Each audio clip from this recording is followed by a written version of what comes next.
Welcome to LORGAR Rankings, an official CS2 VRS tournament by LORGAR in cooperation with StarLadder, featuring rising teams from Eastern Europe. Through national qualifiers and regional broadcasts, the tournament connects players and fans across Eastern Europe. Poland, Ukraine, Romania, and many more European regions. The largest Tier 2 Counter-Strike tournament in Eastern Europe, showcasing top talent and delivering global exposure to millions of viewers. The road to the championship unfolds across multiple competitive stages: National Qualifier to Closed Qualifier to LAN Finals. The Closed Qualifier begins with the group stage, running from March 20th to March 29th. 16 teams compete across 4 groups. After intense best-of-3 battles, the top 2 teams from each group move forward. Next comes the play-in stage, taking place April 6th to April 10th. 8 contenders clash in a double elimination bracket, with every match played as a best-of-3. Only 4 teams survive the play-in, earning their place in the final stage. The LAN Finals take place from April 25th to April 26th. 8 teams compete on the final stage, 4 play-in champions facing 4 invited teams from the European VRS rankings. All matches will be played in a single elimination best-of-3 format. 2 days of high-stakes Counter-Strike. The best players from across Eastern Europe competing for glory. And a $50,000 prize pool on the line. Stay tuned and watch the action live.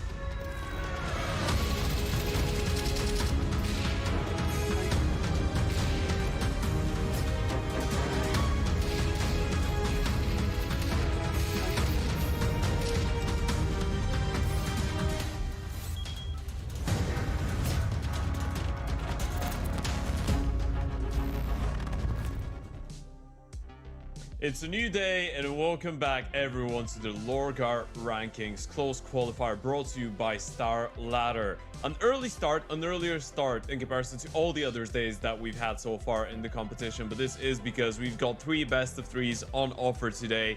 Group C and Group D taking charge of the stream, of course, will be myself, Ted, and I am joined by Mr. Tea Time himself. Mamoon, it's lovely to have you on here. How have you been? It's always good to see you again, Ted, especially when I get to actually talk to you and talk back. Normally I see you on the screen and I'm talking to you, I feel like you're not replying to me, or you just keep talking on the CS. Ted, I need to hear your voice in my ear as if it was meant for me, even though today, of course, it's meant for all the fantastic people at home who are watching the LORGAR Rankings. We're going to be starting things off with Group C, the second matchup from the openers between Basement Boys and Bondi, but we're not going to stick to the same group, Ted, because we like to dart around a little bit. Group D, of course, will be our second and third BO3. Yeah, obviously the reason being that the Basement Boys were playing at the BC Game Masters LAN event, right, in Romania, so they couldn't play yesterday, so they needed to postpone their game. So yesterday we had just 1 best-of-3, and today we're going to be going with 3 of them: ASTRAL, DALUYONG, and then HYPERSPIRIT and Drama eSports. One of the most interesting groups, actually, out of all of them, for me at least, considering that we have a lot of familiar names, but a lot of mixes and teams that are either newly formed or are not really proper teams, but they're just playing together for the vibe of it, right? And we all know that, especially in close qualifiers, especially in online Counter-Strike, these teams could be very exciting, especially if there's a certain amount of firepower. Yeah, I mean, obviously, look, at the end of the day, right, it's about getting into top 4. It's not about winning this particular qualifier and everything like it. So for any one of these teams, we could come through. And it is nice to see LORGAR Rankings sort of lean more into that specific hyper-regionalization, which we obviously all have treated Europe as this like big old region. But that's also meant the loss of a lot of these smaller sub-communities. And it's cool to see some of that being developed back in. And of course, we're going to start things off with a couple of those sub-communities. The Basement Boys having come through the Ukrainian Open Qualifier. And then obviously we've got Bondi over here as well. And listen, I'm curious about what you think about this matchup. On paper, of course, it's supposed to be a little bit one-sided, but sure. Hey, you know, are you one of fate? I know I just told you I am. We're going to start it off with a Basement Boys lineup. This is where I will kick things off from. A team that is a little bit different to the Basement Boys that I grew up to love towards the end of 2025 because I did watch them once in Draculan around August, September. And that lineup of Basement Boys, which was a little bit different to the one that we have going on right now, that was the lineup with Paul Bandana, with Bambush, with Levantino. Now, all three of these players are gone, right? You've got just Owner and Trouble left, Kriv the Magnet and Fake Reality arriving. They've got a new coach as well by the name of Vito, who arrived around 3 months ago. So this team, this is a team that is 1 month old. This is how long it's been since Kriv got at it. They haven't really been able to chain up too many consecutive wins, but I still feel like the level and the fact that they are a proper team and they have a pretty decent IGL and Owner and a lot of firepower should put them in a very good spot, even though I don't want to give a prediction against Smooya and Magilla. Listen, at the end of the day, everyone over here, we know the fan favorite is supposed to be on paper. Smooya coming in over here, of course, featuring in the Lithuanian qualifier as one of the non-Lithuanian players. Now, look, Smooya has obviously been this sort of controversial, hey, this guy automatically makes you relevant in tier 2 player in the past, but it does feel like their reputation of him has left something to be desired in CS2. Now, is that because he himself has opted more into streaming over playing? Possibly. Is that because obviously, you know, there's been a lot of conversations again and again and again. You've been initiating some of them on your podcast on YouTube, by the way, guys, go check those out, about how ops might not be as effective and everything. Sure. But whatever you want to call it, it does feel like he's not that tier 2 hyper carry anymore. And then, you know, I don't think that's controversial, but he's got some good players around him at least. You know what's the thing with Smooya? I still feel like he's very skilled as a player. I still think his individual level is quite high. It does depend on what the priorities are right in the end of the day. And as you pointed out, the ope might be a little bit more difficult. Maybe he doesn't feel the same way with it as he did in CSGO, but we'll find that out as we get into the game. We're gonna dive right into the veto. We've got Dust2 and Inferno being the permabans. Now, the interesting part about Team Bondi is that they don't really have a map pool, right? They've not played a single HOTV official. It's only the FACEIT open qualifiers that the Basement Boys can try and do their research on. Overpass is one of the maps that I guess they've played, and this is a move that I like because the Basement Boys decided to actually go for, wait, that must be a mistake. There's no way the Basement Boys banned Inferno, right? There should be no way. I think this might be reversed because even looking out towards the I mean, it doesn't make sense for them to ban Inferno. Maybe it does to a little bit more, but in general, I feel like those are two maps that the Basement Boys should have been comfortable with playing. An overpass. We're gonna get pick. confirmation on that. This is interesting because overpass is usually the perma ban for the Basement Boys, and they've decided to leave it on. I'm a little bit flabbergasted by all of this. The nuke pick is going to come through from Bondi. This is actually the most played map. Okay, so let me get this straight. Bondi are allowed to pick the perma ban of Basement Boys. Right. Basement Boys are going for their most played map, which is Nuke, which is fair enough, and you're playing against the mix, so it does make sense. But the Basement Boys decided to remove a map that they actually play properly, which is Inferno, and they have reps, to allow overpass in. And yeah, we got confirmation from production. This is how outrageous this is, by the way, for me, when you're playing against a mixed team to let your permaban stay. We had to double check with production, but this is the correct veto. Yeah, we've got an overpass, Nuke and an Ancient. Yeah, but the thing about their nuke is it's one of those maps which they've obviously played a fair bit, but Ted, at the same time, this is just inherently a team that's going to be exploited as well. It's not like Basement Boys, like you said, have got all of this tenure of being together for so long and everything.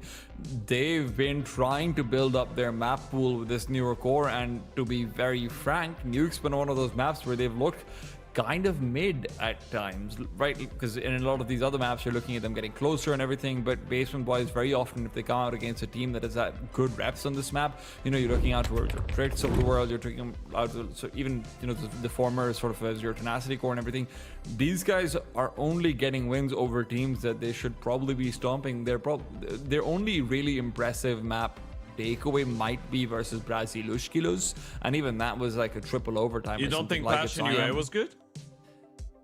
Listen, do we count the Americans as an impressive win? Anything? It's not an American team anymore. Passion is the most international team there is.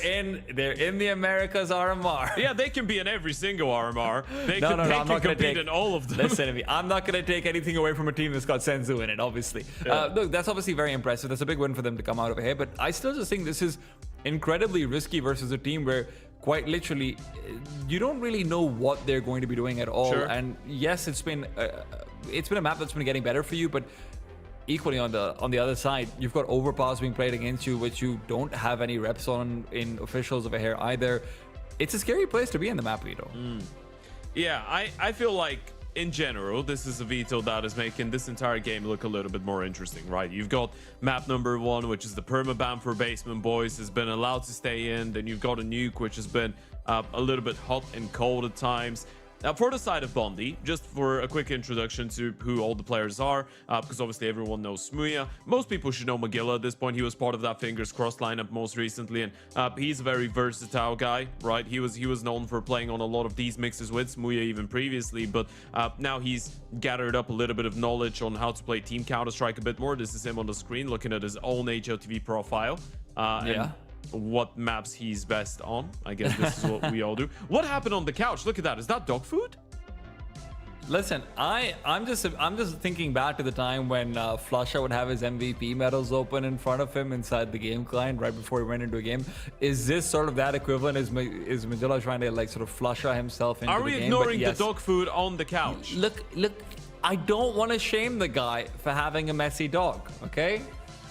Sometimes, yeah, but now I want to know what type of a dog he's got. That's the thing. I don't only mind the dog food. that matters is the dog that he's got inside himself going into this game, right? Because that's what they're gonna need out of him. Because when it comes down to firepower, Magilla is going to have to perform.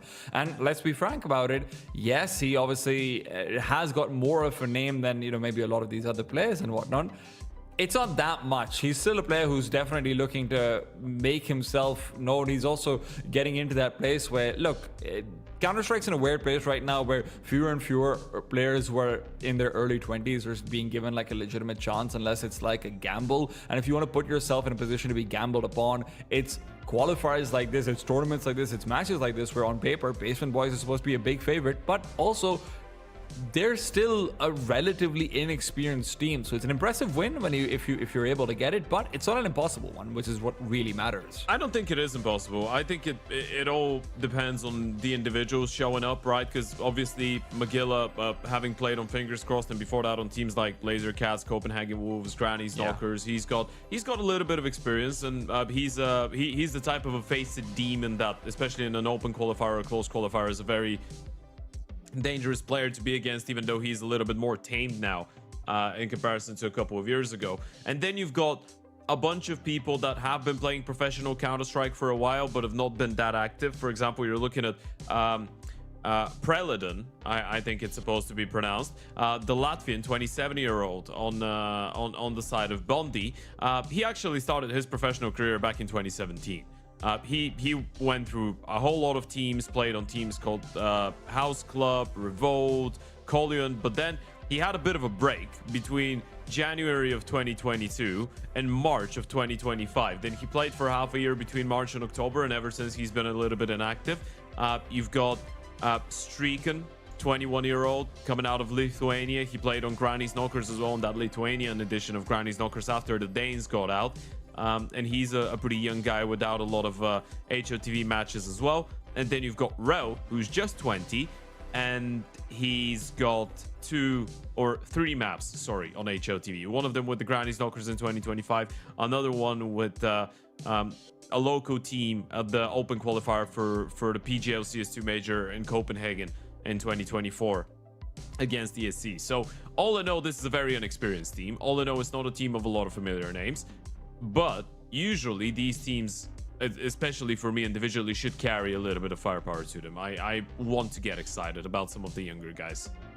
And look, when we're talking about some of the younger guys, obviously Passion UA, rather not Passion UA, Basement Boys, even in their win versus Passion UA, showed us some interesting things coming out, right? But where I get a little bit more concerned, Ted, and this is knowing the idea that, hey, maybe this isn't the best sample size, right, for a lot of these players. Maybe we haven't seen the best of them in general. Fake Reality outperformed his normal statistics massively, right? He averages about a 0.95 to a 1.05 across most maps and everything, but then you're looking out towards his matchup versus Passion UA.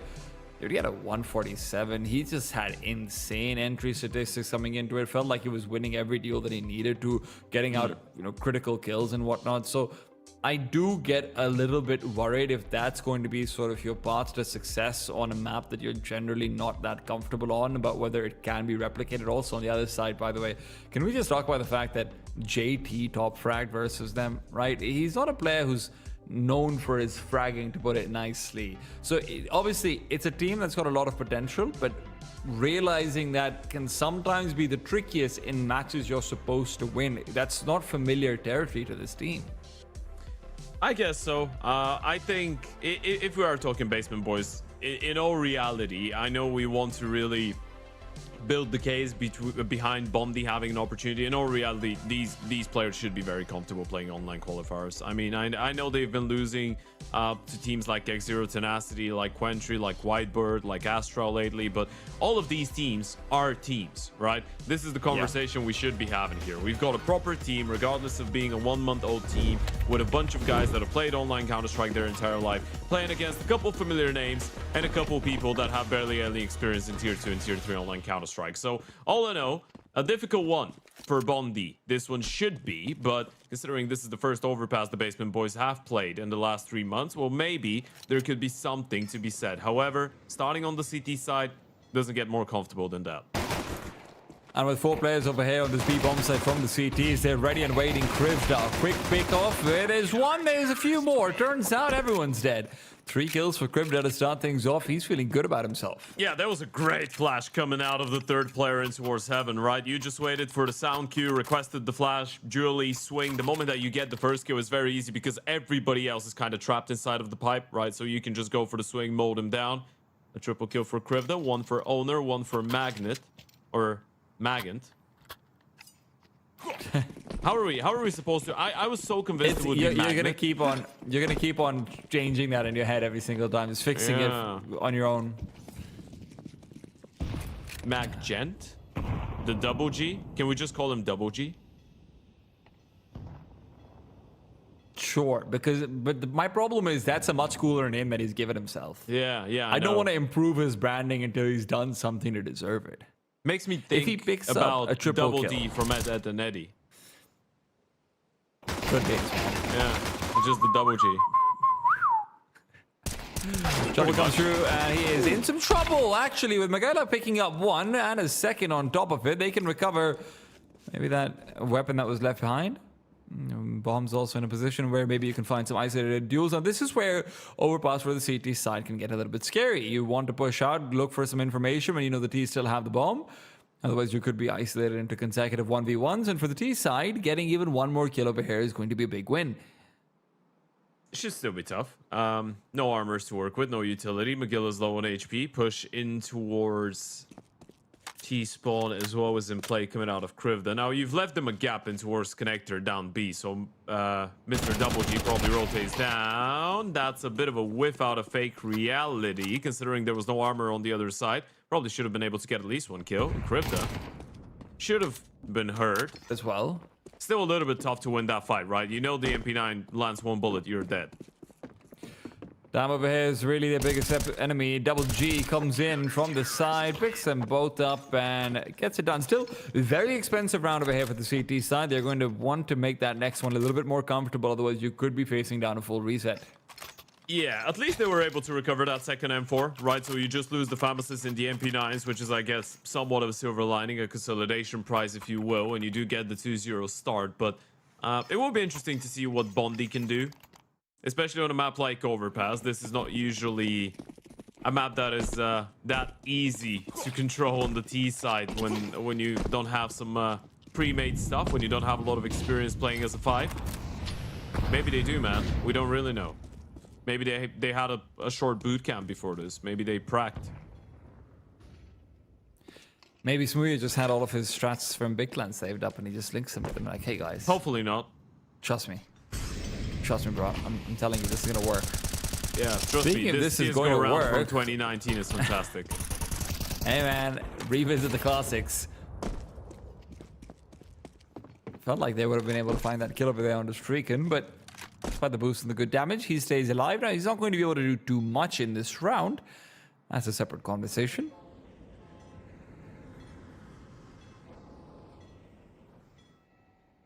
Bondi have put themselves in a position where they will have no flashes to enter into this B-bomb side. The good thing for them is that there's only really one player committed to it. So if you've got the right utility going to the right places, well, maybe there's action to be had going your way. Now, Double G, Mr. Magan, will reveal position, and as he does so, Streaken sends him into oblivion, realizes where Krivda is likely to be, and he's happy to be traded away if that's going to be the case. Double Molotov will secure the bomb plant, and as it goes down, Red will have to fight his way out or behind this smoke. The AWP up in heaven will not be able to activate too easily. Trouble still got a few more seconds before that smoke dissipates. Early util from the CTs is going to be used to flush out close, but the Ts are playing from far, and lucky they are to be doing just that.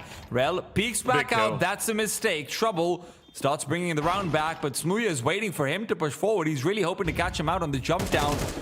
It all comes down to Magella in the meanwhile, as he will be allowed to activate. Fake reality, full swings in, bomb defuse, can't come true. Smooya takes one, and Owner doesn't have time to take this one away. Great round from the T side, as they will recover, despite no flashes, that B-bomb side. I actually love the boost in the post plan. This is such a ratty play, right? If you're the Oper, you kill the monster player, you spot a second guy, and your guys are already on the bomb side. As far as the Ts are concerned, your teammates could already be jumping around the bomb and thinking about defusing, right? And Trouble just tries to run out of heaven, and Smooya kills him from the boost on short. It's a very cool little detail. A little bit dysfunctional of a setup in towards the B-bomb side, I must say. Yeah, that one should get looked into. There was no way for the Graffiti player to actually protect his teammate in towards water. Force by coming up. Double long push. Oh no, that's not great. And well, speaking of not great, Bredden is more than happy to give up his life for that one. Another one for one means that with Miguela coming in from behind, he was supposed to get that one any day of the week. A wise decision to give away the fight, though. Doesn't want to go down, realize the CT side economy is low, and you definitely know Owner is all alone, but you know people could be coming over to pick up your rifle if you do go down. They don't want to give them an opportunity to think about winning the round either. They still will have one more Galil to recover, so it's not too bad of an ordeal for the CT side, but still Bondi with a second T side round already. Looking pretty damn good. Keeping the calls nice and simple as well. You gather up, go for an A contact, walking, knowing that there's no money for an op on the other side, so it makes it a lot more potent to go for a call like this with the AKs and the Galils. Terrorists win. What is your favorite Smooya moment? Dude, I'm just a bit of a romantic when it comes to this. I really miss that Cologne final where he made it there, because it did just feel like one of those things where, like, when you're watching a player and you keep thinking, oh my god, he's going to do it, he's going to sort of like overcome his past behavioral issues, or just general finding a team issues with this, that, the other. It's just that hope of redemption that everyone wants, and it felt like he was finally getting that. For me, it's always going to be that. Mine is just all the Rat King chance. I'm not gonna lie, I'm a simple guy. Yeah, I'm a softie, man. I thought it was funny. It was a good time, actually. Yeah. It's still hilarious, the things that Richard and Thorin were able to come up with on By the Numbers back in the day. And just the staying power that they had. Hey man, you should never doubt their imagination. That's all I'll say. That's true. Absolutely never, ever, ever. M for Galil for Owner and the Double G. Replaying the round. A full 5-man A stack. This is going to get very interesting. We're going to see a 5v5 on A. Yeah, this bomb side is empty. There's no one here. Not a soul. They've boosted towards the back of the truck. This could be seriously problematic. Interesting. Double G manages to find that first kill and back off in time. Magilla comes in from the side. There's a bait and switch, but what is Trouble looking at? He's beaking out into the middle. Krivda gets a chance to come in from the side. They haven't calmed it. Picks up the Galil. Back into 1 versus 2 with both players being low. This has to be a perfect double swing, and with the smoke out on his face, it's going to be done! Krivda brings it together. He is feeling good about himself tonight. Yeah, he's feeling very, very good about this one. And what a call that was. The 5-man stack in towards the A-bomb side. The boost in towards the truck. The rifles don't even do that much. They got 1 kill combined. It was the 5.7s, the pistols that did the majority of the damage. The moment that Magilla finds these refracts, you were thinking, okay, this round is over. And then Criv, the 100 HP, they didn't even land a bullet on him. And look, it's understandable that Bondi might have their guns break down, but what a terrible place for that to happen. They felt like the round was theirs, for sure. Ooh. And now with Fake Reality starting off with an easy kill under Streakin. Yeah, HE over, spam through the wall. That's a CSGO classic. Still remember the days when Zipix did an ace, I think, or 4 kills like this. It was against North, I believe.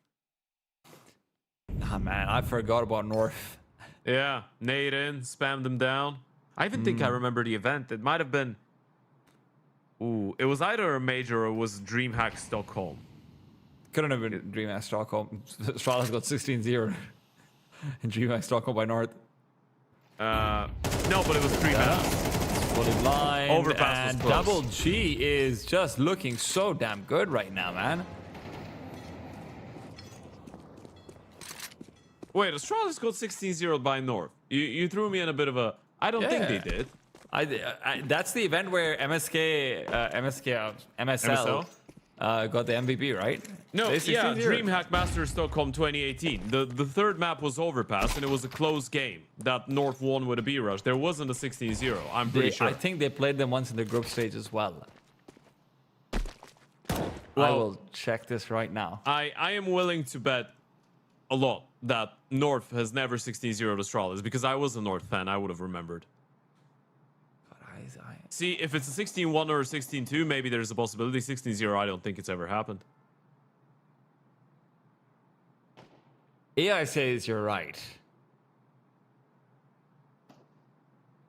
Counter-terrorists win. Talking about some Counter-Strike lore, as we're admiring Mr. Owen Butterfield saving his AK case hardened. Another B attempt, didn't quite work out, unfortunately for the T's, and now money's a little bit out of their control.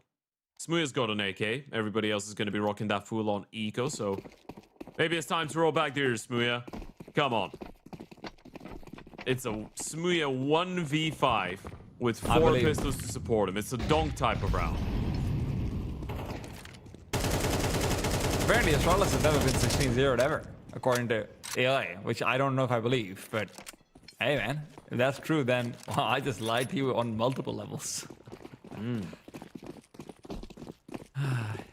Listen, I'll take my MVP for Mr. MSL instead, I guess.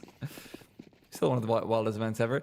Smee over here is going to be given plenty of cannon fodder at the very least. You have to give them that.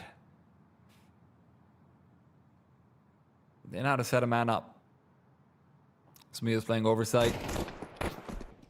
Boost it up. No one wants to take a peek. They know what's coming over. The Glock Rush is going to be called in. Flashbang is not the best of a hair. And with the help of Smooya's spam, Preludin is able to pick one up. How do you keep on peeking back into this? Well, Trouble shows you. You let them do the peeking. Still, a Glock to the head doesn't feel particularly good. That bomb's not making its way over. And with a quick triple between Krivda and Trouble, it's still going to be 5-2. You know what? This is a very nice try. If it wasn't for the Opera of Trouble, they would have been an excuse the pun because it's a very low-hanging fruit. In big trouble, both rifles going down like this, the flash doesn't really do that much. Trouble is able to navigate his way around, but they lose 2 players. There was a couple missed shots, a couple wayward ones. Props to Krivda as well. Should have been a much cleaner round as we move into round number 8. Now, unfortunate situation for Smooya, who, because of saving the AK, is now going to be downgraded to a D when all of his teammates do have the rifles. Fake Reality hasn't been forced to reveal himself just quite yet, but Rel is still expecting the peak to come through when there's that much aggression out from balloons. Rel gets the refrag and avoids the grenade. That's a good response. Felt like it would have been a double kill straight away.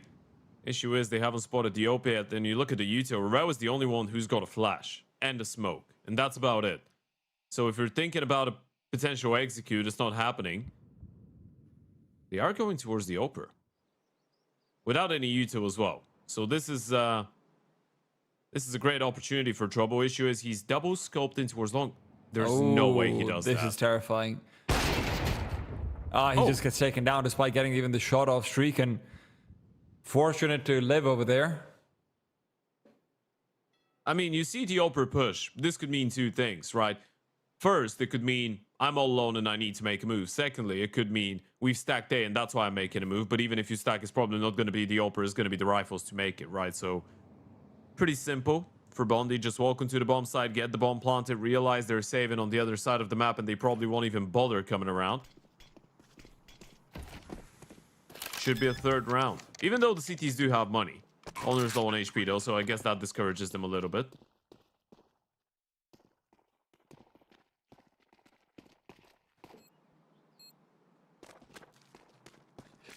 So if Magan stops carrying, can we give him a name that's less cool than Double G?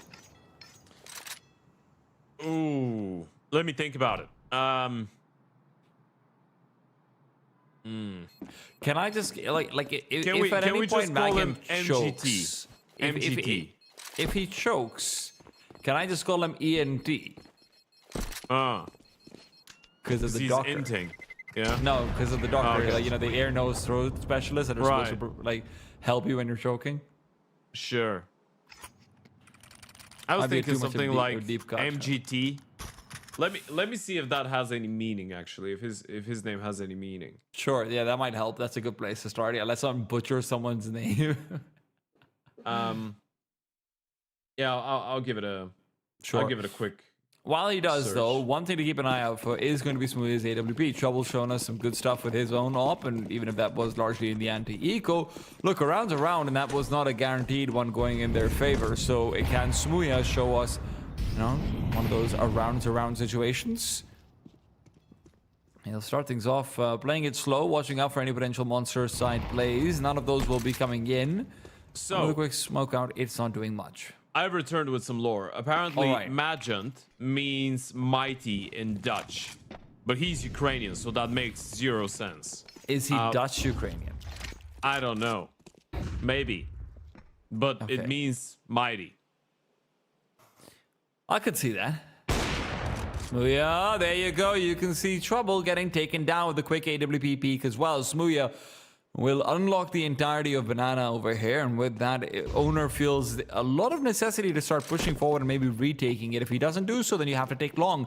Sitting back in this A bomb site could and probably should be a death sentence. This is good though, because Magent started rotating back on. They've got the aggressive player in towards short. As long as they can stay alive in towards A and just win a little bit of time, which they have a bit of util to do, this smoke could be very powerful. Magent is arriving with it. They've re-smoked long now. They'll have to go through. Owner's taking time and he's giving up sound. Flashbang doesn't work out in his favor. He'll get traded, but Magin in from behind. Magilla in from the side, and now Smooya has to do it all. Pushes through the smoke. Fake Reality's position known. Deagle is out, but a player out deep could be his real problem. Gets number one. Dodges bullets from number two, but there's only so many bullets that you can avoid before Krivda will take him down. See, that is very well played. Some of these fights, when they go for the long flashes and they want to swing, are a little bit weird because oftentimes you just see the CT side player who's supposed to just swing get blinded, and I feel like they're just missing the timings a little bit. That's why he's trying to compensate peak earlier and, you know, gets blinded by it. But in reality, smoking towards long, flash over, molly in towards Banana. This was a very good denial, and all of that comes in on the back of the proactive play in towards B short.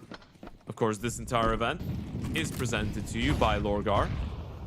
And in case you are ready to play, you can go and get yourselves hooked up with everything you need for a good old game of Counter-Strike or any other game in that matter.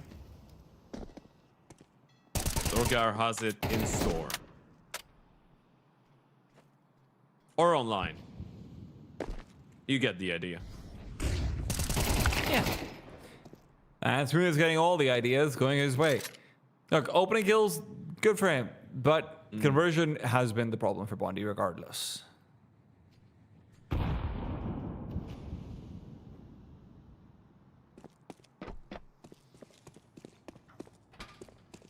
An attack out towards A over here would be met with an AWP, which has a full belt of utility as well.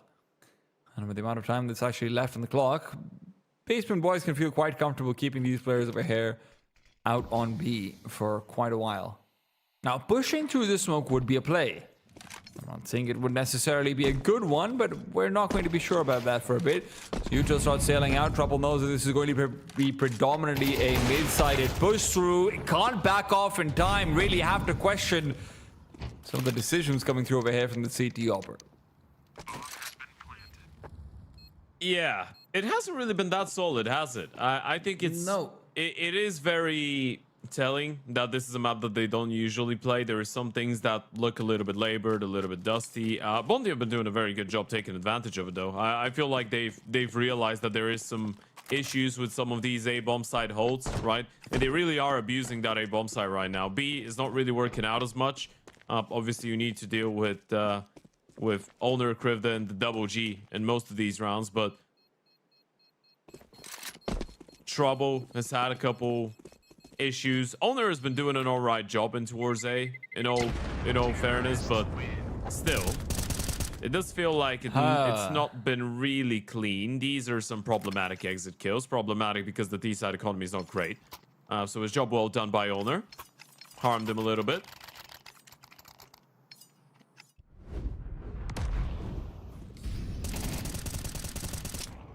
Job very well done by Owner, including that first kill coming through over there. But yeah, man, this is where, just to build on what you're talking about, they've definitely been missing rotation timings and some of these dual timings coming through over here on Overpass. It does feel like sometimes maybe there's a little bit more communication than we would normally expect, and especially for operators, that'll disrupt your sense of, hey, where could they be at this point? How can I back off? How long do I have this, that, the other?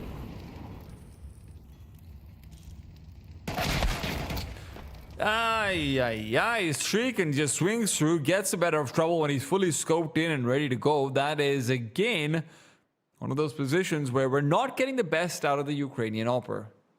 No, really. A bit alone on an island. No one really fighting for short. No one really supporting him in towards that middle area of the map. Magilla does provide Fake Reality with an opportunity to get right back at it, though. Another fight that will go in favor of the CT side, and Fake Reality doubles up and doubles down. Now this is looking a little bit more like it. No one in position to get that second refrag as well. This is getting tough. And Kriv does push connector again. They have 3 people here.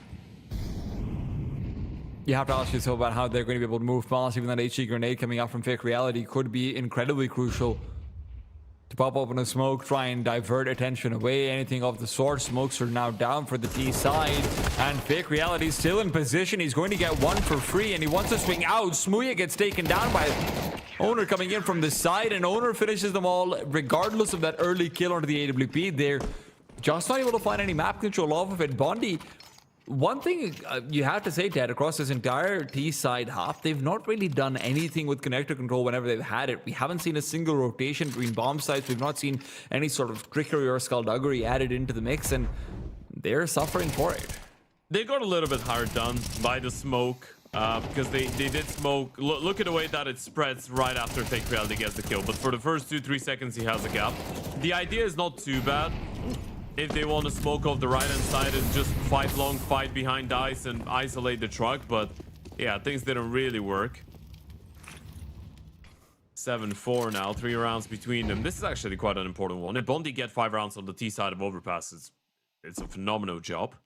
5-minute walk through the toilet smoke. I like it. No one's looking. The Opera's just now rotating, but they're very much ahead of the timing. And they've heard him. Trouble. For Utah Bell will be disposed outwards. He's got a company over here as well. Wants to push forward close into the duels. Magila gets through because of it. And with Rel's Tech 9 being right in the face of Fake Reality, the CTs have just given up around where it felt like they were ready for completely. Nagin and Krivda, the mighty double G, will be able to move back in for a quick fight over here. Rel is waiting in the close range angle, but with the AWP covering off back, he knows he can singularly focus in on the garbage push coming forward, and that singular focus is paying off in spades. Good stuff coming out from Bondi to find 5, but honestly, Ted, this could have very well been a 7-5 going the other way with how many close rounds as Bondi's side wasn't able to close out. It really has been. Yeah, it really has been a very competitive game. It really could have been even better for the T side, but this is still very, very well done coming out of the T's. I feel like they realized that the basement boys more often than not just play from the back of the bomb sides. The aggression was coming through in the first couple of buy rounds, but then they slowed it down a little bit after we saw a couple double, triple pushes in towards Playground and Fountain. Ever since, they've just been deploying Samito and playing from the back of the bomb side, and this is a very good way to abuse it. Switching up the pace, 5 rounds moving into the CT side. Bondi might be in with an opportunity for something more interesting. Smoke, double flash, Molotov, B-pop. Look at that play out of Magilla, though. They know everything. They've got the entire map. But Bondi have a flashbang. They also have Magilla coming in from behind, which could be a very good timing over here. Flashbang through. Look at that timing. Couldn't be better. Slows them down, and Fake Reality will not be able to finish off that first duel either. Preledin helping out, and with now that backstab activating, he won't even be needed. Streak and finishes them off with those last couple of bounces from the dualies. It is 6 on the board for Bondi. All the utility in the world, and it's not going to be helping out the Basement Boys. I'm not gonna lie to you, that was quite sick. He got 2 kills with the last 2 bullets in the mag of the Joe Berettas. That was pretty crisp. Streaking. Good stuff. I like the fact that we're seeing some fairly evenly distributed firepower output from Bondi as well. Everyone between 5 and 8 kills. No one going absolutely crazy, but no one really slacking. I guess you could say the same for the Basement Boys, but Bondi now in a much better position. 1 round down against an eco, so probably looking at a leveled up game from here on out. And they are on the CT side of Overpass. If they make this one clean, money's going to be looking good. Smooya and Cole do have an opportunity. They can really run away with this map. Smooya wants it. He wants it bad, but he's getting it as well. The Fake Reality, quick shot to the head. Good punishment early on, and with Magilla getting closer and closer, this could be scary. He's worried about being overrun, and rightfully so, but with the Deagle still spamming through, Paladin switches out weapons. A full push coming out from the T side is going to be stopped and paused for a little while longer by the Incendiary, and despite the early kill on the Smooya, it is going to be a nice little collection. Everyone can say nice, Hale and Hardy. And they will take 4 players and 2 of those M4s forward. All right. So we hold on to the rifles. Pretty sure it was 3 M4s, no? Yeah. Yeah, I think it was 3 M4s in the MP7. They just lost an MP9, which is fine.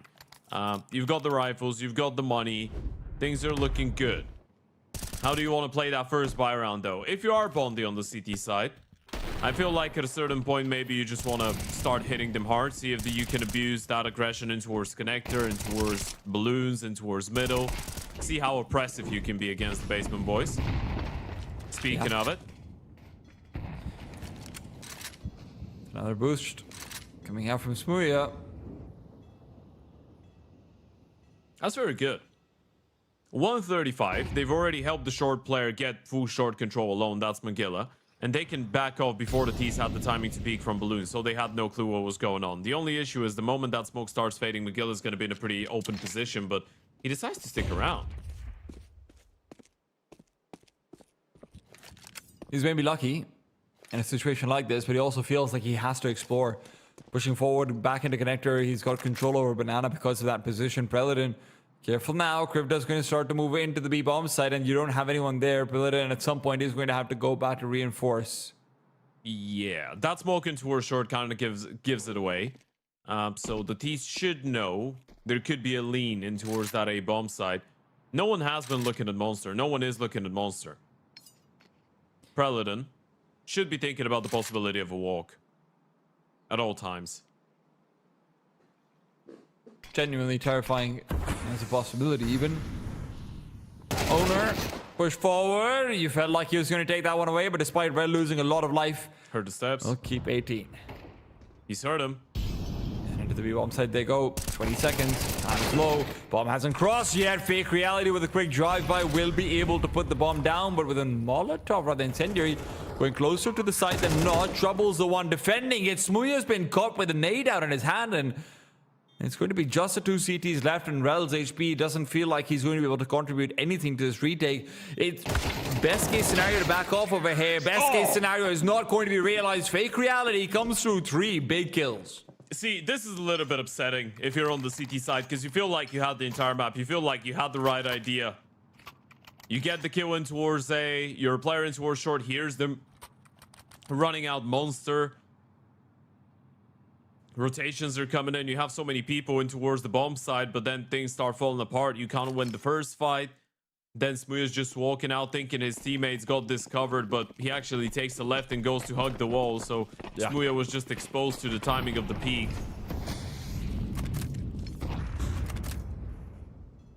A tough pill to swallow. And right now, that's an even tougher one. Owner force feeds it to Mihaela, and with that, you're back to a 5 versus 4 in that CT economy that you managed to trickle up just a little bit, put some money in the savings account, get ready to start buying a house. Well, not in this economy, or not. It depends on where you live. Maybe you want to buy a Lego house, then If you've got an you could actual make it work. $100, you can't even buy a good Lego house in $100. Actually, you're right, yeah. Those are expensive, man. They're made in Denmark. They are, yeah. Have you been there? I have. It's quite fun. Do you mean to the Lego factory or to Denmark? Yeah. I've The never Lego been to the factory Lego in factory. Denmark. I've never been there. I've always wanted to go, but I've been to Denmark in general. And that's not the Molotov you were looking to throw, but it's okay. All's fair in love and war, and right now, Bondi loves to make war over here on this bomb side. A 5-7 completely cuts off Krivda. President should not be allowed to live, and instead he's going to be allowed to try. This is ridiculous.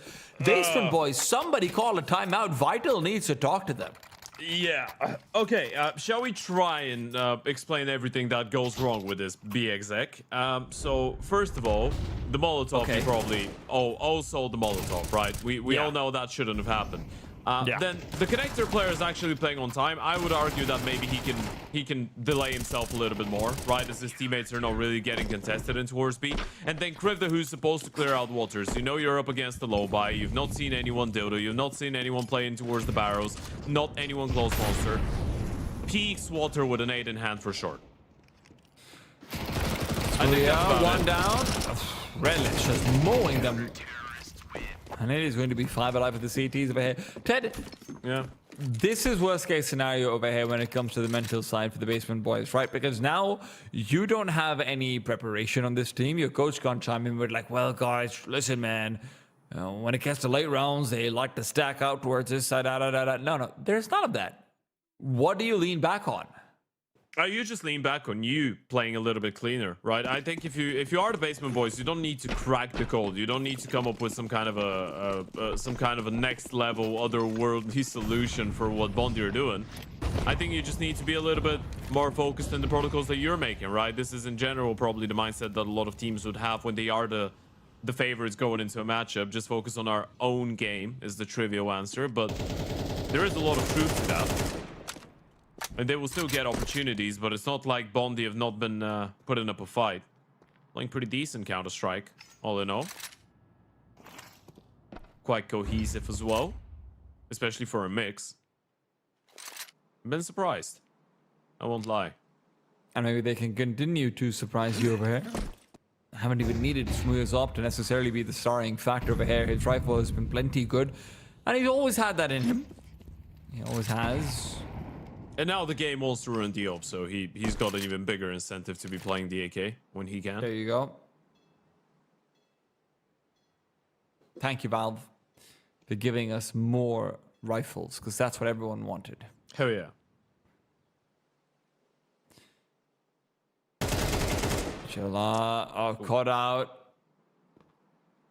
Only one bullet connecting with fake reality over here as well. You can't even say, oh, he's 1 HP, anything of the sort. No, there's no consolations about this one, but maybe Smooya can pat them on the back with a bullet, and not just one, but two. Bombs on the ground, 25 seconds left on the clock, and now as fake reality turns around, Smooya looks to fight back into connector. He's got the aim for it, and he's got the position as well.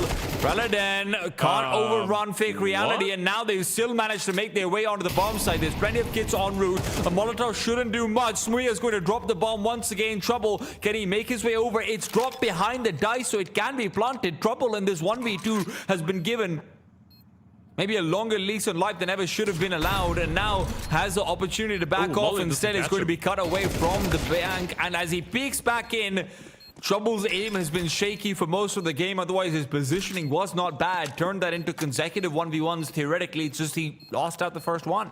That's a great round coming out of Smooya. This is the difference maker round. Not with the O, but with the AK-47. It gets so damn scrappy towards the end, but you can see the moment of realization. Walks out connector, able to catch the bomb off guard, instantly looking for the short player, repositions down call, waits for Krivda. I have no idea how they were able to make their way in towards the bomb side, by the way. That kill in towards Banana was a little bit flabbergasting, but still, a massive one out of Big Owen. 2 rounds the difference now. Half-by coming out of the T side. Bondi might really be running away with a map. And a B rush is what Basement Boys have been able to come up with. Or a B pop, actually. Well, I don't know what the flashes are, but they're going in There's through no the way. incendiaries, and that's going to work for them. Somehow or the other, Rel blinded up, and not just once, twice by his own teammates, and now he looks for help. That help never comes. 4 versus 2. The Basement Boys have got a combined HP of underneath 200 between them, and despite Bondi being able to at least rival them when it comes to the HP, just because you've got low HP doesn't mean you don't have 2 players shooting at you at the same time. I'm loving this game, man. It just doesn't make sense, right? Everyone's winning the rounds that they should be losing without an opportunity. Just when you think that the Basement Boys are starting to fall back, they go for the most standard call ever and it works. Are they going for late defuse? Well, they might have wanted to. They've got okay money, but Yeah, well, I don't hate it. Smooya's got 10k. I don't hate the attempt.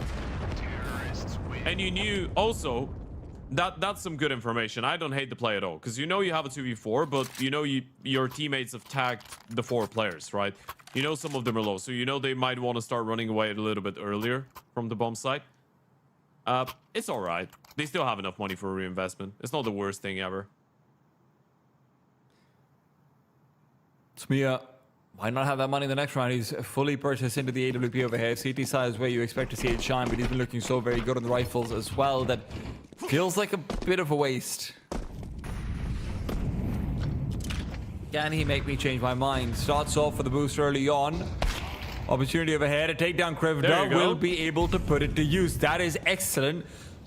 Short control is going to be completely forfeited because Relvin substitutes Krivda's position and will be able to hold on to it. If Smooya can clear out deep long out towards the B-Monster side, He's already this on A A. site becomes very easy to defend.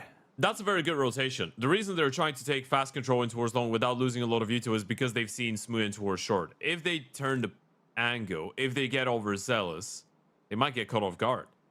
Might not be ready for him.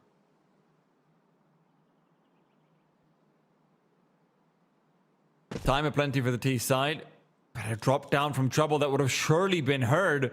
Smooya wants to take the fight over here, and Machala nearby, so theoretically always space for a double swing to come through. Machala good for 1. Smooya just wins the duel versus trouble. That head-to-head has been ridiculous so far. 19-10 for Smooya, 11-16 for trouble, and Machala, well, he'll give Smooya a chance to make it 20. By dying. This could be so clean. It should be very clean. 25 seconds. You press tab, you look at the money, you start getting dizzy. Bondi up to 11 rounds, and Mr. Mac, he's not running away with this one. Well, with the shutdown for a live money looking great for the CT side, Basement Boys having nothing to work with, and that's been a masterful performance out of Magilla and Smooya. At the end of this round, Magilla's got 5 multi-kill rounds, Smooya's got 6. And Smooya's 4-0 in opening fights. That's Crazy. the type of impact you want out of your opener. An opening fight, of course, only the first duel. You're not even looking at things like, hey, it's been kind of a lull in action for a while. We're going to have an initiating engagement. Smooya's had plenty of those as well, which to me, I mean, hell, that's just as valuable as an opening frag.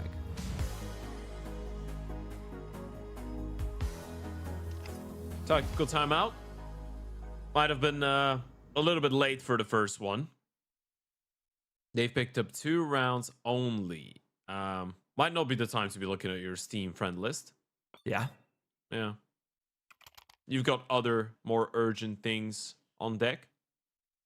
Yeah, that scoreboard looks pretty urgent to me. 19, 5, and 10 out for Smooya.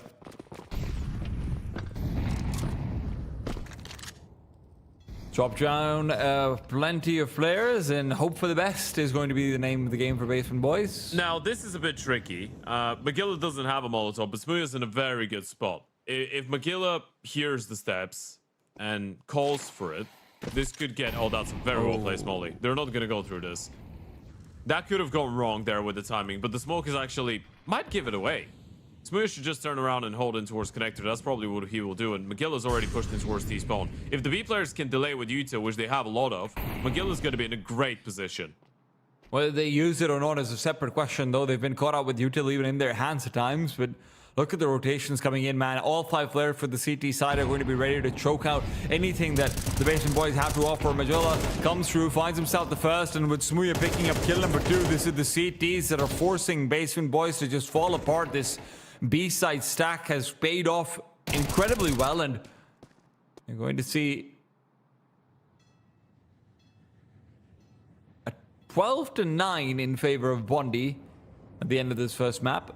I don't think any one of us would have expected that. No, absolutely not. But this is exactly what Bondi needed to do if they wanted to have a chance in the series, right? We were talking about the fact that Basement Boys should be the team out of the two. Well, they are the team out of the two. They should be better prepared, but especially after looking at the veto, the fact that the Basement Boys allowed their permaban to stay in, which I still think was just underestimating the situation, underestimating your opponents a little bit probably.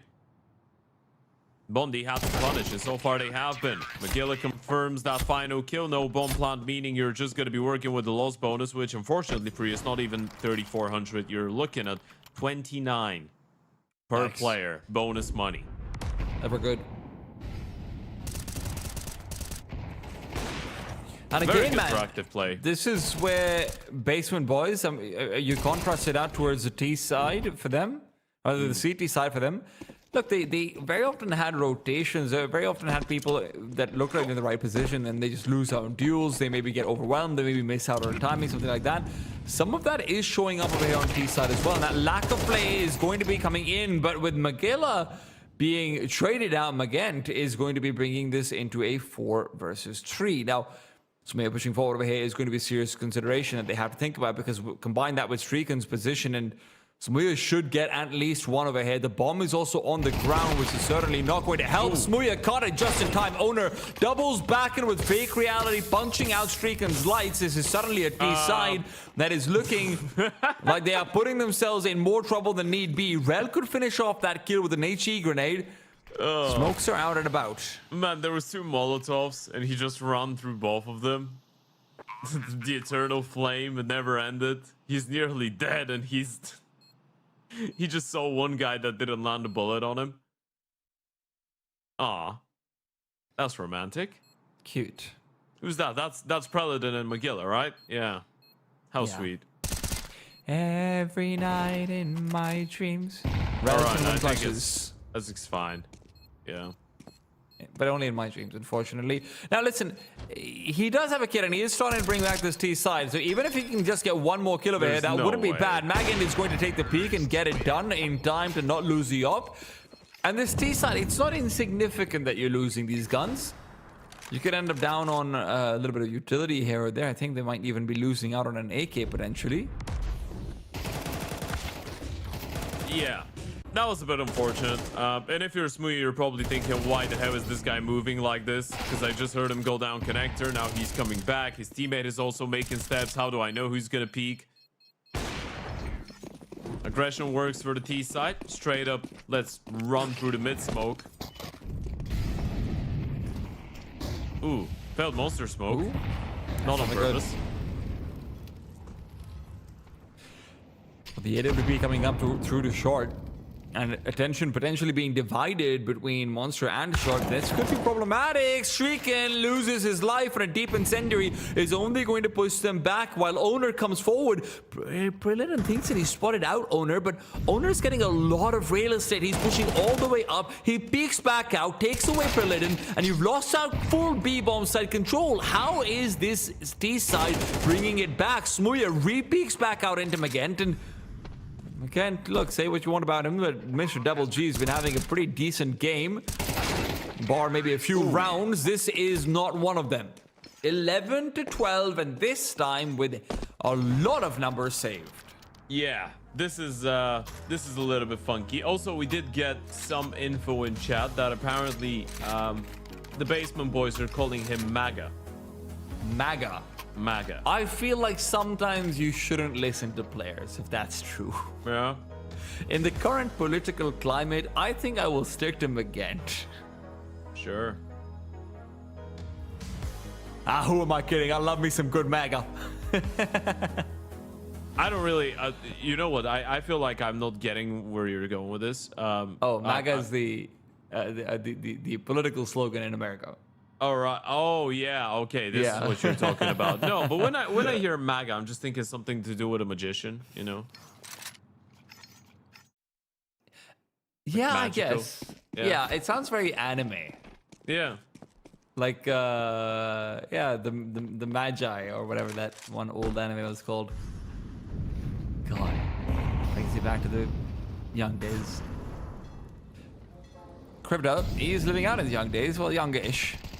Yeah, not even needed, man. Rel just peeks out, wins the 1 versus 1, pulls all attention onto himself, and Smoothie is now wondering what he even started off there. Trouble just making sure, hey, Crypto's dead there, right? Right? Yeah, okay, he's gone.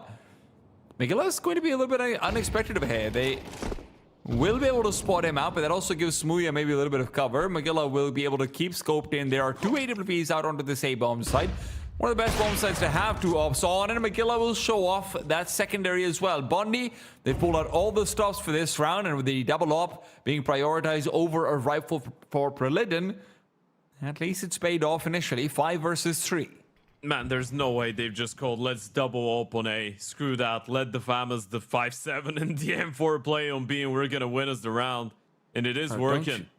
Don't you love bug stacks playing together in officials? It's the great. best. I mean, they have been trying to be fairly logical with a lot of the things that they've done by now, so far. This I like. This is a little bit of pizzazz to it. Smuya's in a great spot, wayward with the shot. Megillah's still here.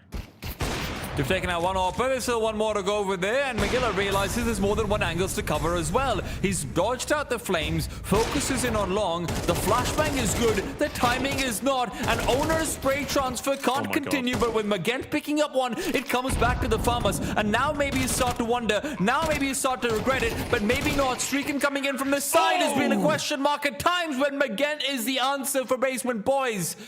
Bringing it back, that was never supposed to be there around a full 3v5 recovery to take them to overtime. Yeah, a little bit disappointed if you're on the CT side, aren't you? Especially after the double opener. That was a 5 versus 3 because of these opes. It looks so damn good. Yeah, you're going to be a little bit nervous about this one, a little bit frustrated that this is not a round that you end up closing out. There's the first one. Response comes in. A 2v4 towards the end is what that is. Owner given an opportunity. Another kill going in favor of the rifle. Streaking. Unable he was even running out of Magan bullets. down. Magan has been really stepping it up for the side of the Basement Boys. In really important rounds especially, like sure, he'll maybe have 2 or 3 rounds where he's not able to get anything done, just gets picked off by a Smoothie or a Rel or someone like it, but in critical moments, he's been very good late round.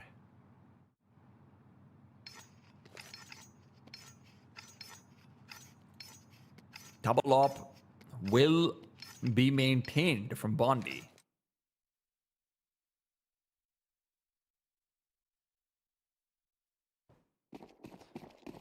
That comes with risk.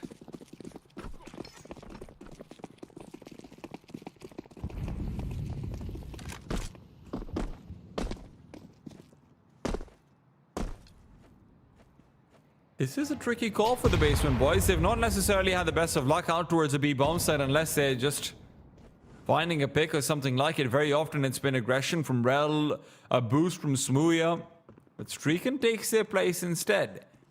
Now, Streakin and Prelidin are definitely the 2 players who've been lollygagging a little bit in the fracking department, but overtime is where they want to come alive. Prelidin wishes he had his gun drawn, could have swung out and made it look easy, but with an incendiary down, thinks he has maybe some advantages. Those advantages are forfeit. Owner Trades it out with a Molotov, and they will regain short control.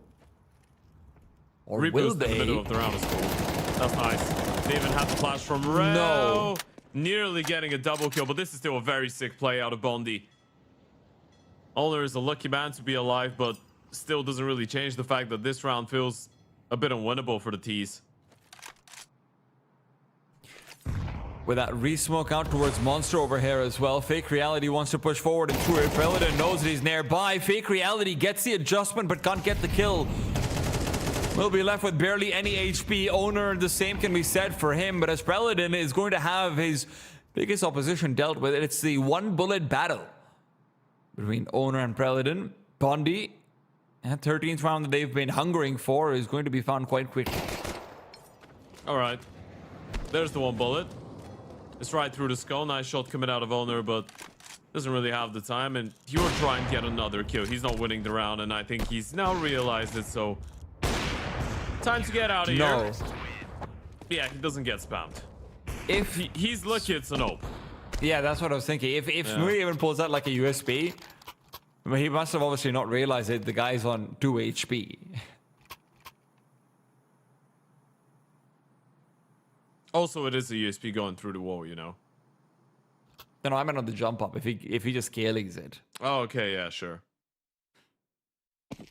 Surely the USB does 2 damage going through the wall. On that distance, I'd argue it probably doesn't Now 2 damage? do a lot. Come on, I mean, man. maybe if you headshot him. I'm not even sure if it can penetrate that wall. That specific wall. Well, I know what could penetrate Magilla's skull.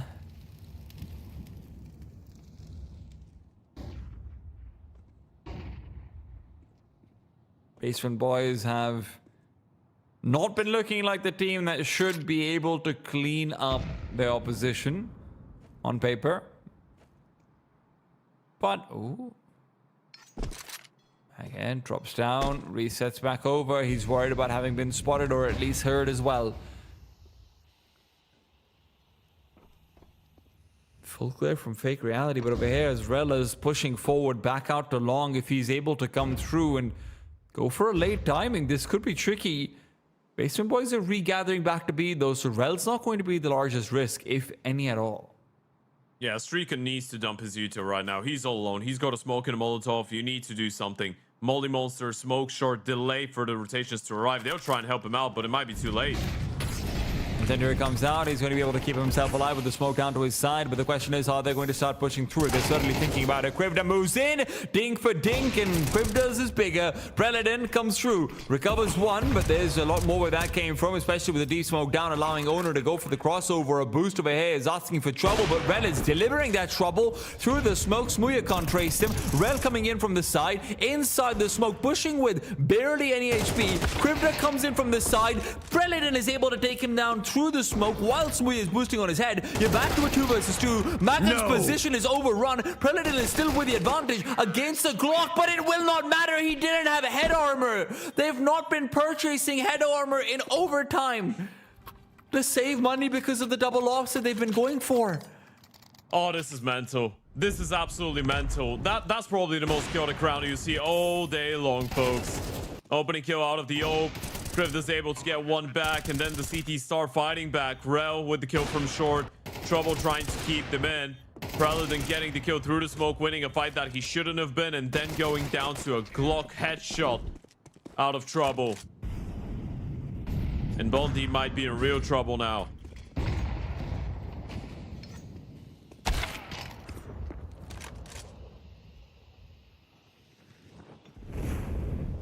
A second round on the CT side is a must.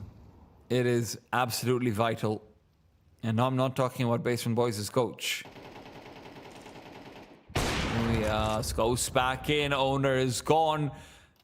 He'll hand deliver that round if he has to. Stricken. Oh, he wants to peek this so badly. He's asking for cover. He's asking for Rel to start moving over. And with Smooya still covering off the A side, it is a 5-on-1. Not a single point of health lost so far for the CTs. Well, highlight of the event. or just the second round. Fired a shot, no need. Smooya will just get his number for us. A big round out of Smooya to close it out in the first half of OT. 14-13. Doesn't really set you in stone for the win on overpass, but it does put you in a doable position. There's the replay. Nice little move to get that opening from Banana and then move through the toilet, smoking towards upper toilets. That's why they thought they had the space and the timing to actually walk through the smoke, because they knew where the Oper was and they were expecting probably the rifle to be looking at long. Smooya single-handedly winning this one, 26-14. That'll help. Let's see. T-side open overpass is a funny beast. It could work out very well. It could be the most useless thing ever. More often than not, you can find a lot of ways to use it, but it could be difficult. Sometimes it can be both all in one round. We've seen Smooya find opening kills and then that late round just fall apart completely as Bondi fails to refrag onto any of the CTs while actually hitting a site. Where Smooya's found the most impact on this T side, and right now he looks to find something quite similar. Smoke still got a couple of seconds out on it down in middle. As Magilla starts pushing forward, he decides not to go from the side. Re-peek back over. Owner is spotted. It's a fair fight, and he's happy to take it. Streaken. Oh. Lots of flares He fell spotted down. out. He didn't want to do that. I mean, he could have gotten the kill on one of them, I think. At least. That feel I'm that not way. sure if he's... I think he just slid off.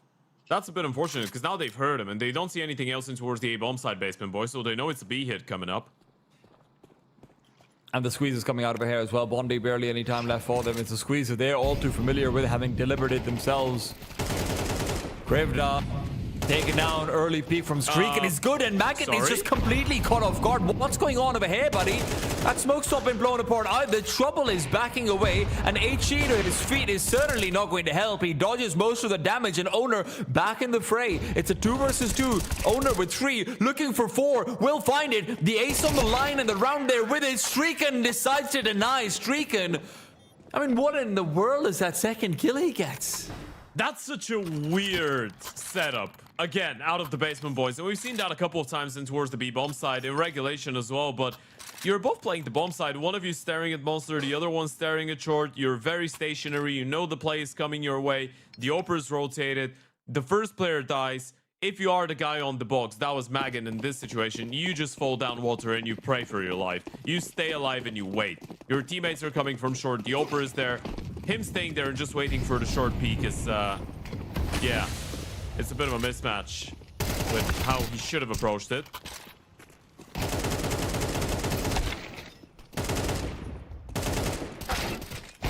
Oh, God. Yeah.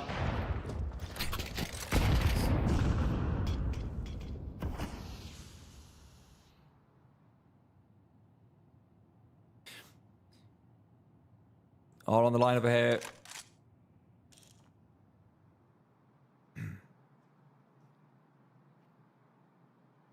Ooh.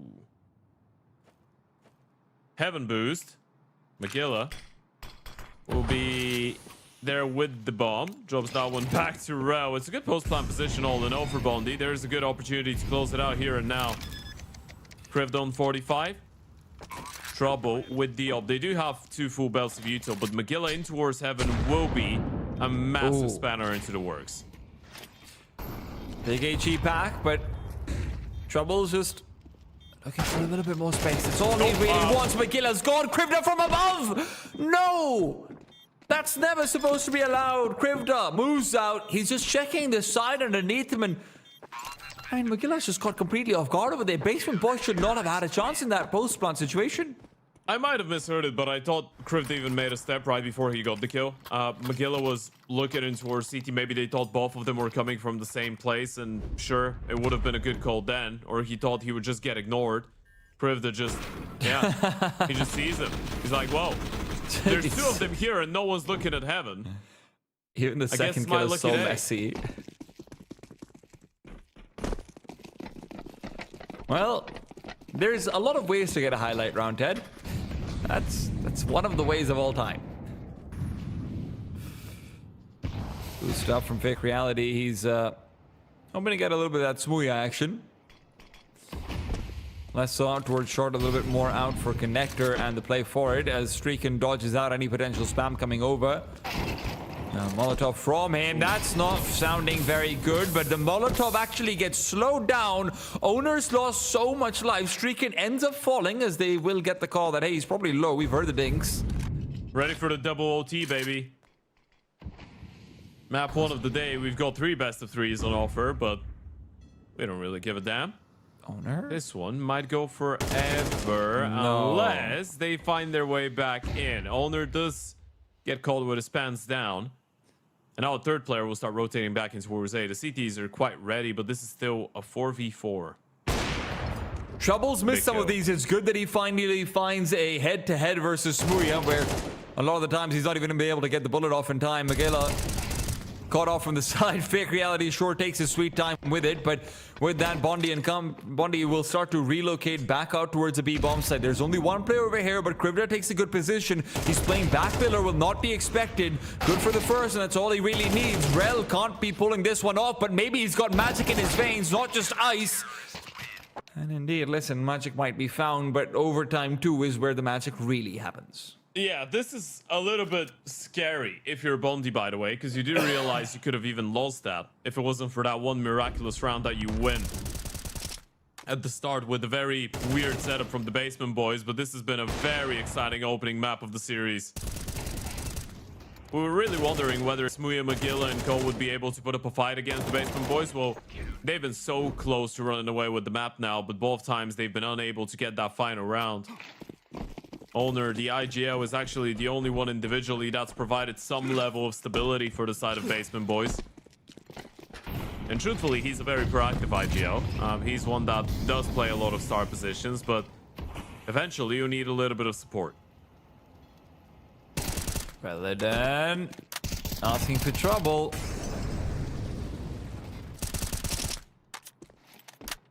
I think we've got a partnership birthday here on Star Ladder, by the way. Do we? Maroon. Yeah, I think it's a partner anniversary. Because a lot of people have put that message in chat. So, yeah. Happy partner anniversary, everyone. Woo!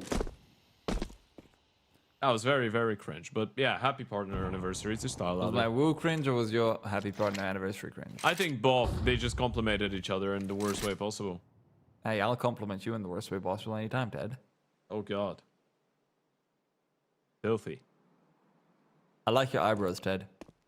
That's the worst way I can think of complimenting you. Magilla's out and about. He's feeling like a party tonight, but the sun is out and he is going to be put down inside it. Well, flashes galore. It's not the flashes that get him, though. Fake Reality, I will have you know that is a flash assist you do not deserve. Well, Biggest shoes he's ever seen. Yeah, clean round. That's the first time anyone's complimented me on my eyebrows ever, by the way. I appreciate it. Thank you. You've got fantastic ears. Dude, you know what? I've actually been told that. Because I've got, like, you know, that little bit of dangling cartilage underneath them that's kind of fun to play with. It's great. Right. Well, Counter-Strike is what we're here for today, folks. And that and just that. Yeah. One round to the good in favor of Basement Boys. 16-15. CT side start. Can they get that perfect 3-0? That would put them in a very good position for the second half of this. T side has been where both teams have struggled a little bit, but CT, other than some of the lackluster and discombobulated holds out of the Basement Boys towards the B-bomb side, has been pretty solid for them.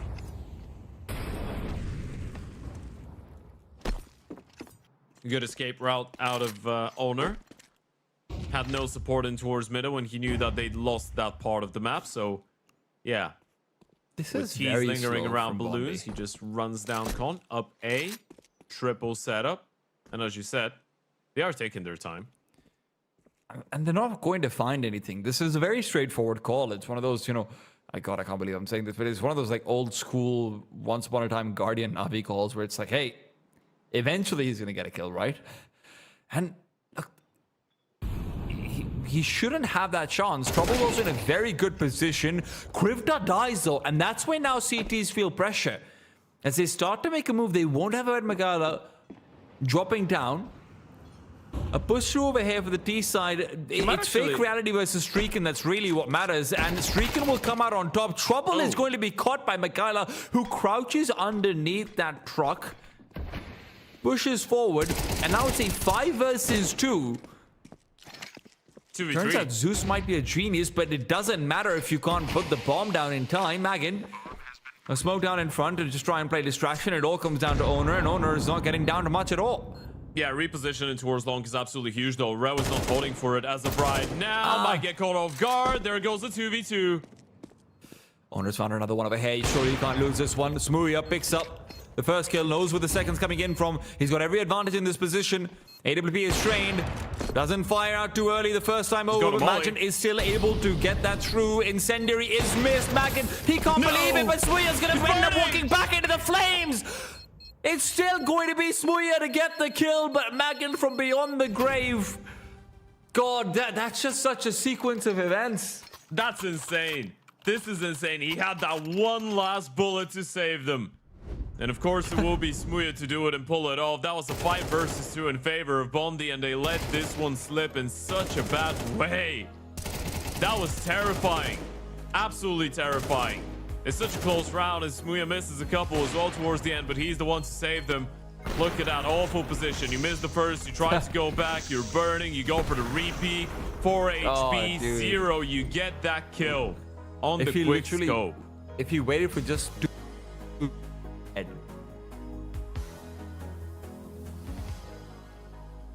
At least they're having fun. Listen, that looked like fun to me, to be fair. It's always fun over here, the LORGAR rankings. Remember, you can also be having fun with the LORGAR platform by tracking your performance, meeting your mates, customizing any of the LORGAR devices, all in one statistically enhanced and community-proven platform. That's the LORGAR platform for you guys, where we can all have fun. Hell yeah. LORGAR rocks. Fake reality. Yep. God. It's okay. It's been a long overpulse. It is really fake reality. That was just an illusion. We were just all stuck there. Yeah. Dude, Trouble's putting himself in a weird position. His elbow got spotted out initially, but he's still able to get the kill. That is such a big risk to take, and he peeks from it. What? Streaken. That's taken a ton of damage for his problems. They don't have any utility on B, which could be an issue, right? They've all rotated. Owner is playing an OP. They decided to pull out the double big green. And Owner is the only one with the util, so this is a bit of a funky situation. They're all crossing beside him right now. Does he realize what's going on? It's a pure contact play. They shouldn't be ready for another OP. He might be able to catch one, but he doesn't realize that they've crossed already. Now he will.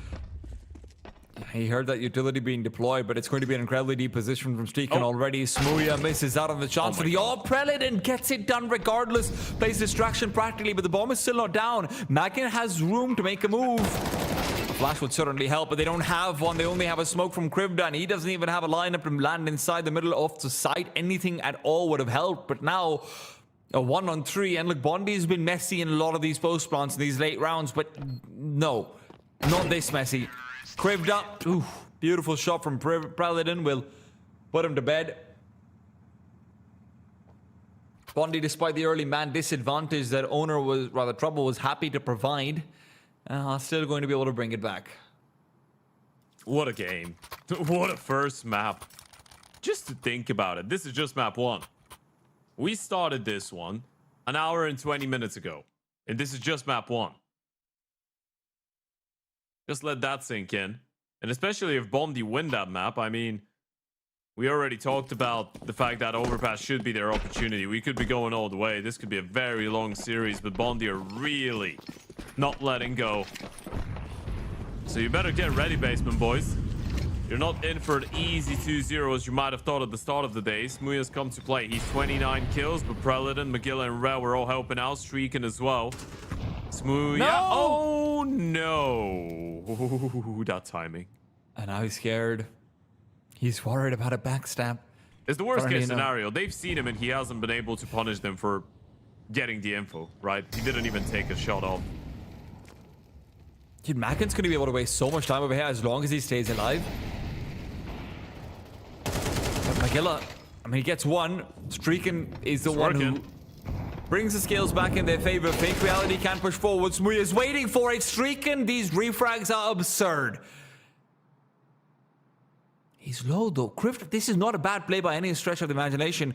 Rel's given up that early contact position. If Streakin gets taken down, even if he doesn't, Krivda can walk directly into the bomb site. Does he check that angle again for this late round? Streakin's surely worried about it. Hip spotted, taken down. Rel now comes in from the side, gets himself a nice little cupcake flying over. 30 seconds. 30 seconds. Bomb on his back. Thing is, he was so far away that they might think he's running towards that A bomb site. They should not move still. Play the 2 versus 1. Owner's taking his time, man. He is making him sweat for it. Rel is gone. And with the smoke down, he should know Magilla has himself only an AWP to work with unless he's picked up a rifle.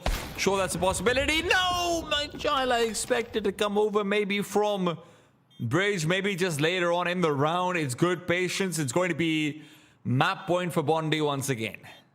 That's a big play out of Magilla. It's a massive step up as well for Bondi to get themselves 2 map points on the CT side. It's been such a hard fought for map. They had so many opportunities to run away with this, so many opportunities to close. And it's 2 more now, and this is probably the best situation they've been in.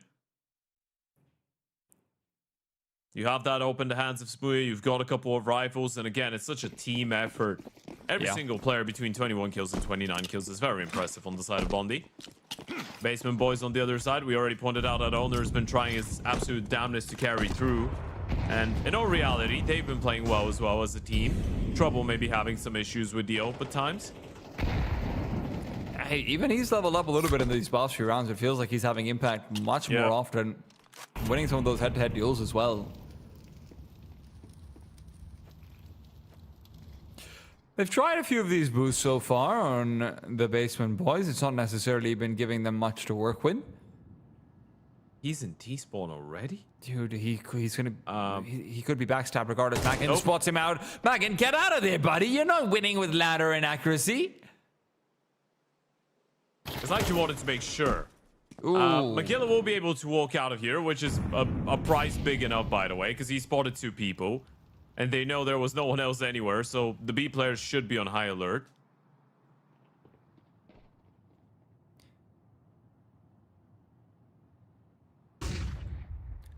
Steps heard. All of that is audible. They know the A players have rotated towards the back of the bomb site. Still lining up for a B take, though. One more Molotov in the hands of Rel could be massive. Nice opener out of trouble. Fake Reality is going in through the incendiary. Rel taken down. Preledon is confused, and despite that confusion, we'll find one. Smooya has to do it all. No option but to frag. 2 versus 4. Bombs being planted. Smooya is not being challenged. And Magilla, he doesn't have utility to help out. He doesn't have HP to help out. This feels impossible for Bondi. A smoke will miss. And if there was ever going to be a needles gap... They don't have a lot of money. They need to save. You're not working with any loss bonus here. Not a significant one, that is. And Smooya is the only one that can go for the full-on reinvestment with the armor, with the full belt of utility, and with everything. Streaker would need a drop. It is good if they survive. They would have to cut some parts of the util. Maybe not have the fuse kits, all of them. Terrorists win. Now Smooya can drop 2 guns, or at least 1. And you can have a proper investment for the potentially final round of this map. Or is it just the final round of the second overtime? OT number 3 still on the table. Is that how we like our map once to start off?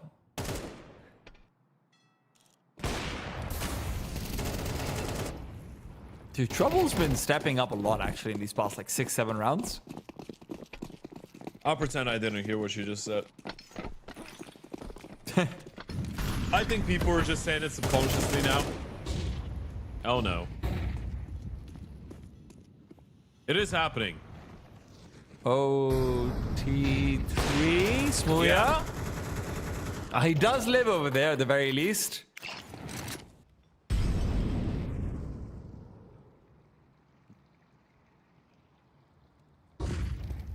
This is a... Look, this isn't a bad place for Predator to be. But if he backs off all the way into the A-bomb set, he does leave Smooya on an island.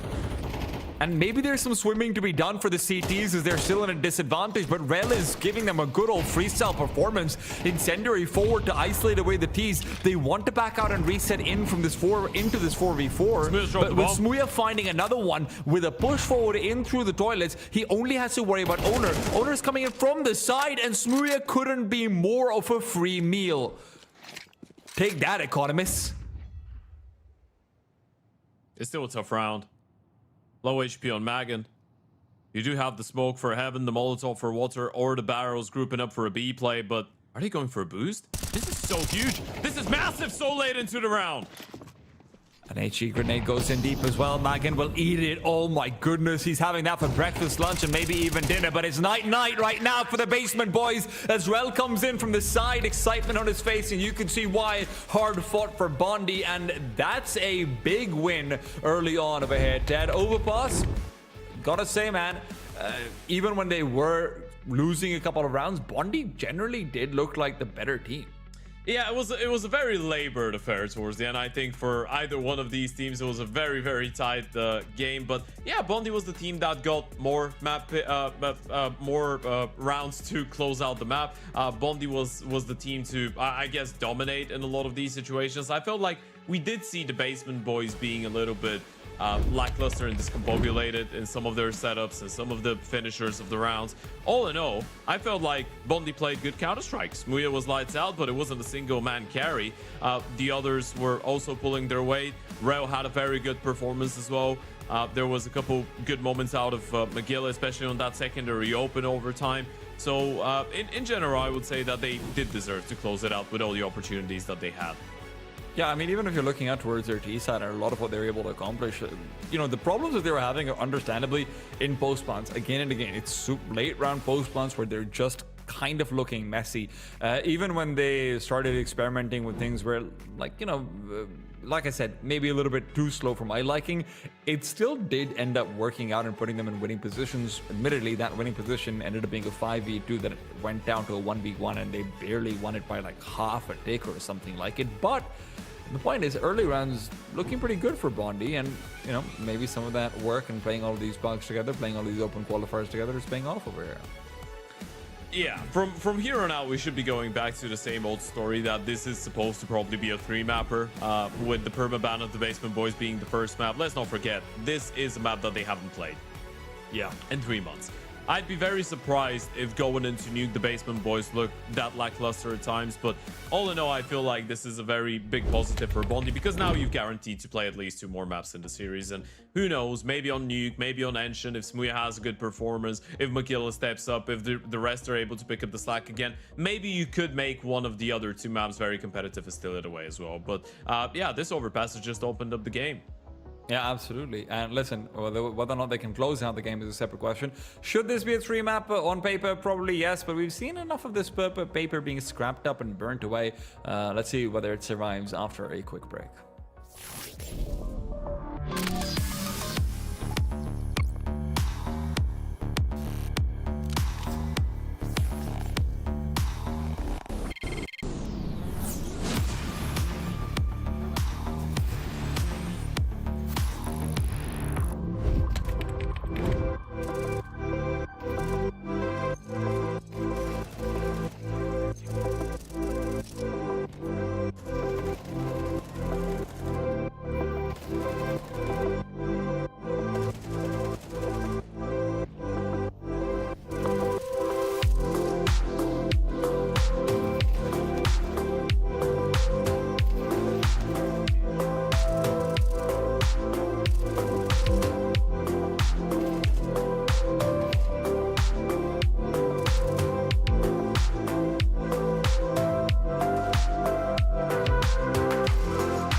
A double overtime affair on overpass was what Smuya and Magilla needed to get map 1 against the side of the Basement Boys. Folks, welcome back to the LORGAR Rankings Close Qualifier. We've got one map done out of a day of 3 best of 3s that are coming up, so it's going to be a pretty long day. So I'd advise you to get comfortable and enjoy yourselves watching this Counter-Strike. But now we're moving into map number 2, Mamoon. Are we expecting another very close affair, or is this where things get back to normality and the Basement Boys just play a little bit better? Look, on paper, this is supposed to be back to normality, right? But that being said, I do think that Bondi, generally speaking, on their T side, showed us some pretty good stuff when it came to the first 30 to 45 seconds of setup. Now, where I will caveat that is that on Overpass, despite that setup sometimes leading to opening picks and whatnot, we never actually saw rotational devices like Connector being used. So whenever that's the case, I start to get kind of worried about maps like Nuke more so. So even though you might be thinking, hey, they had a pretty good time on the T side, they're going to have to show us a skill set that we've not seen yet from them coming out onto their Nuke T side, especially. CT side, honestly, fragging wise, they might have looked like the higher firepower team, which makes sense sometimes in, you know, like more of a buggy environment where the other side is still finding their feet about them in the server. So yeah, I do think this should be a 3-mapper. I do think that this shouldn't go beyond like a 13-8 or a 13-9 best case scenario. But hey, if they show us that second adventure on the T side, we could be in for a treat. Yeah, I think this will be interesting. We've got obviously a CT side start as well for the side of Bondi, and that means that we're probably gonna get to see Smuya on the op a little bit earlier. I doubt we're gonna get to see the double op action, which we had on the previous map. But in general, this is a map that goes a lot better for the Basement Boys. More often than not, even though they did lose to Tricked literally yesterday or the day before. Yeah. And they have had a couple losses to teams like X0 Tenacity, like Quentry, like Whitebird. They did beat Passion UA on LAN on Nuke at the BC Game Masters Championship, which again was played a couple of days ago. Yeah, they are warming up with some chess apparently. That's okay. That's one way to do it, man. Look, we I don't will see the give full a chessboard though because of the camera. We can't see the white figures. This is it's anti-chess hacking. That's what's going on over here. Sure. It's making sure that you can't give him moves to make, and all you can do is just watch his side of the. Do you it's play what chess? People would do. I do, but so badly, Ted. It's so much fun. I love being bad at chess. You know, there's sometimes there's just things in your life where you just accept that it's probably going to be more fun if you accept and you embrace the badness. Okay. So you're not trying to learn as much, you're just enjoying yourself. I'm not trying to hate myself. Yes, while learning, because it feels like there's too much to learn. I'm gonna get something wrong, then I'm gonna just go down a rabbit hole being like, oh, but what happened in the 1940s when the 2 grandmasters played against each other, and I won't understand any of it, to be frank, and then I'm just gonna be feeling inadequate. Okay, but do you play chess.com or you play in real life? Yes, I play chess.com. Okay. I do have a very nice I am a chess real set in life real life chess as well. enjoyer. Okay, I prefer it to online chess. are you good? It depends. I wouldn't say I'm great. I'm not nowhere near level ready to compete, you know. Right, okay. I just enjoy it. I don't think I'm great. I don't think I'm awful. Somewhere in the middle maybe. Okay, I think I'm awful. All right. Like, I think I'm objectively terrible at chess, but on the board chess, I get lucky sometimes. And I also have Okay. like a really beautiful like Aztec chess set from that I got from Mexico or something. But yeah, it's a good time. That being said, though, I do want to see whether or not Basement Boys can, you know, maybe get some chess out on the server over here at Nuke, because for me, Trouble started picking up the pace a little bit towards the end of things. Magent actually slowed down in a few rounds, but again, for me, what was important was more that multi-kill potential that he was bringing in. Whenever he did activate, he was doing a very good job of. If you can get someone like that in Nuke doing well, you could be in for a very good time. I think some of the setups were very uncoordinated, maybe untested, and that usually comes around when you haven't played the map as much and you don't know how things could go wrong and exactly when you should be, you know, undoing the setup and just aborting the mission. We had a couple of these situations and towards the B-bomb side, I think 2 or 3 of them, where one player would go down, and then the second player that's responsible for another position would just not react to what is going on. Yes. So there was some moments where you could say there was either a problem, a lack of communication, or a lack of fundamentals on the bomb side. But these are the things that we believe should be going a little bit better for the Basement Boys here on New, because it's a map that they've played a whole bunch. It's a map that they've practiced a lot more, and it should be better drilled, so to speak. Of course, in case you're just joining in, this is only the first best of 3 of the day. We're looking at groups C and D here. The LORGAR ranking season 1 close qualifier. Of course, we've got 16 teams out of different European countries going through open qualifiers that have all made it here, and 4 of these teams will qualify to the LORGAR ranking season 1, which is going to be a 50k LAN event in Barcelona, Spain on the 25th and 26th of April. Of course, after the group stage, we've got a play-in double elimination bracket, and there we're going to find out the 4 teams. But we've got Basement Boys taking on Bondi here. The winner will be playing Unity, the losers playing Qual 4. All of this happening on Saturday, which is the day after tomorrow. Yeah. And then we've got Group D with ASTRAL taking on DALUYONG in our second game, and then HYPERSPIRIT taking on Drama in the third and final one of the day. So it's packed schedule of Counter-Strike. What are you thinking about Group D, Mimoon? We can use the time because I think we're waiting on some other players to rejoin. Yeah. We've got a bunch of new lineups, a bunch of new things, teams. Have you taken a look at that Drama lineup, the Serbian one? Oh, I thought you were about to have you taken a look at the drama that's happening in Group D for a second. I was like, who? Have I been missing gossip? Look, I've seen the drama lineup. I'm interested in it. Can I be honest? I've got like a real vested interest in ASTRAL just because I love GXX and watching him play. I'm so disappointed that we haven't seen more from GXX because I always felt like he was an AWPer who should have done pretty decently well in the CS2. And I don't mean decently well, like become like top 20 or something, but I do mean that I always thought this was going to be like a Nikodos situation where a team just picks him up and says, hey man, like you're probably good enough to help carry us to that, top 30 in the world, and then from that point out we have to replace you, but you're good enough to get us there. And I don't think he's necessarily always been given that level of respect because he didn't have that Nikodos pop off in like 3 maps at a major or something, which everyone's going to remember him for. But I do think he just got a little bit overshadowed in that Bad News Eagles, and man, I want GXX to pop off in ASTRAL.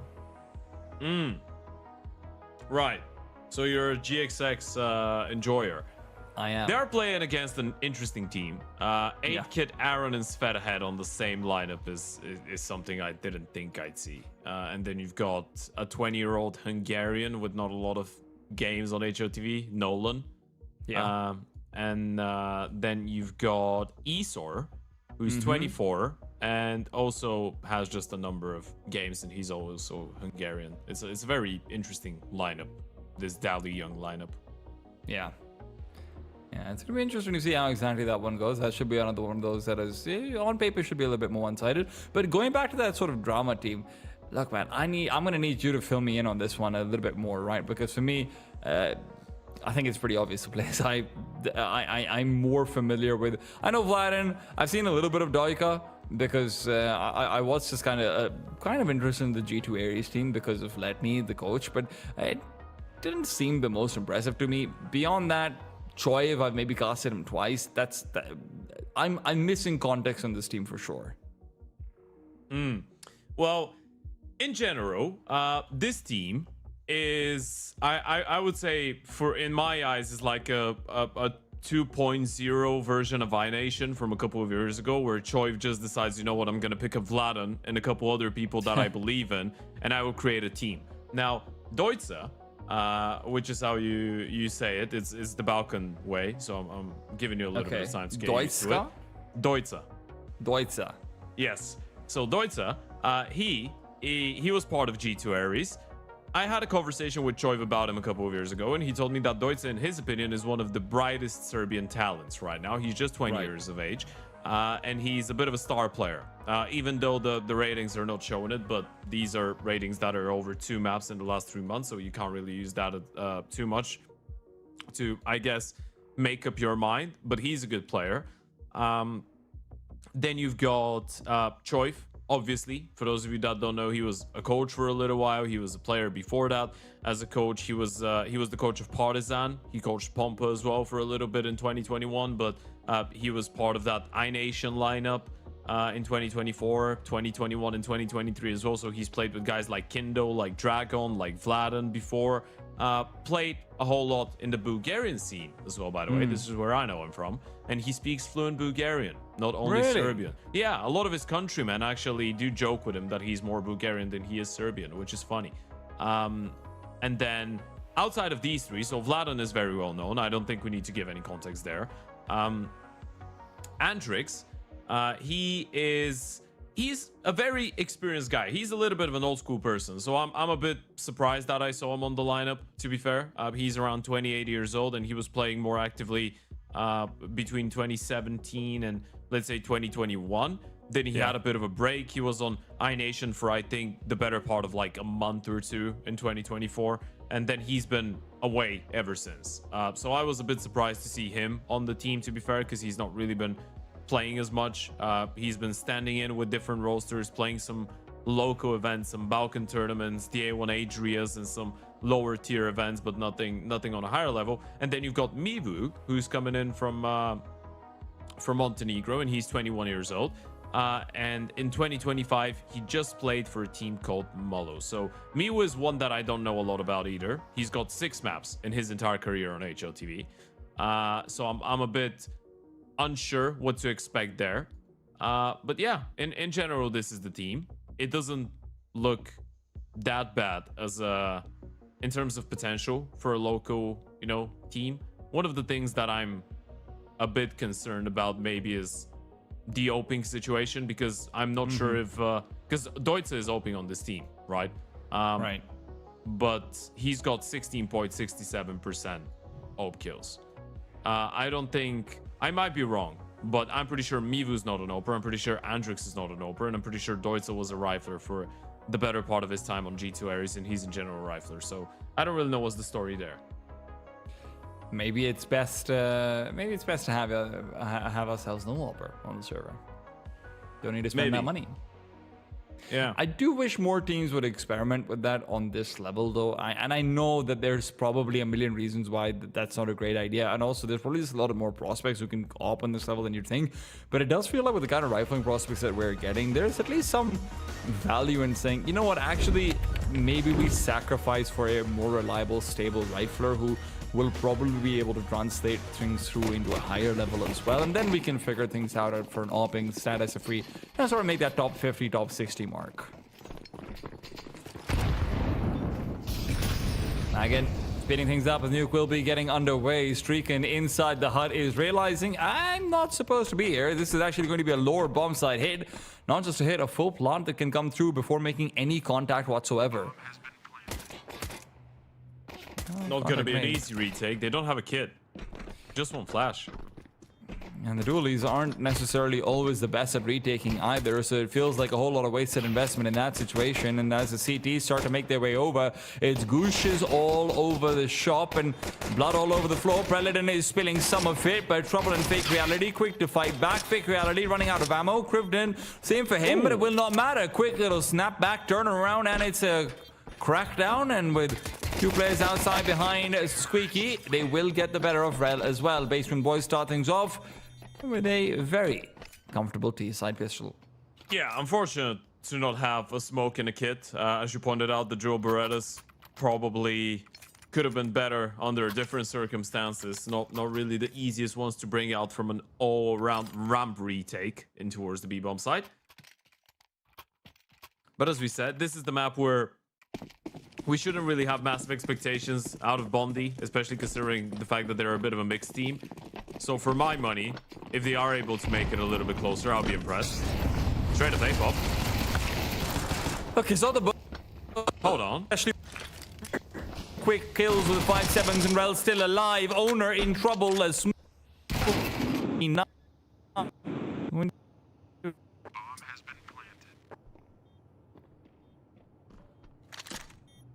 Mag. As of right now, all alone. McGill is actually hunting him down. I think he's realized where Krivda is. He's just on the chase right now. This is a little bit worse for wear. His teammate is nowhere to be seen. And Magilla gets that kill. There's no one to protect the bomb. He turns around. Magilla still gets the kill. And it's Magan. A 1 versus 3. No defuse kit once again. They need to stick it with the 10-second defuse is not even planted for him. He needs to get the kill into the first one, but he won't be able to get close enough in time. Second kill is there, but he's gonna have the defuse. Surely clock tapping away. It doesn't hit the mark. Finally does. He'll get all 3 kills, but doesn't get the defuser in time. That's not even a worst case scenario over there. The fact that the first 5-7 contact outside of Squeaky only gets 1 kill streak and fully blinded, sure, but with people coming in through that narrow alleyway, could have been multiple.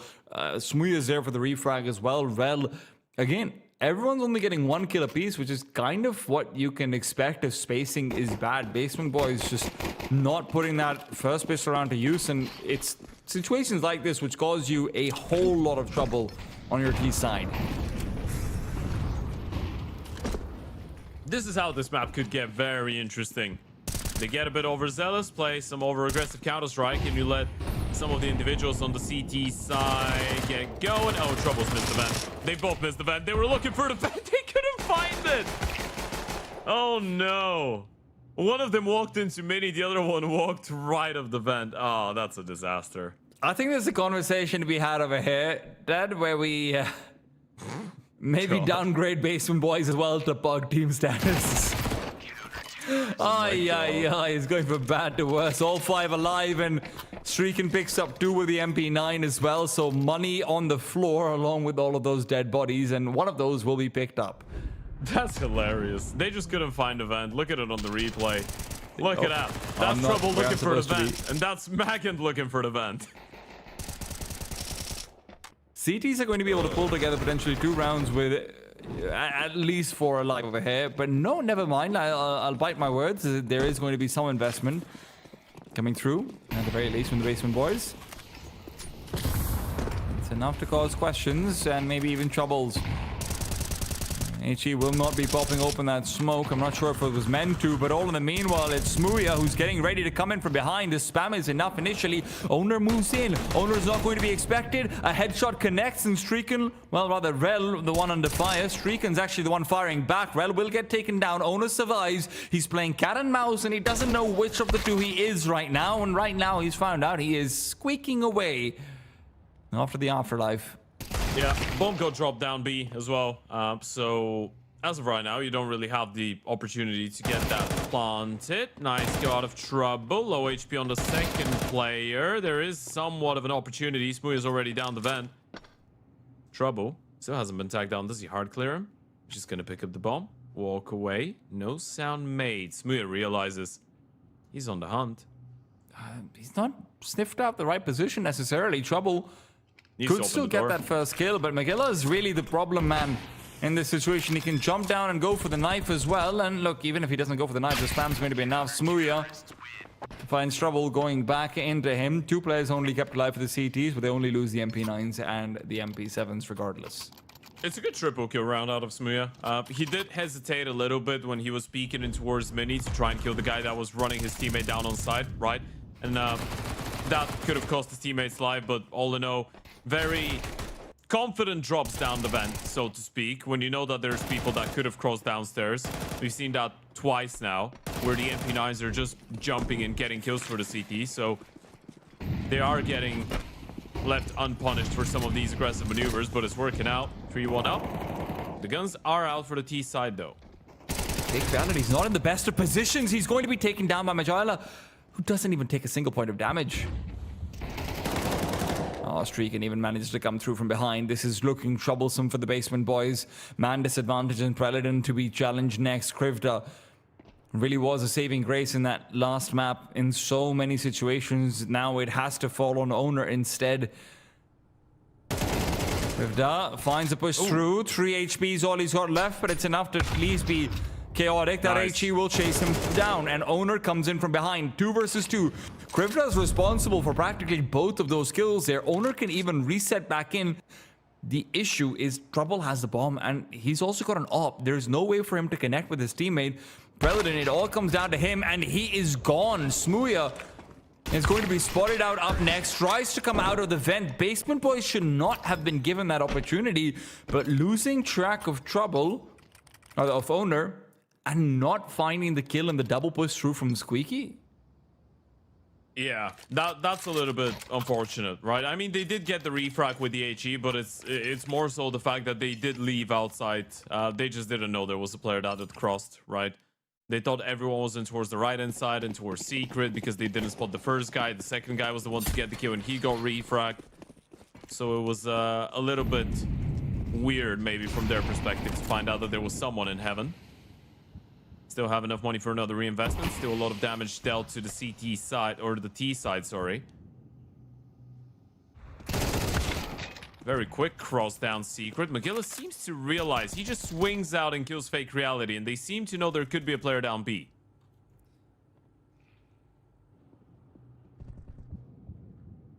Can Owner get off to sneaky business once again? Paladin, position's not bad at all.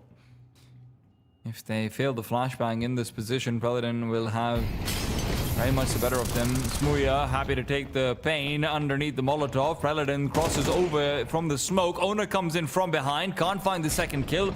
And even if they had suspected a player to be down below, they didn't expect him to be coming back up that fast. Paladin had nowhere to go, and with the B-bomb site now exposed, Streakin and Magilla try to bring it back before the bomb is planted. Two big kills, and Streakin's not been traded either. They can't plant. Oh, wait, never mind. It's already down, so yes, they can. A bit of sleep. This is still winnable for the T's. Low HP on both Streakin and Magilla.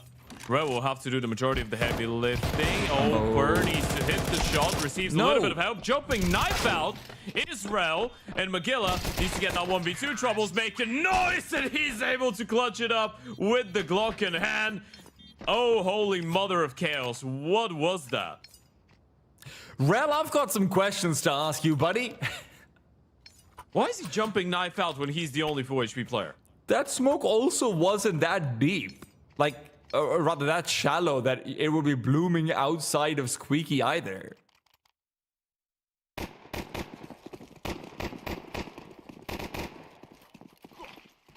Bondi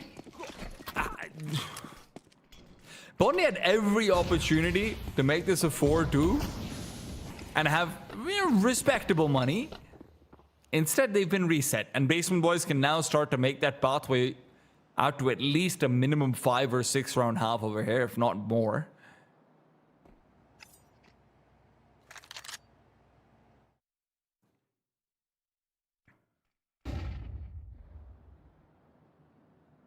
They're hailing Mary. I don't think Mary is going to be driving a cab right now out in these nuke streets.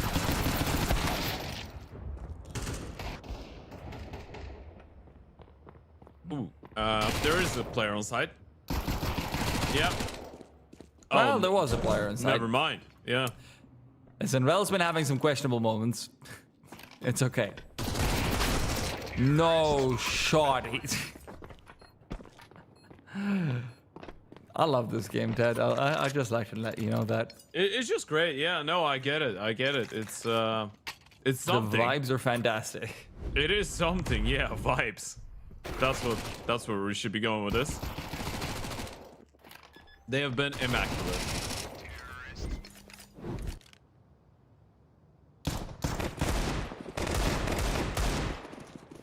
Immaculate vibes. Indeed. The most important thing on the server. Most important thing for a successful Counter-Strike team. Immaculate vibes. It's true. Yeah. That's why FaCe is doing so well. Yeah, because the vibes are great. Exactly. And that's why Liquid is struggling. Yeah. Because the leash is always a problem, isn't it? Streakin comes through. Kill on a Fake Reality is good. And maybe there's more where that came from. Streakin, buddy. Rel.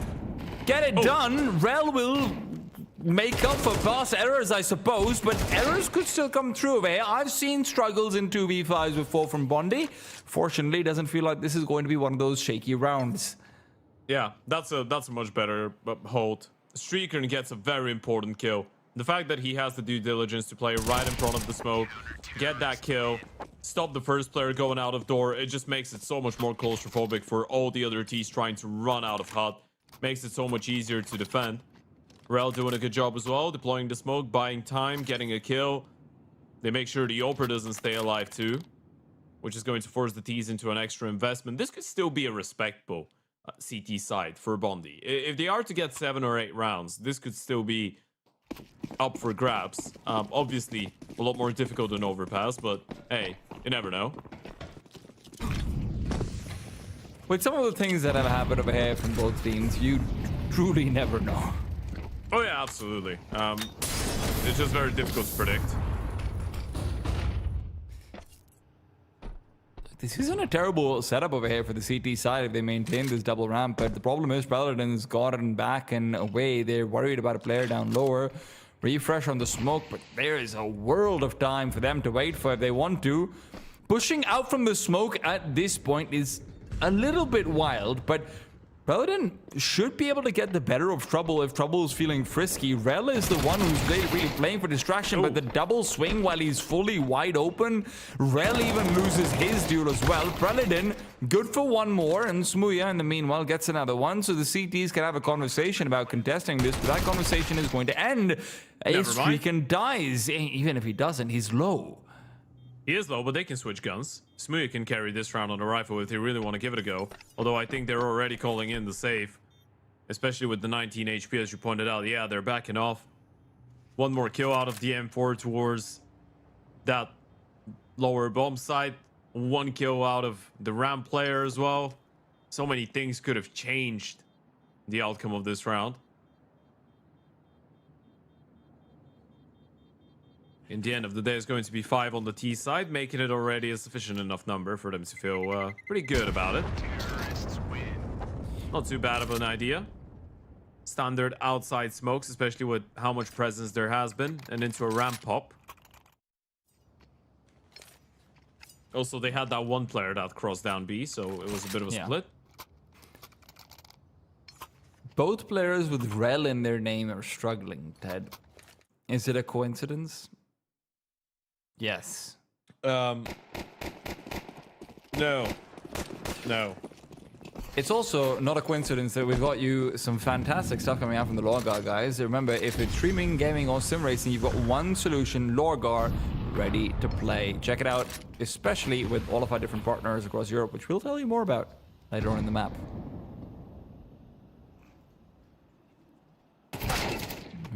Oh no, owner! Woo. 13 and 6, and you can see why. I was just gonna say, Magilla probably just gets the opener. No one's gonna be able to refrag him. It's a good elevated angle. Owner just deletes him. He was very much ready. The Oper is down secret, which is not too bad of an ordeal. Smuya could get one kill, stop them, make them reconsider, and go back into his teammates. Now, hitting that first shot is very vital. Will not be able to do it. Takes a lot of damage as well for his Trouble. And he misses the jump. Smuya. My poor little Smuya. Well, this round is over. There was a way. They will try and fight their way out of here. Hold on to some of the guns, but nothing more that they could do about it. It just comes down to a couple of individual fights, right? It's just that the rifle gets bested in towards outside. The Oper dies down secret. Sometimes these rounds will happen. Not a lot you can do about it. You just get out-aimed. That. We'll get one more. Yeah, that's unfortunate. They would have loved to be able to at least hold on to the guns.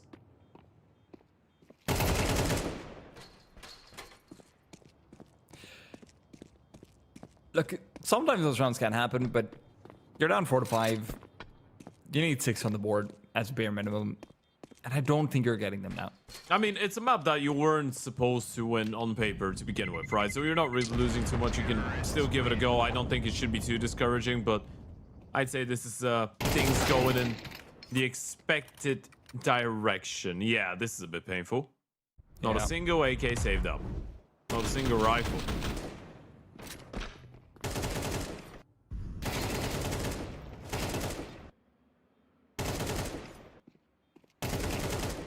Argument over here to save for Bondi. And it is an argument they will subscribe to.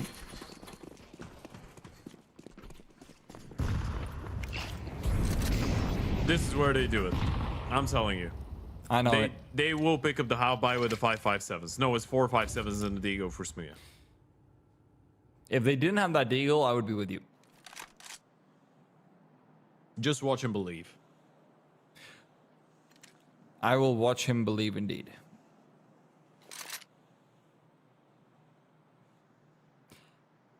Basement boys are taking this slow. And whenever you're going too slow versus pistols, you can start to question.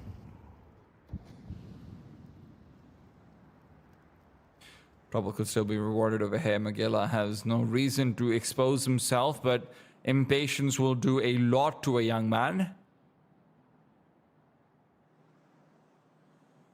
And you could see how grating this weight could be. The T's are yet to cross, the T's are yet to make a move, and there's only 45 seconds left on the clock. Commitment to the A-bomb site is being promised, but I don't know if that promise will actually be heeded.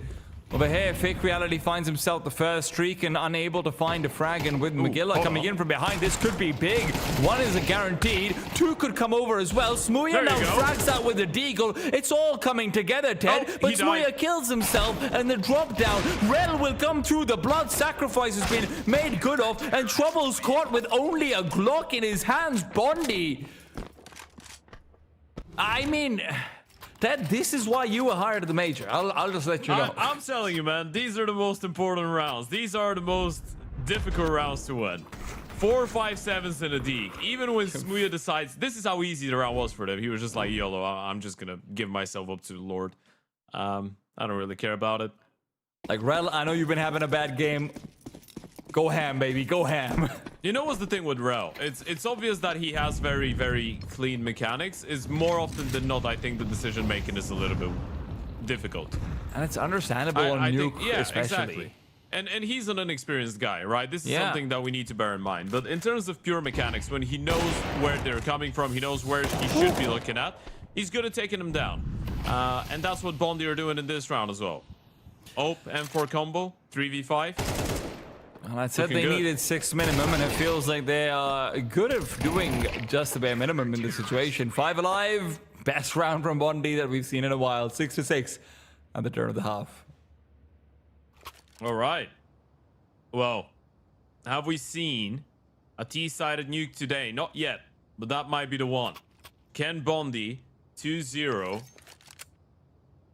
the Basement Boys on the T side of nuke out of all places? That would be a first. That would be a pretty decent surprise.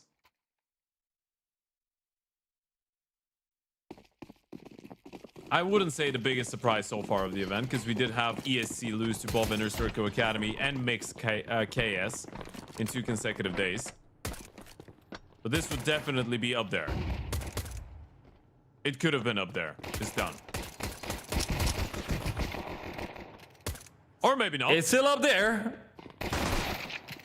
Or up maybe there. not. Maybe not. Magella comes back in. 1 versus 1. It's mag on mag action, and one of them's got 14 kills. The other only with 4. Basement Boys, though, they know it's the lower number that comes out on top. Everyone knows. In this game especially. Yeah, I don't know who wins, actually. I think in a funky way, all of us are winning and all of us are losing at the same time. But that was a very good attempt out of Bondi. That was a 3 versus 5 pistol, a 1v2 attempt at the clutch from Magilla. They still get 4 kills, so I'd want to see them explore the possibility of a forest buy, regardless of the lack of a bomb plant. That's exactly what they're doing. Not a lot of util, but a lot of Mag 10s. Is that a ramp play? No flashes. This is not an A-pop. This is a ramp pop, if I've ever seen one.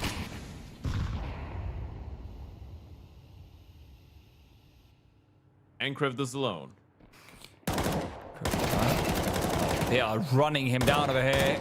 He's got a lot to do, but with 2 more players coming over, maybe they can help out as well. Magint, the man of the first pistol round, is being forced back, but Owner's right here, right next to them. He's pushing forward into the Tech 9s. In through the smoke comes Preledin, who somehow managed to recover his entire game just in this round, but Fake Reality reminds them that he still has a statement to make.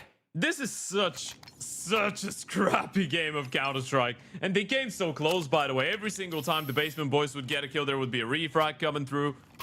This round was so close. If he doesn't get the second one, that would have been back-to-back 1v1s, but they are coming close on that T side. You don't get a bomb plant again, but you at least want to keep them on their toes. Half by a bunch of smokes, a bunch of Tech 9s. This time you might explore outside a bit more. At least to try and show some presence, but look at Owner.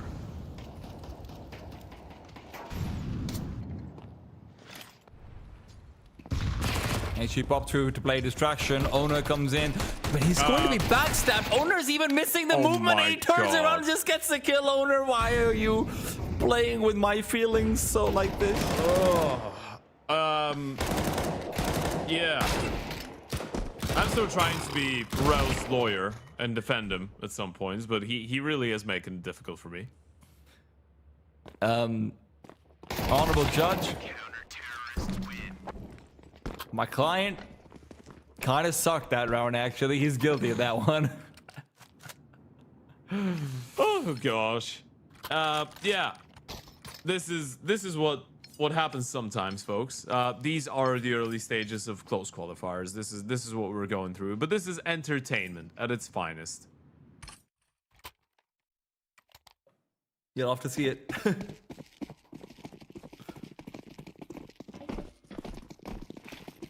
Dude. It's like it's happening to me as well. I kind of feel better about myself when I see that happen to other people. They lose this one. Owner's not in a great position over here at you all, go. and now Trouble's out on an island. You've got one choice and one chance. Swim to shore, buddy. And turns out he knows he might be related to Michael Phelps over here. Trouble keeps on going.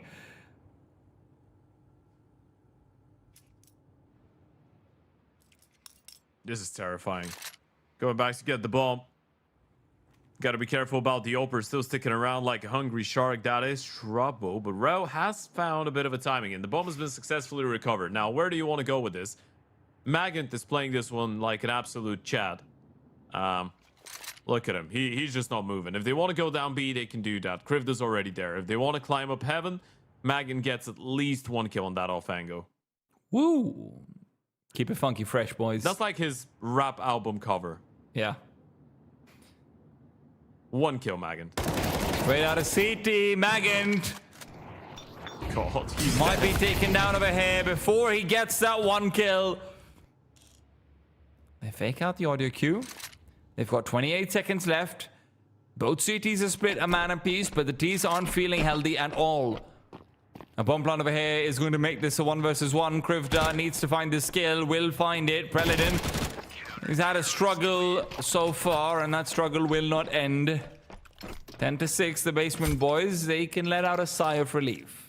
Yeah, I guess a sigh of relief is one way to explain it. 10 rounds now for the difference. It feels like this one is going to a much more logical conclusion than the previous map. A little bit of craziness towards the start could have made things a bit scrappier, but now we're going towards a third potentially, which, of course, for those of you that are joining us right now, would be an Ancient. And we do have 2 more series, as we were talking about them earlier. We've got ASTRAL taking on DALUYONG, and then HYPERSPIRIT taking on Drama after these games are, or after this game is over.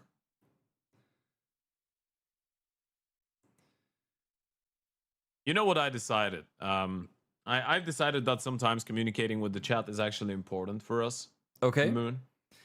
So I will address what Nosy said. I miss the Budapest Major. I think all of us miss the Budapest Major. You'd say that. What a controversial opinion, Ted. There was something very cool about this major. I don't really know what exactly it was. It's hard to quantify, hard to describe, but there was something special about that one. Yeah, something special about this major for Ted in particular. I think for all of us. For every single person. Nah, man, if there's one major I miss, God, it's probably Antwerp. That was a killer finals. Sure. But to be fair, the rest of the major had some questionable results. I'll give you that. I do miss Boston a little bit. No, God. That one side of that bracket was awful, though, to be fair.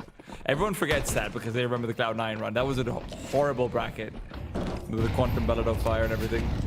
HE grenades down under, and Predator is not feeling good. That's a statement regardless of the round, though the HE just doesn't really help. Magan comes out, spots out a hip, and Magan will do what he does best. He takes them all down. Now, that's not been what he does best in Nuke, but hey, man, we won't hold that against him because he's now gotten 3 kills, it's 5 alive, and Bondi are running out of steam.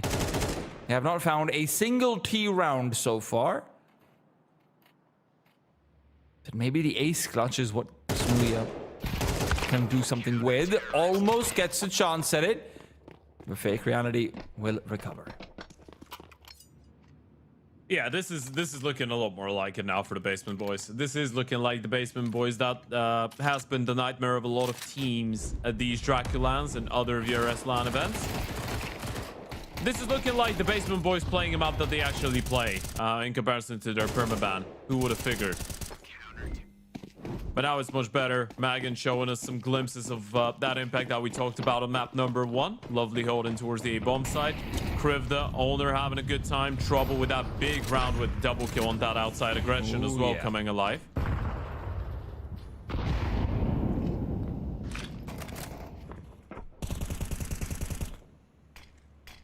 All right, what's the plan here, Bondi? Diagonal smokes. Smooya's been very audible in towards the top side of silo. Magilla will try and walk his way down. There's no further steps and no nades to break the smokes. Thing is, there is a player down who's waiting for him, and it is the Opera of Trouble. It should be a free kill. But Magilla might just want to stay. Oh, never mind. He actually jump peeks it. Trouble is able to hit the flick, though. That's what you wish people would do in horror movies when there is jump scares. Just shoot the clown, man. What do you mean? Trouble will maintain the lower bomb site. And the rest of his team can focus in. Now, Trouble isn't necessarily the player you want to have overhead trying to defend. He will be able to find another kill, though. With Streaker taken down in a 5 versus 3, this round feels impossible. Bondi been suffocated all T side long. And unlike that first half, they're not going to be given any surprise wins. Unless this 3 versus 5 can make me eat my words. Magan is caught in between 2 mines. He should be a dead man, but even getting 1 kill before he goes down is more than enough. Rel is back to CT position. Bomb can be planted. Smooya gets 1 for free. Trouble, my brother, what are you doing there? A 2 versus 2, and the CTs will collect back together. Pop open the smoke, gives Smooya a chance for a big old highlight. It's a first T-side round for Bondi, and of course, it's Smooya to give it to them. What a massive round that is out of Bondi. A legal steal, 3v5. That should have been map over. And it's all in the back of individual fights. Trouble starts it off so well with the open towards Secret. Jump peek doesn't surprise him, doesn't scare him, doesn't catch him off guard. And Smooya brings them back with a 4-piece. All I'm saying, the CTs are playing a half by here. Their money has been reset. Lobby crunch? No, not the 5-7. Son all over again. This can't be how you lose. Bondi, we're begging you. Well, never mind. Forget about the 4-piece out of Smooya. This map is over. Okay, guys, it's ancient. Yeah. GG, go next. That is the vibe. Sometimes that really is the vibe. Yeah, that's a bit disappointing. This was just starting to get exciting, man. To be fair, an 11-8 Bondi also game. won like 2 half buys.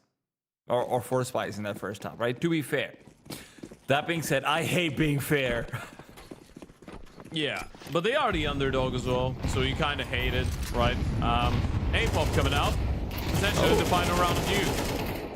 Hey, they want to guarantee it.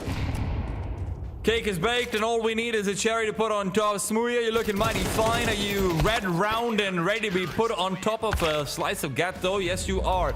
30-7, the Basement Boys will be able to take map number 2 in style. And honestly, that second half, it was all them. That first half, it was mostly them. Yeah, I think it was a pretty decent map, all in all, out of the Basement Boys. We had that conversation before the start, but obviously Overpass wouldn't be great considering it was their first official on the map with this lineup, right? And the first official since the start of the calendar year for the team in general. Nuke, it was a lot better. T-side, they were able to find ways to surprise their opponents. A lot of the times when Bondi would try to go for aggressive solo peeks, there would be people on the other side ready to stop them or at least get a refrag, and then moving on to the CT side, you saw them just get a lot more comfortable. Magent was getting into the groove and towards A. Trouble was making a lot more aggressive moves happen. Owner was the playmaker all in all throughout the entire map. So regardless of all the efforts and I guess highlights that we did see from people like Smuya, like Magilla, the Basement Boys did win the map, not because of their players, but because they were just in general the better team, I felt like.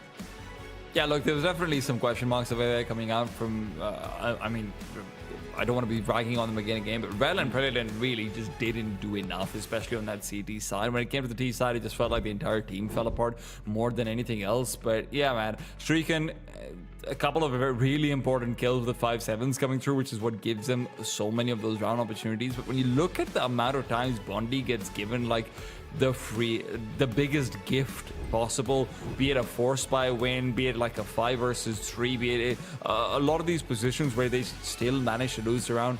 Yeah, we kind of expected this on Nuke, but I will add the caveat over here, Ted. Ancient doesn't necessarily have to go that way. A lot of Nuke was, hey, Bondi are struggling to find their heads. Ancient is quite a good pug map. Yeah, absolutely. I think this is why we were selling that entire point of they needed overpass, because if it goes to a third map, then you can make it a little bit scrappier, and the individuals are probably going to have some more upfield to play. It's probably going to be easier to come up with ideas on the T side as well, and with different ways to react and implement aggression on the CT side. So I'm completely there with you. I feel like going into that third map, it's really not a clear cut or a clean cut on who's going to run away with this win. Well, let's find out. I'm sure they've both got their running shoes on, but maybe one of them slips up over a banana peel or not. Can the Basement Boys continue through that success from Nuke? Let's find out after a break.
there was ever a chance for Bondi, it would be on map number 3 coming into Ancient. Welcome back to the LORGAR rankings. We continue on with the close qualifier Group CMT time instead, and we're having a blast over here because, listen, we're not getting to see the best Counter-Strike. I won't lie to you, we aren't. But there's beauty in the madness, Ted, and you're where I'm finding most of the madness, I'll be honest.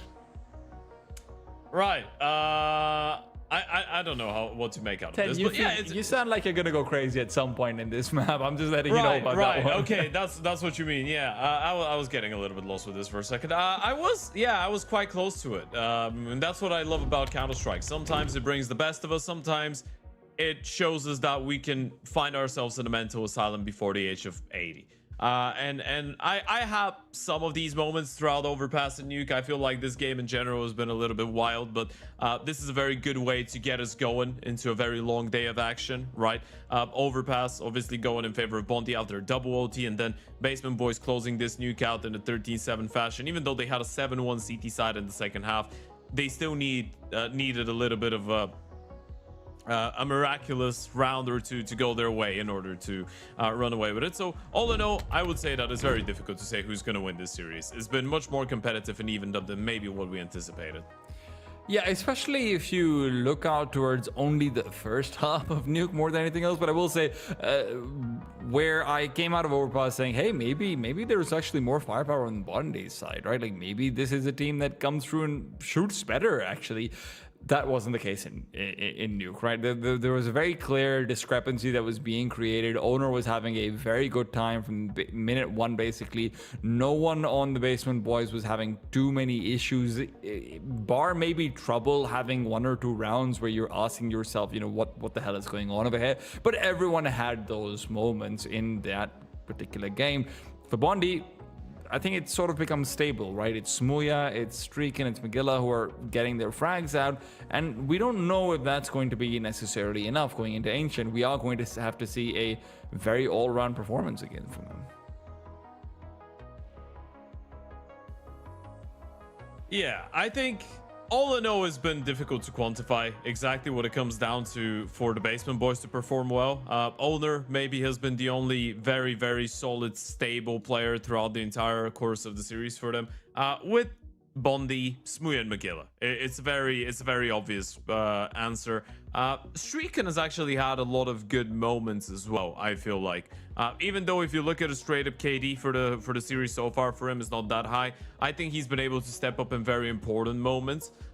Sometimes Preledon and Reo have had some worse for wear situations where, you know, the decision making doesn't really feel as polished, but all in all, I feel like for a mixed team, they've been doing a very good job. And now we're going onto a map that, as we pointed out towards the end of Nuke, is a lot puggier. It's a lot more basic when it comes down to the understanding that you need to have on it, and communication wise is not the most difficult one to have when you compare it to maps like Nuke and Overpass when you are a mixed team playing against the proper lineup. So yeah, I feel like they do have an opportunity. Basement Boys don't really have the best track record on Ancient as well, not the best memories out of the last 2 days, that is for sure.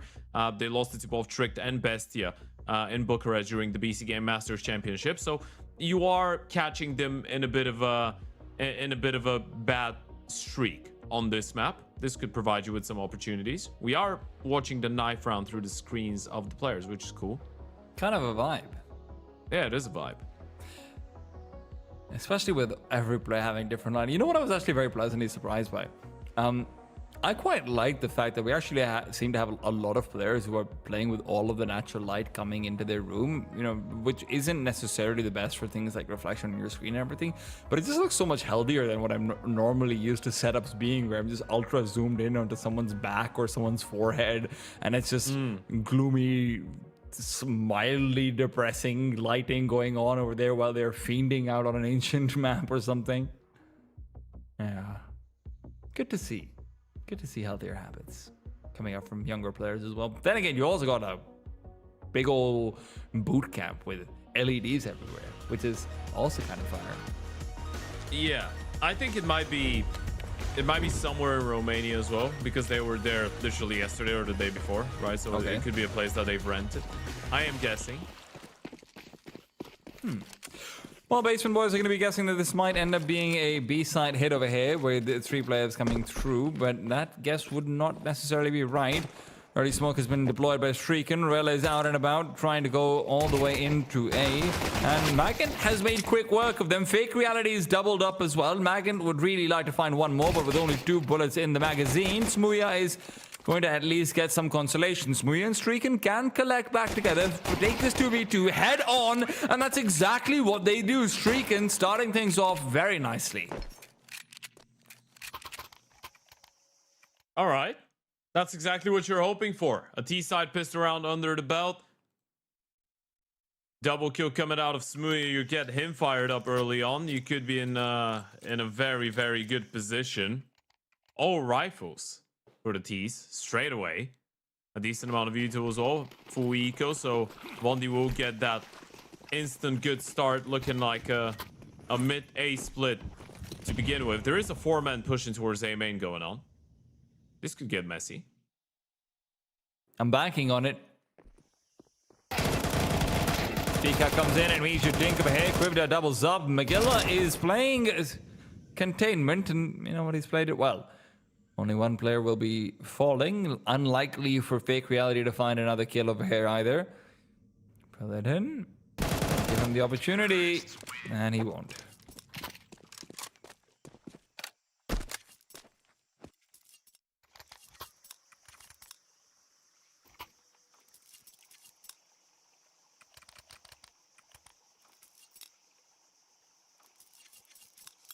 Okay.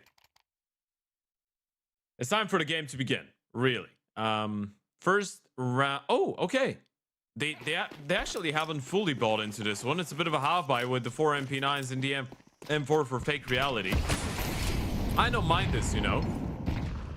You're getting the bonus of not having your first full investment being too labored. You probably surprised the T's with the speed, or at least that's what you were hoping for. Rel with a magnificent double kill. It's just put both Krivda and Owner to bed. And now they know it's not a full investment. They haven't seen any utility. They've seen 2 MP9s charge at them. That's the element of surprise gone, I guess. Funnily enough, this used to be something that... God, this is so old, but LDLC with Alex used to call this a lot in their third rounds. Especially on maps like Inferno, back when like the UMP was quite overpowered, especially. And it used to give them so many random rounds in like these online games that they used to play. Obviously, this is back when it was a lot less common for every single team to have a coach and an analyst and all of these things who's going to be doing all that extra research, even if you're a salaried organization. Smooya.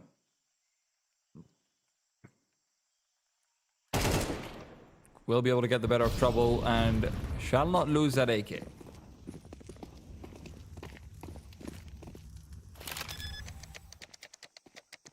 Of course, remember guys, for the LORGAR ranking cups, if you want to check out the domestic partners for LORGAR, Baltic Data is the official partner for LORGAR in Latvia. You can click the banner below the stream and take advantage of an exclusive offer only for you guys at home who are watching this tournament. So go check that one out as well and support the LORGAR lads.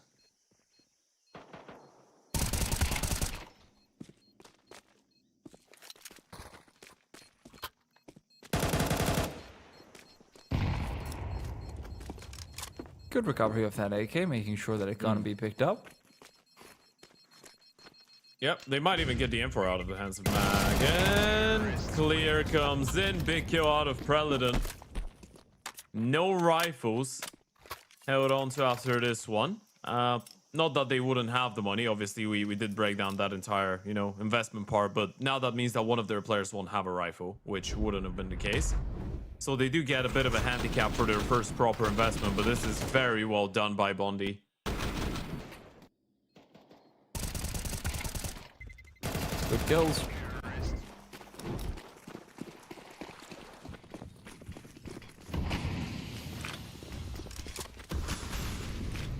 Basement boys are going to have to face down a very fast play. How does Krivda get even one kill over there?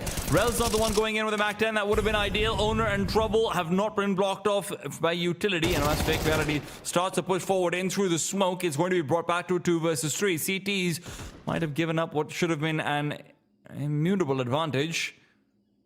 But as Paladin has been left behind, he is the one with the bomb. So CTs are going to be able to commit down to this B bomb site if they really like to. Smooya starts to move back over just to check out their flank. Very worried about a move being made, but the CTs even more so. They will drop down and make audibles. That's just one player though. And this is very smart from Predator. He knows that there was multiple people that were potentially fighting in towards heaven, so he's decided to pause, but they've both left. They've left Trouble all alone. And he's down to 48 HP. If they just walk up the ramp and get a 1v1 fight and get the kill onto Trouble, this round is on.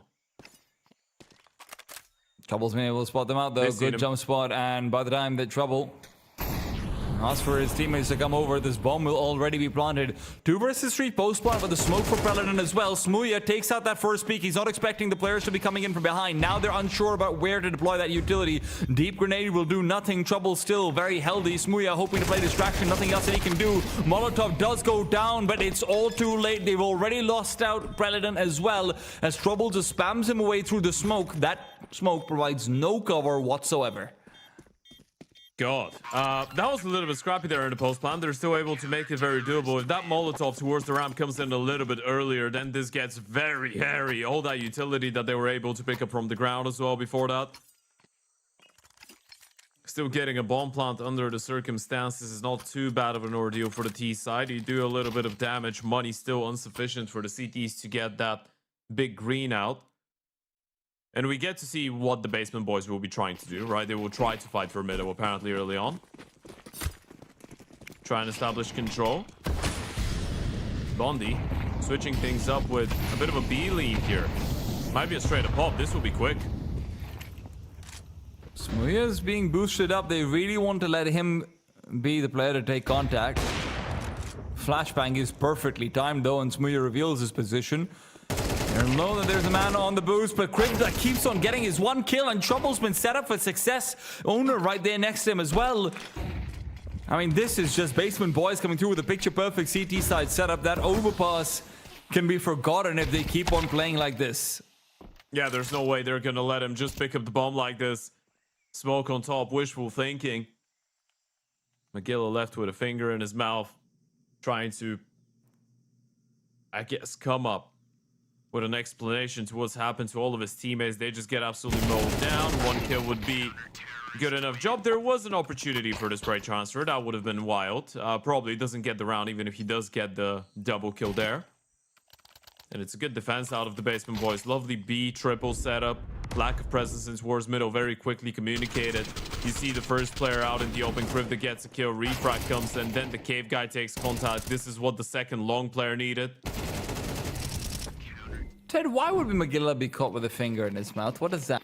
A thumb in your mouth, you know? Oh, You're just, okay. yeah. Fair enough. Okay. Yeah. I was like, is this a Bulgarian Just, expression? I don't know. No. You're just sucking on your old thumb, and you're like, Okay. What's up? You know, some people do that when they're thinking. I suppose. People do wild stuff when they're thinking. Well, people do wild stuff when they're walking out in the middle as well. They die. That's pretty wild. Speaking of wild, Fake Reality is being introduced to the wilderness himself. Trouble's op is perfectly positioned, but with a missed shot, now he has to worry about long. What? He repeats that with an incendiary. Krivda, what is going on? The one-shot master, apparently, always good for the one. Can he pull through a multi this time over? Doesn't feel like it should be likely, but still will get the second as well. Push through from Owner, quickly punished, and Bondi are back to winning ways. Bomb has been planted.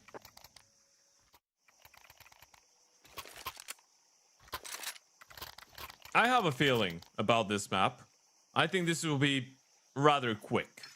From what we've seen so far, Bondi are trying to pick up the pace a lot on the T side. Basement boys are not shying away from the fights. I think both teams in a certain way have had enough. And they just want to pick up the pace a bit more. Tactical timeout coming out of Bondi. This is interesting.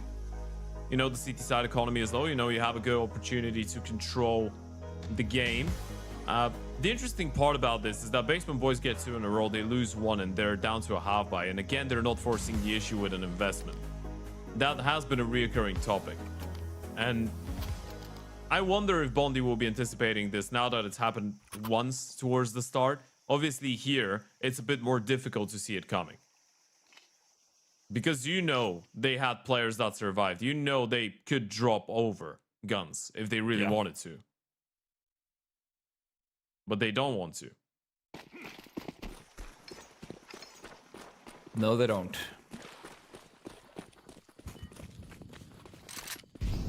I am curious to see if the Basement Boys do change things up into that next round a little bit more. We haven't really seen them actually match the aggression of Bondi in any significant way.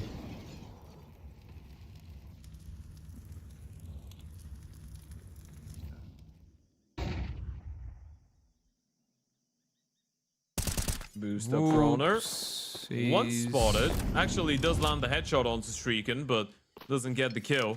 It's good damage, and that confirms the whereabouts of one of the rifles, if they know how many there is, obviously. I think at this point they might have a bit of a feeling, but look at the Basement Boys rotating a third player. I mean, it's wild that there's still a commitment being made to this B bomb site when you know that there are at least 2 players in a questionable economic situation. They're waiting for reactions, and those reactions aren't coming. Do you read into this being a stack because of the lack of reactions? That's the question. And as the smokes will dissipate, Molotovs go out. Flashes over here as well. Long smoke being filled is big because that M4 is still very much alive and waiting over there. If it starts to peek forward, this could be problematic. It will dodge out. There's the second player who's yet to reveal. Crypto's always been good for one, but it's Owner this time who comes through as the one-man wonder boy, but that wonder boy will not live to be a man. I like 5 for Bondi. That was a very good way to deal with the situation. As you pointed out, you know they're in economical hardships. I think the moment that you did see the boosted M4, but there was no replenishes for the mid utility, there was no Uto anywhere on the map, you did realize this was a half-buy. And the decision to just not overcomplicate it, not run back blindly in towards middle and in towards an A bomb side, but just stick to what you know, use the util that you still had, and make sure they didn't have a lot of places to be standing. Even with the failed long smoke, you still had plenty of times to and plenty of ways to deal with it. It was a good approach, but now you're up against the full buy. Trouble has to do so much over here with the AWP. Cannot afford to miss that first shot, and he's done his job. Flashed up in the second, it will not matter. A stray bullet is all that he needs, and Smooya all alone, 1v4. Krivda blocked off by the smoke, and that's his only real saving grace, but maybe, just maybe he can get it done. 1v4, pulls out the knife, Smooya! He trips over his own feet. And the Basement Boys find 3. Oh god, that was so close. That was so terrifying. The tingling sensation. Your soul leaving your body the moment that you start realizing we are almost losing this 4v1 to Smooya, and he was full on HP. They didn't tag him down. It's just the fact that he blocks himself in the wall and he runs out of ammo. But these kills are still massive. This is still huge. Money on the CT side is going to be terrible. It should be terrible after this round. They still lost 4 players. Not out of the doldrums just yet. We'll need another one to dig themselves out of the rabbit hole. We have a bit of a technical timeout going on, so a moment to catch your breath.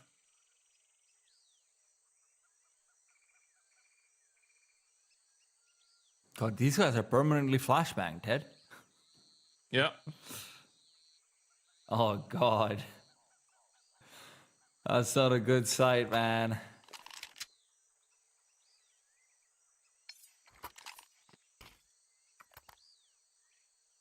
Well, to be fair, neither is that. He doesn't even have CS open underneath in his taskbar. Well, maybe that's why we need a technical timeout. Makes sense. Yeah. It would make sense. Ted, are you a wallpaper enjoyer? Am I one of the people that spends... Well, I actually can send you a picture that was going to answer your question. Okay. I just realized something. This is how boring and old I am at this point. I just do work on my PC. Ted, you're like 14 years old, dude. Stop saying you're old. No, just look at what I've sent you just now. I just realized that I didn't even know. If you asked me when I was outside, I wouldn't be able to respond. For context of the viewers at home, he's got a full black wallpaper. It's just a black screen with a whole lot of icons and, Yeah, some he doesn't even words. clean up his desktop. That's the worst part. That's what's truly criminal about this photo. No, I don't. Yeah. It's just like the worst file organization known to mankind. No, you know what's the thing? These are because, as you know, I do a lot of content, right? So there's a lot of publications and a lot of screenshots and a lot of that stuff that comes into it. These are the things that are on my desktop. All the documents and everything else is very much in order.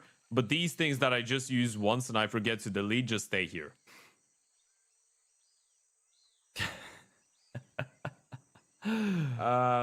Yeah, basically that answers your question. I do enjoy a nice desktop. What desktop are you using, Mamoon? Dude, so I recently switched, and now this is where I'm gonna sound like a technophobe boomer. I recently switched to Windows 11 because I stopped being able to update my FACEIT anti-cheat on Windows 10.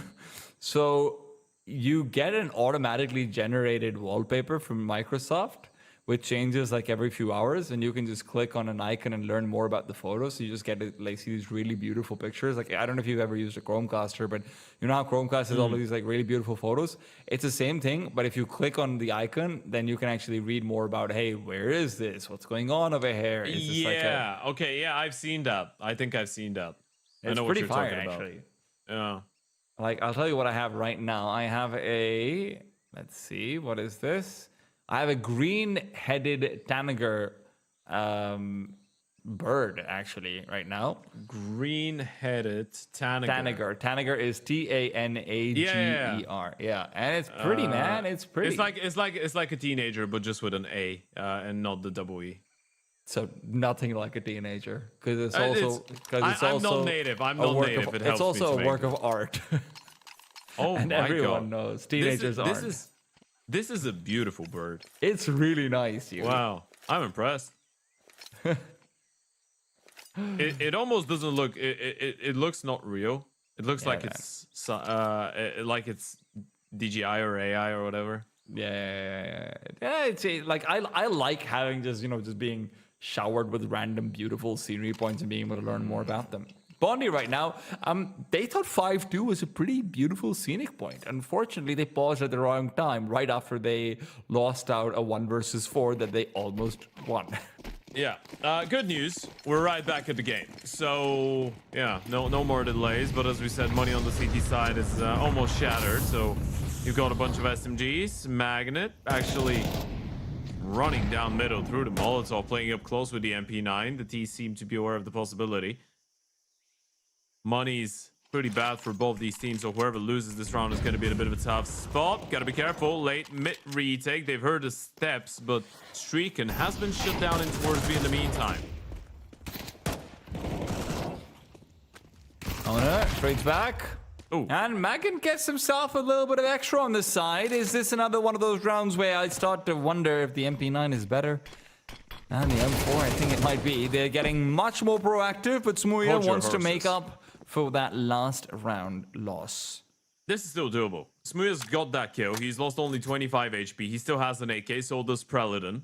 And they have a whole bunch of time to work with. It's a similar setup to the one that the Basement Boys were running last time around. Trouble all alone towards the back of square. 2 of his teammates towards the left-hand side. The only difference is that Trouble's got an AWP this time. So the moment that he spots them out, there is a high likelihood that he does get a kill. And also they don't have those 2 Molotovs to keep him at bay, right? And you probably just want to walk in. They are just putting money on the fact that Trouble doesn't get a kill instantaneously. I mean, it's not a bad pet over here with the way Trouble's moving. Yeah, he's playing this on timings because they can walk out of cave, they can go up the ramp, smoke will give it away, but that means they could plant. Never No, mind. they expose themselves out to Owner, and now Preladon has got no choice but to commit to a plant and might be able to go down, but it's doomed to fail in the immediate post spawn. Trouble's covering off his left, and Owner was pushing on his right. It's still good that they get the bomb planted. I feel like in some of these rounds, especially when you're stuck in a 2v4 like this, you're locked out, you have no map control, no nothing.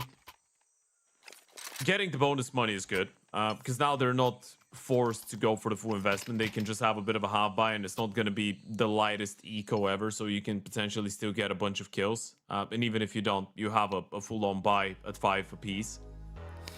There is a second tactical timeout coming out, though. Yeah, it's another chance to remind everyone to go check out LORGAR for all of your streaming, gaming, or just sim racing solutions. They've got really cool stuff, by the way. I went on their website, it's fire. And if you want to get like a domestic partner or whatnot, you can click down on the banner below the stream and take advantage of exclusive offers and find out of all the domestic partners of LORGAR in Estonia and Lithuania and Latvia and all the fine places in Europe that sometimes get neglected in the Counter-Strike world. Did you say Lutova? Yes. Do you mean it's Lithuania? I don't. Well, it said Lithuania in the call out. I don't actually know. Is that supposed to be? I was googling this right now. I think it's just Latvia and Lithuania. No. Okay. Well, apparently yeah, it's because I'm gonna give you some Eastern European culture Thank you, now. man. I really need this. In Bulgaria, Lithuania, we call Litva, and I think in some other languages, maybe in Ukrainian, maybe in Russian, maybe in some other languages, it's not Lithuania, it's just Lutova or Litva or something like this, you know? Well, maybe it's going to be a lit round of hey, with the Tech9 pushing down fake reality. He's been lit up Light and him up, troubles boy. on and out. Oh, he's Getting lit him Gen up. Z in here. How are they winning these, man, every time? This is literally they have a 75% win rate on $500 pistols, and Magilla wants to come in for behind the backstab. Maggot knows it could come true, but it's not really the right position. Owner is swearing at him, I can tell you that much. Like they fight back, but there's an all picked up, there's an AK on the ground, and Preledin is somehow still the deadliest player on the server with a Tech9. That's just unlucky. He's like, oh, you're holding behind, are you? I can tell. I see.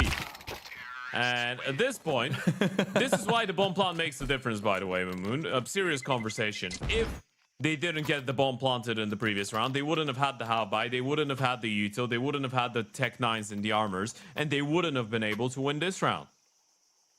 So their heroics to actually, from a 2v4, make it onto the B-bomb side and get the bomb planted in the previous round does come back to help them later on.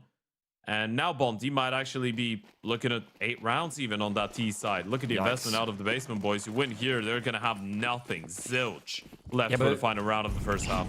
But they've got a 5-7. Failed the roll on Molly. That's unfortunate. Not an easy Molotov. It's a very annoying one. Still, Trouble is not at the problem spot. And they can refresh the Molotov. There you go. Why spend $400 when 800 will do the job?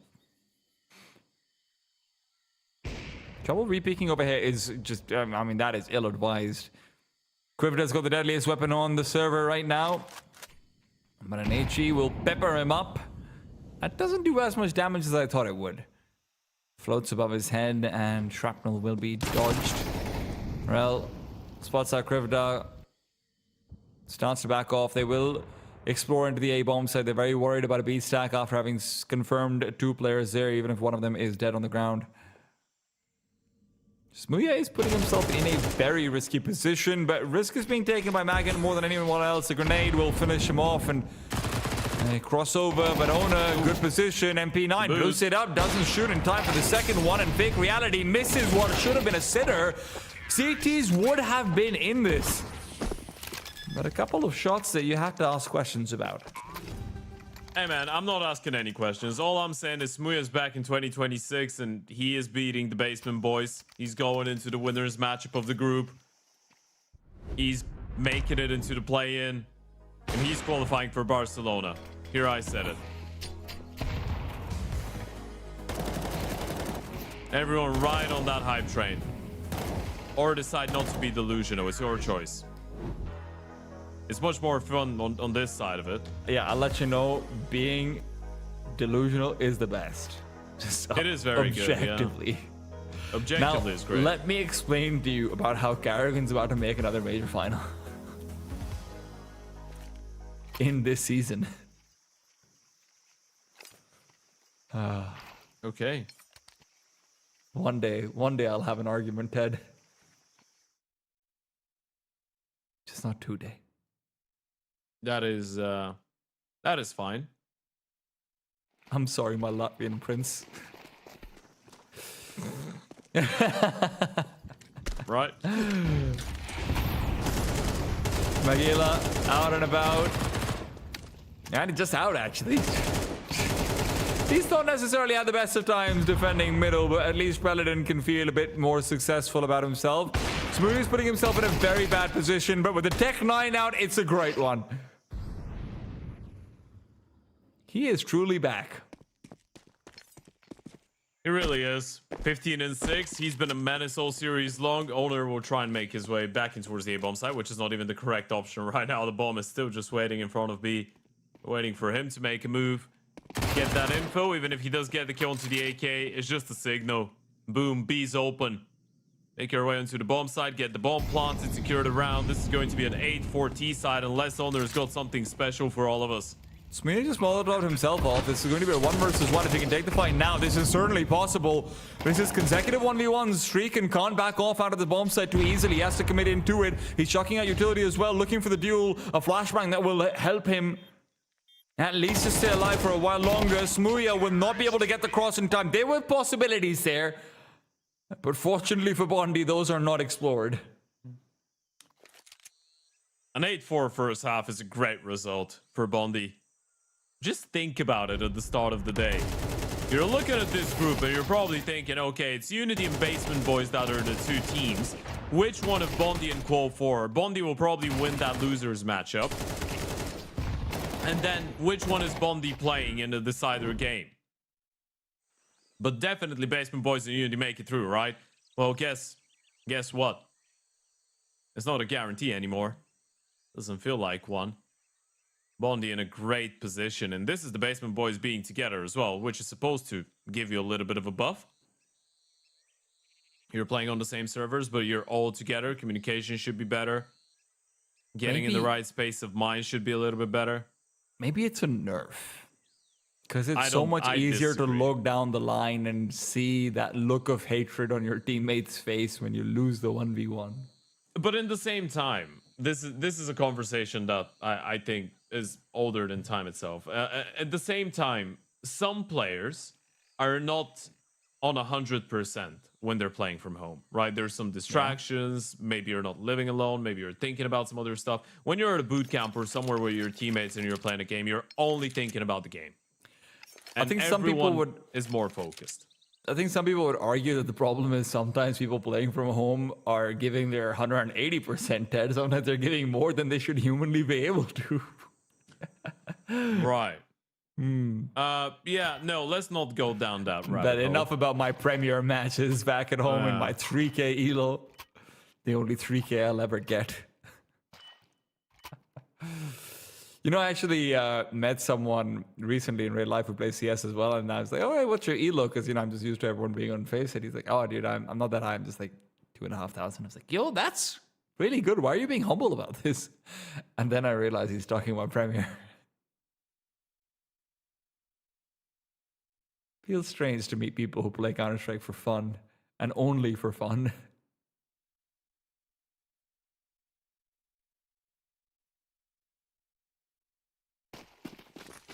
Those were the days. Basement Boys aren't having too much fun over here, but they're hoping that the pistol round will be able to turn their fortunes around.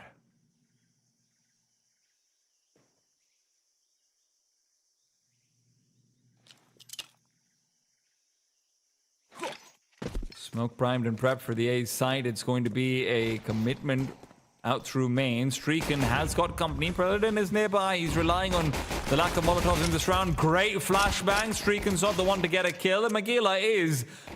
And as Magilla and Streakin continue to just get into a bit of a shootout over here, it's a 4 versus 3. CT's all prepared in position, and with Rel covering off the back lines, Owner should not be having an easy time over here. Owner, however, will get the immediate goosh out.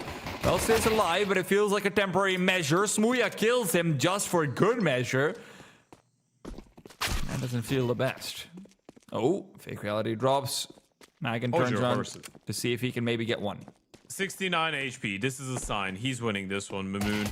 I don't believe in karma and signs anymore. Smooyo just shut him down. 9 rounds on the board. Bondi moved ever so closer, and we've finally seen a smile on Smooyo's face. I feel like for The first 2 maps, he was very serious. Even when he was destroying them on overpass, even when he had some good highlights, everyone on the side of Bondi was very much trying to stay level-headed, right? And now we're starting to see some smiles. Now they're starting to have a good time. That pistol round has made them believe again. And believe a lot more. Force Bite coming out of the basement, boys. That's interesting. No bomb plant. Only 2 kills. They're throwing the kitchen sink. This is all or nothing. That doesn't work out. You basically lost. Well, that kitchen sink doesn't feel all that deadly right now. The T side are not able to move into the bomb site just quite yet. They're putting Magand in position to pop through once the Cheetah players are able to do the same. But Magand is all alone, so getting a pop over here is going to be very difficult for him. Krivda covering off his back, but a push through the smoke over here is going to be absolutely necessary. Smoke now goes out. MP9's facing forward. MP7 from Rel is just not doing enough. He's running out of bullets over here as well. Smooya has to save the day, but the day is already gone. They had everything they needed, but they couldn't land their shots.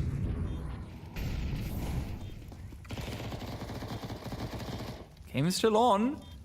They want to contend. They have the smokes. But the boost up is a problem. On the side. Rather than They tagged up spotted from the player behind. behind. This is tricky. No one's going for the kit and the defuse, though. Even if you get the kill onto the Deagle, time is still pressing you a little bit. It is a pressing matter. You need to pick up the kit, get on the bomb. Spam comes in. It's a bit unfortunate. And Magilla, I think he's realized that no more time left, no more opportunities. Holding on to the M4 is a prize big enough, and he should be able to do that. Both of them go down to the bomb.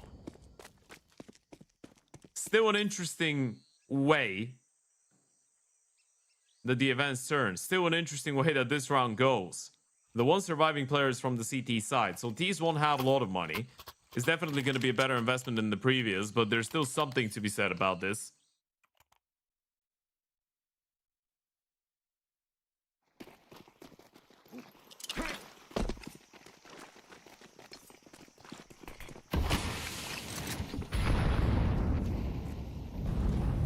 Push down middle, through the Molotov for Paladin.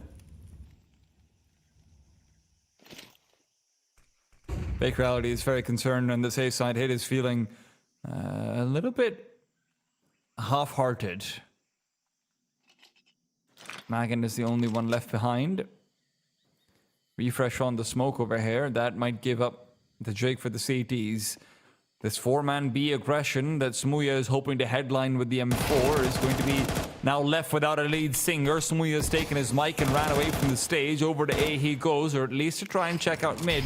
Mid's covered off by Magilla, though, so if Smooya starts making his way over, that wouldn't be bad at all. Smooya, though, gets distracted by the Molotov, stays out in middle. They've got 3 players for the CTs watching out. Magilla's the one to actually get the kill. Smooya's M4 unable to find anything, but maybe once it's been picked up by Magilla, it can get some impact. Rel still covering off his back. Brilliant pushes in, and that MP9 that made noise all the time ago has somehow found a way back in this round. Owner is low.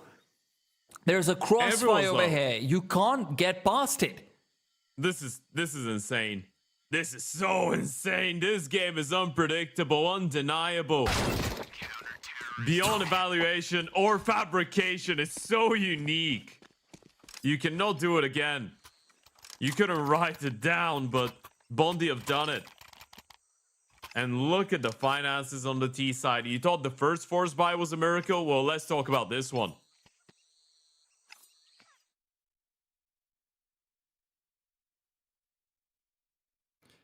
I mean, I guess it just goes back to back, I suppose.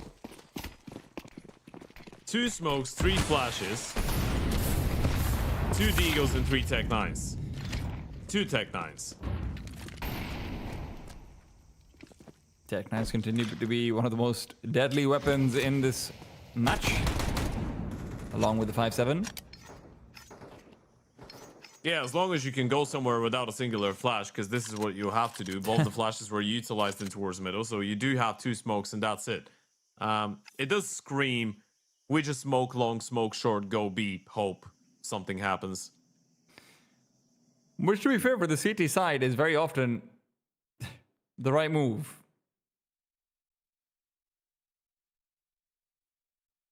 Yeah, the thing is, Magilla is still in towards jungle on middle. Smooya's jump spotting and he's not seeing anything. Eventually, you will have to either rotate back B or the B players will have to start utilizing their smokes. Rel? I mean, he's just getting a couple of pot shots out for free before utility even comes in. Flashes don't matter. Rel will be able to buff up his stats as well. This is going to be an easy, clean round win, and not just a round. Bondi effectively takes the game with this one. There's one. Tell you what, you hold on to the M4. This is probably the best thing that could happen in a round like this. You're definitely not doing that now that Smooya is coming in and closing out from behind. Another triple kill out of Smooya. He's counting up to 20 kills and only 8 deaths. And there we are. Before the start of this game, we were wondering whether Smooya could still be the carry of a team like Bondi. Well, there's your answer. Hey, man, I'll take that answer 100%. There's some good looks out from him in every single map. It doesn't feel like he's missed a beat in any of them. It's easy to forget how much experience Smooya does also have sometimes, right? Because obviously his personality sometimes overshadows his achievements. You know, his personality as a streamer is this, that, the other, but Smooya is a fiend on the server, and Streaken right now will have to make up for his loss after an early death, but Rel and Magilla are there to do the same. 12 on board, and Bondi are doing it. It's absolutely mental. We were talking about this one being a little bit of a quicker map because of the start from Bondi, but I didn't feel like it was going to be that quick. But yeah, as you pointed out, we're talking about a player that's played a decent amount of big events. We're talking about a player that also has played a major, has reached major quarterfinals with Big. That was at the FACEIT London major in 2018, so he's even played a major at home soil. Played a Cologne finals, man. Hell yeah.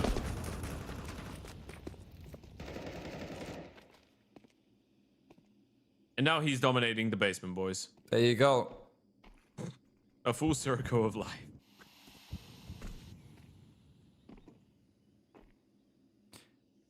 This is a tricky position over here. Magilla's put himself behind them. Good for one, but Preledin will have a lot more than that to deal with. Smoke is going to be fading soon. He turns around as they're pushing through. Still gets the 180 back in. Spots out the shadow. Should know that there's a man coming in from behind. Preledin gets the better of fake reality. Bondi are a kill away from unseating the basement boys and pushing them down into the lower bracket of Group C. And Magent, there's nothing he can do about this. This has not been his map. None of them have been able to stand tall in these positions. 13-5, Bondi are able to come through the upset. Beautifully done, especially after that terrible T-side or nuke. The fact that they're able to look this confident coming into Ancient, fantastic stuff. It's a great result. It really is a great result for Magua, for Smooya, for the others. And it didn't really feel like, I mean, yeah, sure, Smooya might have been the standout performer. I guess you could say that he was the standout performer. But then in the same time, I didn't really feel like the others were necessarily bad on the side of Bondi. It didn't feel like that was a straight up carry performance. We saw some cool impactful moments out of guys like Preledin, like Streaken, like Rel. So everyone was able to step it up in their own way. And for the basement boys, this is going to be a little bit disappointing. You just got eliminated from a LAN event in Bucharest literally 2 days ago, and now you come into this one as probably one of the favorites, at least in your group, and then you lose to a mixed team and to a Smooya that was just doing whatever he wanted on the server. You're probably going to feel a little bit disappointed, but in terms of especially that final map, I think there's no questions into which team deserved the win more. Look, it's absolutely going to be one of those situations where it's a bit of a wake-up call for basement boys, right? The idea that a player like Smooya, who again, very, very talented, never going to take that away from him, but can walk all over you across all 3 maps, even in the maps where, honestly, you're winning. Even in Nuke, I think Smooya ended up having something ridiculous like 20 kills or something, right? In a map that you're winning rather one-sidedly. So yeah, basement boys are definitely going to be able to go back to the drawing board and see if they can figure anything out. Of course, this also puts Bondi forward further ahead in Group C. They'll be playing up against Unity, of course, the Czech Republic team. A couple of players out there from Slovakia as well. They're going to be having a good time there. I think Unity's still probably the favorites coming out into it, but if Smooya and company have proven anything, its favorites don't necessarily matter. I mean, yeah, first things first, favors don't matter. Second thing, you don't have frustration. You don't have the bad history of a team that is not in a great shape, which probably the Basement Boys had, which Unity had going into this event. If you're on the side of Bondi, you just know you're tuning in for the laughs of it, right, for the fun. You won the open qualifier, you're playing some good old Counter-Strike. Obviously, you're trying to win, but you don't have that extra element of disappointment if things don't go your way. And I feel like that frees you up. Smuya played very well, Magilla played very well. We saw some good stuff out of the others. So yeah, going forward, I mean, it is an online close qualifier after all, so anything could happen. And I think this one against the Basement Boys proves that you can't really write off any team right now. Absolutely, and we're gonna have to wait to see what exactly comes out of the Group D side as well.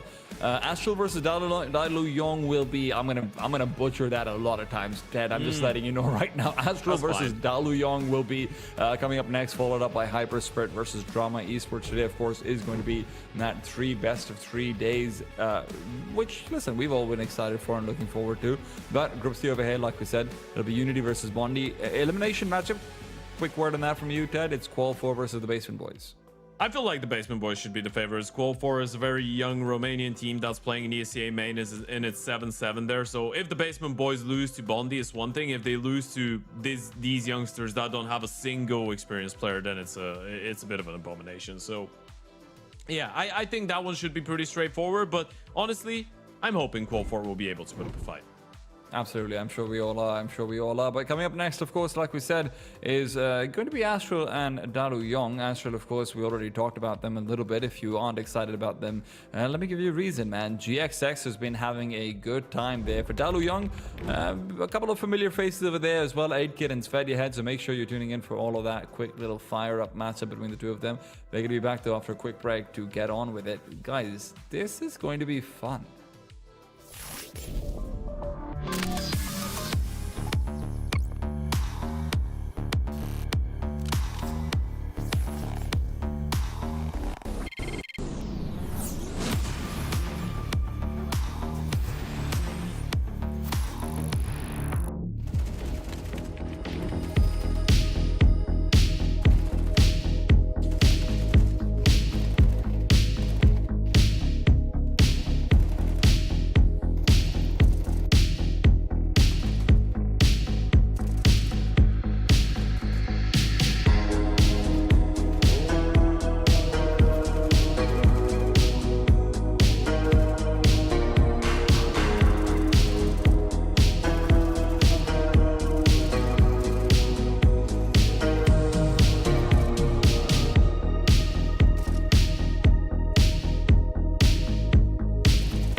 We've had enough of Group A, B, and C, right? We get to have a taste of them all. But what's life without a little bit of Group D over here as well? I'm T, I'm joined by Ted, and we're going to be bringing you all of the action today from the LORGAR rankings, brought to you by Starlight as well. Ted, how are we feeling about this one? Obviously, we've already said goodbye to Group C. Now we're coming into this. It's ASTRAL, it's DALUYONG, it's HYPERSPIRIT, and as every good group has, there's drama.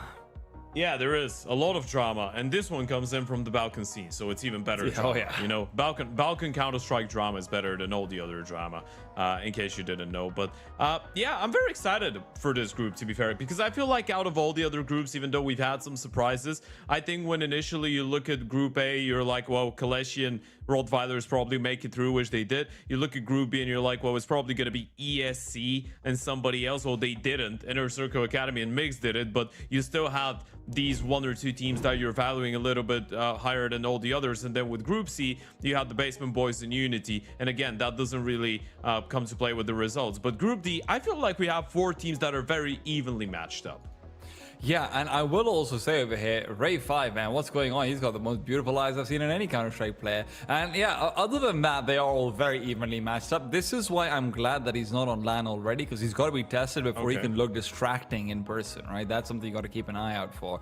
Hey, pun intended.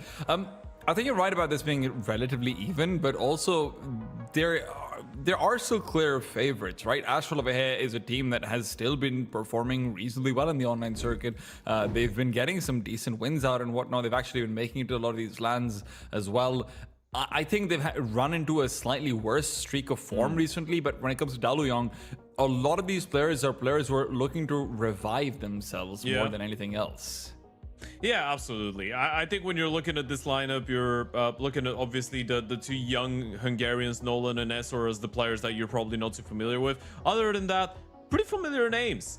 People that we're used to seeing in very random international teams at this point. I feel like Aaron's been part of maybe over 15 different types of lineups or teams that play under different names. 8kid coming in from North Macedonia. Obviously, he was on Partisan. He was on teams like Ghost W, iNation, Arla, Gen 1, Blue Jays. And then you've got Svet ahead, who somehow found himself playing on teams like Johnny Speeds, ESC, Ghost W, and now here out of the Eyeballers in 2022.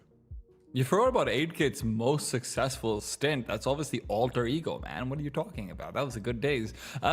Look, jokes aside though, 8kid has been one of these players who's very much like an MHL. He's been getting decent numbers for the past few years, but every time he takes that step up, it feels like he's struggling, and underneath sort of leadership like Aaron is able to provide, I would be interested to see what he can actually put together. We getting into the vetoes though, obviously, first ban coming out, Overpass and Nuke from either team respectively. Then ASTRAL will be picking up the Anubis.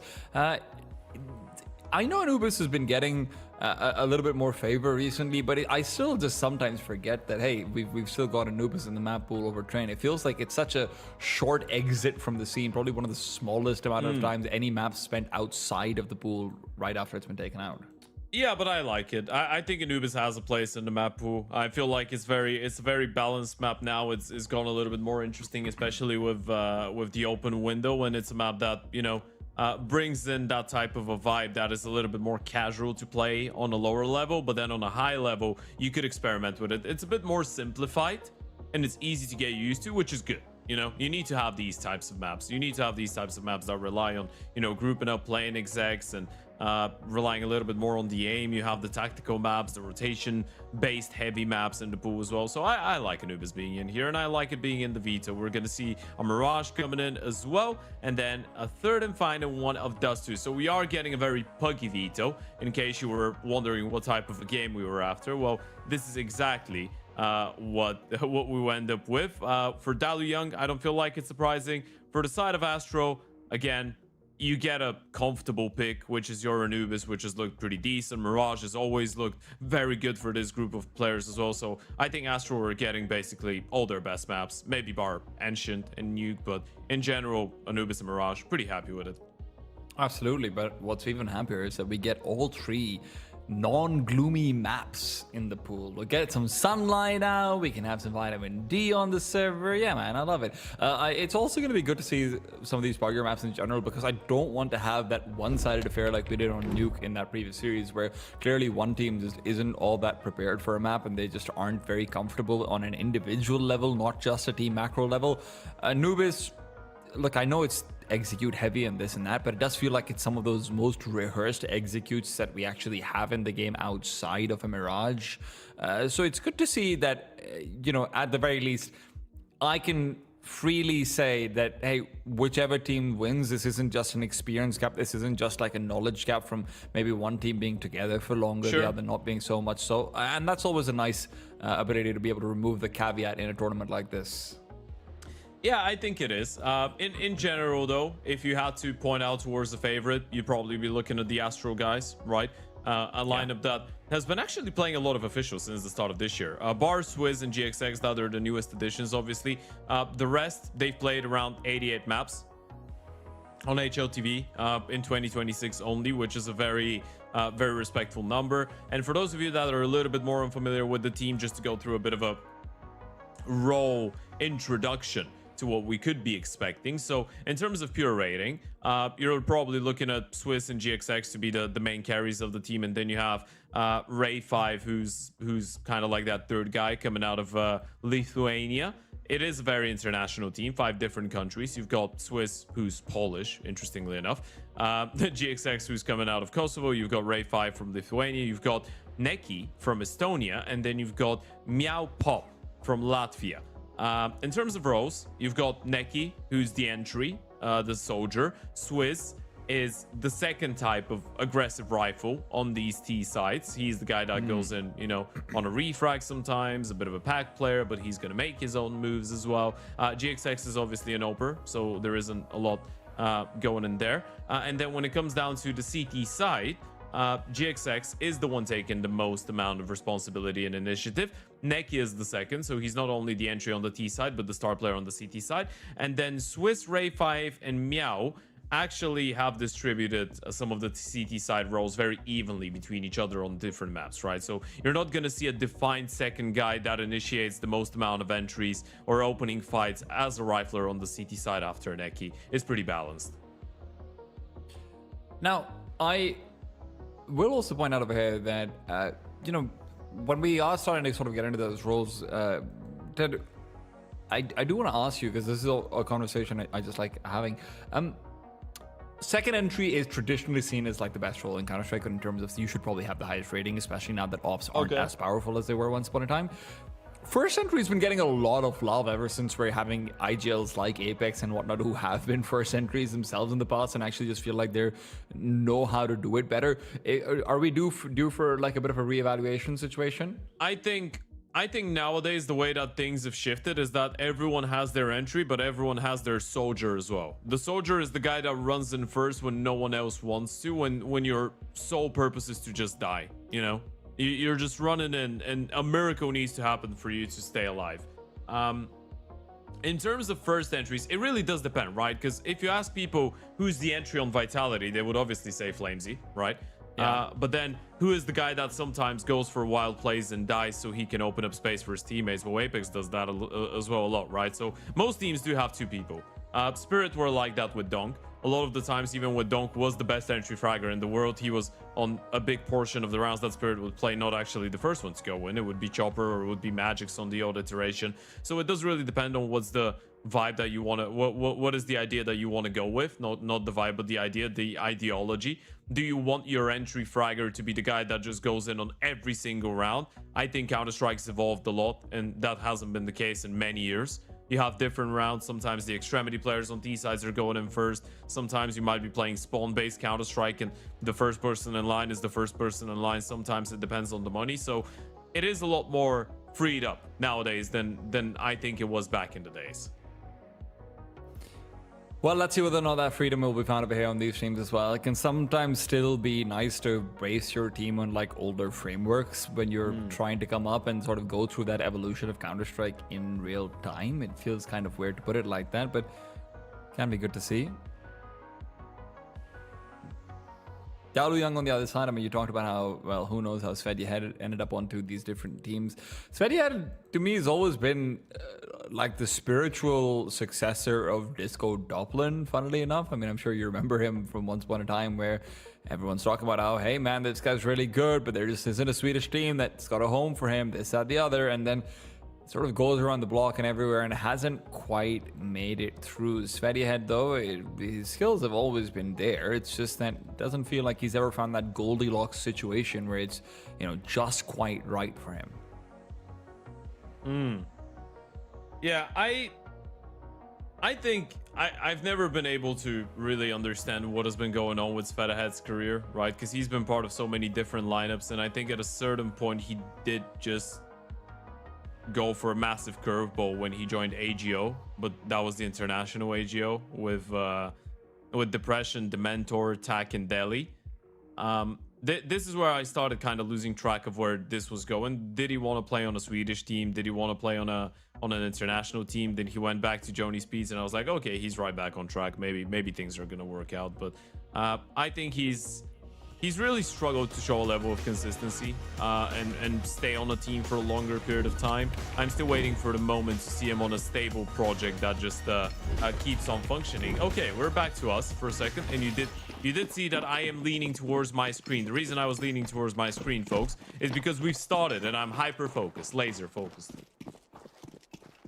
Lasers are hyperactive, ladies and gentlemen. You heard it Thankfully, I first. had my finger out of my nose by that time. Bro, I was thinking the exact same thing. What a clutch pull out over there from the nose. Necky's been goosed down and forced back. 25 is hoping to recover a little bit of territory, but Gooshes are going all over the place. Necky will be left on only 22 HP. Reinforcements come in. GXX is here to double up the barricade out on B. Still with Meowpop getting taken down as well. Suddenly the CT side defenses feel incredibly dry. Martinez is made quick work of, and Swizz also involved. Swizz is looking for more. 8-Kit's been spotted out, and 8-Kit's now in a tough position. Swizz could be routed down on, but Necky coming in from behind is looking for a timing. Swizz really needed one more kill, and when he doesn't find it, this round is immediately going to be pretty much guaranteed over. Unless GXX 1 versus 3, one of them is low HP. You just need the first headshot to make us believe, and yeah, he will get the kill onto the low HP player of 8-Kit, but that will be about it. It's Nolan to close it out. An excellent nickname, if I may Indeed. add. Yeah, Nolan. Do you know why it's excellent? Yes. Do you know what his first name is? Is it Christopher? It's Or Nolan. Doc? Okay. I thought it was just a Nolan Duck reference. Like the No. bad He's meme from Once literally Upon a Time. no. His nickname is literally his normal name, but the capital, instead of a capital first end, it's a capital second end. That's it. Okay. A lot of imagination. How did you come up with your nickname? It's a character from a book that I read called The Hogfather by Terry Pratchett. It's an assassin who figures out how to kill Santa Claus by using children's teeth. Do you know what you call? I can give you a dad joke. You want to hear one of my Please. dad jokes? I want them all. Do you know what you call a hitman who's got 2 butts? A hot man, because that sounds pretty hot to me. An assassin. I wasn't that far off, I'll be honest. That's one of my worst ones, guys. Sorry, I do apologize. It's actually no, it's not too bad. It could be worse. Back it to could the be force 3 buy. bots. Astro have bought into this. 4-man A stack. Ray has been left alone on B. He doesn't even have a smoke. He had a. Oh no, he has one. He's deployed it towards B main, meaning they need to be a bit more proactive towards that A side and mid. Len. No, and 8-Kit and Nolan. We're just waiting to deal with him. 8-K does go down. That's recoverable. Oh, Well, speaking of Hold on. recoverable, this round might be as well. Ray 5! My goodness. Looking real good as he does it as well.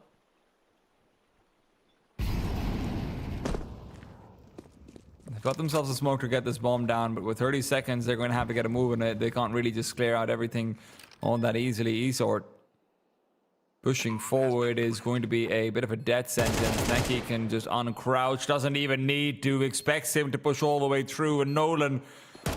And I'm glad that his name is going to be easy to read and understand, because you can put it on a gravestone just as easily. That's a stolen away round already. Astral, with the back of Ray 5, getting some beautiful deagle shots, will come through the side. Yeah. Well, now I'm excited for this game because Ray 5 has just given us 2 incredible shots with the Deke, and even another one that was, yeah, that was great. Okay, first buy works out. CT side Anubis. Now you've got the money under control. Martina is going to be the one and only AK into this round. You've got a pretty limited amount of util, a bunch of smokes, a bunch of flashes, not a lot of... Actually, not a single Molotov, and just 1 HE. So this is not easy to execute on either one of the bomb sites. Probably focused in towards middle a little bit more. Good nade. Might be followed up with a good flashbang as well. GXX assisting Swizz. Wants to move forward for a couple of his own kills over here as well. He's less fortunate. Swizz is not one to help the less fortunate, not when he's already been rocked out and rolled into 22 points of health. Yeah, also, we don't really have the official reasoning behind Martinez playing instead of Svet ahead. We don't really know about that, but hey, at least we had that entire Svet ahead conversation for 20 minutes. So we did him justice. But no, we don't have the official confirmation. We will let you know if we do get one.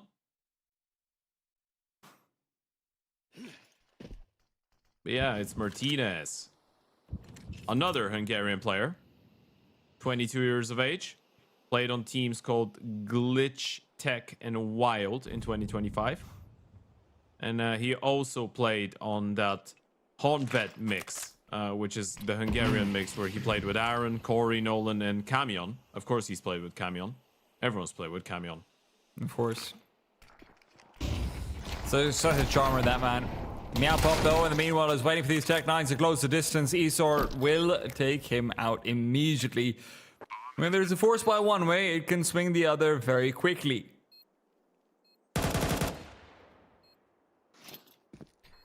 So weird. They do have the defuse kit, low HP on 8 kit as well. This is not impossible.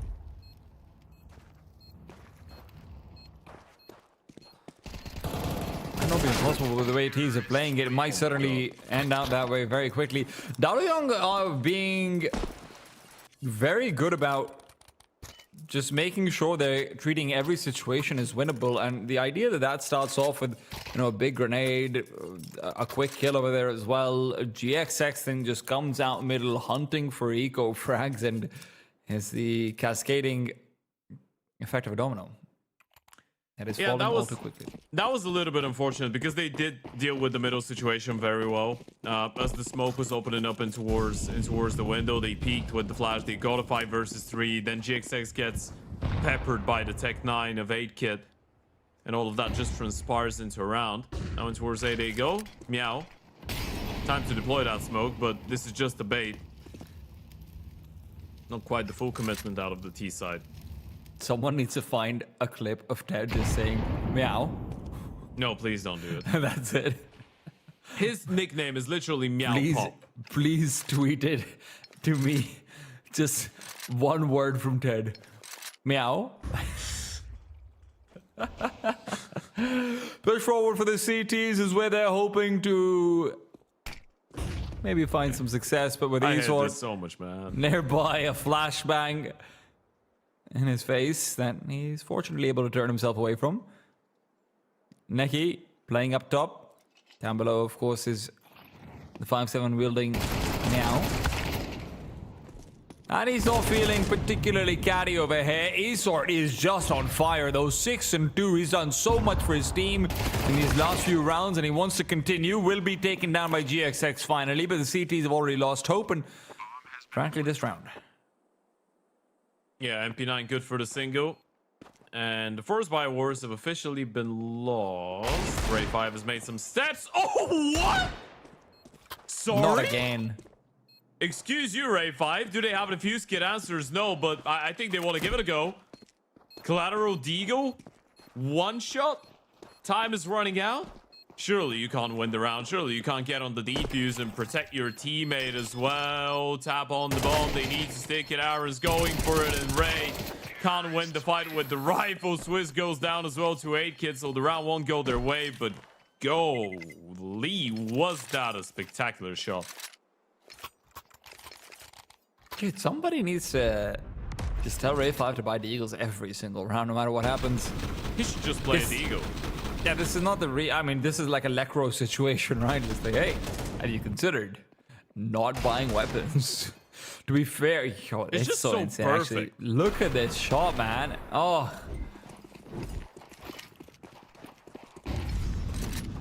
And look, to be fair, he's not had that many chances to shine with anything other than a pistol so far, right? Astral have not been having a good time over here at all. Yeah, he's got 100% headshot rate because he's got 4 Yeah. kills. All of them 1 deeks. As a reminder, by the way, everyone at home, this is... Ray 5 comes in with another Deagle kill. This is Astral's map pick. GXX somehow manages to get an assist from Ray 5 over here as well, because Ray 5's Deagle does it all. Nike trying to circle around back from CT spawn. Will have to deal with 8-Kit and could have a timing over here. 8-Kit shouldn't be expecting this. At some point will give up the angle, and he's good about it. He will be playing hyper defensively even as he does do so, and moves back into check. Ooh.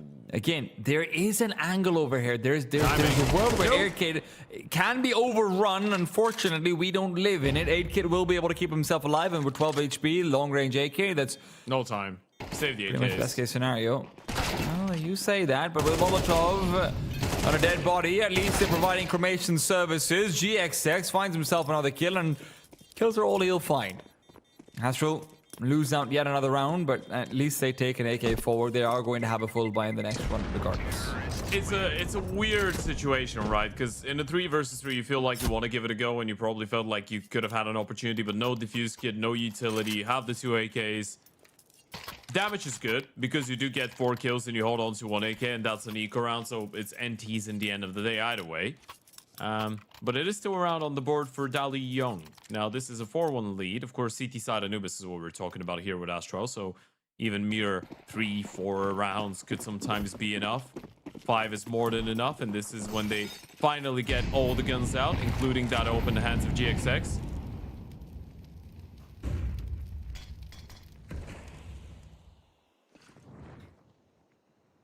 This is very fast progression coming out of here for 8-Kit. He had the chance to get a bit of extra damage through. Nice deep nade, chasing after GXX. Where there's a nade, there's a flash. That one doesn't connect. And Martinez will find Neki in the meanwhile. They killed the connector player.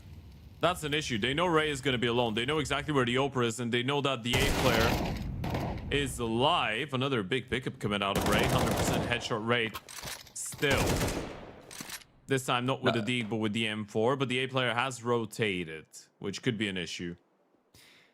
I think Ray had a body kill with the Deagle in the middle of it all as well. But now with the A player moving away, it's still going to be a 3-on-4 retake into the A site. And there's arguments to be made to save over here. I don't know if Astral wants to heed arguments, though.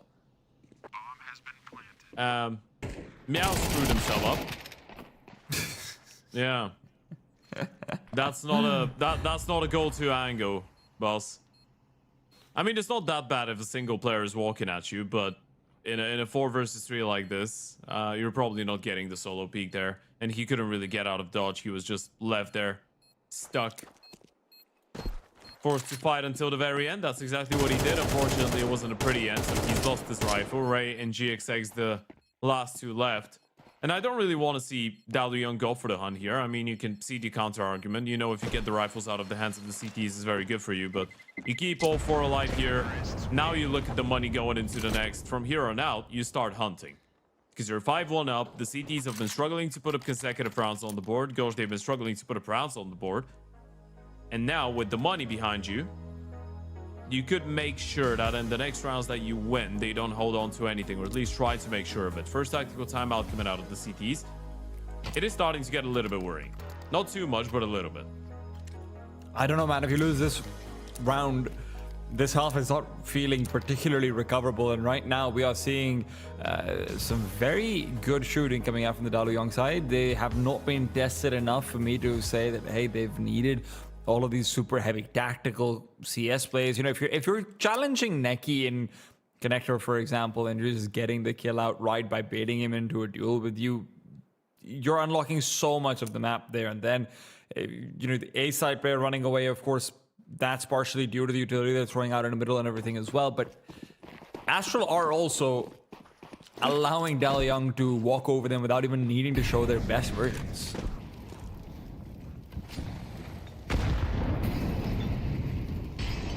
It gets all the way in. Has cleared out the fact that there shouldn't be anyone in Ninja. Nolan falls through the smoke. Neki has never felt quite this lucky. Bomb still dropped into towards T-spawn. What do you really want to do with this? Boost for the Yope. It's creative. No one in towards Connector though, so nobody really exposed to the possibility of a shot. But he is holding the cross. If Swiss wants to go in towards Con, which he might. First player goes. 8kid with the kill onto the second. That's a lovely response. And now you know there's 2 more on the B bomb side, by the way, because you did see the spam come towards the left-hand side and you saw the first player cross. Bombs all the way back in spawn, so that time that they take to go pick it up could be time for GXX to find something. Neki's the one who's finding everything. GXX sightline established onto middle. He's not been necessarily the most domineering player when he establishes that sightline. He's so fast to move back into A. And DALUYONG have full access to a backstab on B. This might be a 3-on-4, but make no mistake about this. They could still find a big advantage here. He's got time to go CT. 25 seconds. Knife out. You gotta go knife out. Not going tempo is a round-winning move here, but you need to move knife out. You can't afford to just be that slow. The bomb is still making its way back. 18 seconds on the clock. They need to go for it. Neki's not going to be expecting this one bit. Deadman on the site. Do they realize there's still a player over here? They're going to check just in case. Bomb's going to be planted. And what can ASTRAL even look to do? Shot miss from GXX. Meow's been hurt. He might be cat-like, but he's not sounding like a cat. Not much I can tell you. 2 versus 2. Trying to bring it back in. Unless GXX is given a freebie, this shouldn't be possible. They do have a kit, and the freebie is hard fought for. 8kid. Felt like he should have had that any day of the week, and now Aaron's left alone. Players turning away from him. Meow Pop right around the corner. Could look to stick the defuse. Will look for the fight first. It is a cat's day out today. Due for ASTRAL in a situation where that should have never been offered to them. Yeah, they probably should have lost the round. That was a great move coming out of Martinez in towards middle. Pushes all the way in towards CT spawn. Comes in from CT to make sure that he's not going to be held for. Gets the kill. They double down on the connector player as well. They just turned this one around in such a cool fashion. But then a little bit over-aggressive here. Over misses the shot. And Aaron unable to pull off that 1v2 clutch. Lovely play out of Meow Pop. I'm not reading out just the first part of his name anymore. And it's your fault. What do you mean? It's easy. It's meow. I can't believe you've just done that. Someone get me out of here, please. Hey, you already got me out. A side's being reinforced. So does ASTRAL, if it makes you feel any better. Where is Batman?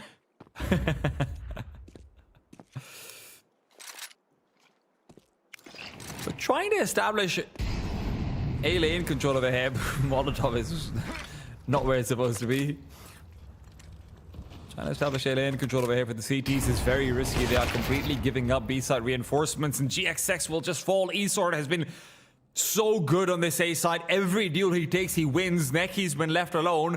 There is no magical Ray 5 Deagle over here either. Neki is going to have to do this the old-fashioned way.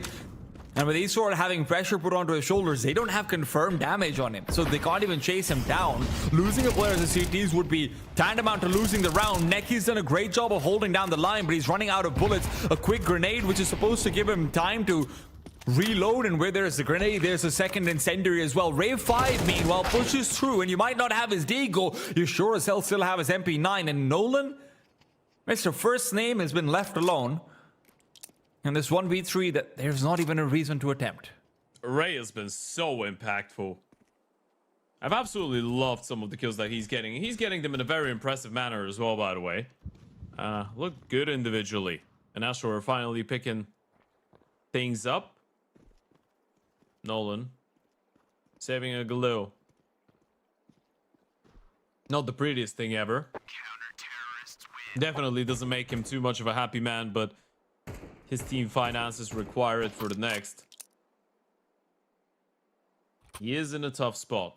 They all are now on the T side. And as we were saying, we're talking about the CT side of Anubis here. So just a couple of rounds make you feel pretty secure, pretty happy. And now they have a couple.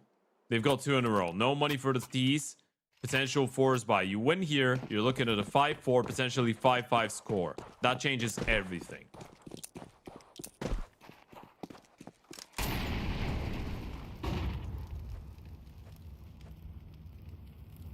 Does DALUYONG find themselves an eco hero? Much the same way Ray 5 has been able to be. 8kid hopes to be the man. Meow is able to find the first 8kid. Quick to trade. That is more than worthwhile. GXX loses a lot of his life over here as well. They can reset back towards connector where Neki, alone on the B bomb site, did a wonderful job defending in that previous, but they do have a smoke this time. If they read into his loneliness, there's an overrun possible. Nolan, absolutely not. In a 1 vs 2 able to get the kill, but 8kid still found as he pushes out alone into B. It's a 1-on-1 on the site, but it's GXX with an AWP and Martinez with a Mac 10. Aaron, buddy, I hate to break it to you, man. That's not working out, but Martinez has been given a chance. You don't want to give him a 1v1, do you? One player's coming out of camera, the other one's coming out of CT. Martinez still on the side. He's got the info. They'll just run him down. No time given, no respect whatsoever. They make that retake work. This was such a weird round, though.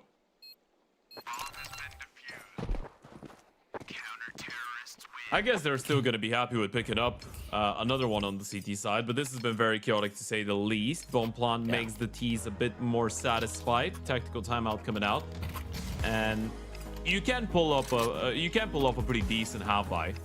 Martinez could get himself on a hero AK if they really want to do that, which I wouldn't say is the most unjustified option ever. You can try and keep the CT side economy at bay. They still haven't built up a massive economy. So it does make some sense.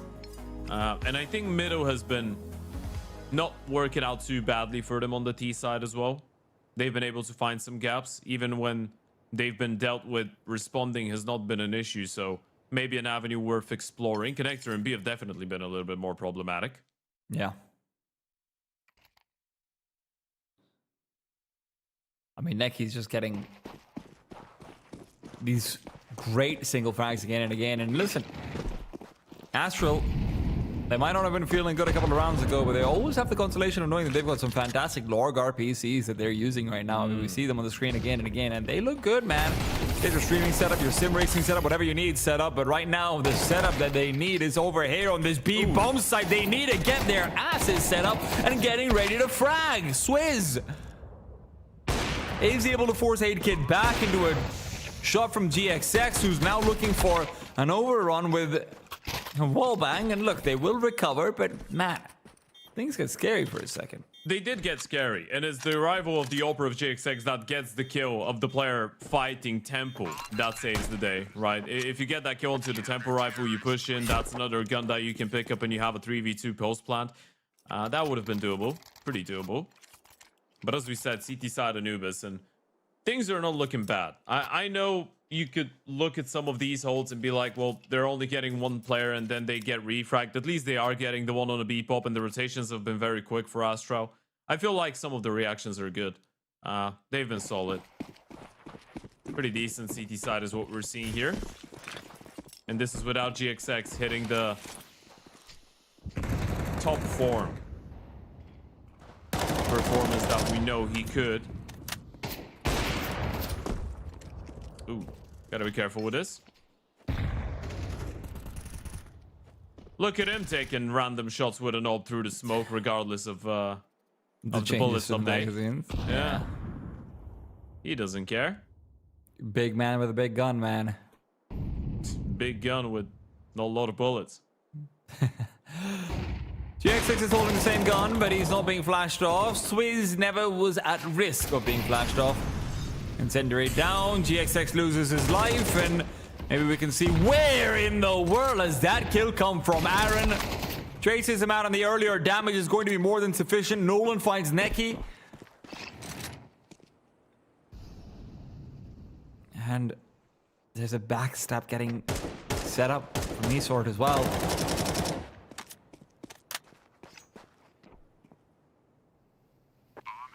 They're never going to expect this. They're never going to think of this. The only way they get this skill is they're moving back to save. Even then, it might not happen. ASTRAL are, at the very least, going to be able to move back with this AWP. It's unlikely that Ray 5 is hunted down. DALUYONG don't really have the money to commit to this either. I mean, penultimate round of the half. I would agree with you. You can send one player though. It doesn't really matter. But even if the CTs lose that up, they will still be alright for another investment. GXX has enough money. It's going to help the others if you hold on.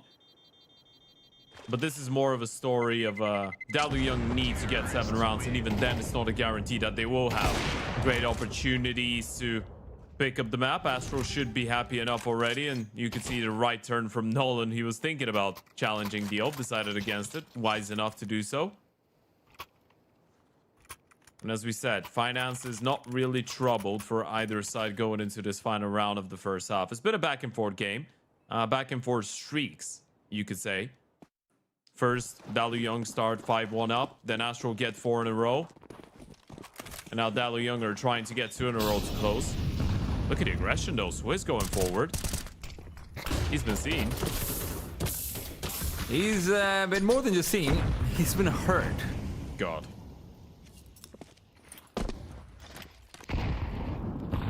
At least he's able to get himself out of there.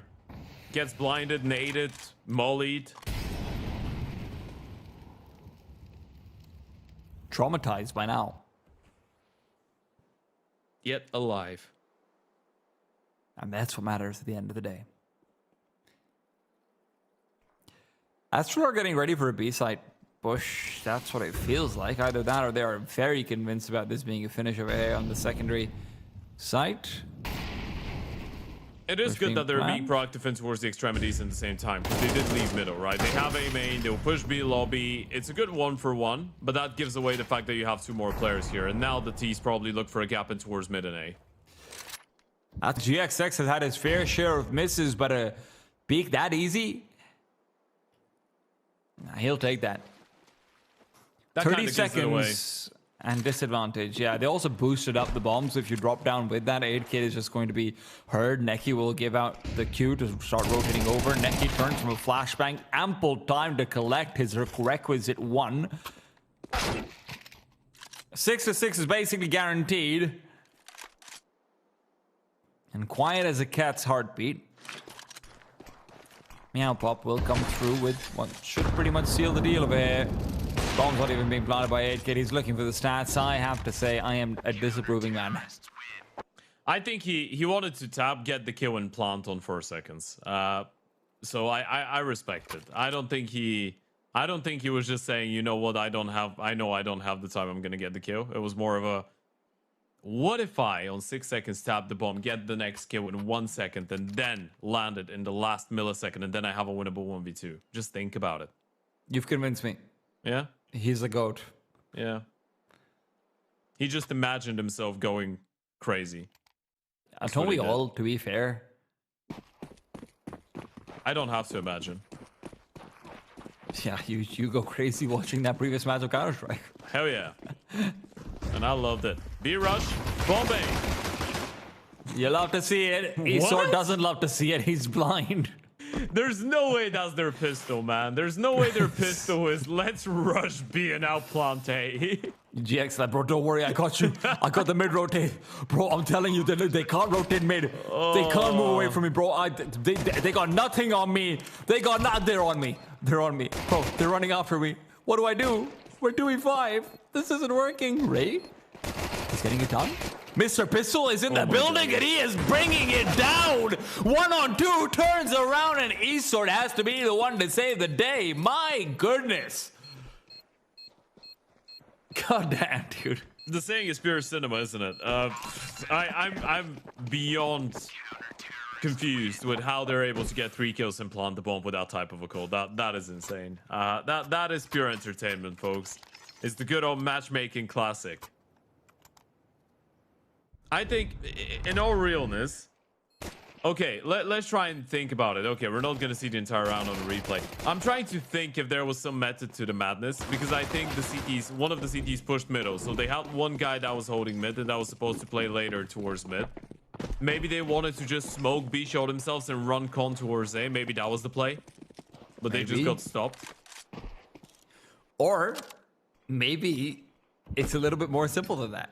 Ted. Yeah, could be. Might as well be. Maybe they're assuming that everyone wouldn't die going into the B bomb site.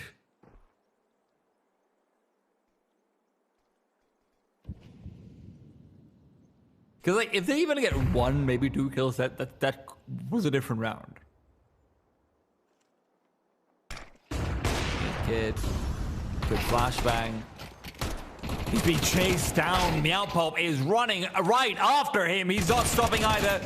This cat's got claws, and it is looking sharper. Just go and save now, boys. On 2 versus 4 with the M4s, you can hold on to the rifles for the force buy. Do you really want to lose these? Maybe you want to win the round. 8kid is walking on ice. Or it's actually Meow. Sorry. Open hand.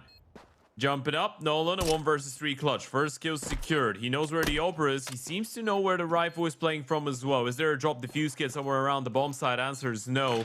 Utility in there with the smoke on top to create a little bit of chaos. Try to bait out a peek. Molotov not going to stop him. Nade on the smoke though. That's going to expose him, and Meow is there with the headshot on the Tech 9. Astro have done it again.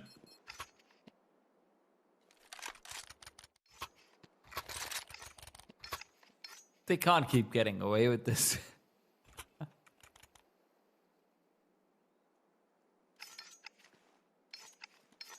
Look, we've seen a lot of good stuff from DALUYONG on that T side, right? We saw some fantastic lurking out on A from eSports. I think that's what was really the cornerstone of that T side. We saw some good exploitation of Neki when he's getting too aggressive.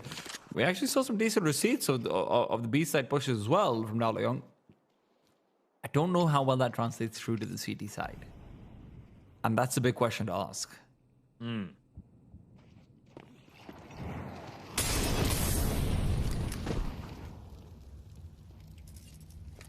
Well, at this point, I've realized that the most logical and probably clean series of the day that we're going to be watching is going to be HYPERSPIRIT drama. So I've just given up my soul to the Lord, and I'm just enjoying myself. Counter-Strike is the game we love.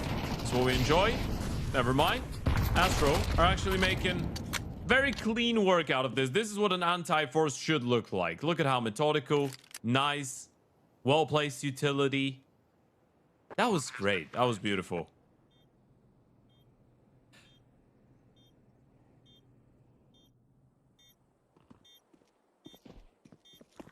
Come on, Martinez. I believe in you. Do you? I believe you can get a kill. Okay. He also feels very paranoid. He's like, where do I go? They're all around me. They're coming from every direction. High sense players look ridiculous when they're doing this. It's so funny.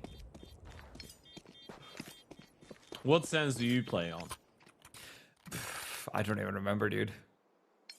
You don't play too much nowadays, do you? I think the last time I played a game would have been literally like a year ago. Yeah. Yeah. I only launched CS to watch demos. That's it. Right. Yeah.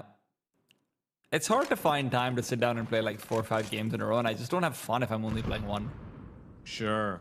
No, I get you. I get you.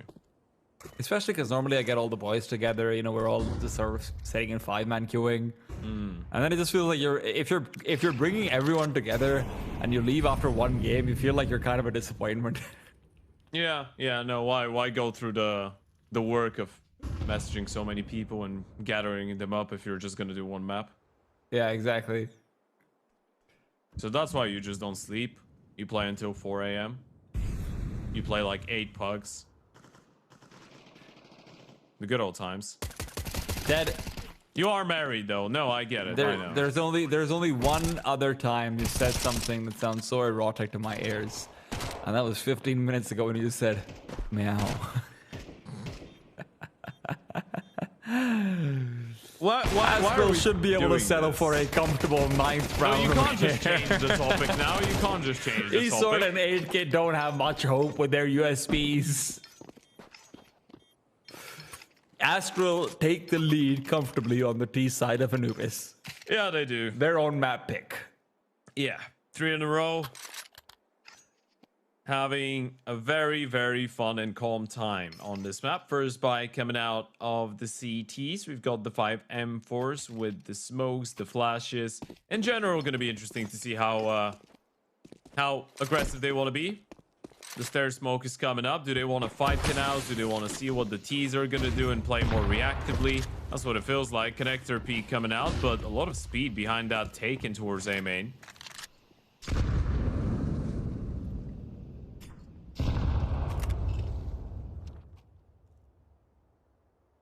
They've done a lot already, the T's.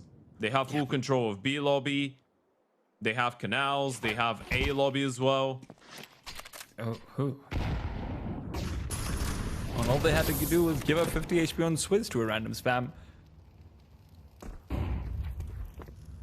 The CTs are playing a very blind game right now. Even look at middle. I mean, 8Kid is just jiggling mid for the camera cross from Temple. They don't know anything. They also don't have a kit, so you can't even really look to play a comfortable retake over here either. Yeah. Gotta go They're looking. playing 4 middle practically, like it's 3.5. You will get good sight lines out into it. Now the question is, how far are you gonna go? GXX finds eSort pushing forward. He might not expect Aaron to be nearby, but it's tough to find a timing when Swizz is already inside your B bomb site. Nolan's been spotted as well. And with A now the primary point of exploitation, Martinez is all alone, 1v2, up on the other side. GXX needs to train in for this position, and he doesn't do so in time. Meow, good for 1. And GXX's grenade will be the real sniper over here. Nolan, I mean, there's really no point of going for this one over here, but he's putting himself in an impossible situation. There's no kid either. Looking for exits is completely pointless too when you look at the money on the T side.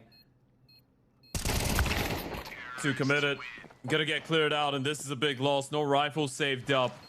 You can't even think about, theorize about another investment. It has to be a half buy, and that was a great way to deal with it. They've a couple times now shown us the, I guess, idea of just sending someone towards the other side of the map on a solo mission, and this time it was successful. You get 1 kill, you drag that rotation, you get the attention of the A player for literally a split second so he can walk away from the bomb site and be towards heaven, where it's a lot easier for him to get isolated. It's a lot easier for them to make their way into the bomb site itself. You've done your job. That smoke's gonna slow him down. You probably don't want to force the issue, especially knowing that the money is not going to be great on the CT side. A push. And they've been able to get themselves a rifle. Lost the entire map as well. All right. What happens here? They're also wildly confused about where this AK could be positioned or how many players there even are. Yeah. This is a very uncomfortable one. But doubling down and actually going in towards A is not a bad shout here. You just have to be very, very practical and very careful with all the clearances. A remolly in towards A main. That's going to give it away to some extent. They're all deciding to cross in towards that carpet's position, and this is probably the way to go, especially with the mid push right now. It could be very easy for the CTs to read into this being a B play. This is a great call. If Astral go, there's only 8Kid here. He's got the 8Kid, but he's alone. He's putting himself in a very good position, though, and if he doesn't get Molotov now, that's going to be a problematic scenario. Yeah. You'd hope so. Molly's coming over, sailing towards him. He's burning. Flash is good as well. He's just going to go down to the full Molotov. GXX is doing damage with utility more than with actual weapons. It feels like in these past few rounds. Nolan, 5-7 at the ready, jiggling forward, hoping for a mistake that will just not be committed. And coming in from behind, now is just exploring the smoke. Swiss stays comfortable behind the new box. Martinez taken down as well. Only 2 players remaining, one of them with the AWP. No reason to peek him. eSort, well, they know he should have the op, and they'll allow him to save. They've been very good at handling some of these situations and very practical with the executes, as we pointed out. Even when you know you're going against the Habai, you group up in towards that A bomb side, smoke camera, molly towards the back of the bomb side, molly in front of that camera, smoking towards the broken side of things, molly as well behind the pillar on fountain, and the flashes. There was practically nowhere where a CT could be standing on the bomb side and be safe and be able to get into a fight. It's very basic stuff, but when executed properly, is very efficient. Yeah. And ASTRAL have been doing a good job at it. 5 in a row now on the T side. Just 2 away. Second tactical timeout and penultimate tactical timeout that DALUYONG have on offer. We will see that open the hands of 8kit. What can you do?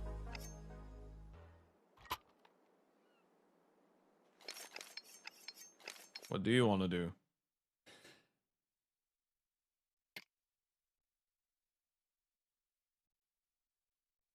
Yeah, I'd really like him to get a little bit aggressive. Maybe even, again, this is so straightforward. It sounds scripted. But maybe even something just pushing out towards that B-bomb site, just making sure you've got a flash with you, take an early peek, something like it. That would be a terrible call given the setup for the B side right now, though. But turns out aggression of any sort might be a terrible call of a head. Grenades will sail past, looking to bring him down, and all aggression is being punished no matter where it is on the map. CT is looking for escape. Respite will be offered, and it will be gladly accepted.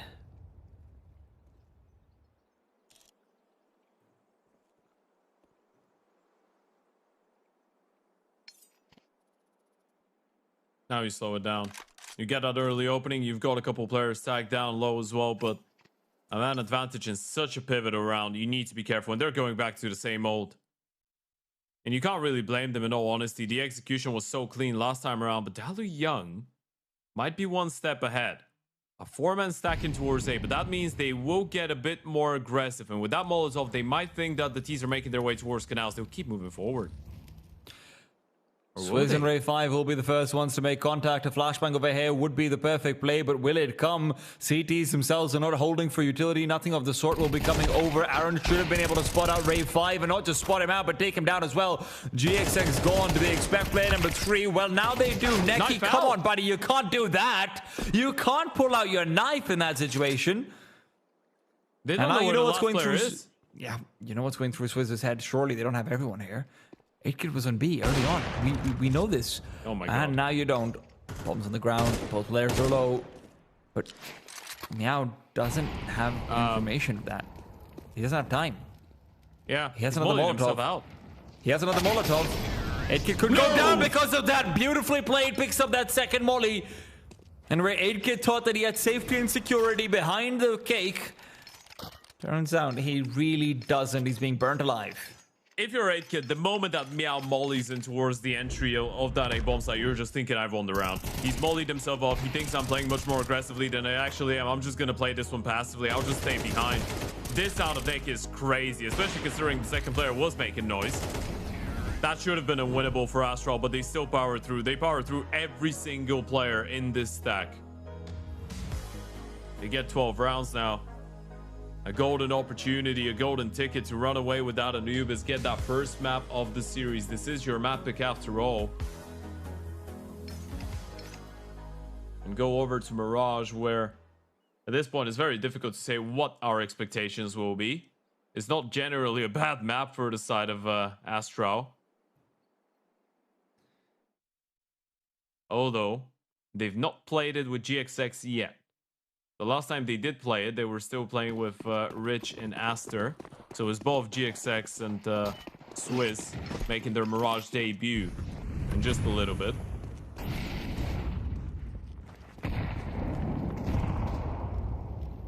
Still on Anubis though. GXX's position is not bad at all overhead. Good refrag down in the middle. GXX still doesn't get the chance to find a kill over there. Backs off instead. through from Aaron. Couldn't be better timing on it, but it doesn't matter if he won't finish off that second kill. Meow still maintains control over this middle area, but maybe not for long. How has Martinez found the frag there? He turns around completely. Mechi will... It is madness. It is absolute madness. Brings it back to 1 versus 1.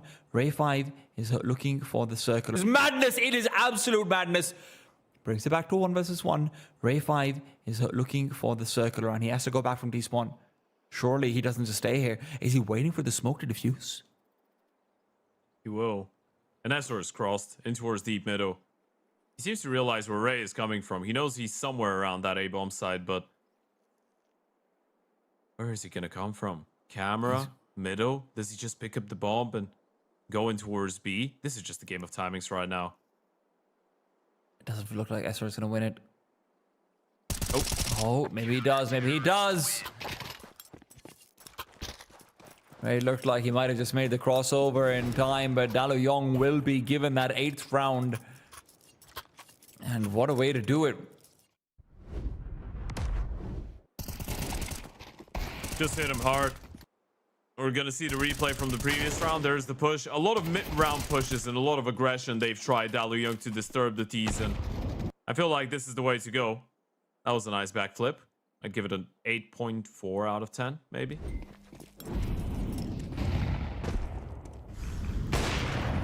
That's not bad at all, but 8-Kit isn't bad at all either.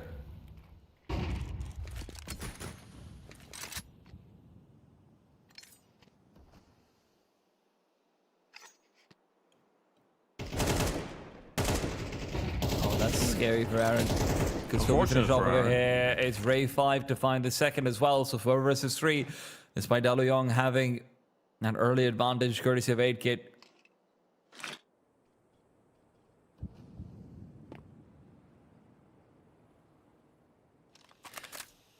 Nolan is playing with fire.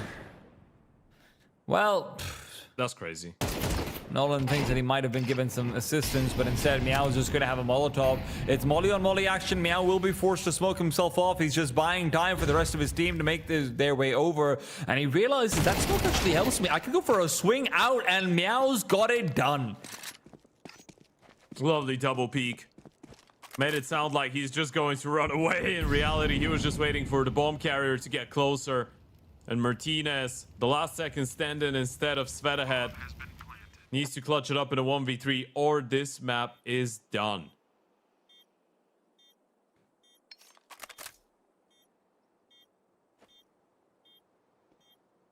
No kit. None on the bomb side either. No sightlines. And not even the first duel going his way. Astral looked like they were in trouble at the initial points. Down 1-5, but they still do manage to bring it all back together for a win over here on Anubis.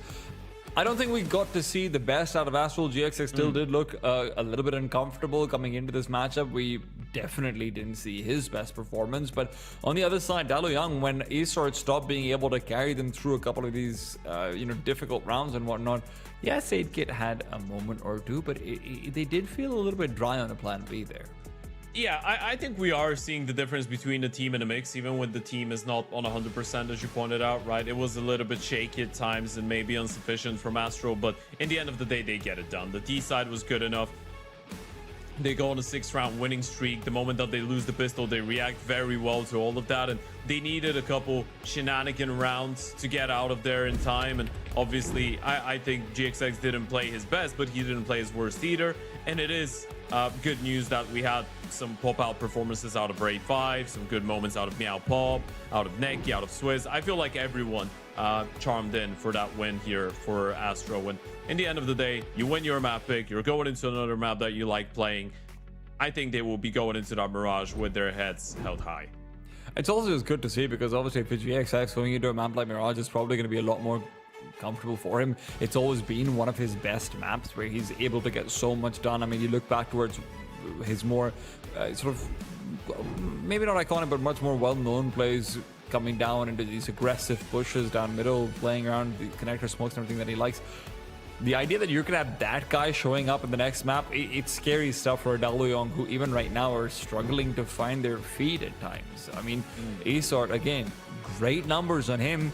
Look at some of the other ones. Aaron's 8 and 18, Nolan 13, 17, 8kid 14, 15, despite being the AWPer. None of that stuff screams that, hey, we're super impressive. Watch us as you look forward to an upset. No, not really. It felt like they were a little bit under the weather at some times. There was good moments from the individuals, but all in all, ASTRAL getting a very much well-deserved win under their belt. We're going to be taking a short little break, folks, but worry not, we're going to be right back in just about under 10 minutes with the second map of the series. Is going to be Mirage to find out if ASTRAL can grab that 2-0 win and make their way into the winners game over at Group D.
Welcome back, everyone, to the LORGAR Rankings Close Qualifier. We're midway through our second game out of 3 best-of-3s today, and our first game of Group D. It is, of course, ASTRAL taking on DALUYONG. Map number 1, Anubis going in favor of GXX and the boys. That was their opening and their map pick as well.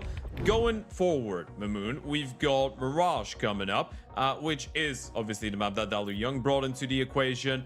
Do we still feel like this could go all the way on the back of map number 1? What are the main outcomes? Is there a 2-0 cooking up for ASTRAL, or maybe something more?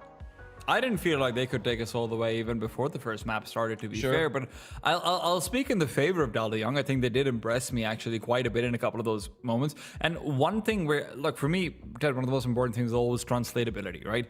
How do you transition forward a CT side to a D side? How do you transition forward an Anubis performance into Mirage? And I will say this, we saw a pretty good time coming out from Azor, actually. He did a very good job as an extremities player, and that's where Mirage actually can be interesting. Rifling extremities players that do very well, that can actually completely change how this map is played. If there's going to be a way to win it, it has to be between him and 8kid going ham. That being said, I don't think they take this. Yeah, it was a little bit tough. Obviously, for those of you that are just joining in and might have seen it on HOTV earlier today, Head was supposed to play for DALUYONG, and then you could build a bit of a story with, 8kid and Head and Aaron being a little bit more experienced than maybe Esor, bringing in some more firepower into the mix, and he's been playing well, to be fair to him. But they had to play without Svet ahead, meaning now you've got Nolan, Martinez, and Esor, 3 very young Hungarian players that have shown us some good stuff, but they're mostly inexperienced. So going into this one, I think it is fair to say that ASTRAL is still the favorite to potentially take a 2-0 win, especially on the back of a CT side start, a map that they've played quite a lot lately, and they're currently on a 3-map win streak. They beat Havu, Olibet, and HYPERSPIRIT on it in their last 3 encounters. Interestingly enough, though, first map with GXX and of course Swiss on the team will be this Mirage. They've not played Mirage ever since they made the new additions, so yeah, maybe it could be a little bit better, maybe it could be a little bit worse. We're about to find out.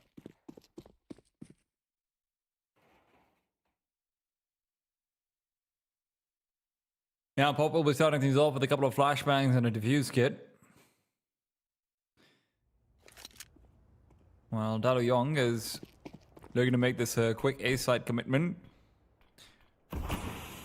2 smokes, one of them was already used and exhausted. They're trying to fake it out, but the Molotov being filled is not good at all. CT side is going to be able to move up the stairs and cause a lot more chaos. This is going to be a much more difficult bomb plant, but flashes are laid. 8kid blind, Martinez blind, but blind doesn't mean they're not deadly. Now Pop's left alone, 1v4, gone. Now, maybe he can take a couple of people with him, but even that's going to be limited to just the one. I'm actually surprised. I think they were a bit overzealous with the way that they played this retake. Might have underestimated it a little bit. I'm surprised they didn't send more people jungle towards CT spawn, or that the CT player didn't back off earlier, right? Because it felt like they were maybe stuck between 2 minds on how they wanted to approach this. The CT player was staying aggressive, so maybe they wanted to fight a little bit earlier, but then the flashes made them reconsider and slowed them down, and that just left them in a very tough spot. They even had a defuse kit.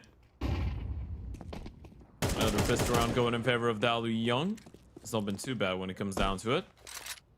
And Aaron has already made his way in towards ladder. Quite a rapid one he is. Nimble boy. That's what he is. Lightning McQueen. Speedy Gonzalez. The Road Runner.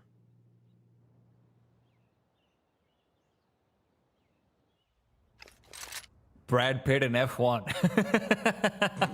I've not watched that movie, to be fair. It's actually really good. Yeah. It's honestly just Brad Pitt being really cool. The entire movie is just Brad Pitt being cool. Yeah, but do you, and I love it. But do you watch F1 generally? No, I don't. Right, because don't I care think at all majority about people that don't watch F1 thought that this movie was great. Yeah, exactly. Do you watch F1? A little bit. Okay, see, as long as you're not hardcore about it enough to be like, oh, why are they getting this wrong? You're gonna like it. Sure. Well, if they get this one wrong, DALUYONG, we might be a bit worried, and they might get it wrong indeed. Martinez will get dropped. Aaron's trying to find Neki, who's gotten an AK. They've traded positions. One more player, though, and Aaron seems to realize, but Neki, the timing is so key. Aaron is low on HP. He's even trying to fake the steps, trying to fake the jump. And does he go through the smoke? Just about now, able to get the first one. Esor with the refract and make it a double. Lovely stuff coming out of Esor. Not close. Not even for a second. Yeah, didn't have my heart in my throat at all, for sure. On an unrelated note, does anyone have a number to a cardiologist? Couldn't help you. I'm sorry. Yeah, fair enough. Neck is going to be reinvesting into a Deagle and Kevlar. Swizz is feeling frisky, much the same.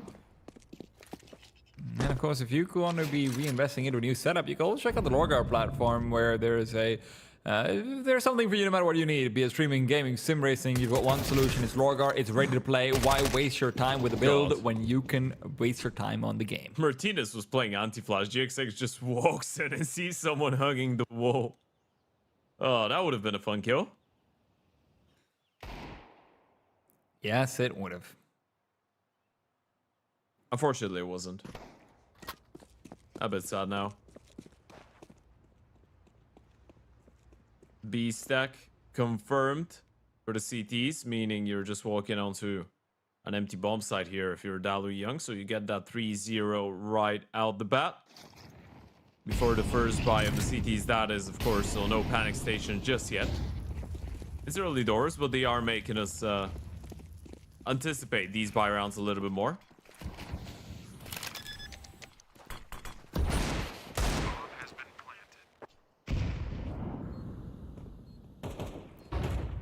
Come on, Ray. We know you've got that Deagle dog in you. You don't need to convince me anymore after Anubis. I will always believe in your Deagle, Ray. Maybe Neki's the one who can make me believe, though. Tell you what, you get a couple more exit kills. This is actually a very cool round. Especially if Ray is able to give us another one. Deeg, of course you will. Of course he does. Give us another one, Ray. Come on. Do it, Ray. Oh, no. That was so close. Man, there's something about Ray in that Deeg. It just hits home, doesn't it? It does. He makes it look like the CSGO Deagle. More importantly, it hits head, dude. It's a good time.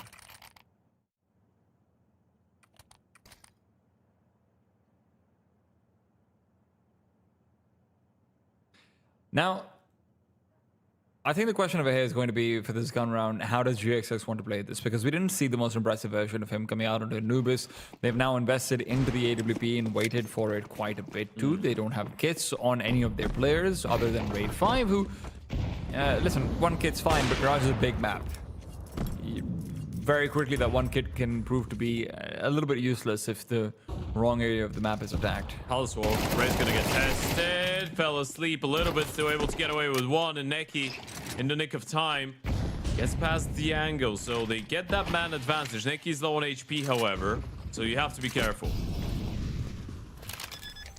Bombs being planted over here. Esor allowed to commit through. Swayze is waiting for the smoke to dissipate while GXX is having players follow towards him. GXX cannot afford to miss a shot over here, and he won't. Shot to the head as well, just a boot. And he will need his teammate to start coming through to assist. Swizz nearby will look for the refrag. Buddy, gun in hand, please. 8 kid left alone. 1v3, chances aplenty with the smoke that's down. He needs to have his gun in his hand. Guys, what's going on? Whew. Thinking about breaking the smoke a little bit too early with that one.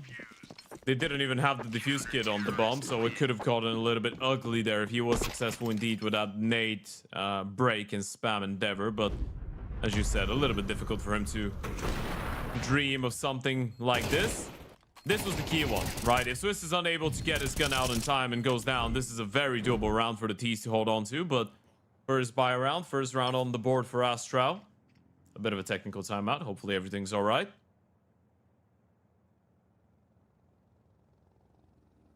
We've had some issues so far. Not too many of them.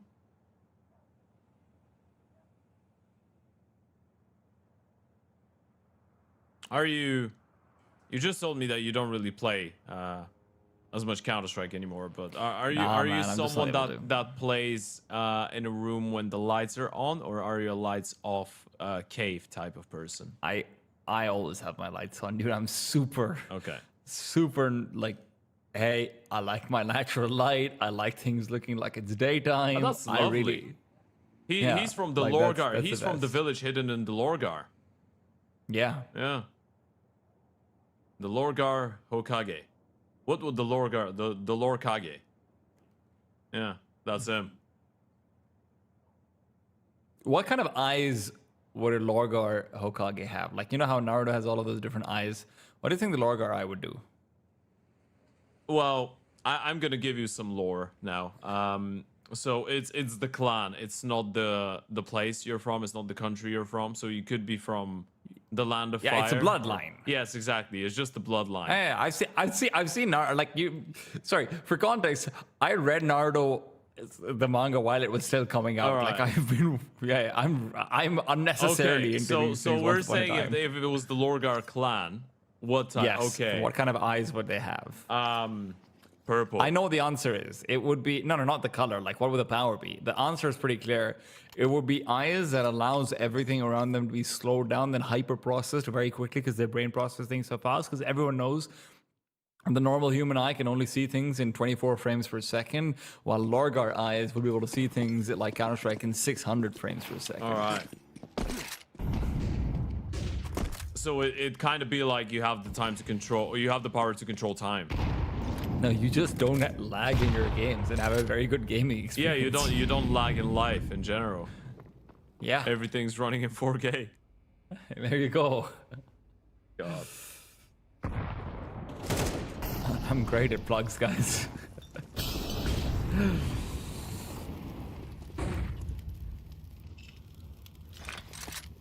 Swizz is feeling frisky out towards middle. He really wishes he had an HE over here. Wants GXX up to a late peek down middle. Even if he's playing to deny 8kid's position, it's not bad. There's no one out in connector, but a grenade will certainly help Neki. He's lucky he jumped up for that one. His grenade didn't really do enough to justify him losing most of his life in this position. Bomb's not nearby. Esor finds Meow, and with the B bomb site being liberated, bomb can make its way over. Swizz is feeling a little bit tense in this moment. Dude, he's really not having the best of games. I know he's had a couple of important rounds, but... Oh, the bomb is going B. The Opera's up and out. Yes, what is going on? Did they just think that the Opera would be in towards short? They just mollied him. He should have been looking in towards the apartments. That's the only place. 30 seconds, bomb drop. GXX is going to get another freebie. Maybe not. Shot is wayward. He still has the util, though. He can buy time. GXX finds himself another over here. It's going to be DALUYONG all alone with Aaron, the only representative. Can't get it done. That was a little bit weird. Did they think that the Opera rotated away? Did they think that he's in towards ladder? I'm not really sure, but we're just running up. I guess we were ready for him to be up the van because he did get the kill from short side onto the first player. But then Swizz is able to get that kill a little bit later, but still gets it. Bomb gets dropped. Lovely navigation around the smoke there from GXX. 4-kill round out of him. Now we're starting to see some of that Bad News Eagles form on show.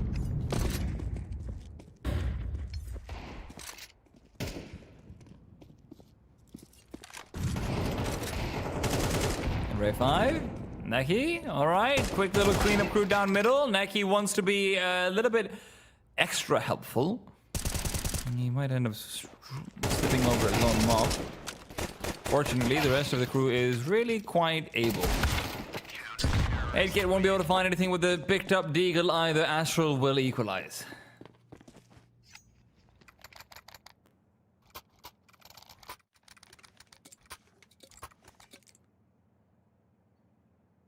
Starting to get a little bit more exciting. It's problematic for DALUYONG though. Again, they win the pistol, they start off a half well, and the moment that the CTs get their guns out, it's not really looking that good. At least they have the money to go for another investment, but no OP in the hands of 8kid to try and contest. Early mid control. Nice maneuver out of GXX. Gonna put himself in a good spot, but...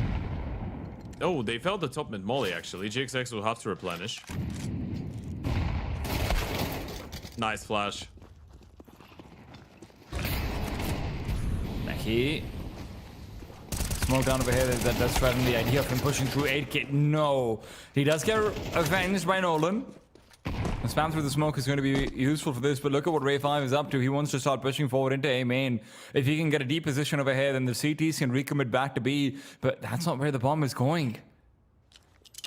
Or maybe it is. Aaron's only just... Is he faking out? This is looking to be very complicated. Ray 5 could just catch out the bomb over here, and he will. They should know there's a player in Palace now. They've overcomplicated things again. And with Neki finding Martinez, this round has been flipped on its head. That's very problematic. And now you know, you've dropped the bomb, you've seen another Palace player, you're going to be on high alert in towards under and in towards mid. Oh, Meow. He's given away his position. A little bit of an oversight, but now you know both these players are coming from Con. Neki needs to get this one. They're not expecting him to be this nearby, but still 1-for-1 Nolan. Keeps things relevant in Ray 5. Had the ready elevated angle. And Nolan, I mean, he knows he doesn't have time to go around from Palace without making noise. It's just not possible. Might not have time to do anything without making noise. Ray 5 is just huddled away. Nolan doesn't have a choice or a chance over here. 4-3 Astral. They know they've just gotten away with murder. That should never have been permitted. Did you see what GXX did? He just grabbed the fist bump. Yeah, because that's what GXX does, man. Yeah. He controls the celebration. Yeah, GXX is the guy. He's him. Although this round it was Ray. Pushing all the way in towards ramp. Getting that kill. Winning the 1v1 in the end. Ray the impact man.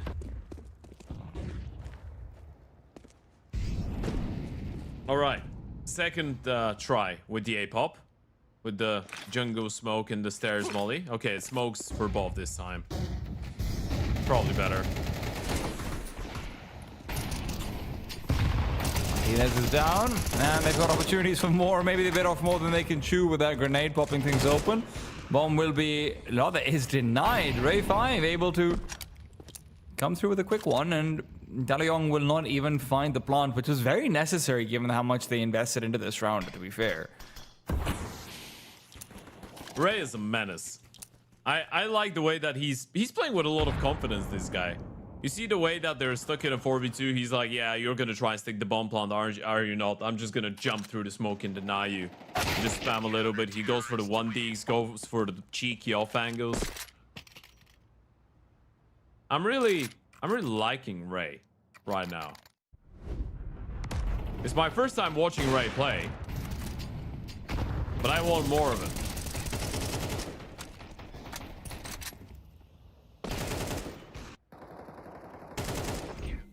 I don't know if he's always that sharp, but he's been very sharp in this series.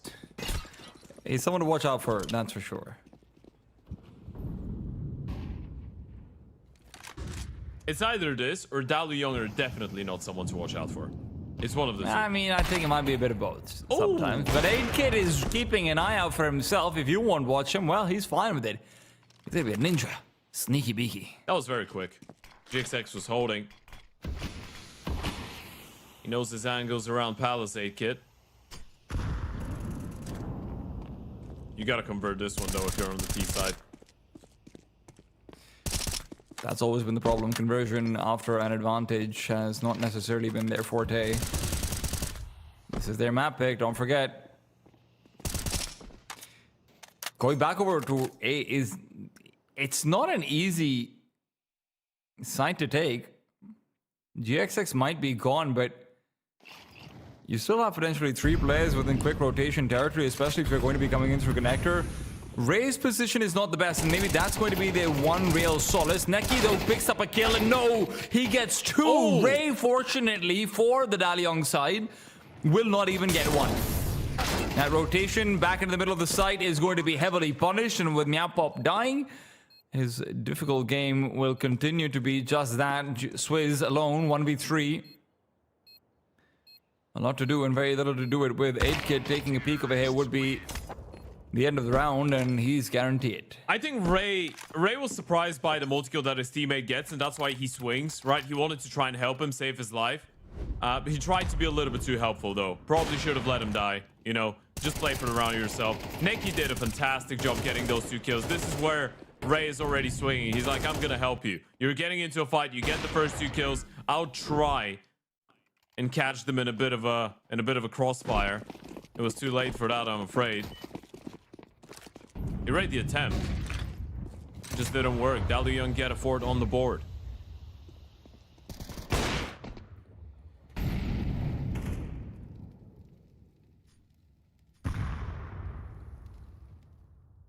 Going for a B pop. Meow pop has been left alone. He's been left to dry a couple of times as well so far, and now it's no different. 1 and 7. He's really not having a good time, and it's about time that they started trying to exploit this B bomb side. Rare miss out from 8kid, but Swizz has been grenaded back nonetheless. The CT side has got enough utility where you at least think about it, but with Ray dying, yeah, you're out of there. No, Neki, don't commit to this one. Neki, that's not where that incendiary is supposed to go. Yeah, that was a little bit disjointed. His teammates were already on the other side of the map. He was still trying to find a reason for them to give the round a bash, or at least get a kill before getting out of here, but I am surprised they left the B player all alone, considering they had no vision towards short, right? As far as they knew, they couldn't hear a lot, but as far as they knew, there could be 2 or 3 people walking short. And then the B pop comes around. There was no support whatsoever for Meow Pop. Can't really blame him for not getting a kill there. He was fully blinded and surrounded by so many different angles and so many different players. There's the replay. Isolated, alone, afraid, and dead.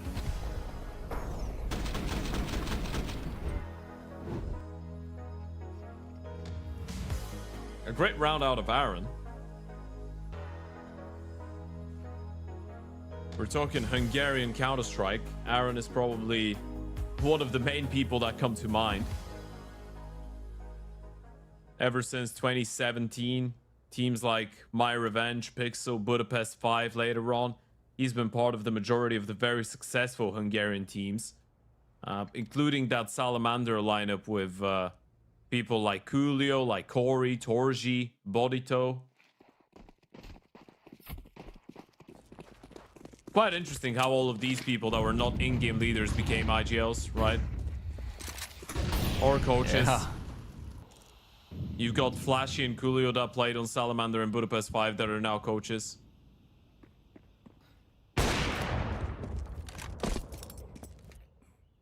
Aaron's still active.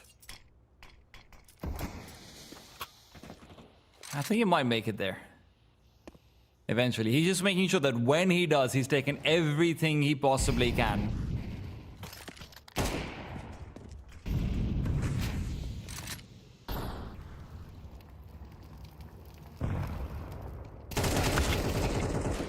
Oh. Double P comes in. 1? Yeah, gives the tease away back. There's another double P coming towards short though, and if 8kid is not ready for it, that might drop the bomb. Might not even be in a position to protect it. Deep molly, they can beat that if they want to. MP9 spotted. It's a little bit tricky. Meow goes down. GXX doesn't really want the smoke no more, because he's gonna try and make his way out of there. 40 seconds on the clock. They've decided to try and chase him down.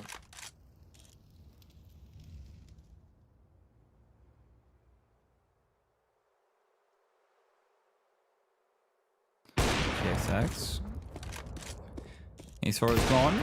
Hit. Oh, he had a chance over there, but GXX gets off to a nice streak of form in that last round. 6-5, and ASTRAL are hoping to make this 7, despite some shaky moments in the middle where they've let mid control be compromised.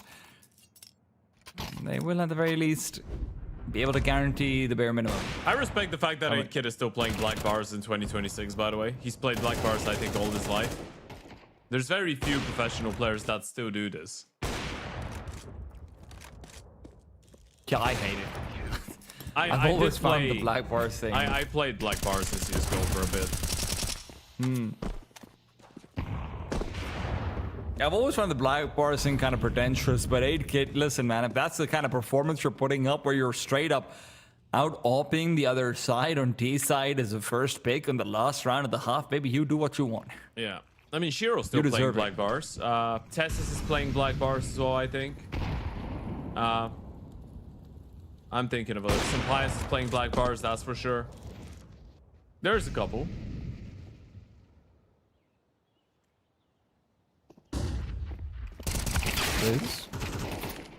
Trade is fast to the hair, and the CTs don't really look like they've got a chance to hold on to this A side. Meowpop's difficulties will be capped out by a 1-9 performance at the end of this first half. As we go into the second, we are going to need more from him, that's for sure. And the question is, who's stepping up for Astral on this T side? Because CT side, it felt kind of strung together.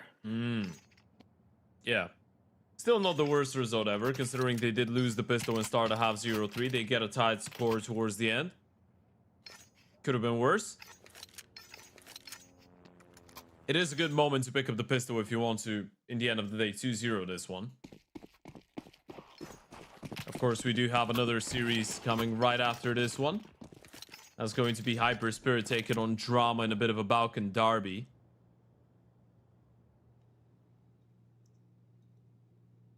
HYPERSPIRIT in a very good form right now, so that's going to be an interesting one. Neki, maybe this is what ASTRAL need. Aaron does get caught on a bit of a weird timing as he was turning around to go for the deeper angle.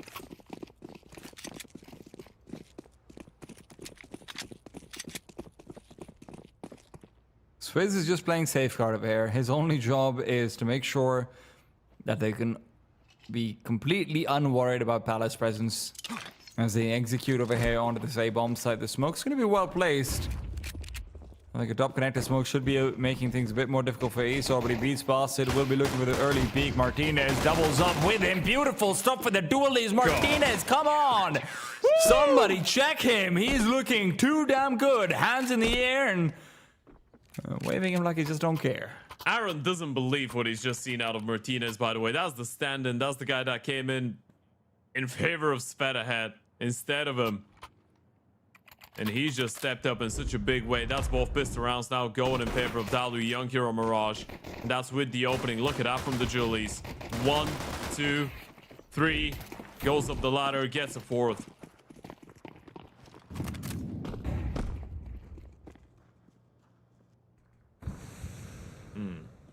Did they get a kill? It's just farming, man. They do get a kill. Yeah. They do get a kill. Well, technically 2 of them, because there was a TK in the mix. But GXX did kill Aaron. And that was just a full eco, so it's no biggie. D. That was cool. Gotta turn it on. That was cool. Gotta turn it on.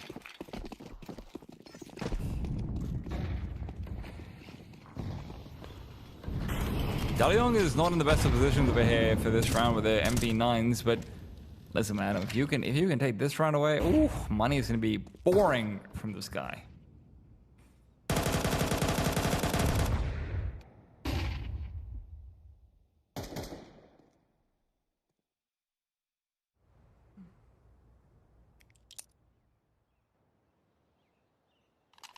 All right, ramp push doesn't go too deep. Instead, they double down in towards Palace. SR has gotten deep control in towards the B apartments as well. And walking inside of the smoke is still advised. He was even thinking about going through this one. That is unfortunate. Meow getting just his 2nd kill of the map, but this could be a very important one.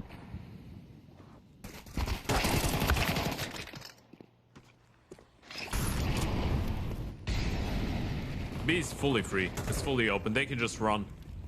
That's what they're relying on. But by the time they make it there, they are going to be checking every corner. 8-Kit has a chance to at least break past. There's no chance for a smoke over here. If Ray wants to go for a fast plant, but the CTs don't get themselves any access points, so they'll move back and save these. Well, probably they won't be saving much at all. I don't understand why Nolan is back in A.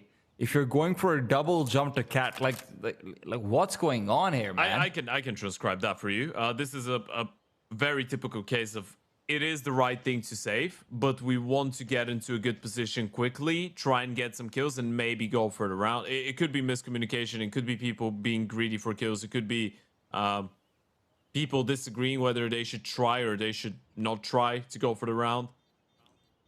I guess for the MP9, it's all right to play for exits because the Ts don't really have a lot of money and the CT economy is pretty solid. The M4 going for the jump is a bit weird, but I guess they just thought it's a quick reposition. You get one kill and then you get out of there. I don't think they were playing for the round either way. I think it was just let's do financial damage to the Ts.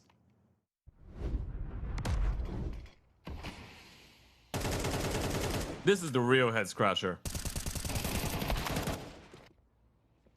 Walking inside of the B smoke. A bit tough.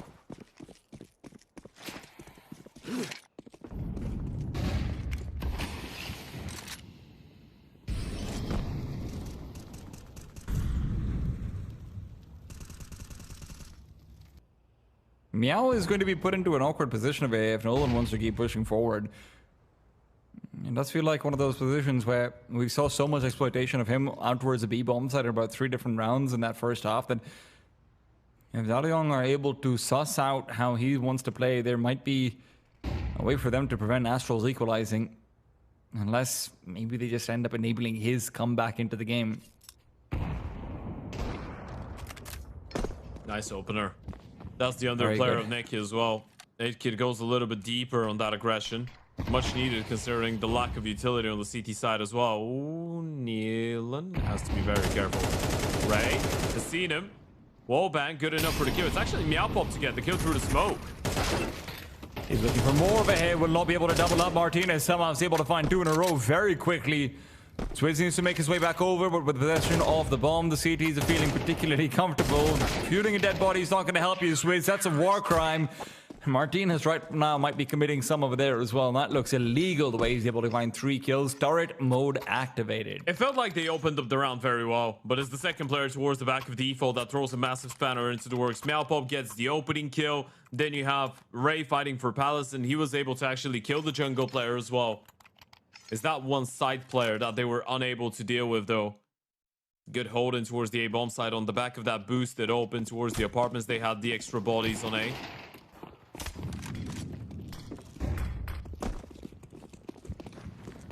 But ASTRAL are looking to simplify things. Test Nolan once again.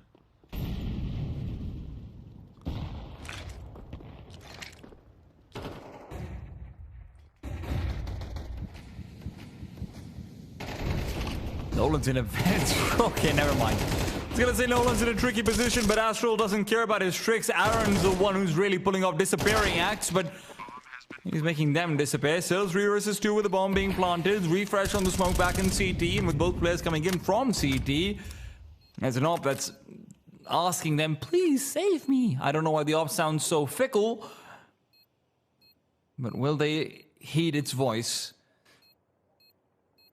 They do have themselves a kid, a smoke and a Molotov. There's a world where Ray is pushed away, but that world is one that also is accompanied by Meow completely whiffing. GXX plays savior right now, and Aaron running out of bullets, has run out of chances as well. Meow's really not having the best of times, man. No, that was a little bit weird. He's having a tough map, isn't he? It does happen to the best of us. Thankfully, he's got a bunch of teammates to save him up. And this is good due diligence, by the way. Very good pathing onto the bomb site. Especially when you're doing that smoke into our sandwich, you need to be aware that it spreads like this. This specific lineup always spreads down into our sandwich, and you need to spam it. First by coming out of DALUYONG. Eyes on the money. It's actually almost dwindled away. You've got a big green, you've got a FAMAS, an MP9, a Deagle, and a 5.7. Not a single defuse kit. A little bit of utility, some chunks left and right, but nothing too solid and substantial to work with. And if you lose this round, we're looking at a tight game, potentially an eco to follow, so ASTRAL could be taking this one under a lock and key.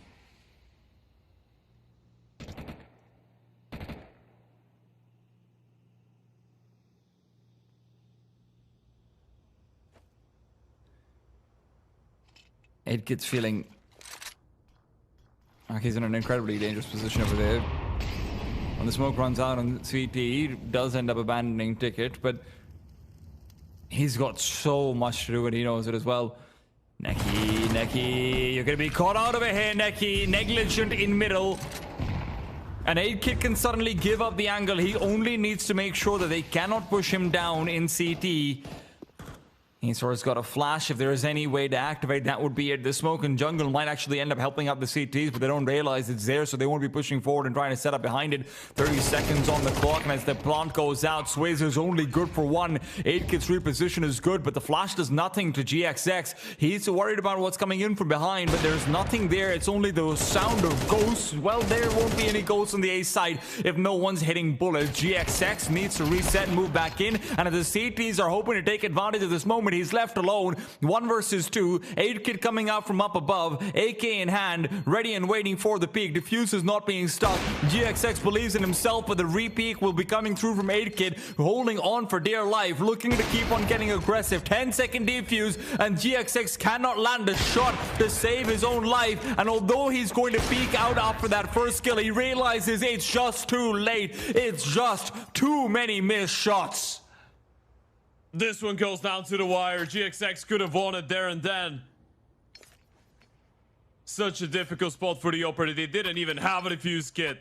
Might have needed the Palace player to stay alive for a little bit longer. Might have needed someone else to help out. A tactical timeout coming out. This is number 2 for ASTRAL. They still know the money on the CT side is low. That round exchange, that's wounded them. But they do get out of dodge. They make it work once again on the lower buy.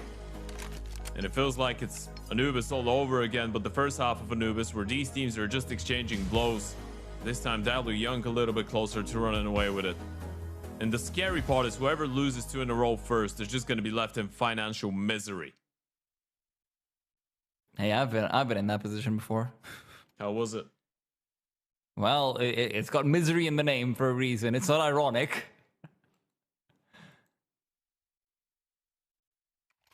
Does it help you at least get the 6-pack out? Nah, dude. Yeah. Nothing helps me get the 6-pack out, man. My abdominal muscles. You know how people are like, oh, I've got abs. They're just shy. No, they're not even shy. My abs didn't show up. Right. I could be 3% body fat and I'd still look skinny fat. Okay. GXX right now, though, he's looking like he's 3% body fat because he's looking weak.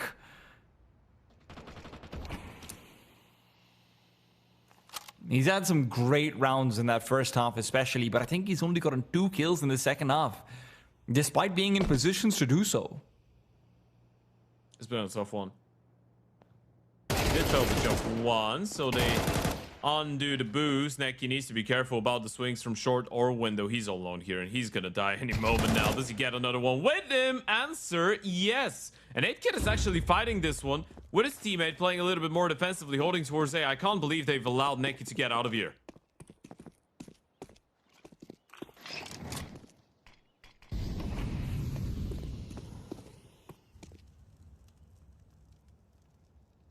He's alright. Meow needs to step up over here. He's had such a rough game. Oh no. Caught off. Neki's completely. coming back middle. He's just They're gonna play recognizing it. Nolan will spot him out and Neki doesn't feel... Oh no, Nolan was even just going for the M4. I don't even know if he was checking. Neki has to sprint his way back over towards A main. They might not have a kit, but they've got a smoke down and another one in their pocket. eSports is looking to stick this one out. Swizz can't find the kill. Oh my god, he's so worried. He's so worried. Glock in his hand. He'll get it done, and Neki even covers him up from up above. ASTRAL. I don't know what god is helping them, but it's the right one. That is pure carnage. It is pure carnage. All the gods have gathered up to help ASTRAL in this one. You're just walking out, crouching, holding D, peeking towards Tetris, spamming all the bullets you had in the AK and getting the Glock out. It could have been back-to-back similar situations that they convert. And now look at the money. Yeah, the money's not there. The 5.7s have been pulled out. they've got a target in their mind. They really want to take down this A-lurking player. But with 2 in Palace, maybe Meow can be a sacrifice rather than Oh, he's seen a forfeited advantage. He should know that there's multiple people coming over with a flash over there as well. But Nolan finds 2. How do they keep on giving it up? There's weapons to recover. They know there's 2 more. 1 is missing though, and this Todd is absolutely terrifying. You just don't know where he is. AK and Galil picked up. You've got the Jungle boost coming up. Neki. Important fight. Does he get allowed to cross? That's the question. Spotted out, gets the kill, doesn't even get tagged. Aaron in so much trouble, and Neki might be the savior for them. These last 2 rounds have been all him. Can't plant there. Well, listen, he's had a rough time, man. Neki, untouchable in the wall bangs. 10 to 10, Astral are somehow managing to stay in it. Not just staying in it, they've turned it around. That was a full investment. 8kid is the only one that was saving up money, yeah. He's gonna have money for an open the next one, but this will be 4 USPs in a Deke. Up against the MAC-10s, the AKs. This should be 11 Astral. I say should. A lot of things should have happened probably by now today, but they didn't. This is where logic prevails, though. Surely.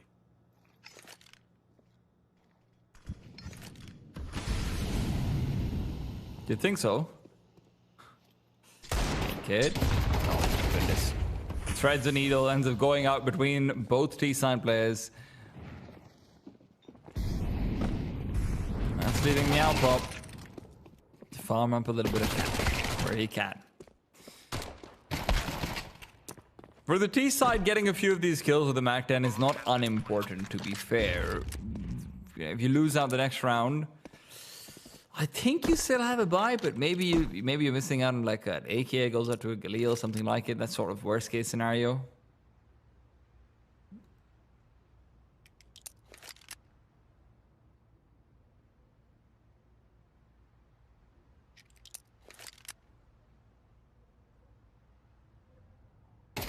Nolan. Yeah, they're waiting for him.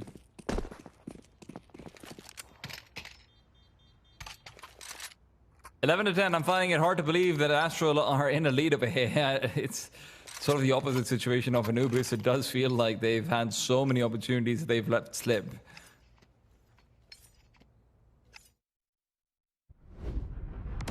DALUYONG, on the other hand, have been sharp in their refrags, very good at assessing for where they can start pushing through in the mid round on the CT side. Right now, they're left with one chance. GXX, an opportunity for him as well. That's not going to be put to good use. SR. And the quick smoke up from behind him will leave this B-bomb site wanting for utility, as the CTs in general are finding their pockets lighter than they'd like to be.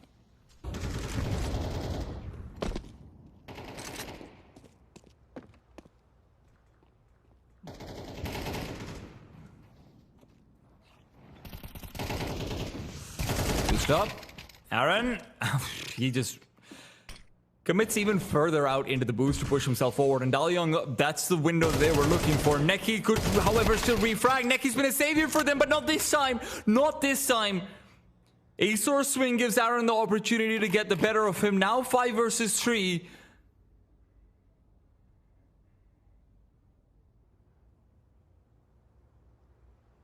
Astral are walking into a loaded bomb site.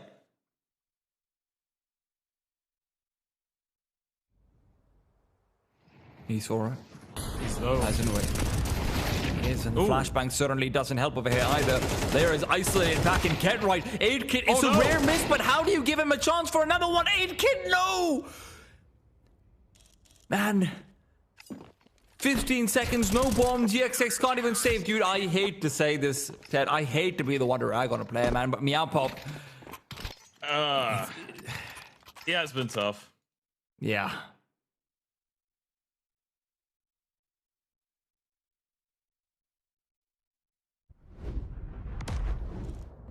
It's very difficult to say anything. Yeah. It is a must get kill. I think we all know it. I think he knows it as well.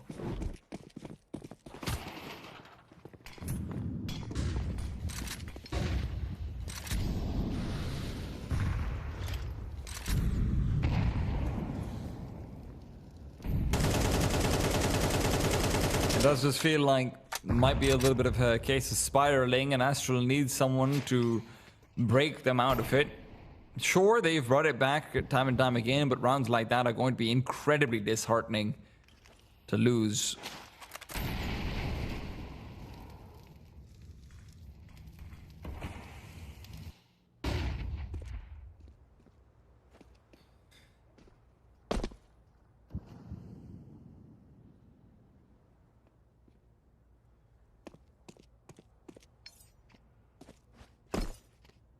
Three players out towards A. DALUYONG have completely abandoned middle.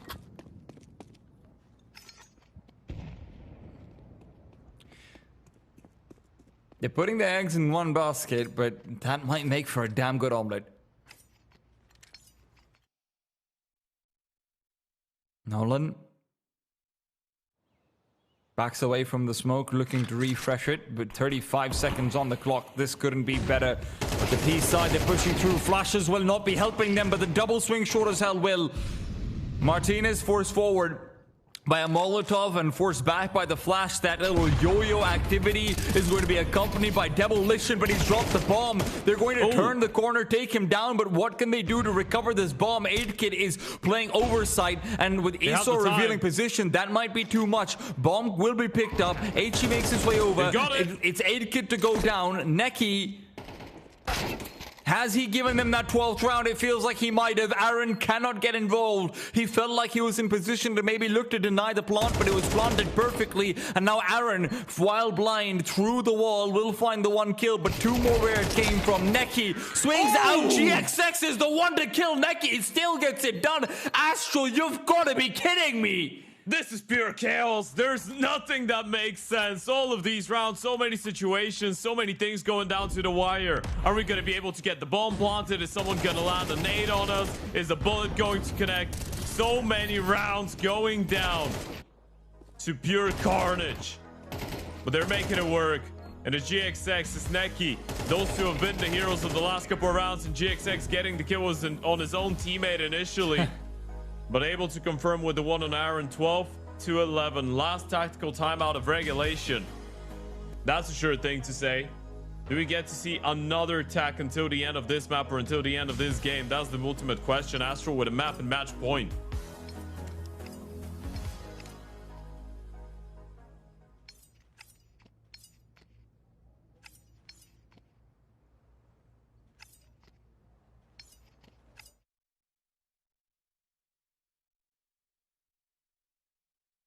God.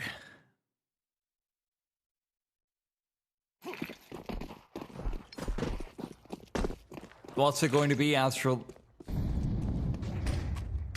They know that money's wonky. That should mean the CTs will get aggressive. On paper, that's what everyone thinks. But DALUYONG aren't going to submit themselves to stereotypes in this position.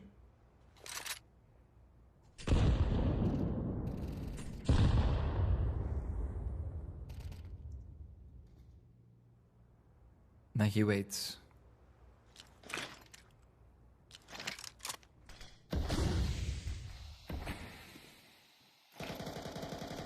Martinez. Above and beyond just the lip of connector. But the T's, they haven't really gotten much map control out of all of this utility that they've expended. CTs were never truly contesting middle.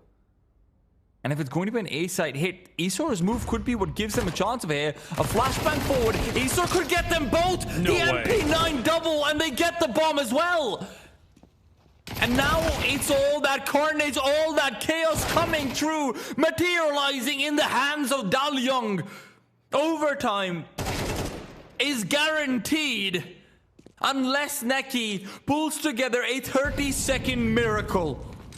There's no way. 28 seconds. He's down to 14 HP at 1 versus 3. I think he knows it.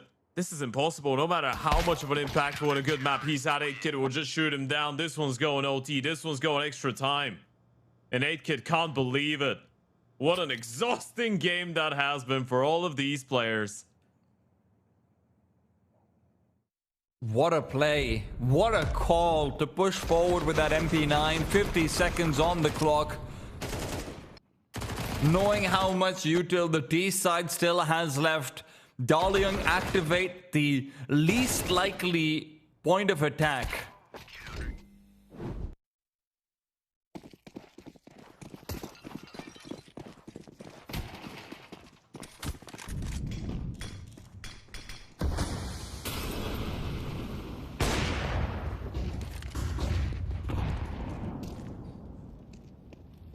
eSports getting aggressive early on, up through short, and HE's not going to do him any favors.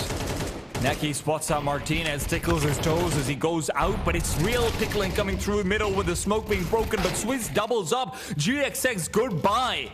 Meow's not here to provide any assistance, but Raze somehow makes his way inside the A side. News pass, Meow can now get involved as well, leaves 8kid alone, but they don't have the bomb. And 8kid could discover it. He could. Is it exposed? Is it out in the open? He hasn't seen it. Nope. He doesn't clock it. He's gonna hear the T-side player though. He make their way over. One. Now they see it as well. And Meow saves the day.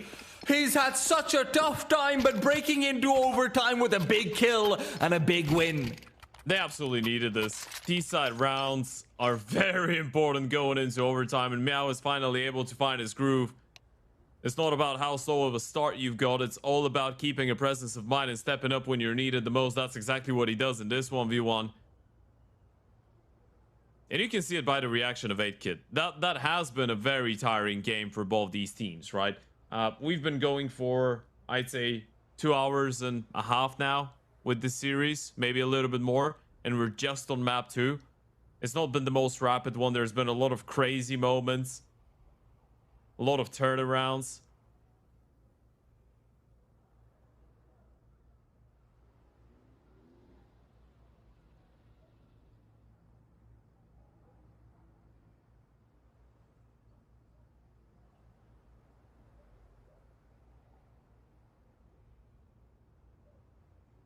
And man, these technical timeouts have got to be just ripping you apart in your head. But either side.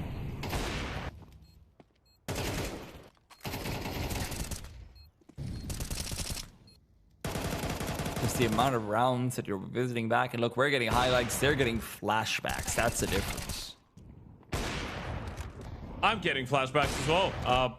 This highlight from GXX, it feels like that was years ago. That was just from the start of this map. Listen, man, I'm convinced they picked that up from like a Bad News Eagles demo. Right. Like, hey, slap it on there.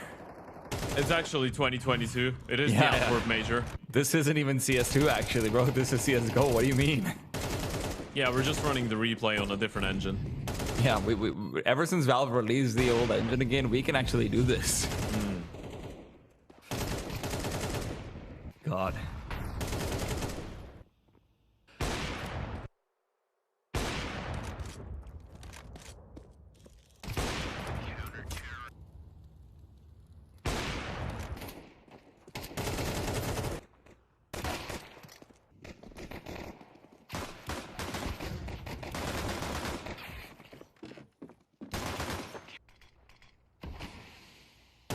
And in case you're just joining in, folks, this is our second map of our second series. We've got one more best of 3.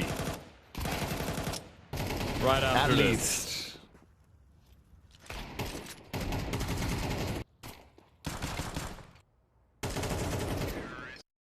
We've got HYPERSPIRIT taking on Drama. The veto for this game has been even done already, by the way. It's up on HOTV. We're obviously going to talk about it a little bit later on.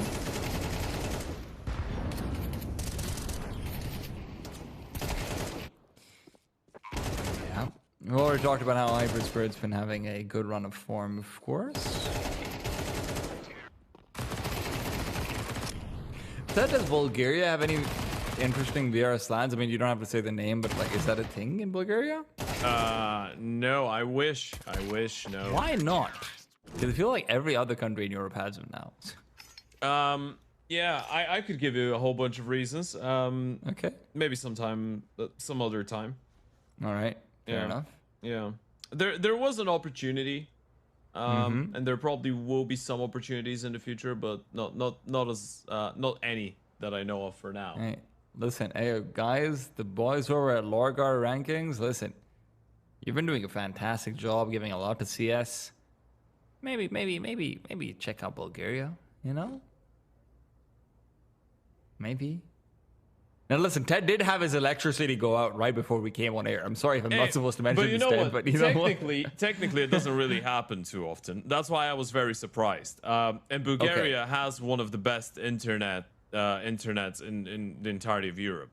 Our internet is very quick, very fast. I've heard that actually, yeah. Yeah, it's confirmed information. I'm not even making it up. We have great internet. Nice. Man, I wish I had great internet. We actually just launched 5G a couple of days ago, dude. It is crazy how fast it is.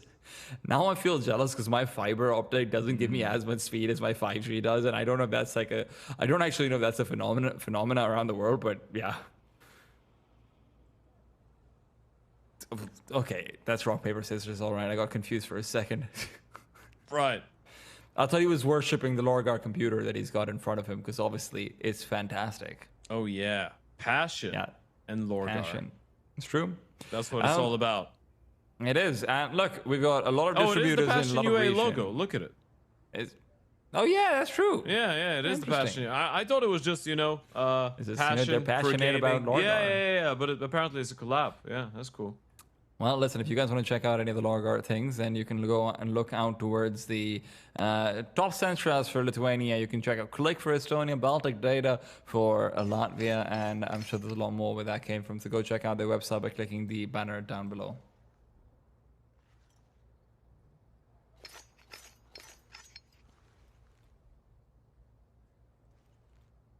I hear knives going shing shang shung. What's your best, like, knife impression? My best knife impression. Yeah, you gotta make a knife sound, like a CS knife sound. You're really sure you want to ask that question to a Bulgarian? Listen, man, I'm politically uneducated, so yes. Oh, I am kidding. My best knife impression. Let me think about it. I can do a very good silencer impression. Do it.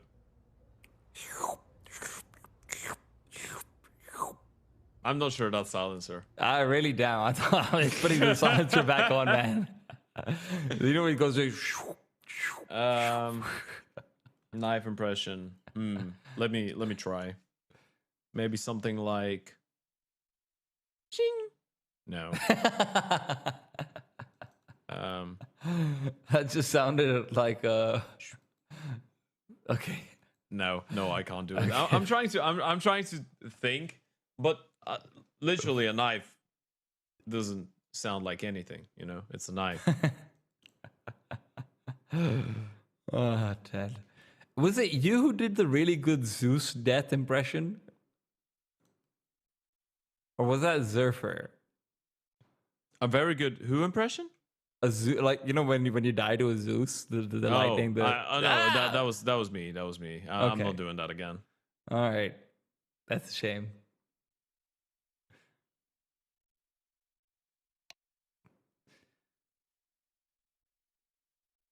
We got anything interesting in the chat, Ted?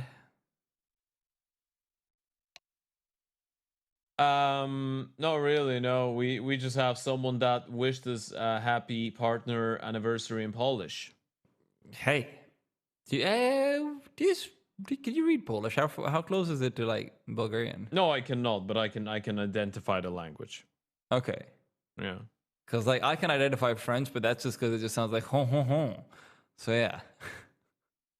I don't think I'd be able to identify French by reading it. It really goes to show you. I studied French for a few years. I've really sucked at it, didn't I? I did study French as well for the better part of 5 years. Okay. Yeah. I had my chemistry in high school in French. And my history. Yeah, it wasn't fun. Everyone wants to have chemistry with the French. It's Ivo being as good as he is.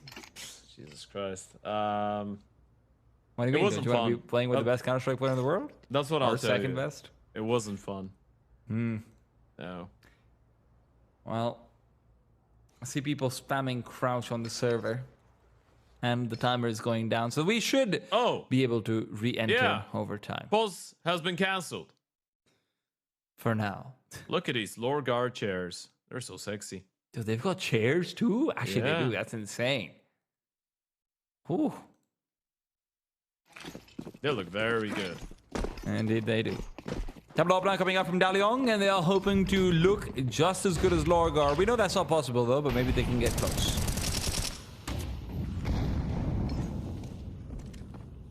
All right, it's been a while. We had a bit of a break for refreshments, but we're right back at it. ASTRAL, one round closer to that magical number 16. That would give them the 2-0 win. Of course, if DALUYONG are able to come out on top in this overtime, that would mean a third map. And the third map would mean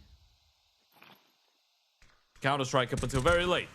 That's what it would mean. It would mean that DALUYONG still have an opportunity to make it into that upper bracket game. Playing against the winner of HYPERSPIRIT and Drama, which is our third best of 3 for the day. And next, of course. Round push out of Nolan. He's taking a little bit of gap. That's reactive on the back of the fact that they've lost middle control.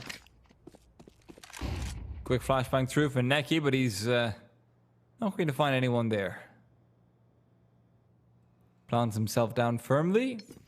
The only player down the middle who can actually do anything is Aaron, and even he is giving it up for a more defensive position back into B. They've got their suspicions, and honestly, they might be right. Esor, secondary AWP, are going to be able to find the bomb and confirm said suspicion. Smoke is down, 25 seconds. You've got no choice to reroute. It has to be forward, and Aaron is going to be the stopping power. DALUYONG bring it back to 13-13 with GXX, the only player who had a chance to find a kill in that 1v5. ASTRAL take every step wrong in that process of going to be. Very well done by DALUYONG. I'd say it was just an unwinnable situation with the read that they had. They heard the player going in towards window. One moves back in towards kitchen and is just holding for that window guy. You have the open B who's ready to welcome the first guy, and then he just jumps and runs towards the back of the bomb site or bench. That sets up the bait for the player in car. It was just very well orchestrated by the CTs. Ooh, tagged him down. Through the floor.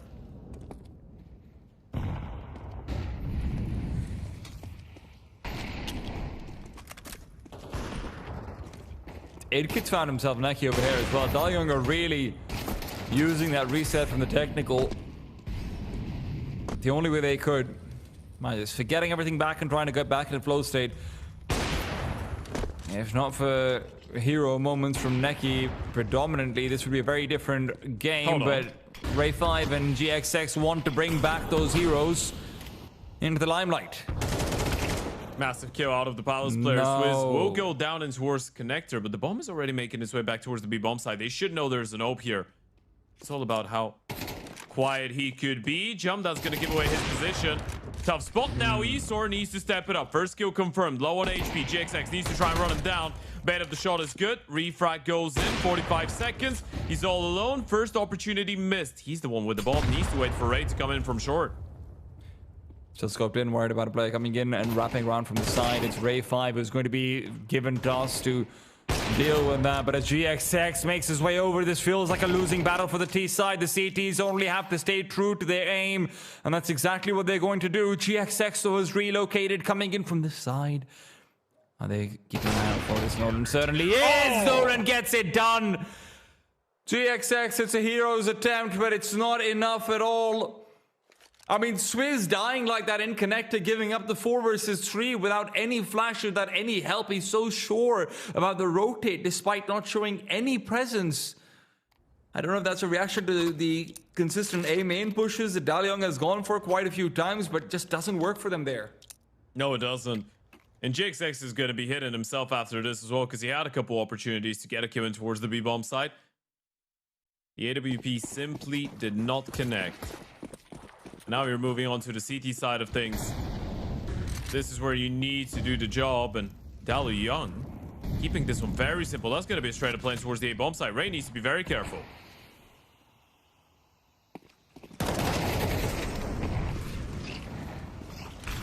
Big kill.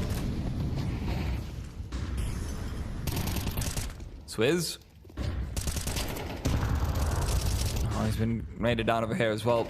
Tees will be able to plant the bomb. There's no way for the CTs to actually disable that for now. Neki does get a kill through the smoke, but it's too late. eSports pushing past and moving into him. You can't miss shots like that, GXX. It's a hard shot to hit. There's no doubt about that, but Neki's now been left out to dry, and Meow's been asked to do all too much. 1 versus 4. And it's not really the man you'd want to have in this tricky position. He's going to be caught out to the side. Good for another quick kill. Tap on the bomb. Does have a kit, but will not be having a chance to get onto it and properly secure.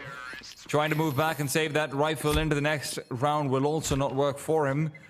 13 to 15. DALUYONG are looking to make this 3 maps.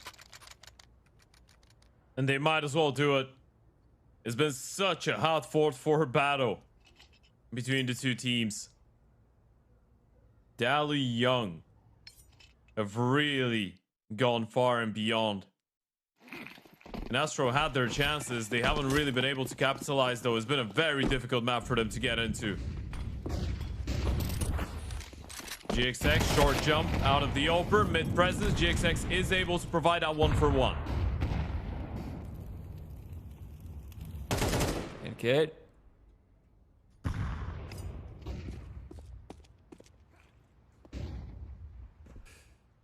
Edkit's just playing distraction right now. And that might not necessarily work. Ray's back in A. He's had some magical moments over here, but with Esor covering off his cross, Aaron gets a flick back. Neki's gone. He was never healthy enough to really take that fight. Ray gets one of his own, drops the bomb in that process. HU will be eaten.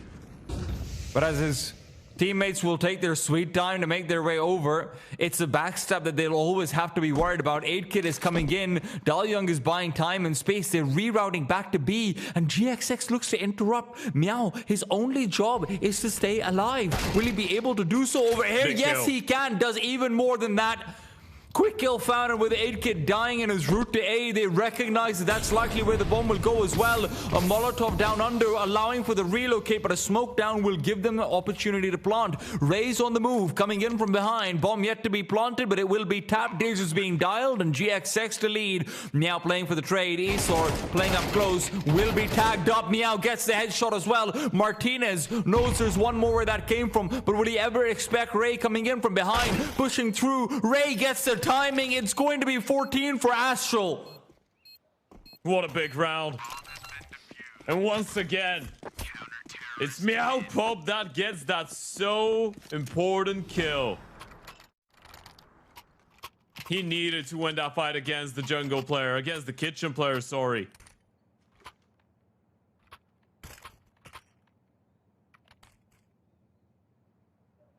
It's absolutely mental what we've seen, and ASTRAL are just like this, 1 round away from OT. Number 2. Still trying to pick up the pace, still trying to put the pressure. No aggression at the start of this for the CTs. DALUYONG just spread around, playing the default. Esor was thinking about that opening pick in towards the B apartments. They're double opening on the T side.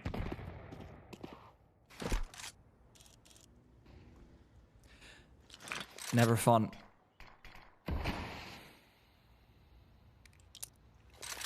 Always feels like it's a losing decision to make, but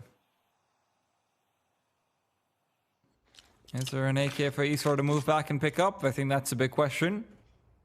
And it feels like there is. Yes, there is. So he'll be able to default back into a more average buy. more and more standardized, however you'd like to put it. But Ray will be tagged in its route forward in through A. Doesn't spawn out how many players there are, nor the fact that Bomb was there. Bomb is doubling back. Yeah, but GXX is in a forward position with an AWP over here in B. Yeah, this is a great spot. He does deploy the deep smoke. Meow able to get one spraying in, praying, and he will get a little bit of support. You gotta be careful. GXX. They'll start hearing the steps. He knows they're coming B. Incendiary overhead. They're moving through it. GXX misses the shot. You can't afford to be missing those. GXX is trying to get the hell out of there. Will be able to do so. Sways repositions, even tries to fight back, but GXX has lost his life in the meanwhile. It's all down to Ray. When will he take the peak? That's a big question. Who starts to look forward? eSports found another one, and it's Neki on the bomb side who's got to pull out a miracle while Meow comes in from behind. Meow activates. eSor low. Aaron just as low, but eSor doesn't care. He's been the man of the hour in overtime. Neki waits for him to make a mistake, but that error is never coming. Ray now on the move, loses his life. eSor's doing it all. 16 for DALUYONG. They'll take us to map number 3. Astral had every opportunity in the world to close it out in 2, Ted. There's no way they've done it. No way. They've just closed it in that type of a fashion. Not in that type of a round. That's a 3 versus 5. They had everything. They've got the information. They've got the sound cues. They just couldn't get it over the line. Astral will be regretting this map for a very long time, especially if this one ends up costing them the series. Oh, absolutely, man. I mean, look at how many chances they have up ahead. There's a round with GXX. I mean, going back to the first half, if anyone even remembers, is GXX just whiffing out shots out towards CT, where he's just not able to find kills. You're looking at all of these places where Meow has his opportunities to get just the one kill that they need, and he can't find it because of a whiff or the other. Even these last 2 rounds, he steps up a little bit, but, you know, you see those clear windows to get a multi that just aren't really even explored. And for the other side, your massive credit out to Aaron. I don't know how the hell he did it in this map. It felt like he was getting every read imaginable. Yeah, it is very, very tough to imagine them winning this one without Aaron. He was there in the killing department. He was there in the calling department. And in the end of the day, I think that was just a great showcasing of how these guys could thrive under chaos. When things go up in the air, when you've got no clue exactly what's going on the server, these guys are able to thrive, and they just run away with it. It was a good performance out of 8kit. It was a good performance out of SOR. The way that they were switching things up with the double op as well, and you can see the opening kills. So many times they were able to get themselves 5v4s, 4v3s, man advantage situations. But even in the few times that Astro had the advantage, they were not necessarily clinical enough with the finishes. So all in all, I feel like this third map will be a very difficult one to predict once again. I don't really know what to expect out of Dust 2. I'm not gonna lie to you. Dude, after Mirage, I think anyone who's telling you they know how to expect either has a crystal ball with an actual god inside it or something, or they're lying. It could be one or the other. This could go either way, but we still have to see it through this crossroads. We're gonna be back after a quick break to find out who goes forward in group number D. It's a letter, not a number.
It's long days at LORGAR Ranking Cups qualify, and it's going to be a long time for these teams to actually get there. It's a $50,000 LAN on the line in Barcelona. You're not getting there easy, and neither we, frankly speaking. Tea time is dead, and we've got ourselves a map number 3.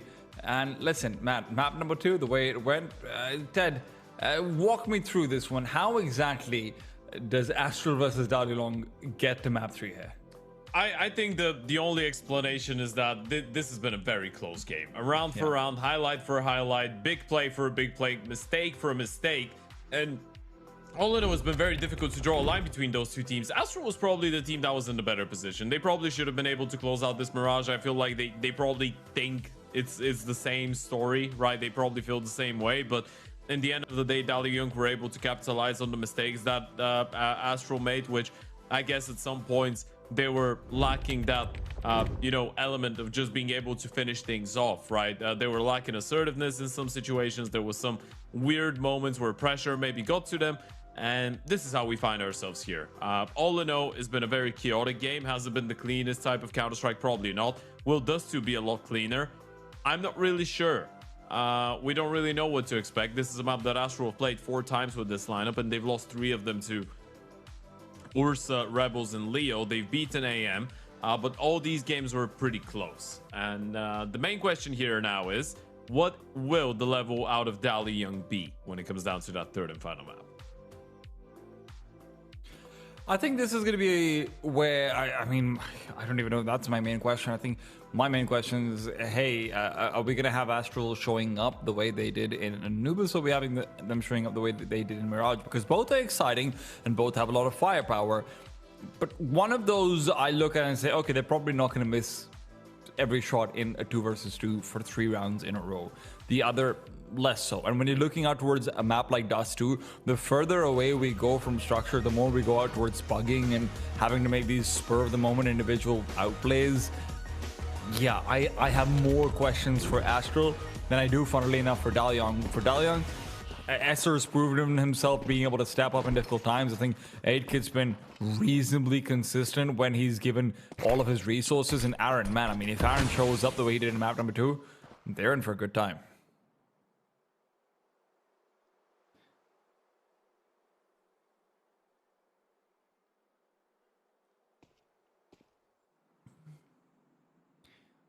This round started.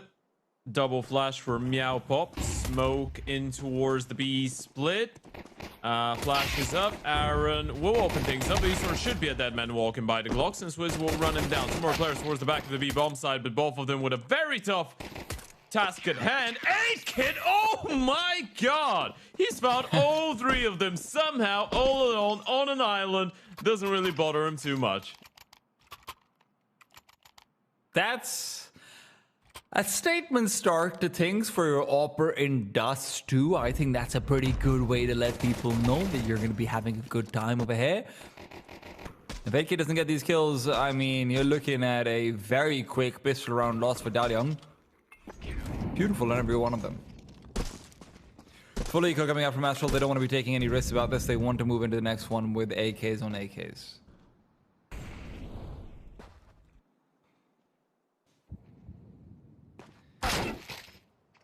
Whew. Thank you, Neki. I'll take 1 more of those, please. Thank you, of course, was the big man in Mirage.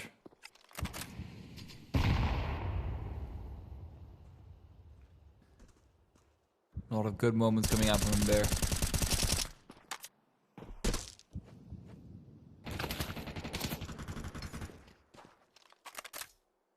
Recovered M4 over here as well.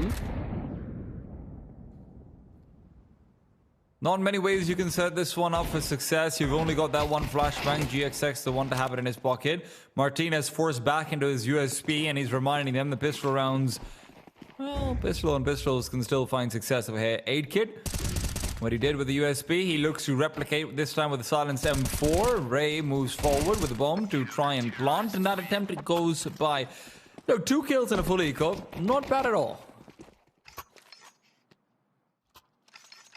It's very decent. I don't know about you, Mamoon. I was thinking about it a little bit during the break, but Can you make it up in your mind who you're looking at as the favorite on this map? Do you have any place, any direction that your heart leans towards, or? Dude, my Not heart really. leans towards Astral, but my brain says DALUYONG, honestly speaking. Sure. Astral just had so many moments to close on Mirage, and this is still a relatively new assembly of players. This isn't like some of the other matchups that we've had in Group A, B, C, where one team has very clearly been given at least a couple of months to be put together. Astral, I mean, with their new players coming in, it feels very fresh and still very susceptible to mental breakdowns.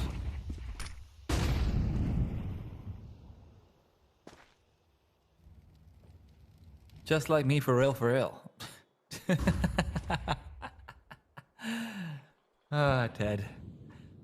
I appreciate me so much sometimes. Well, I don't know what to say.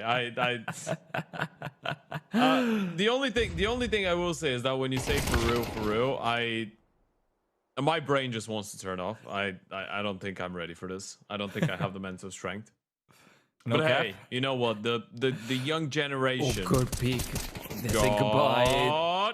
Wait. Bomb's on the ground. Nolan pushes That's one. forward. Nolan Oh my picks up God. another one. You can't recover the bomb. Not like this.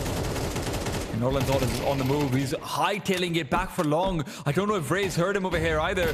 He's just completely trapped, but the flash is great. Oh, they've got access. They've got access to the site. Neki repositions. Ray moves back in to check the back lines. Nolan felt like he'd got the best of him, but the CTs, despite their best efforts, are going to forfeit that first gun round. Martinez, this is not undoable. Every player is low.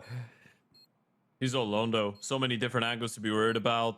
Short, side, long, potentially someone coming in from the back. I think he's already thinking about a safe. Get a couple of kills on the way out. Then you look at the CT side economy, you realize how vital holding on to that M4 actually is. Oop. Might have had an opportunity to drop GXX, but I feel like it's a bit of a gentleman's agreement between the two sides. We win the round and go away without any more fights, and we let you hold on to your M4. Gosh, that got close. The tunnels push, the kill, the drop bomb, the follow-up, the low HPs. A couple of bullets could have made a difference. Astral do get their first round on the board. I will still say, I think in terms of pure skill, there isn't too big of a difference between the two teams right now. And I think 8kid has been playing very well. But I would still favor Astral a little bit. I think the pressure got to them on the second map. Yeah.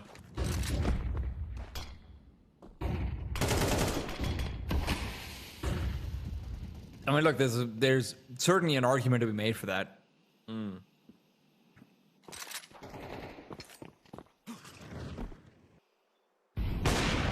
But yeah. Failed mid smoke.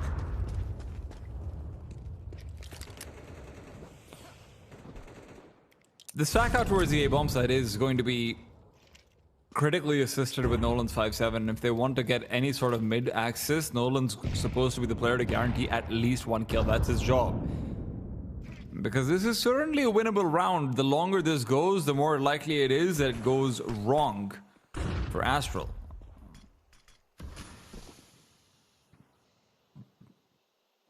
CT's out of Utah already.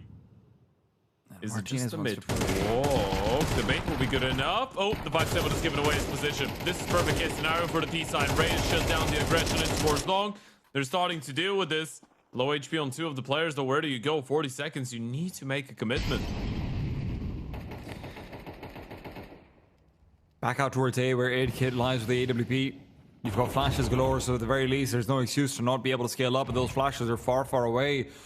If you speed up too much, 8kid's going to be given a couple of freebies of a hair. They need to Are they going back? be better with their util. They've got only one flash left. They're they relying panic? on this car player There's to 20 push seconds, forward and get boys. the kill. Ray has found Nolan, sure, but not 8kid. 8kid, that one miss could be everything, but he's still giving them a chance of it.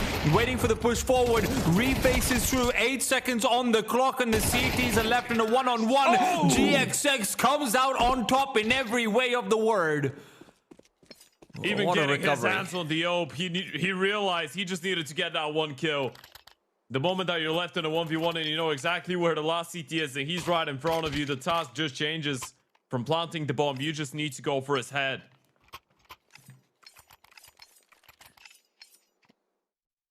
Massive effort out of 8kid. He's been trying his absolute damnedest to win them as many rounds as possible here on Dust. Even with the best shot, he's still able to provide so much impact. Slow them down so much.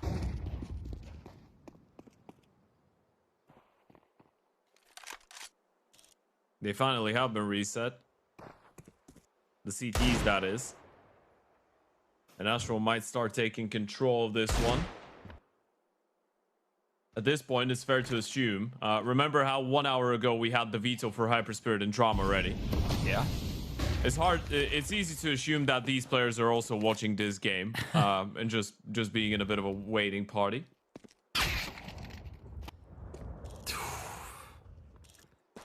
Okay. I know it's on an unarmored USB. But pretty is still pretty. Pretty is still pretty.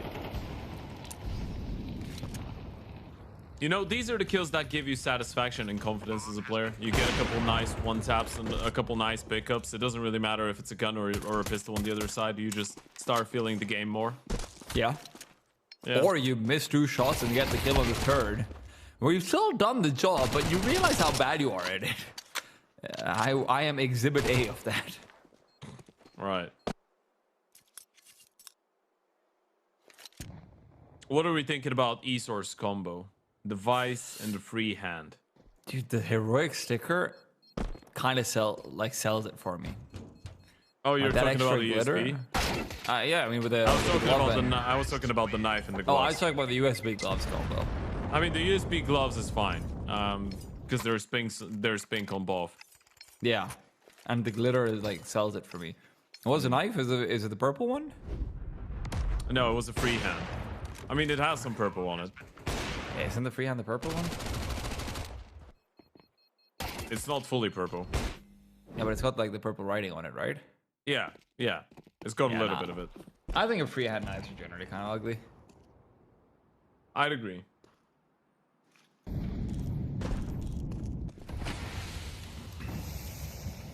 All But right. to be fair, I don't think Yeah? I'd afford a knife when I'd rather buy a LORGAR PC. Because that's truly pretty. Naki finds Martinez with a great flashbang push through that mid-smoke. They rely on there being only one. It's a gamble, but it pays off. It's a good swing through the smoke. I think it's because they heard all of that presence since Wars Long. They heard the 2 or 3 sets of utility, so they knew there was a 3-man start Long to take control for the CT, so that's why he decides to take the chance and walk through the smoke. Good presence of mind. Decides to go for the play, makes it work, and now, especially with the lack of a nope for the CTs, it's going to be a lot easier to take map control. Only issue is the bomb is still dropped in T-spawn, so eventually Ray will have to go back and take it. Are they pushing? They are re-clearing middle. You wanted to switch the shootout over there. Just take a quick spam through. Iron is trapped. Well, they might be feeling differently about that one. Aaron and Nolan have still been able to find the 2 kills down middle necessary to bring it back to a 3 versus 3. They quickly re-clear out B, and that's where AidKid gets called into action. Does he come in from behind and try and get a fast flank through short? Well, that's a possibility, but the problem is it doesn't really add much that the T's aren't already expecting or looking out for. There's not a timing you can catch or anything of the sort. Bomb will be planted in for short, so AidKid has a lot to do here. Peeking forward, his first duel will be versus Meow, who's been having tough times all day long. AidKid brought back in. Why are you pulling out your knife, buddy? Didn't seem to realize there was a player right in front of him. Might have been a miscom moment. He was trying to close in the distance, maybe thought that the player right in front of him would try and run back towards the bomb side, or he just didn't realize he's there. One of these moments where the comms could have been one guy short, and then he kills the player on short, so he doesn't realize it's somebody else.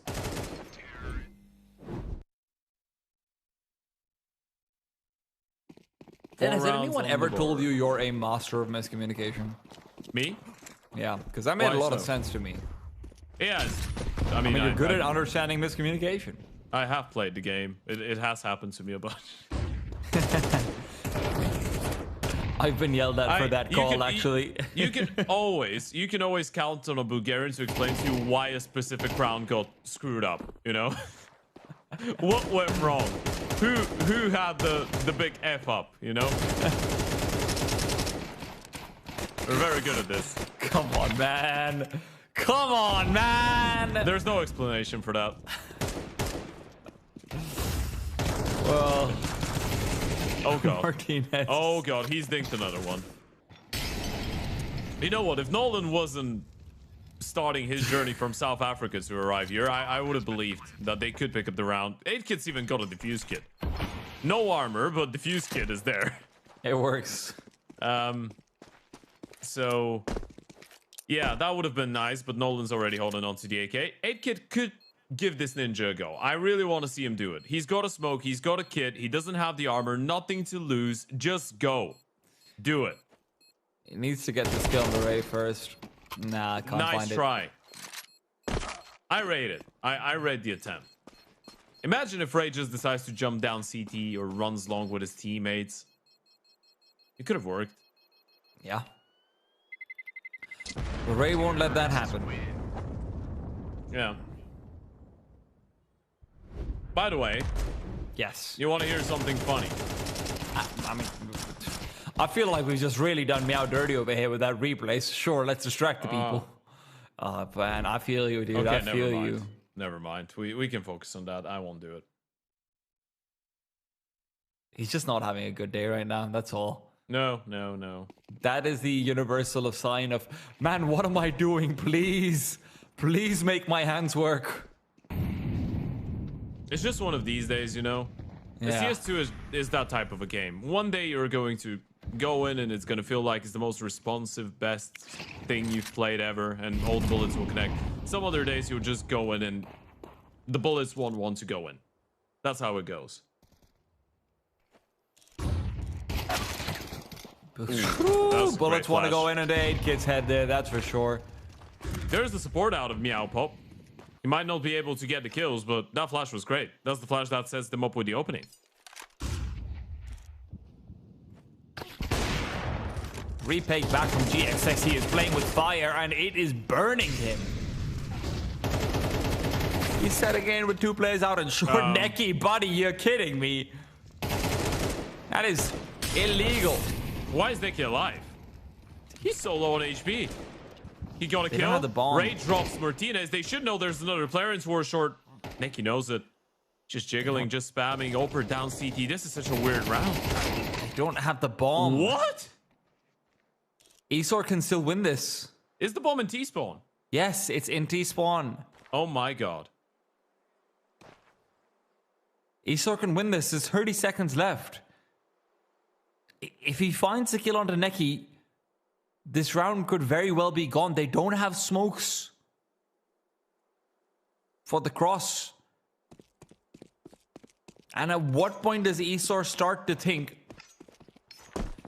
well, not now. That's how much I can tell you. He's This is worried so about weird. them hunting him down. He thinks they're extending time to try and find this missing weapon.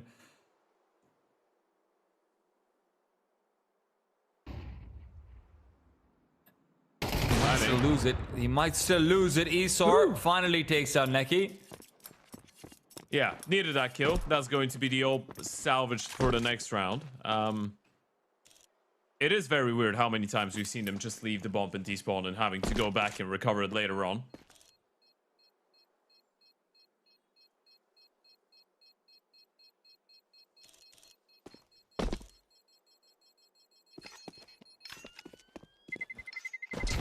Terrorists win.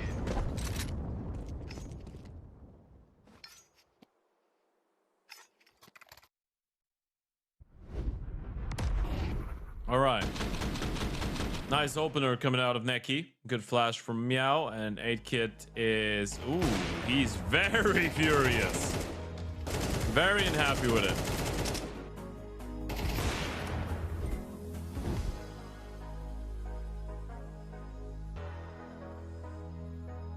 And you can probably understand why.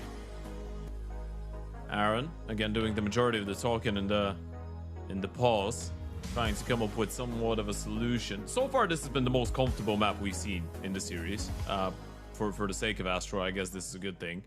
But they have been starting to open up a bit of a gap. DALUYONG won the pistol, they won the second. Ever since, there's been some scrappy rounds, but in general, it is ASTRAL dominating. And every single time I look at that Passion LORGAR PC, I'm just thinking, this is so damn sexy.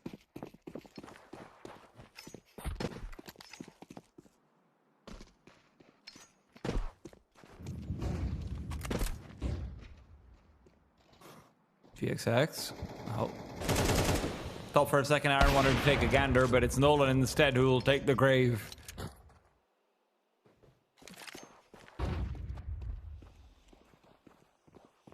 One for one. As 8-Kit sings. Gets blinded by a teammate, Neki. Not the most ideal way this could have gone. Swizz has the bomb. Get out of there alive. Yeah, long push out of 8-Kit is interesting.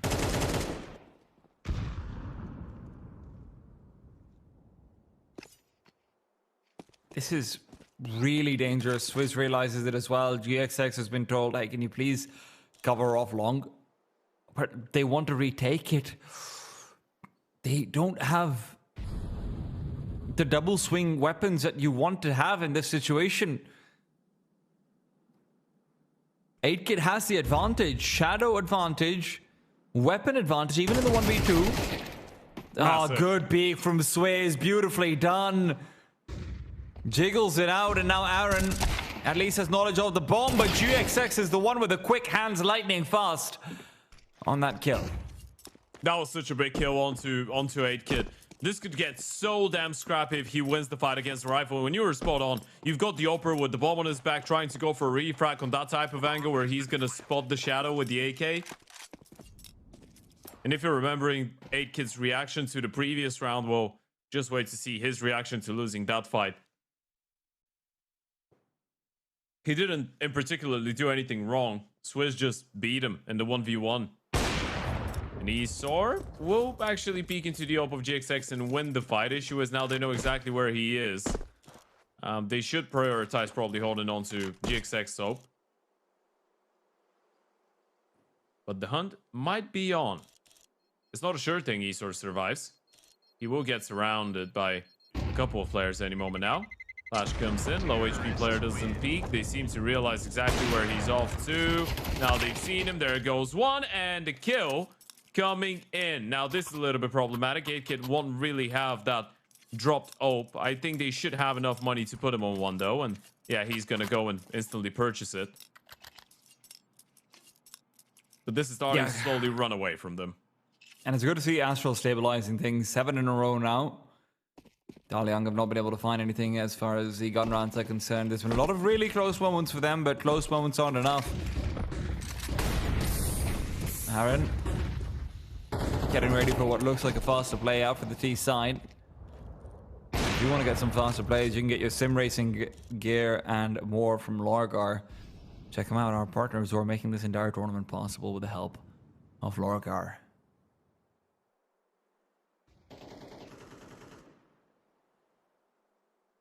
8-Kit's position over here is tenuous, but a critical kill. He's just what he doesn't realize is, I'm going all in. Look at the it. bomb's always in T-spawn. The bomb is always in T-spawn for this team. He's so furious that there's someone in that position to kill him. Neki, he's walking out B. Timing is very good for him. There's a smoke. There's the molly. Flash in. Can't really stop him. Needs to break open. Doesn't get spotted out. He's done such a perfect job to secure the bomb site.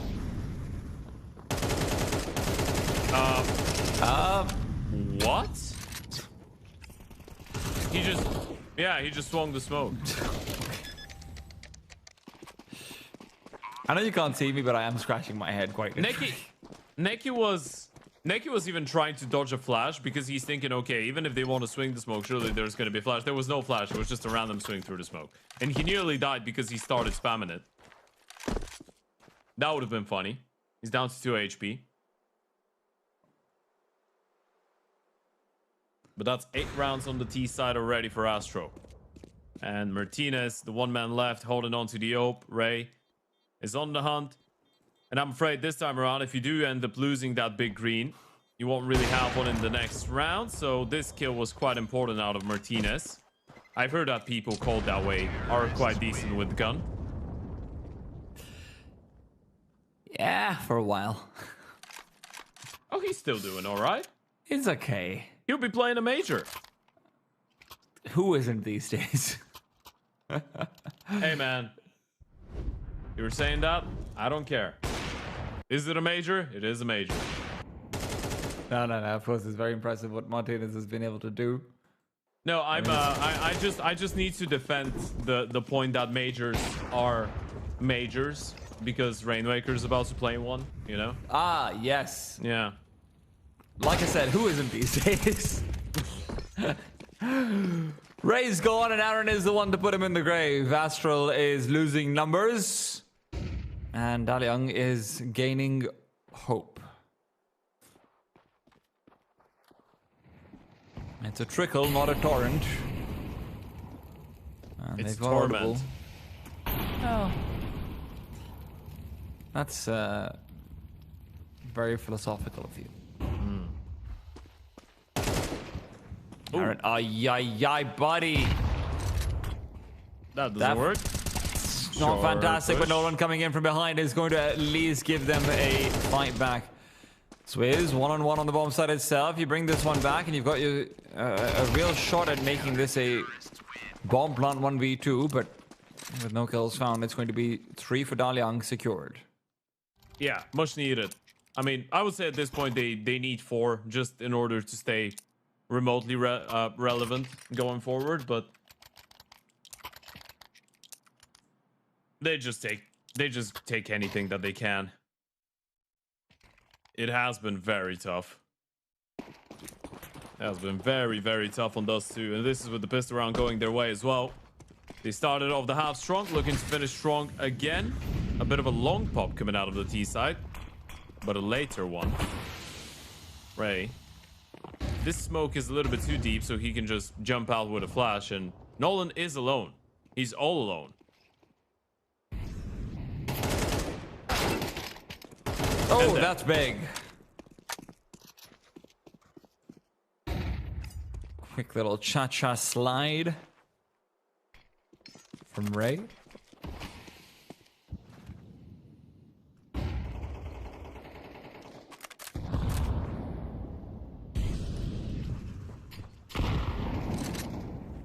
As a middle, you do have someone to cut off rotations. They will commit to the A play. 8kid is very ejected from all of this, though. And that could be an issue, because he's the oper, right? And there's no way for him to rejoin his teammates without dealing with the mid presence. So chances are the moment he tries to climb up short, Meowpop is going to be in a very good spot to punish him. Look, at the same time, Astral are taking their time with this. They're expecting the CTs to make a mistake of a hit, but with 8kit having cleared out the upper B tunnels, even if they get a kill onto 8kit, it doesn't feel like it's going to matter. They can't rotate backwards. Aaron recovering that op is a mistake. A smoke now down. A flash perhaps would be all they need, but flashes don't matter when Necky's the one receiving them. Martinez good for 1, trying to hold down the line. 2 big kills, could have been 3, but even that would have not been enough. 9-3, Astral in firm leads coming out of that first half. Yeah, this is much more like it. This is the convenience that we wanted to see. This is the certainty that we wanted to see out of Astral throughout this entire game. They finally showed that they can dictate the tempo, sorry. And 8kit looking a little bit fed up with everything that's happened so far. Died a couple times from behind. A couple of moments where 1 kill out of him could have saved the rounds, but he couldn't get it over the line. And it's a bit unfair to say because he's, I think, been their best player. I think he's been the only one that's been able to, I guess, do somewhat of a positive change on the server. Oh, And that's people multiple players with taking headphones headsets off. Yeah, I'm not really sure what's going on. 3 people? All right.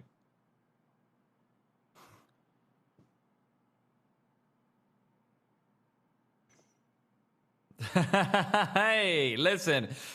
The Players know how to get that quick plug in. I'll let you know that much.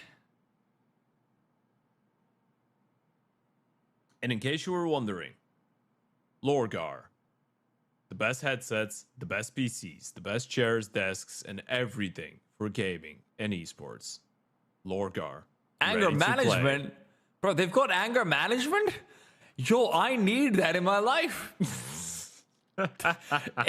It said they've got a fidget for anger management. Do you understand the problems I have regulating my emotions? And a mouse pad, baby, let's go. Come on, let's get this product demonstration, keep it going. That's the best advert we've ever done, and it's just a freestyle from the players. No one's told them to do this. They're just doing it from the bottom of their hearts. Oh, dude, that's hot. I won this. Why do they get a keyboard and I don't get one? Bro, I want this keyboard. Star Ladder, get on it, man. I will make all of these plugs happen in every camera segment, okay?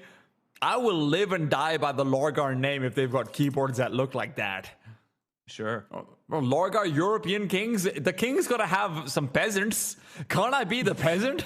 Oh my god. You'll make me your peasant, LORGAR. All right. I think we can all calm down. I would if I had an anger management fidget. I don't know. Can we talk about the game, please? Well, Neki doesn't want us to until he gets a chance to frag out. And with his dual leads, that chance might be coming. Swinging out into 3, only good for the 1. And well, even that one is Ray taking it away. Bomb out long. Jigsaw through the smoke. It's a bit of a brave maneuver. Doesn't quite pan out for him. And they've spotted the dual Berettas in towards the tunnels. Ray has dropped Aaron. Does the long player want to go for the swing with the bomb on his back? Probably not. That's going to give Ray time to reposition in towards that bomb site. Should be ready for more. They fired a shot. He's heard the steps now. Ray needs a big play. Tapping. One more. Around the box he goes. What is going on? Ray around the Rosie Ray. What in God's name was that? No. Shot.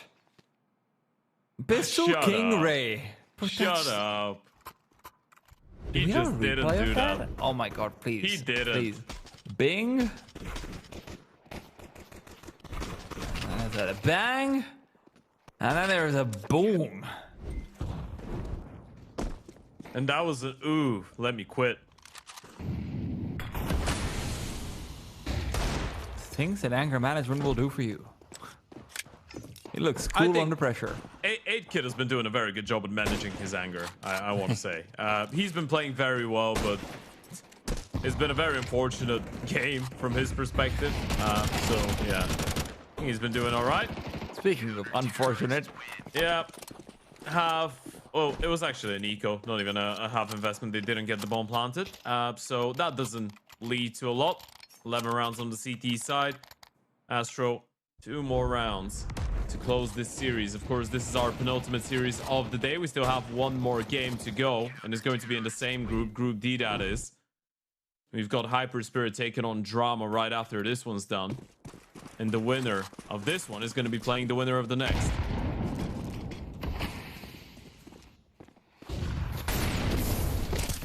Deep incendiary.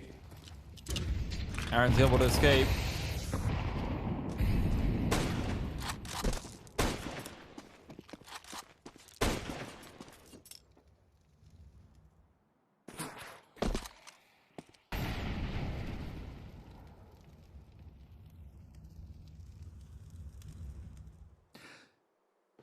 The CTs are very heavily collecting around the A site itself, and with Nolan just spamming out Neki, you've lost full control over middle. Your only option of retaking has to be through short, and at some point the T's are going to realize that. There's that little timing that you're looking for with the help of a flash, but the T's are already avoiding this. Aaron have to be very, very careful. You have the bomb. A reroute back to B is their only real option.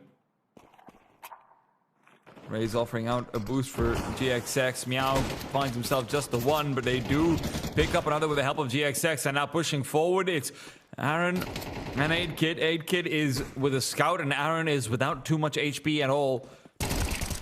Aaron loses his life, bombs on the ground. 8kid trades. It's back to GXX from the AK. Out and about, and 8kid with a quick little scout headshot. Bumps out round number 4 for DALUYONG. And you can't really blame GXX for going for the swing, by the way, because he knows there's a scout on the other side. He's got an AK, full HP, swing. He doesn't hit the headshot, he's dead, and I've won the round. That was the only way that 8kid clutches up, and that's what I mean when I say he's been trying his absolute best to save them. He really has been.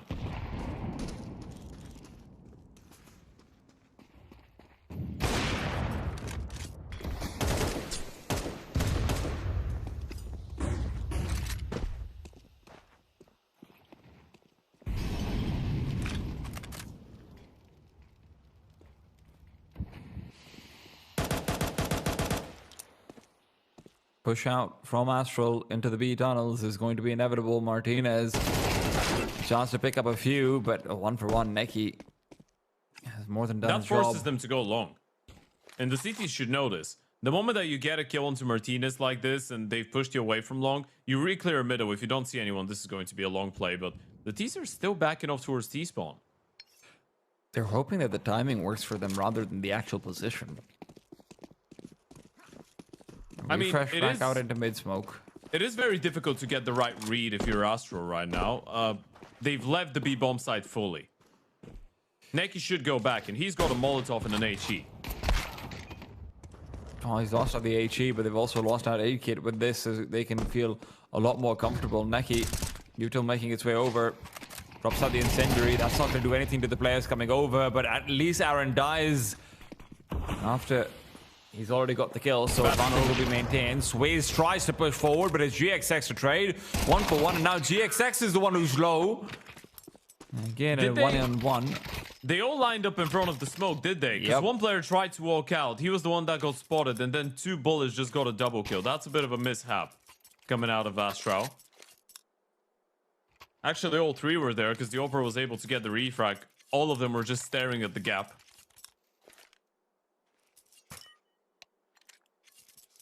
All right. Is this where an 11-3 game starts getting dangerously close?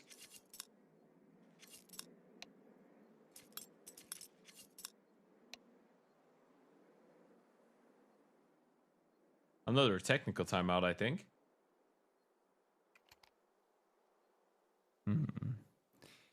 Are we about to see more products that are going to blow my mind? I mean, they have typed ready in the chat, so I think we're getting right back at it. Okay.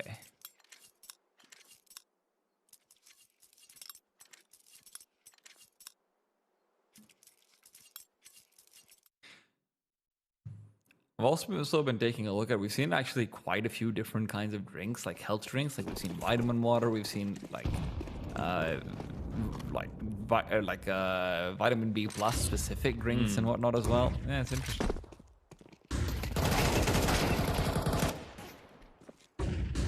All right, full eco, flash long, fight together.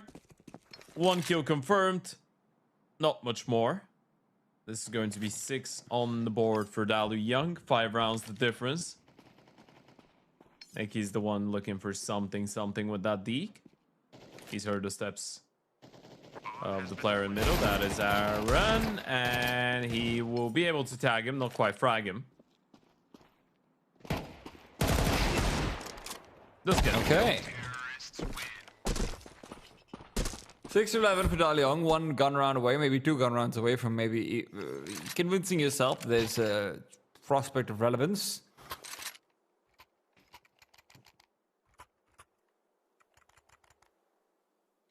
And when you look out to the buy that ASTRAL are bringing to the table, maybe there is.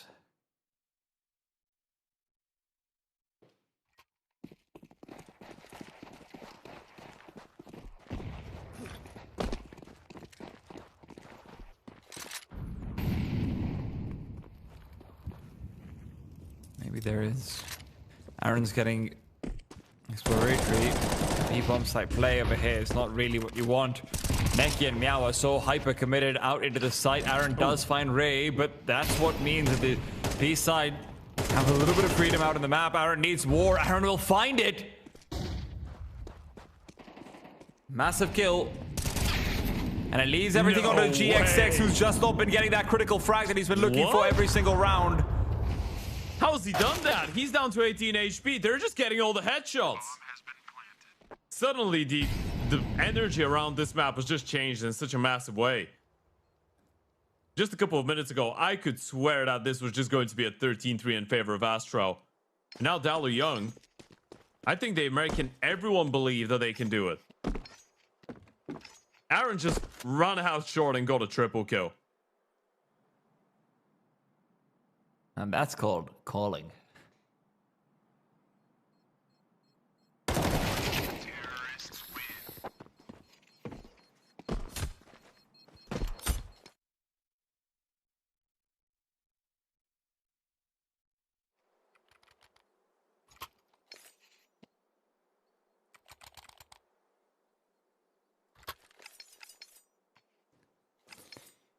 $11 to 7, potentially 11 to 8 on in the cards here. And with the buy that they've come through with over here, ASTRAL are not going to have the best financial situation in that next round either. This is one of the things I like about the Star Ladder UI that they have put together. I like the little red money marks. If anyone's watching back home, that means that they will not be able to have full grenades and rifles with the loss bonus, and they should get in case they lose this round.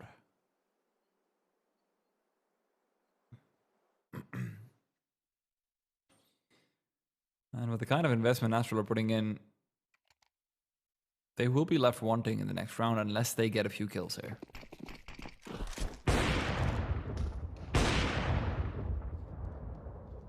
Ooh, double cross. 2 players spotted. What is the idea? They do have a bunch of smokes. They do have a bunch of HEs, so you could make it somewhat interesting.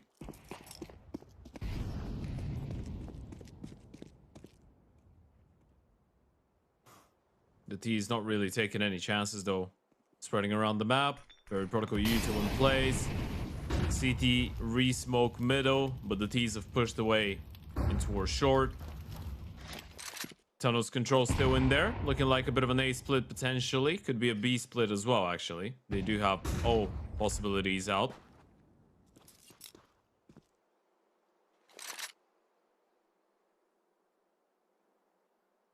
Audible steps. Ray has heard him going back. This flash will give it away, though. Not sure if they needed that. It will be a mid to B.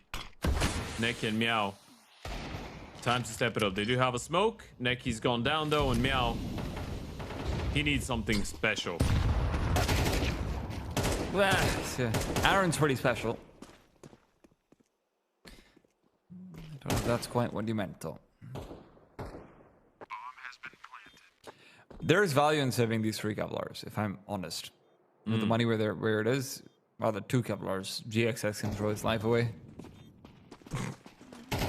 Right, man. Listen, man.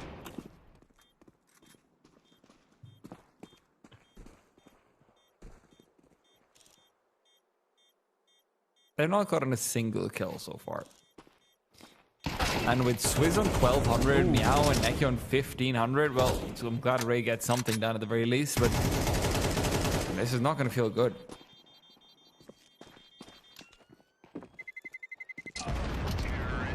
All right. Aaron did go down. He was low on HP. I was just going to say, running at him. But thankfully, so did GXX. So no one's going to be able to lay hands on the rifle. From the CT side camp, that is. And now the difference is just 3 rounds. This is 5 in a row that DALUYONG have won. Been a pretty lengthy one.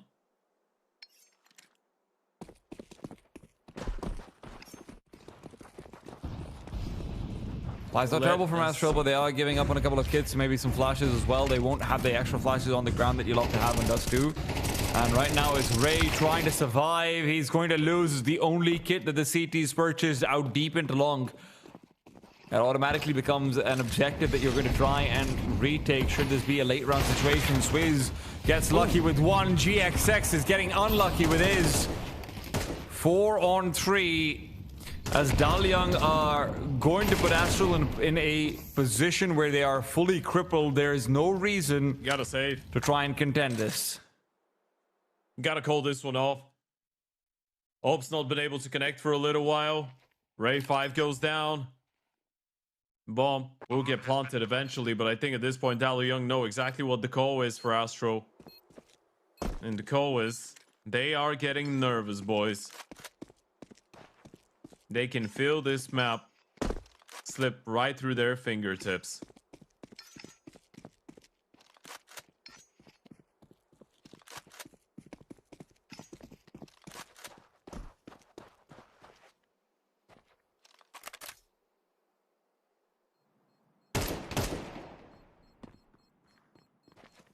Gotta hold on to these rifles.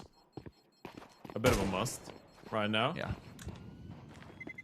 The D's don't really care, but from the CT side point of view, it is quite important. So that's a big kill out of Meow, who doesn't really need the follow-up, and he doesn't go chasing.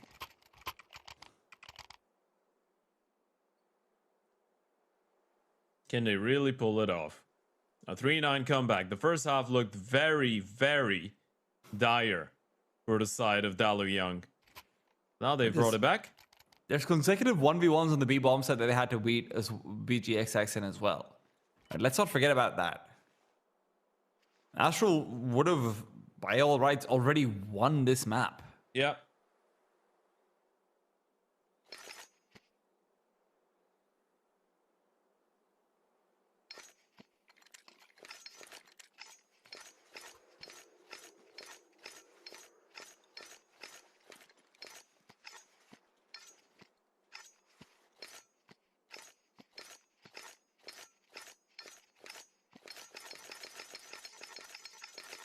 We get another tech pause, hopefully a rather short one. Fingers crossed. Yeah. That's what all of us are hoping for. I'm going to use the time and I will ask you, what do I ask you? What is your favorite Shakira song?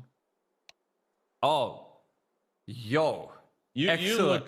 You look like Excellent. someone who'd enjoy a good Shakira banger. Yes, I would. Yeah. Now, listen. You can't go wrong with She-Wolf. Sure. I think it's a little bit more niche because it's either that or Waka Waka. I know people think hips don't lie, but they do, Shakira. That's the thing with the modern day. They lie to you. And Astral doesn't lie. Astral is honest about their struggles and their difficulties of closing things out.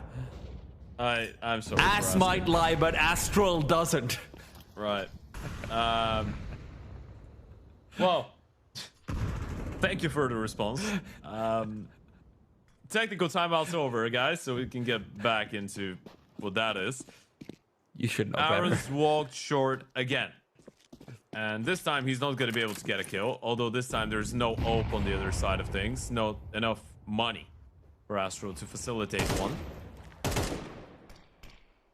Ray, as always, walking on fire with the long jumps. Does spot out Martinez, but they're just going to give each other a bit of a look and not really get into a brawl. Mitsubi play is coming out, and there's no one to stop them.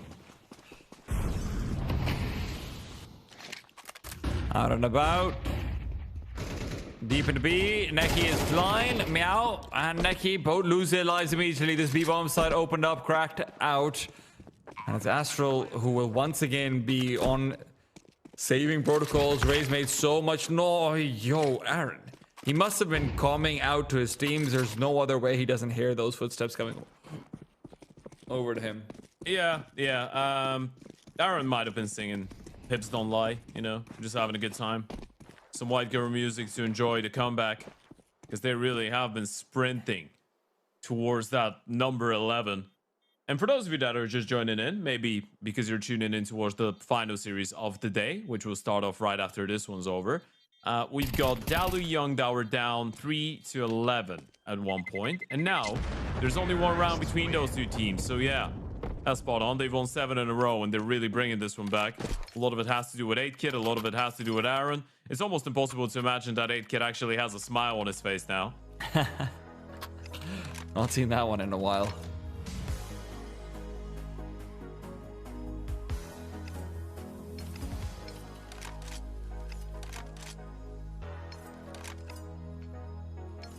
Big chance over here.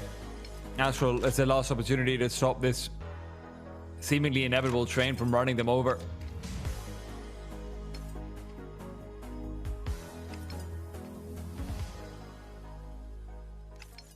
If they have any cute call, if they have any big play, if they have any move to be made, now would be the time.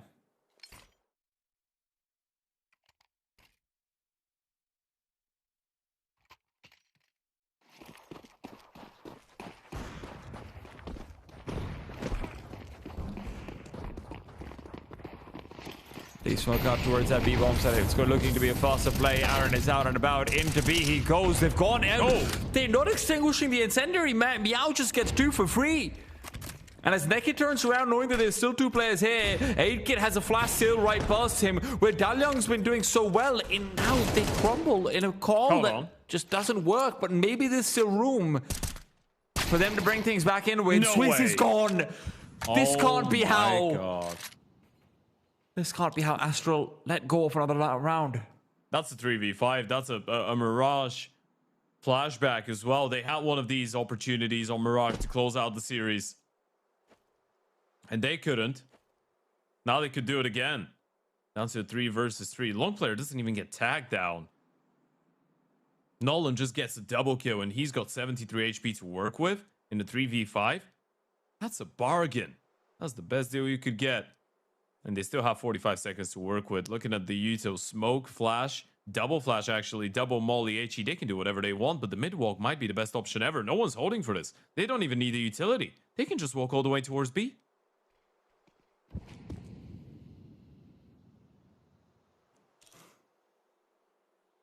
GXX. He's not He ready. doesn't realize what's coming over. He doesn't realize there's about to be a little bit of a knock-knock moment. And they already know who's there. Are you really going for the retake? This is my question, because you save you can rebuy next. Are you really going for the 2v3? Not with the smoke. Come on, You not with the shouldn't. smoke. You really shouldn't. I know you want the Boys, guys. this is a save. You might want it because it was a 5v3, but this is a save.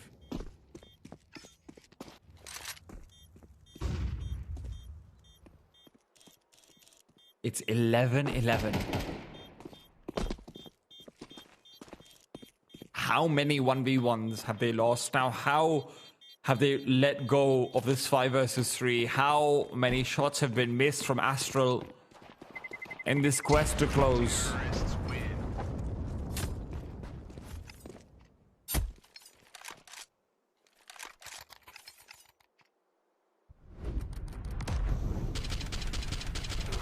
Look at that. Fully blinded, running through the Molotov. No one to extinguish. That was the misplay that should have cost him that number 12. But Nolan single-handedly saving his team with the double kill on long. We're tied up. It's 11-0. All to play for. DALUYONG might be sending Astral down that lower bracket after all.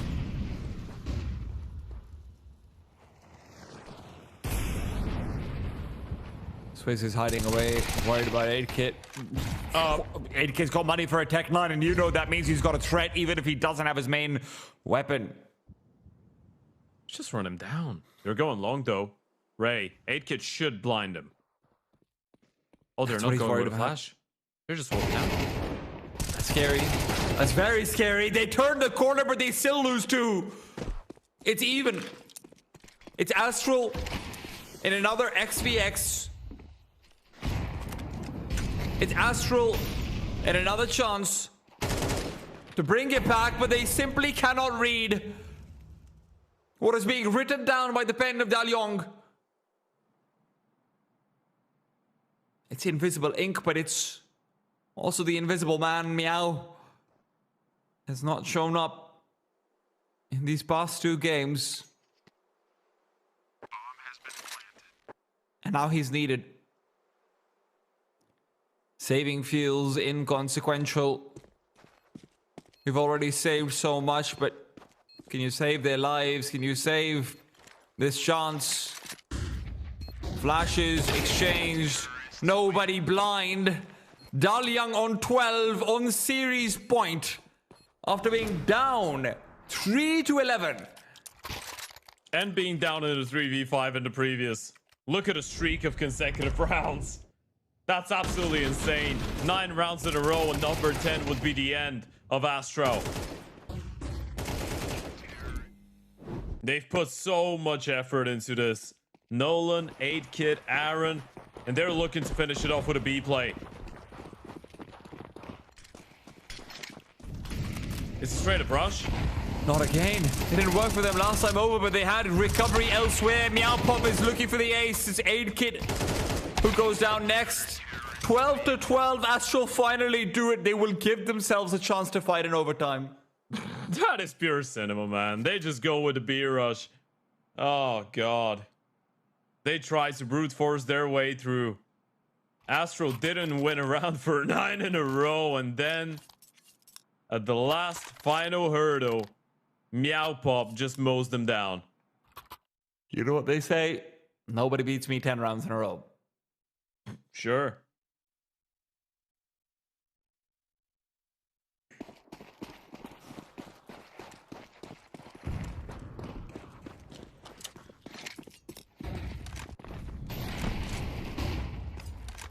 Double up from ASTRAL. This B-bomb side, they really want to limit test it. Martinez cops a shot in through, while Neki will find himself another one. Martinez is finally taken down. All of those off shots through the doors paying off. Access points into the B-bomb site have been found. Refresh on the smoke is going to be absolutely necessary, but Aaron's found 2 right through that smoke. They're waiting for Meow's smoke to extinguish. There's only 30 HP on him. Nolan with a quick reload has only GXX to deal with. Molotov will force GXX forward. No, he goes back, and that gives up the last chance they had of any heroics. It's a 2 versus 3. A flashbang and 2 smokes don't feel very helpful at all. There's a smoke. That's going to eliminate some of the left-hand side angles. 8kid playing under window with an open hand, though. This is going to be very, very weird. 8kid spotted, pistol in hand. There goes Nolan, and Esort with the final one as well. 13 on the board. DALUYONG back to winning ways.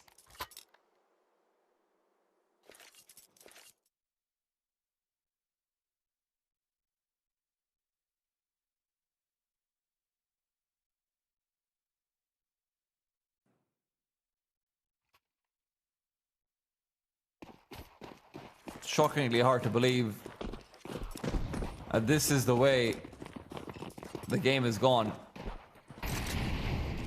where it has just come down to a question of B-side assaults. 8kid misses a chance for a quick pick-off onto Meow.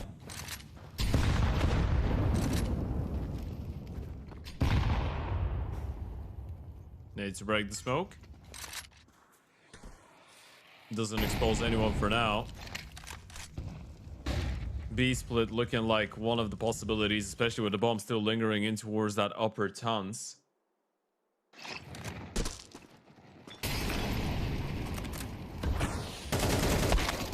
Peek out, Aaron gone. Neki, quick work made. As ASTRAL just lose out the trade. Ray is 26 and 17, but it does feel like DALUYONG can summon out a pickoff out on long at will. And where we're talking about pickoffs at will, Esor and 8kid will be able to deliver the same. Martinez pushes all the way out. He finishes the round on his own. 3 kills out through long. DALUYONG on 14. It just feels like it was just that one round to force overtime, doesn't it? The D side is still working out very nice for them. They've just got into a very good flow state where it doesn't really feel like anyone could be the hero for ASTRAL. They're powering through. Ray is the only one that's way above everybody else on 26 and 17. GXX has had a very tough map, so have the rest. And DALUYONG slowly but surely working their way back. 3 rounds on that T side, that would definitely put you in a very winnable position for the second half. Walking through the mid smoke. That's the play. Timing is good for it. The CTs have just heard it wide open. Esort has been spotted by Neki. But it's just the one player. Might be looking to pop through the left-hand side smoke here. No, they're just crawling through. Flashes is all they have to help out, and it's not enough. Neki and Meow come out on top in these trades at middle, but a push into B. They're hoping to use this as a distraction. They need to get the kill on the cross. Meow is low enough that they can just look to finish him off, but this low buy from ASTRAL is just paying off again and again. 2 for 2. The 2v2 on either side. As the pincer is activated from one prong at least, Nolan bringing it back to a 1 versus 1. A chance found again, a position located. He knows there has to be a drop, but Swizz under drop down starts shooting before, and ASTRAL will collect on that bare minimum. That was a must win, and that's another big moment out of Meowpop, by the way. We need to give him a little bit of credit where credit is due. He had a very slow start to this series, but in the last couple of rounds, especially approaching overtime and inside of that OT, he's had some very impactful multi-kills in towards the B-bomb side. Some very good moments. And is there another technical timeout? I think it might be. We're seeing a couple of buys down. Hopefully this isn't going to be a long one.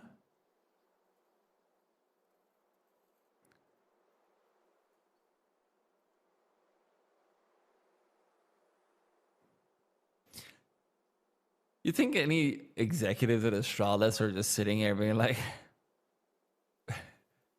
did you guys just copy our homework? Nah. There's nothing in common. Yeah. It's, these reduce 1 point of the star.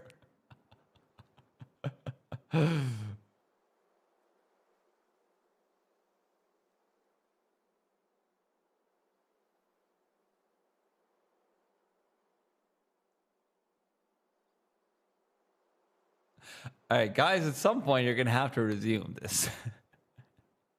I don't blame them too much for this one. Of course, there's a lot of, to anyone watching at home, there's a lot of new requirements that have been introduced by a lot of the major tournament organizers to make sure that there's, more integrity. One of those requirements is more camera angles to watch from to make sure that, everything is accessible and viewable that the players can see. And when you've got more camera angles, people playing from home, it's a guaranteed 100% situation where some of those camera angles will just stop working because like a camera's fallen down or someone's kicked it or someone's like pulled a cable or something like that's happened. There's a phone's run out of battery. There's a million different things that happen.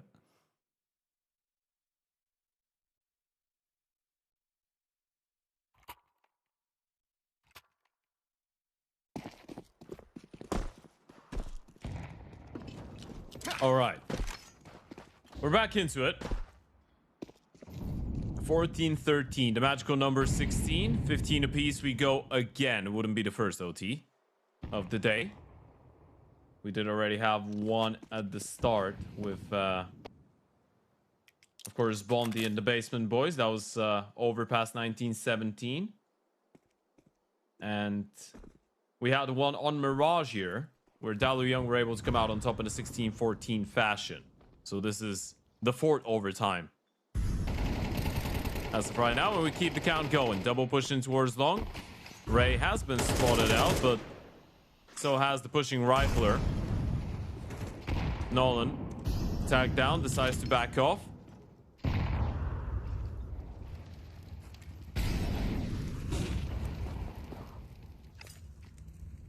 And into our short they go. So is the bomb. Looking like much more of an A split now. They have switched the guns, by the way. 8kid is playing the M4. Nolan being on low HP is opening. And 8kid's pushed. He's hearing the steps in top middle. Does he want to make a move? He is. Very often, this has been something that's been checked repeatedly. 8kid This could with be 20 massive. seconds left. Even if you get one kill, just the one is enough. Hell, he could find more. Needs to push forward, though, and not miss out on the timing. Aaron's buying him more time, but with 15 seconds at least, have got no options but to push forward. 8kid, like I said, even one is enough, and with a bomb on the ground, unrecoverable for Meowpop. It's going to be 15 for DALUYONG. It doesn't matter if he gets the kill or not. You've guaranteed a win over here with Nolan's laying back. 15 to 13. 2 match points for DALUYONG. Can you believe it? This was an 11-3 lead. They had back-to-back 1v1s as well, being up 11-3. And they couldn't do it. Now DALUYONG get the opportunity. They had 1 in OT on Mirage, and they were able to grab the bull by the horns. They're pulling out the double up for this one. Martinez, 8kid is the big guns. GXX reveals position. Martinez covering off middle has to be very careful. This could end up being a targeted play down mid to try and find that one player. 8kid stuck. 8kid stuck. He's taking so much damage. He's a lucky man. The nade was a little bit late out of the T side, by the way, because that nade could have just left him there. Would have just demolished him. And Aaron. Oh my god. Aaron's a lucky man as well. Turns out all of DALUYONG is filled with lucky men. There's a bomb in that smoke. Yeah, and he's seen it. He knows exactly what's going on. They have the deep flash. Well. GXX will find one in return. Maybe that's the time when you just give the C4 away. Like, all right, we've got our man advantage. You can have the bomb. Maybe he doesn't know exactly what's going on. Oh, there's GXX behind that. Well, let him have the bomb, guys. Time's not great for ASTRAL. Especially when you consider that Azor is pushing forward up through the tunnels. Meowpop turns around. Pincer being activated. Meowpop should be very worried. Azor's a lot closer than he might have given him credit for. 8kid though alone, and Meowpop gets the critical kill. 8kid needs to do it all. Gets himself the wrong kill, and in doing so, Meowpop will be able to gain access in through short. 14 from ASTRAL, despite every advantage in the world being given to DALUYONG. Now they're the ones losing out 5v3s. And look at that. The bomb gets dropped. You lose 2 players. This is where the round should be over. GXX gets 1. Meowpop is just winning 1v1 after 1v1 after 1v1. They just thought that was it. They thought this was the end of it all. Look at the shooting. He's just become very sharp out of nowhere. Dude, Meowpop, I think he's gone from being like 10 and 16 or something. I mean, I might be wrong about that, but he's had at least like 12 kills in the past 5 rounds. It's insane.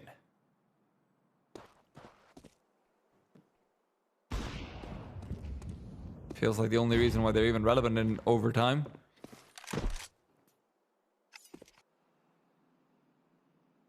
But is that missing link going to be enough to push them over the finish line or even onto the finish line?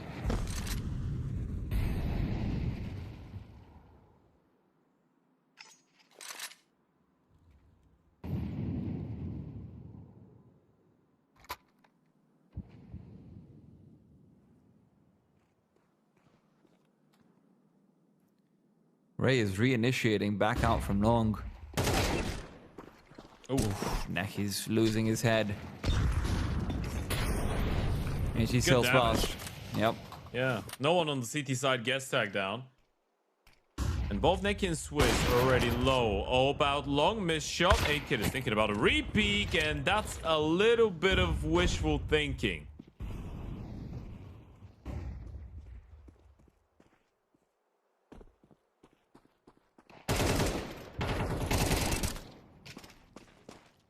Esports got a couple of wishes to make over here. DALUYONG doesn't feel like they're going to make it past.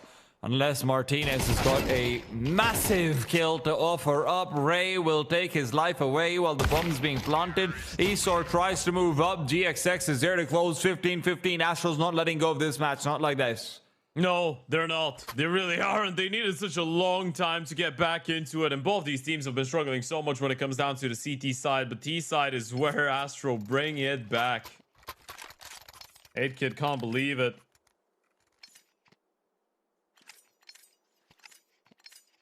What can you do?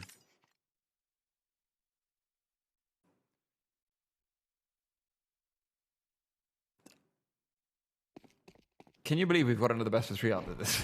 Not really. No. I don't know how it's possible, actually. Doesn't feel like it.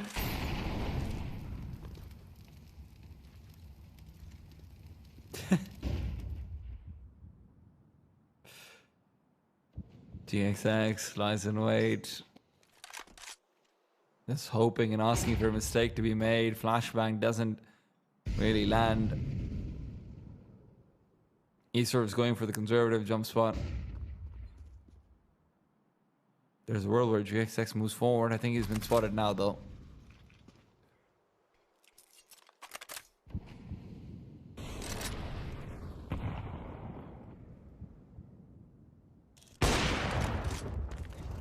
Ray's gone.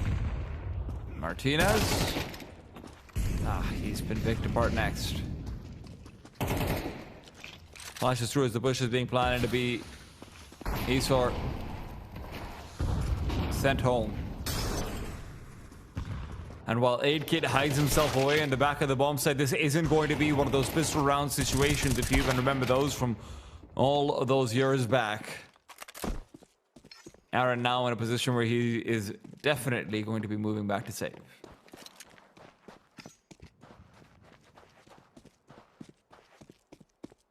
Bomb has been planted.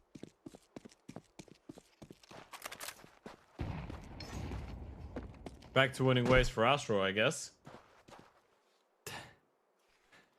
We've not seen those in a while. No, not really.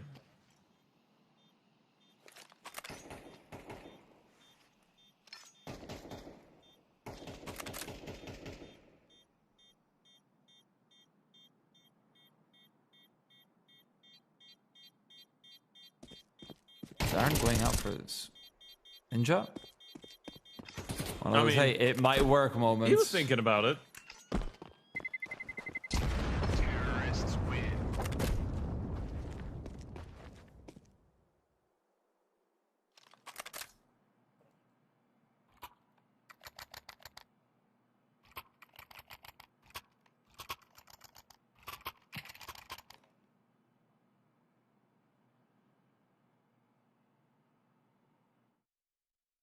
$16, 15, 19 being the magical number.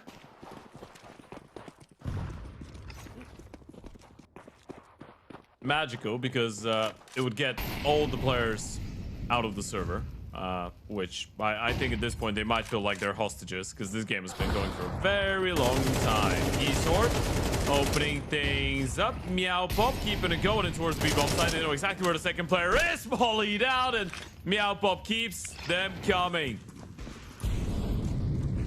Kill after kill, and you've even got Ray coming in around in towards long. Getting the first one from behind, and that's enough to just get the distraction, get the attention away. Astral are taking control of this Dust 2 game once again, and it's Ray with a triple from the back lines. Can you really believe it?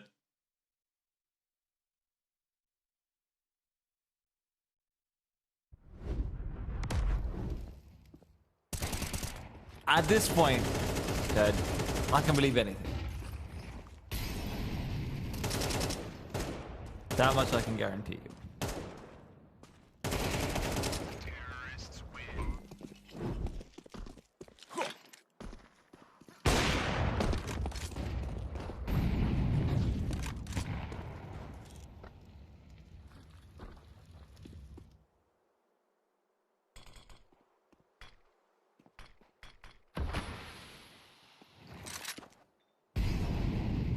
Twiz. He's They're a bit waiting for stuck. Neki to make his way over. These CTs don't have any way out.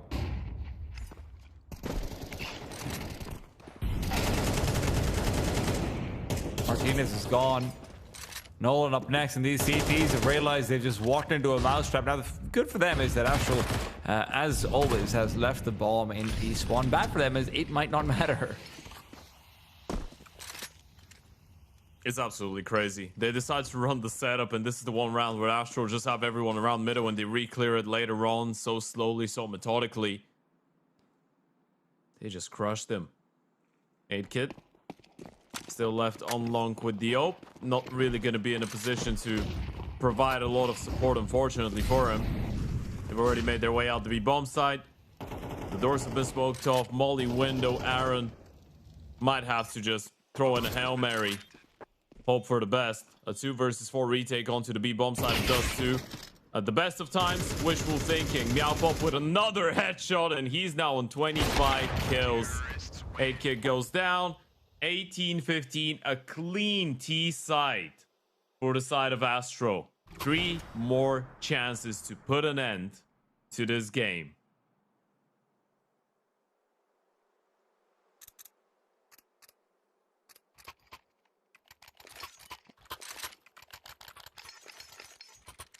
I've seen too many opportunities to say that anything's been written in stone, but it's been written in something, Ted, and that's a good start. Yeah, maybe in the sand, Yeah. you know? Maybe it's a hip stalking again. Could be. Ray. Let's Good go first for the kill. swing. Yeah. Very optimistic out of No Ray. way. Ooh. Even the 1 kill is a surprise in that position. Yeah. I'd give Astral a serious chance in contention over here because Meow's gotten very proactive. He's got full control over short with the help of his 2 CTs. Can clear out middle as well. They leave GXX behind, and GXX has been a man who's... You could ask for more to be delivered, let's be frank, in this particular game. Smoke on the deep incendiary. GXX picks up a big kill. They don't have any incendiaries to push him out, and even if they grenade this corner, a full damage nade still wouldn't take him down. Meowpop comes through with the assistance he needs. Astral now in a 3 versus 1. 8kit all alone. How many clutches will he be given the chance to win? Not this time, not one at all.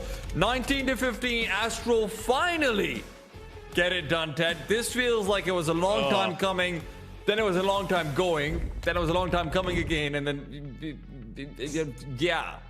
That was one of the craziest series I've seen in a while. I didn't know when it would end, why it would end, how would it end. They had an 11-3 lead, then they allowed their opponents to get back. They gave them 2 map and match points. They came back and they closed it out. This is what Astral did with this matchup. A matchup that they could have closed up Mirage, but it went on for so long. And in the end of the day, they had some smiles on their faces, I guess.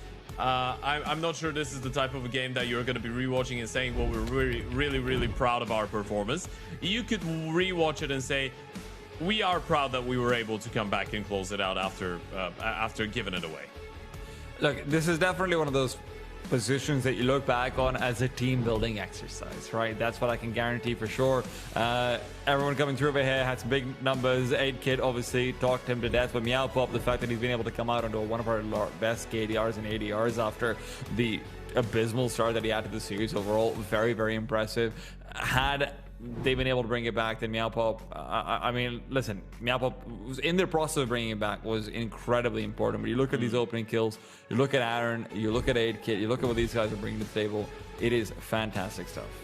Yeah, it really is. 8kit did try his absolute best to get him back into the game, had a lot of frustrating moments, but also a lot of impactful moments. And when you look at it all in all, I feel like DALUYONG, definitely they will be disappointed that they didn't close, but they should be proud of the fight that they were able to get forward. And I'm not gonna lie to you, I don't know which one of these 2 teams would be an easier task to deal with for either HYPERSPIRIT and Drama eSports, but I feel like both ASTRAL and DALUYONG have shown us that they are, as much as they could struggle to close out their games, they're very difficult to take down. With that being said, though, mentioning HYPERSPIRIT and Drama, this is the last game that we will be watching today, folks. We have one more best of 3, the second and last best of 3 of Group D for today is going to be HYPERSPIRIT taking on Drama eSports right after the break.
Welcome back to the closed qualifiers for the LORGAR ranking season 1. We're going to be continuing on with the matchups. We've got one more match for the day. I'm Teach, I'm Stead, and we're very excited to try and bring the opening matches for Group D to a close. It's going to be HYPERSPIRIT versus Drama. We've had some ridiculous games so far, Ted, and I do stress ridiculous in that one in every way imaginable. Is this going to be another one of them?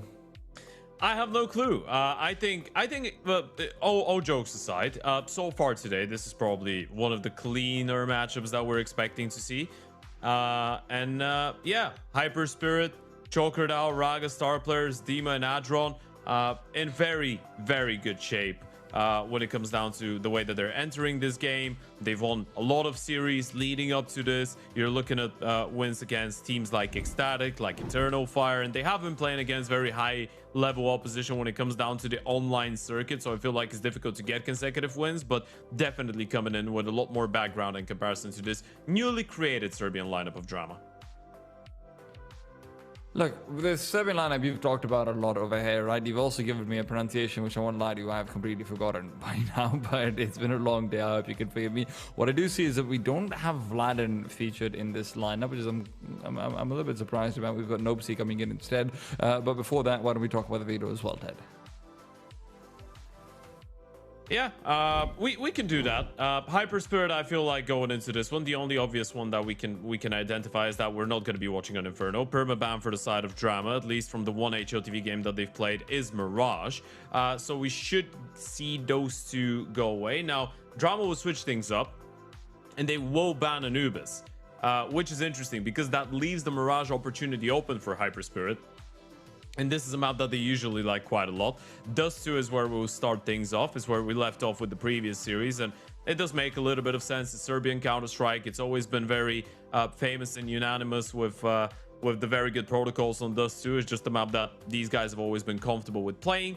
Then Mirage, as we expected coming out of HYPERSPIRIT, being the permaban of the side of Drama, or the removed map in the one and only HLTV game that they've played so far. And one of the most comfortable maps for the Romanians is going to come in.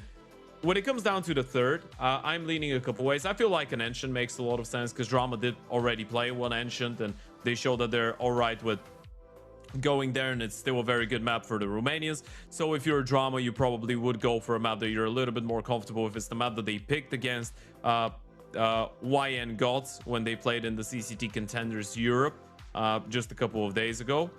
So I feel like this one, oh, not a couple days ago, actually it was a month ago, I'm sorry, but they did pick into an Ancient. It's still a comfortable map, and that's what we're going to be watching as a third if we go there. Well, let's see whether or not we actually get to a third map. So far we've had a lot of map threes over here, and listen, you love to see a decider sometimes, but you also love to see teams being able to actually finish it out, especially if they're considered favorites or if they're in a favored position. That last map that we had on Dust 2 went ridiculously. I mean, it still ended up being the favorites winning it, but they were up, what, 11-3? Things get turned around upon, they start losing.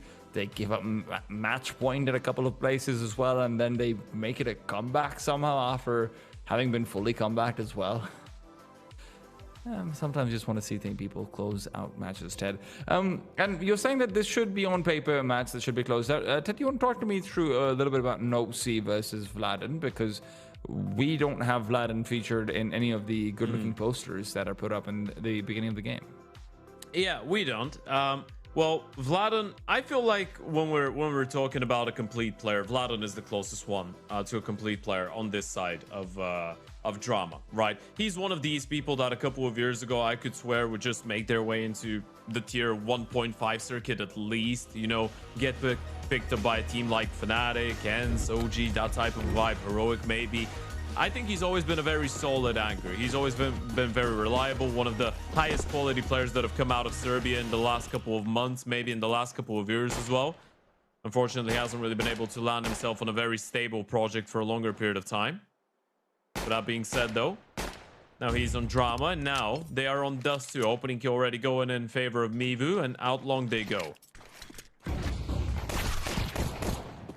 Oh, good kill over here for Raga as well to at least bring it back. Raga is doing that dirty little dance over here at Car.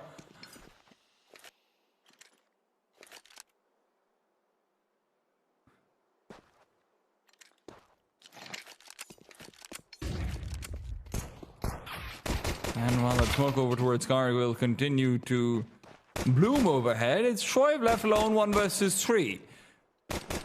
He's being asked to perform in an impossible situation, and as he jumps down under, DMJ is already going to be ready for the backstab with the dualies. Yeah, so one of the main things, if you are someone that hasn't really watched HYPERSPIRIT in a while, this is a team that has a lot of pure firepower, right?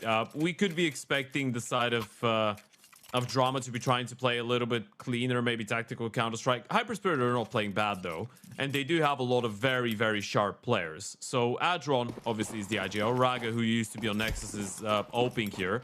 And since the start of this year, they've already played 70 maps, and Adron, even though he is calling, has been putting on some very, very decent numbers on the board. You've got, of course, Raga chokered out with Dima being the more aggressive players when it comes down to the T sides. And then on CT, it is Raga with Yob that is just dominating the server alongside chokered out, who's been put in a lot of these star roles. But they are a bunch that knows how to aim. That's the best way to describe it. Dima's Deke is very mean. Yeah. That's not that mean, though. That's not a Deagle. That's not a Deagle. Yeah, That's the problem. good clarification. Good clarification over here. Raga, though, he wants to come through with a clarification that he's got mean written all over him. The problem is, I don't know if I know how to read.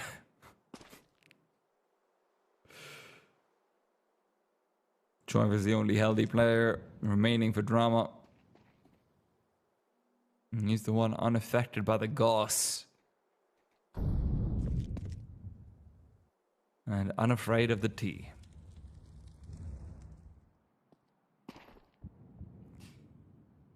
I think it's a little bit egotistical to call yourself star players. Not just one, but I am multiple star players. But hey, maybe he can make it work. Maybe you could. So far, HYPERSPIRIT have been making it work. Of course, one of the teams that did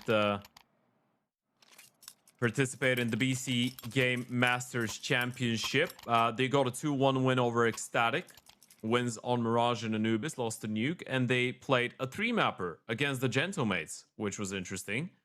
They lost on Anubis after having a very tough start, but then they won on Nuke, and they had a pretty competitive affair on Ensign. So, as of right now, HYPERSPIRIT, especially when it comes down to LAN, this is a very dangerous team from what I've seen.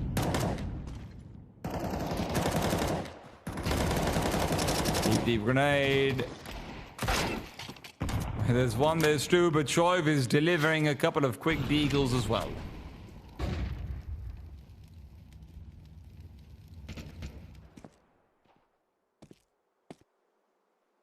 So far, it's been a little bit of mincemeat. As Drama continually being put down.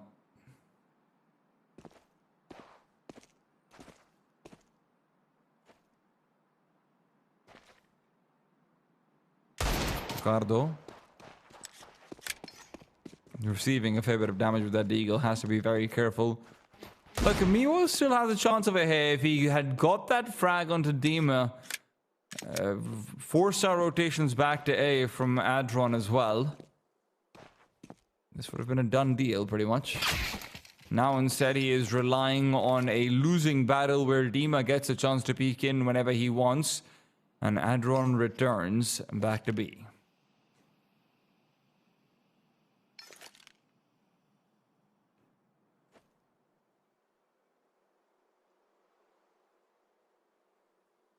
Joe should be going into his death any time now. That's a nice shot. That might actually give him a bomb plant here. And he's got a rifle to pick up, Joy. All right, hold on a second. A 1 versus 3, Deagle clutch with the 4K he spotted him out. The 1 deke is what he needs, and the wall bang comes in from Dima. That was a very valiant effort out of Choiv, though.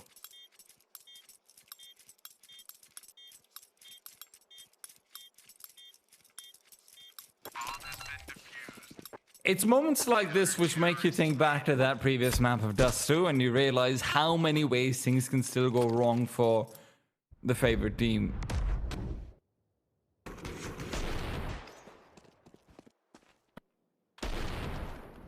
Such good shots out towards the end. The CTs are going to be put in a position where they've deeply invested in. Drama have a chance to reset the HYPERSPIRIT economy if they're able to eliminate all 5 players. Ted, can we be given another crash course on how to pronounce Deutska again? It should be Deutsche. Deutsche? Okay. Yeah. All right. We're back in it. Yeah.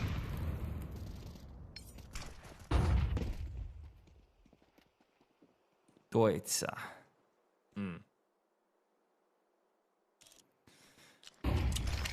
Like, leaving mid empty over here like this for HYPERSPIRIT is certainly a choice. They're trying to reinforce their bomb sites, but not really realizing that's not where the attack is coming in from. Miwo will get the better of Chicardo. Smoke off mid to B and move back over for short control. With Raga to pop open that smoke, they'll at least be alerted about that possibility. Raga can now move back to smoke off short, but he's alone even if he's ready. This has to be a mid to B still. This is just a fake into or short, surely. Especially after the break of the smoke. They know the CTs had some vision and they didn't see anyone. They are taking a very long time though. 45 seconds. They still have that one player in towards the tunnels. One smoke. And that's on Nobsy. A stand-in for Vladan, of course. Free smoke, and you're right about this one, Ted. It's going to be a recommitment back towards that B bomb site. Adron star players are still doubling up. They've managed to get themselves 3 big kills, and with Dima interrupting the progress of the bomb, it's suddenly a 1 versus 2 for Andrix. Really a 1 versus 1. Has to take down Dima. Very little else. Op is there for Raga. Will take the peak initially. Dima goes in through the incendiary. Raga had no choice but to hit the shot, and he even threads the needle to find the head. This is massive.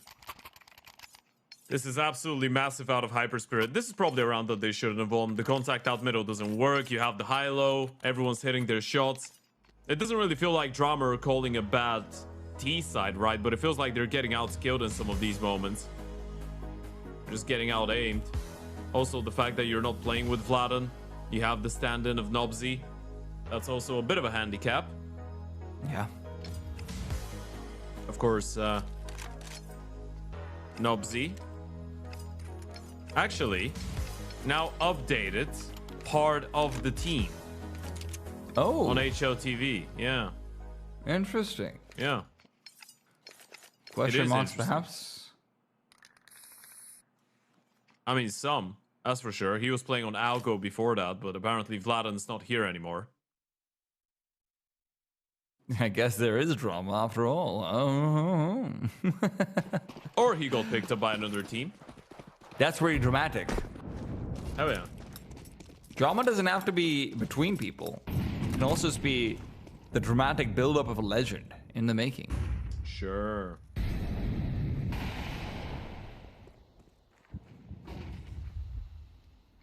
I've watched enough movies where the basketball player does basketball things and dunks down and looks cool. Those are all classified as dramas on Netflix.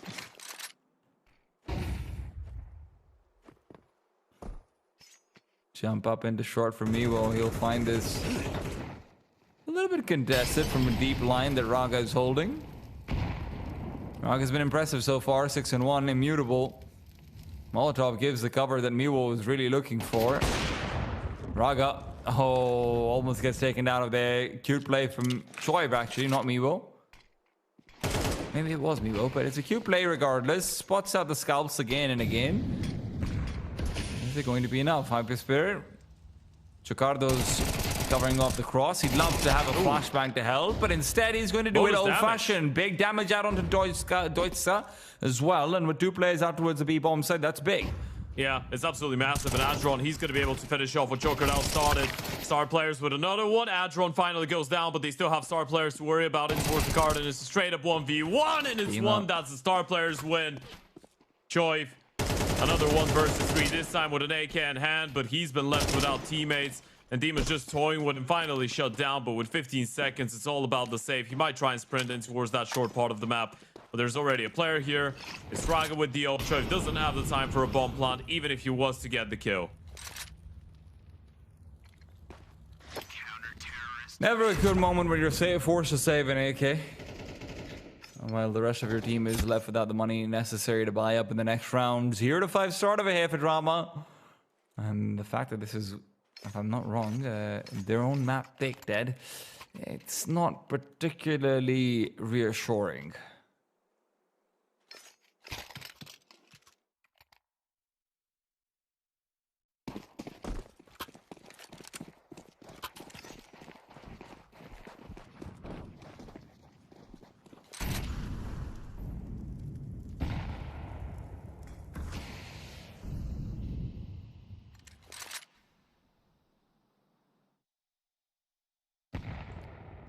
Setup is asking for a pop out into B, but a deep grenade is making quick work of them. This is going to be a lackluster B hit, and Star players will use it as a highlight reel instead.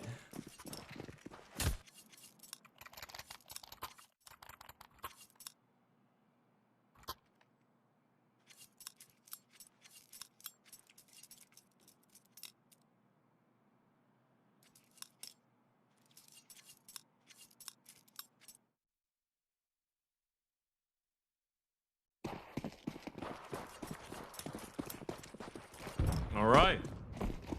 I must admit, Mamoon, I was expecting Drama to be able to put up a little bit more of a fight, and they have been trying to, but it really has been difficult to deal with Star players when he's shooting that way. They're just getting mowed down. Welcome to the meat grinder, I guess. And if that's your map pick, you're not really feeling anyone would hope for map 2. Choiv left all alone.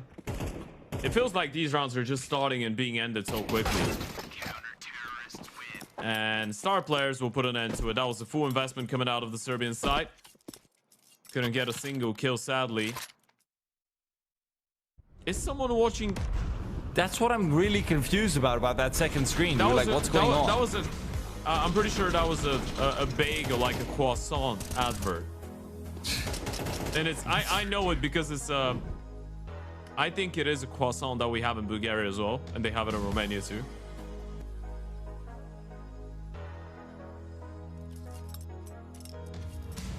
I mean, dude, does he just have TV playing? Because he's like, well, I get bored, man, when I die. That surely can't be a thing.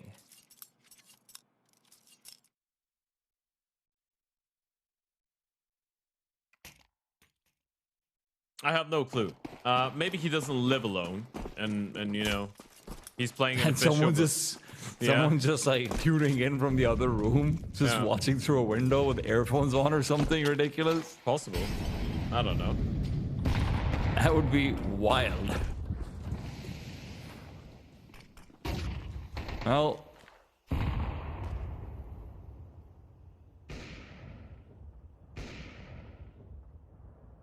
Ricardo is going to be forcing himself off in a way. Dima keeps an eye out for long, just in case there's going to be anyone pushing through.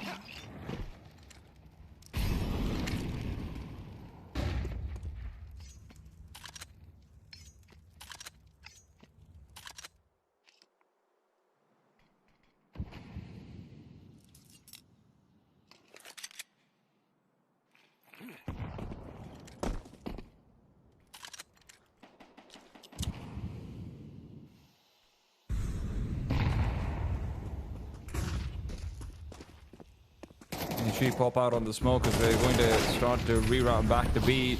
Oh, Star Players has had his head taken clean off. And Adron, who's looking for a spray transfer, ends up being victim number 2. This is suddenly going to be a HYPERSPIRIT who are forced to move back and save. There's no way for them to break into the B-bomb site. All right. Time to defuse. Yeah, I need a little bit of pistol magic. It's just a hard buy that does the job with the Tech 9s. You close in the distance, you're able to, I guess, surprise them in a way. I mean, hey, does it provide a solution to the global problem? Probably not, but is it a step in the right direction? It definitely is. At a certain point, you just need a round on the board, right? You just need something to get you going. It has been a very difficult T-side to get into.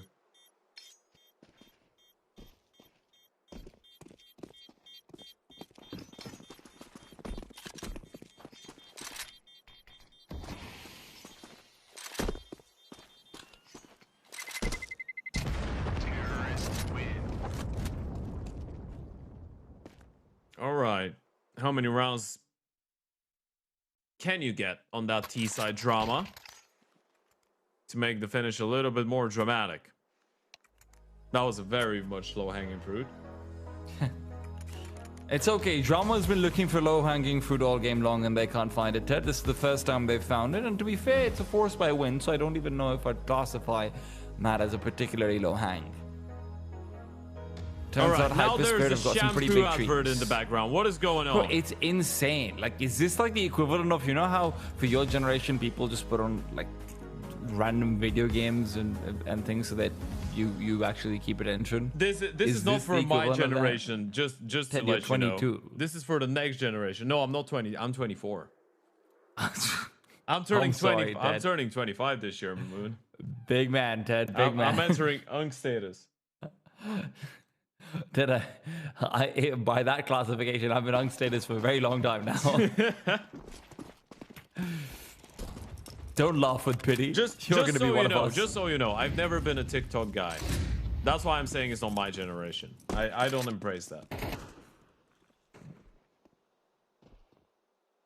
That's what they all say.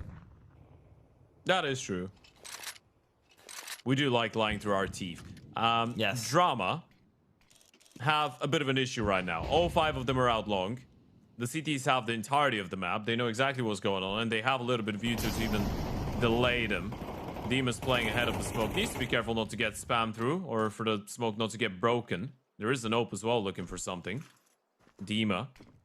He is walking on ice right now, but he will get that smoke replenished. Does that give it away? I mean, the plan over here is surely to re-Molotov back out car. Dima's putting himself in a very precarious Big kill. position, but with Raga coming through and coming alive, they don't send out a car molly.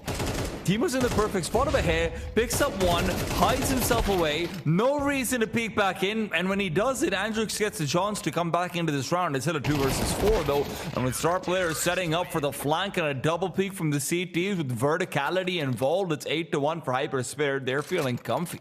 Yeah, they really are. And I mean, it was very easy to feel comfortable, right? You have the entire map, you've blocked them in towards long, you don't see anyone in towards the tunnels, in towards the middle, you just knew exactly what was going on. It was very easy to keep them contained.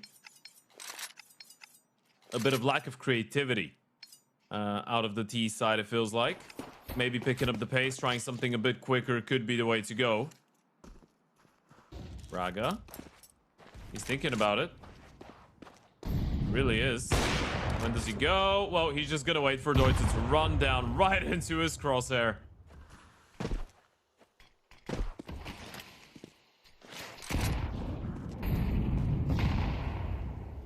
Another molly, another nade. They're getting bombarded by utility right now, Drama. Mid flash will force Raga out of the angle. This is well done, but he's just gonna go for more. He's beaten the Molotov. This is shocking. Raga can even go in for another one because of how good he's feeling. 13-2. And he'll finally be taken down, but Andrix feels like he's trying to hold a candle to the sun. No level of SPF will protect you from what Raga is bringing to the table. But the A-bomb site feels particularly dark. There's been a shadow cast over it. Maybe Drama can find some solace inside it. Jump up. Chicardo misses out pretty much every single bullet, but the HE will help him make up for what he lacked. Still, with the T side not picking up a kill, Chicardo being able to stay alive, this is going to be a very difficult post plant. CT still have themselves flashes and incendiaries. Adrian pushes through, gets them both, and HYPERSPIRIT will keep 4 alive. Bomb has been defused. Counter-terrorists win. I mean, I guess it's job well done to get the bomb planted, but at this point, does that really provide a silver lining, or is it just another part of getting destroyed? Raga just single-handedly dismantled them in towards middle. Look at that. Just decided, you know what, I don't even want to run through that Molotov and lose so much of my HP. I'll keep on fighting.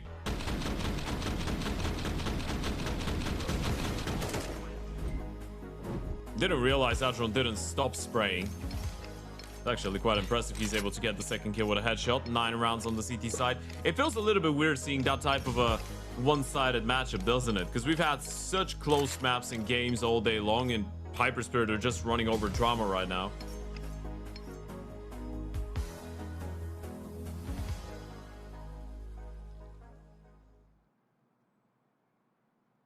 It is a bit of a switch up. Of course, this is just the opening game, so it's not elimination on the line for either one of these teams.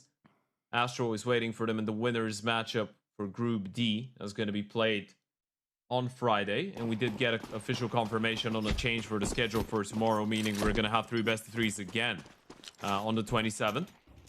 So we're going to be going between groups.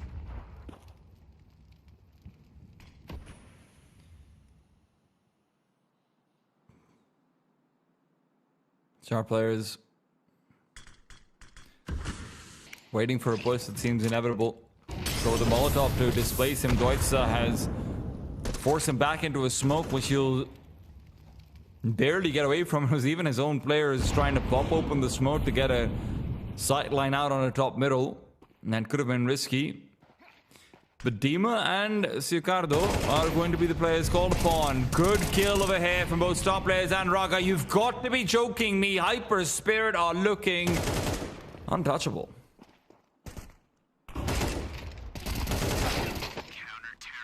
They're looking unstoppable. That's what they're looking. They're looking ready for a quick 2-0. It's like they've been waiting here for a couple of hours to play this game, and they're like, well, might as well play some DM, warm up, go into it in good spirits.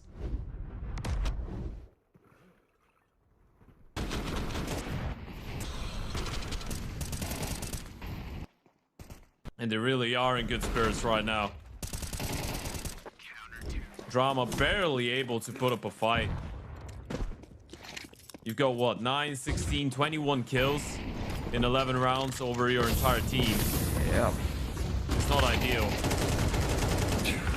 Well, star players is feeling pretty ideal right now as well. But what's even more ideal is the fact that we've got all of these different supplies and partners for LORGAR across Latvia, across Lithuania, Estonia. We've got so many partners. All of them are coming up on your left. It's Click for Estonia, Topus and Trust for Lithuania, and Baltic Data for Latvia. Make sure that you're checking it all out as LORGAR comes through with your solutions for streaming, gaming, and sim racing ready to play. Drama might be able to use some. They might take advantage of some LORGAR PCs and stuff that's ready to play, because they need anything in order to be ready to play right now.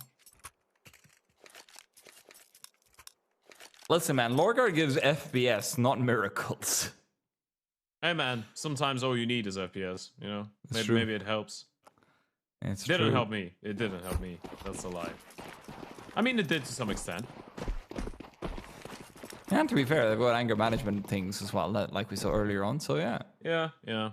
Oh, anger management definitely helped me when I was a teenager. Yeah, that would have been useful. I believe it. Yeah, I was tilting a little bit. Now I'm very calm. You seem like it. Thank you. 11-1.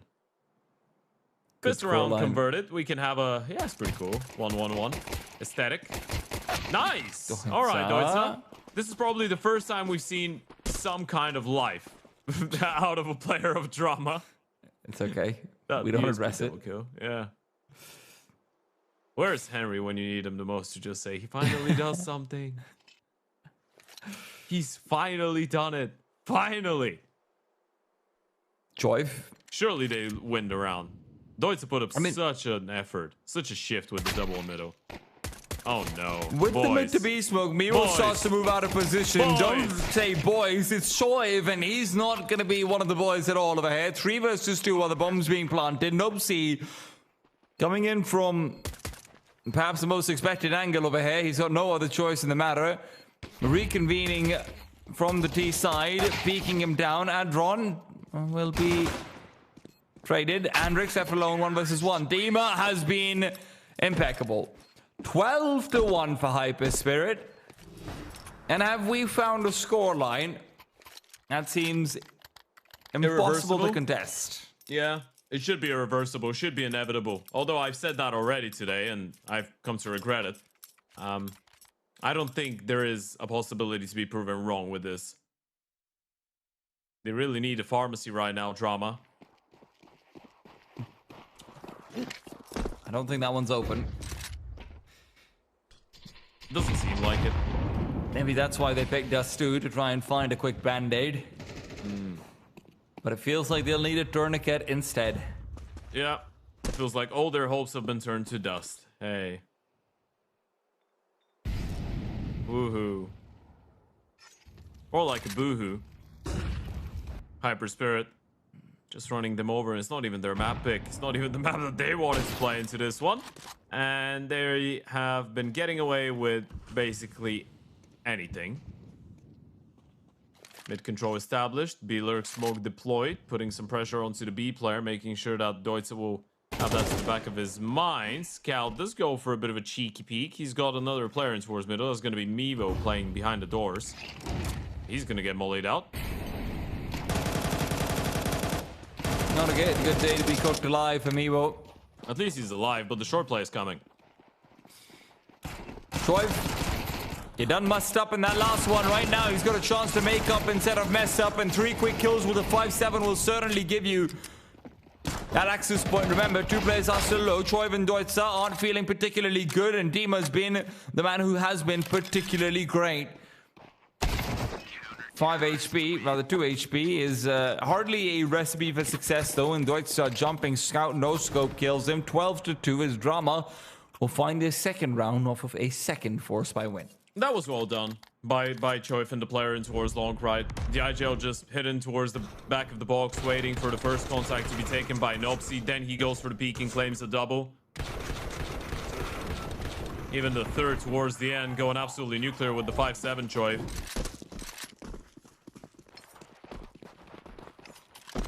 And HYPERSPIRIT looking to maybe potentially close things out with a B-pop. This is a good call out of Drama though. They're ready for this.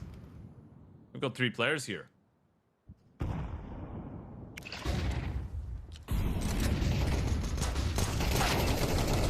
Raga. Down and out, Deutsche. Another one added. And this force buy from HYPERSPIRIT is not finding the same success that every other round seemingly has had. I mean, it's a bit unfortunate because they don't even have the money to get the Tech 9s, right? It's utility and P2 fitties, so they can't even run properly and just headshot people while they're at it. Need to stop a little bit more, counter strafe, look for very clean entries.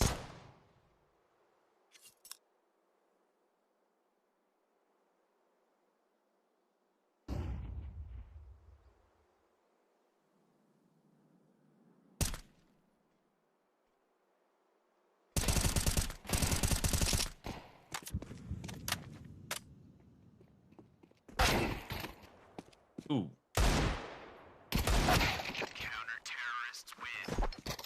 Nice find out of star players. Choif there to shut him down. That's the 3rd round on the board. And that was a full buy for HYPERSPIRIT, by the way. So Drama will potentially get one more on the board against the full eco. And this does matter, right? This is your map pick. At this point, it looks like a very dire situation. And all of us can see that. But it does really matter if you're able to get a couple rounds towards the end, get your hopes up a bit, the confidence going into map number 2, which is notoriously known to be one of the best maps of HYPERSPIRIT.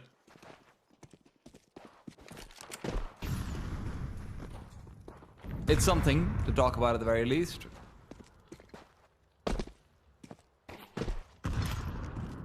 Deep HE from Choiv is going to be juicy, and Dima is finding himself squeezed.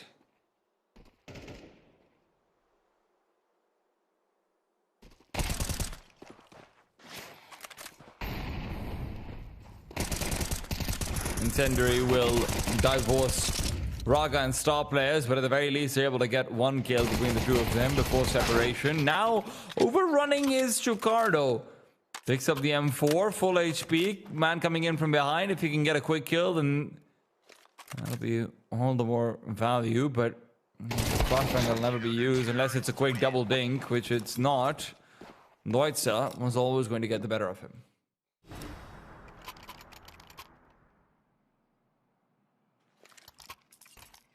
All right.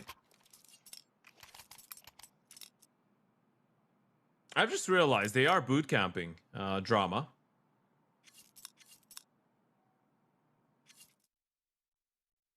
There are some players of some teams playing from the same place, and I think it's a mix, actually.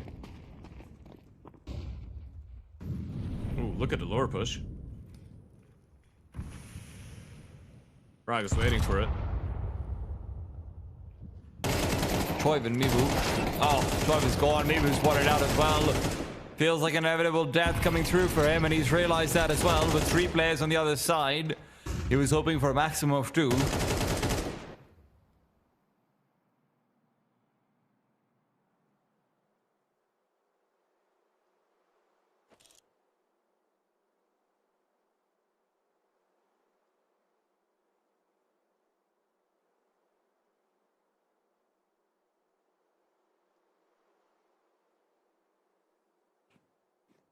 Creep and crawl. Deutzer.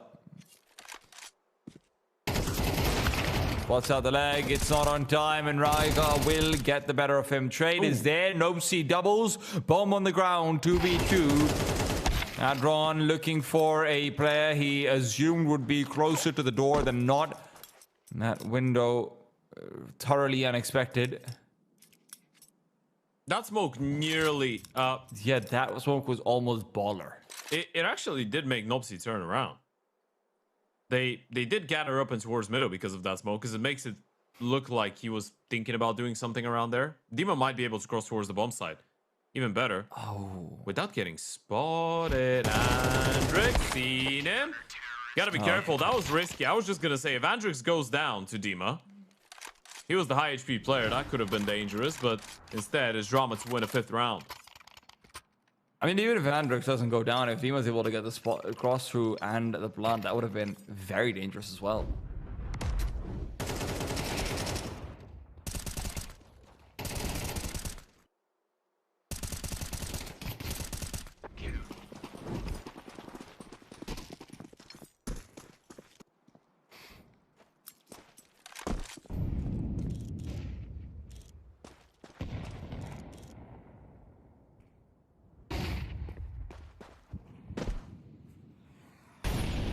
Flashes galore, and HYPERSPIRIT will be taking their time with this one. Force buy that, the half buy that could bear fruit. We've already seen Tech9s find so much today.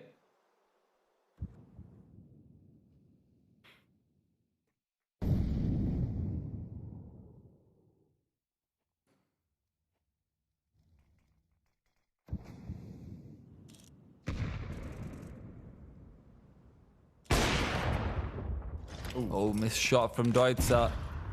Short pop coming out. Another moment for Choiv and Nopsy to try and step up. Flashes go high. Big grenade. Yeah, good damage.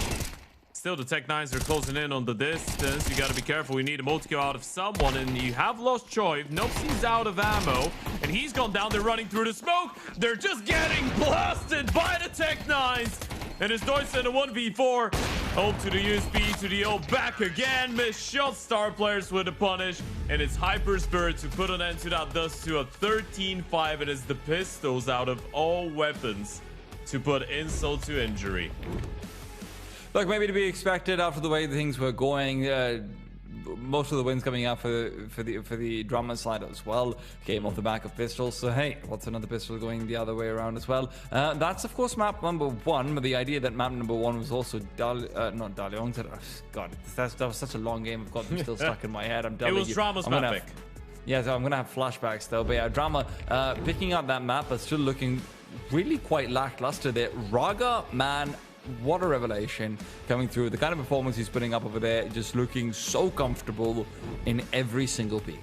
I feel like all of them did, right? You're looking at a lot of the stats, the DADR, the kills, the KDR as well. Dima 2.7, Raga 2.1, star players, ASTRAL. It's just all of them dominating the individual statistics. Choiv did try to put up a good shift in towards that A-bomb side, primarily on the CT side and in some of these D-side rounds when he was last alive. But in general, I feel like the side of HYPERSPIRIT was just much more comfortable, and all of us could see that.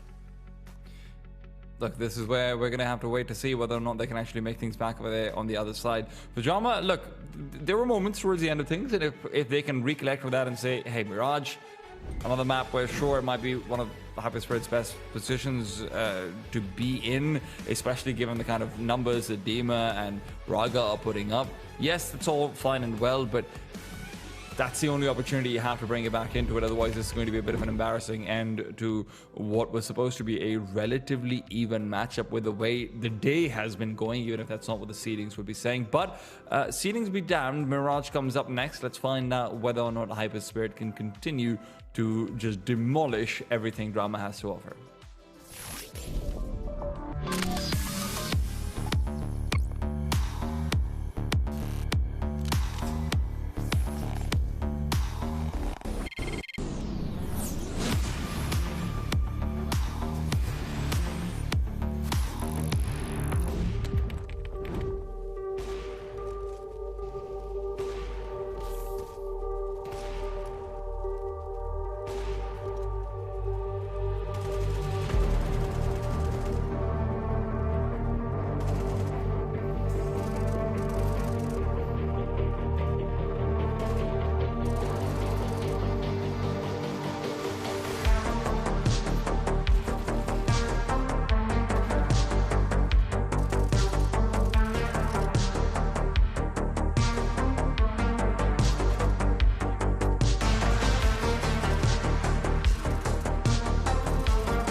we've got 3 mappers, we've got overtimes, we've got back and forth, and then suddenly we don't. Welcome back to the LORGAR Ranking Cup. HYPERSPIRIT versus Drama. Map number 2 going to be getting underway very soon. Map number 1, Drama picked it, Drama lost it, Drama didn't lose it. Sorry, my bad. Let me correct myself.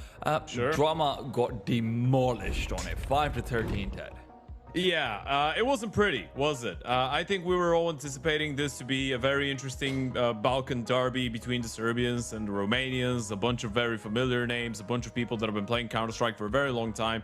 Well, HYPERSPIRIT just run over Drama, and there's no two ways about it. Drama were able to get 4 rounds towards the end, make it a little bit less shameful, I guess you could say, but in reality, that really did feel like a 13-1 or a 13-0 in terms of dominance, in terms of performance, individual and team performance. There were some good ideas on the side of Drama, but it felt like they needed a very long time to start simply shooting back. So from here on out, we're going into a Mirage, which is a map that relies quite heavily on shooting back, and it is one of the fortes of HYPERSPIRIT. I suppose things are not going to get a lot worse for Drama simply because there's no way for that to happen, but it's definitely not going to be an easy map. Look, when you've hit rock bottom, people say then there's nothing really worse. But the problem is, Ted, when you're at rock bottom, you can hit it again and again and again, right? It's like hitting your head against the wall. Dude, this is he's literally watching a soap opera in the background. I mean, what can I say about this, Ted? You can start digging, I guess. I guess this is something fair. You know what, Twitch chat, we're going to give you guys an assignment, or Kick chat, or YouTube chat, or wherever you're watching. Find out what that guy is watching and let us know in the chat. But of course, in the meanwhile, we're going to be finding out what Drama can do to bring their way back into the game. Because on one end, it was a firepower deficit. But on the other as well, it did feel like everything they tried just didn't work, right? Every time they get a kill, they get 2 kills. They somehow neglect a player who comes through and gets 3, right? It's kind of weird to see that lack of fortune on Dust 2. Yeah, I feel like it was very difficult. And at the same time, HYPERSPIRIT did play better, but Drama also didn't really get lucky. As you pointed out, it didn't really feel like they had a lot of opportunities to get into the game, and the few that they did have, they were not able to capitalize on. Now, an interesting stat that we did take a look at before the end, or right after the end of the previous map, was the fact that Drama actually did have more opening kills in a lot of the situations, especially in buy rounds. So they were able to get 5v4s, let's say, but they would very quickly get absolutely destroyed on the back of getting that first initial frag. And this is never good news, I guess, as you can all figure by yourselves. We should be getting right into the swing of things any moment now. We do have a knife round that will automatically go to the side of Drama, of course. This being HYPERSPIRIT's map pick. We are looking at it from the POVs. Well, this is a flashbang. I didn't know you had flashbangs and knife rounds. That's crazy. All right, we can see a little bit here. Oh, it's like the 1.6 the previous flashbang. one. The previous one was the one. Yo, that looks scary, actually, to be fair. This, especially with the guy turning around as his character dies. Oof. Rough times, man. Rough times. There's a lot to do over here for Drama. They have to be able to bring together not just firepower, but much better utility usage as well. Being able to make sure that when they're scaling into a bomb site, they can't just be picked apart by a CT defense, which is going to be one player getting a chance to peek 3 times into the same angle without having any contest other than aim, right? Because clearly, pure raw mechanics-wise, they struggled in map number 1. But there are ways to overcome that in Counter-Strike. Otherwise, Spirit would have really never lose.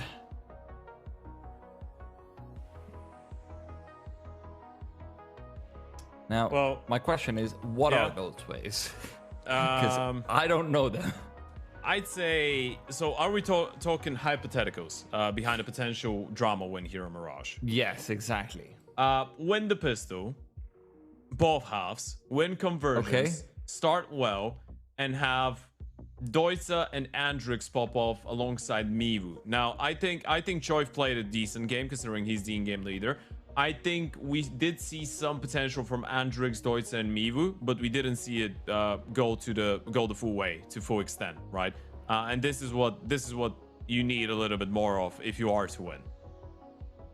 So you need 3 players to pop off, the IGL to continue performing the same as he did, win And boost to win rounds all and the pistols. conversion rounds, and the Yeah. conversion rounds, don't forget those, Yeah. because that can be a cursed monkey otherwise. Would you like some fries with that? I think they would, yeah. They pretty much enjoy it. Hey, man, beggars can't be choosers. You know, we have a saying in Bulgaria. I don't think I've told you that. When you don't have fish, a crab is also a fish. Right, but when you don't have fish, don't ask for a shark. Yeah, sure. I guess. Well, let's see whether or not Drama can find a shark in this ocean. Or if HYPERSPIRIT are the ones who will smell blood in the water.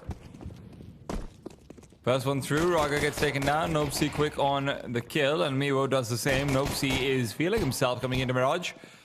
Of course, for anyone who's watching right now and wondering where is Vladen, well, we wondered the same thing. Nopsy is the replacement for Vladen over here for Drama Esports.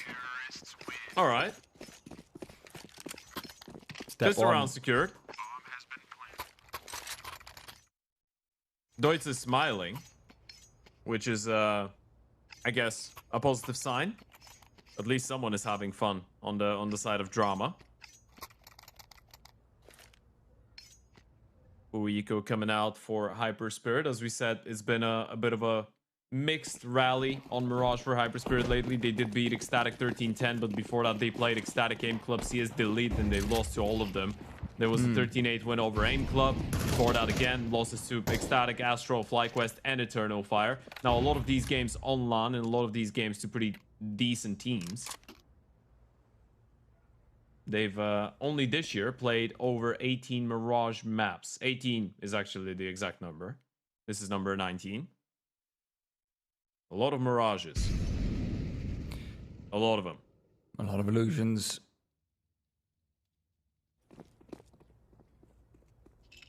Drama's taking the time to make sure they don't run into a stack or any problems of the sort.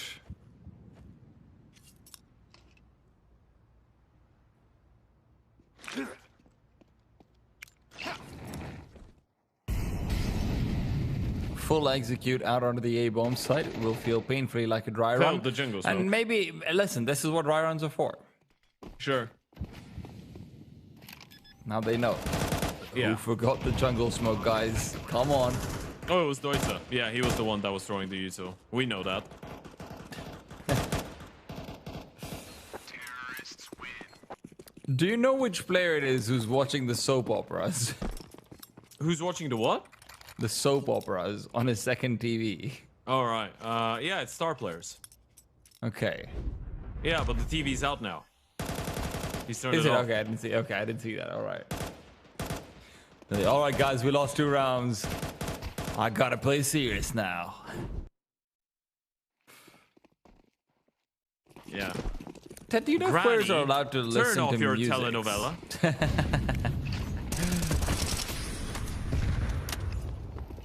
Just imagine. Vaga's going to take that initial peek over here, but he might be overrun. Miwo wants to accelerate, but he's worried about a player playing back from Ninja. It's going to be 2 pushing into A main, however, which is a real problem. And as Andrix is finding himself cornered through, it's a 1-for-1 that the CTs are more than content with. It allows them space to rotate star players back in from CT, but Raga is putting his rifle away for no good reason. Chicardo is next in the ground, and with the B-bomb site being liberated, it is going to be star players who regrets his rotation. I'm not really sure if Raga really wanted to jiggle Palace there. That was a weird decision, knowing that they could be going up connector, knowing that his teammate has pushed in towards the ramp. He either plays a more passive angle or he just stays in the cubby and doesn't move and hopes they don't clear him out. The Palace jiggle is just, okay, if you're going up con, you can see me. If you're going out Palace, chances are it's a 50-50 fight. So he was putting himself in a bit of a weird spot there. It wasn't a bad reaction with the push in towards the round, but they couldn't make it work. And this is a 3-0 start in favor of Drama. Things already looking much better in comparison to the first map.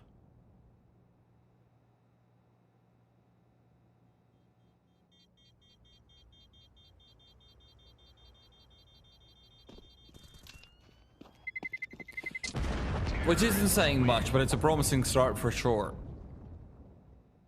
With the gun round being won, conversions being found, the gun round win feels like the fries they asked extra with this meal.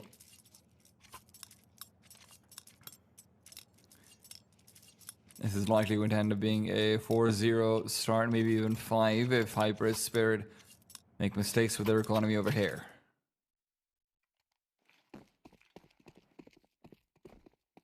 Insta top mid smoke in play. And a regular window one. It's just the pistols with the saved M4 and an MP9 for the CT side, of course, so nothing too substantial. Still could make life a bit more difficult. Star players did get a quick boost up the B apartments, and he's not seen anything yet.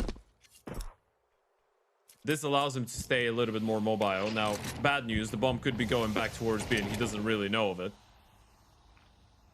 We'll get a boost in towards short, it feels like.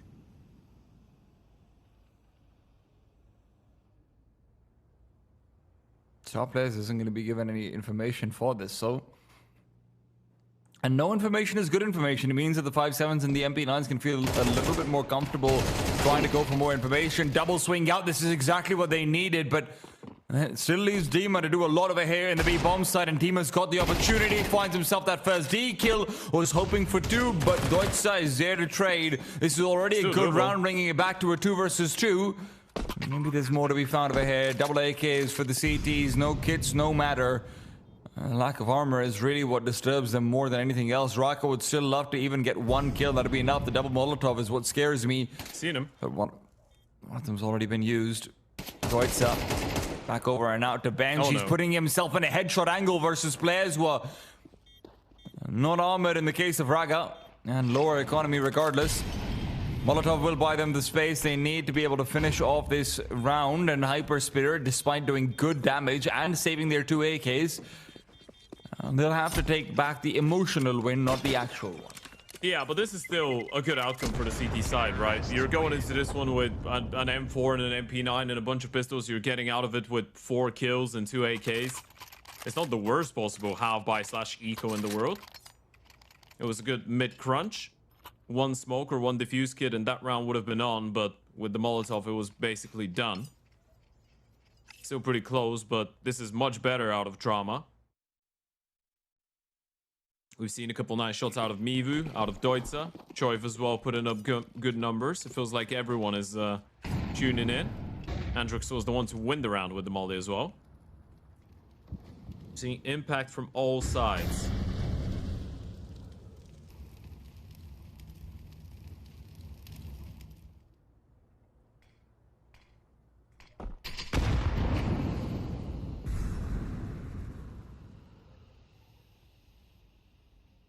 Drama are going to be leaving a lot of their responsibilities between Miro and Choiv in this round.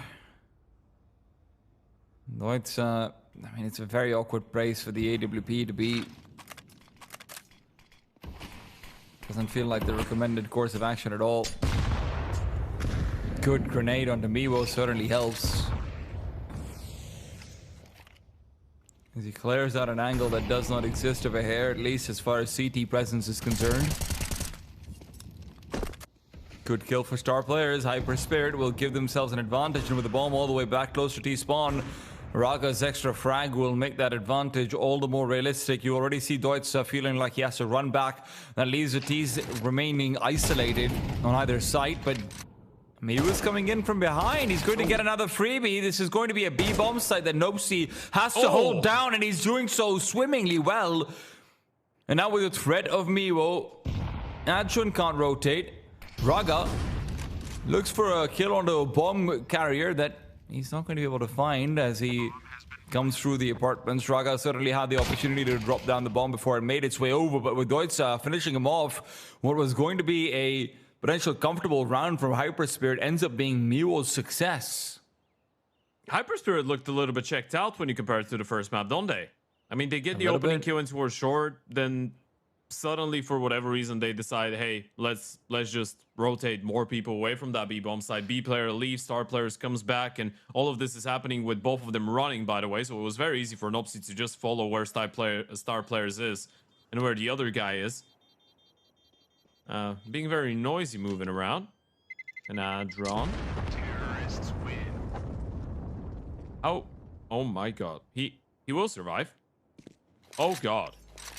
Right. Does hold on. Feels like some good fortune is there for sure. Whether it matters is a separate conversation. Raga, an op given over to him once again. We need to see that Dust 2 Raga form coming out for at least a couple of rounds. I wouldn't expect him to be able to sustain it across the entirety of 2 maps, but man, we need something.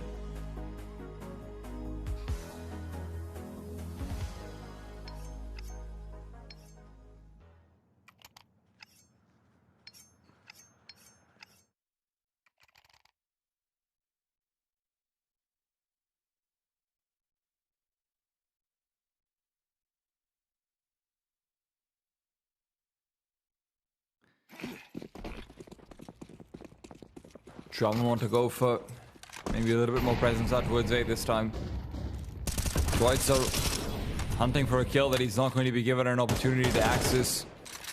Dima is going for a closer peek in through A main, and if Atron can help him out with a flashbang, that could be a very fortuitous venture.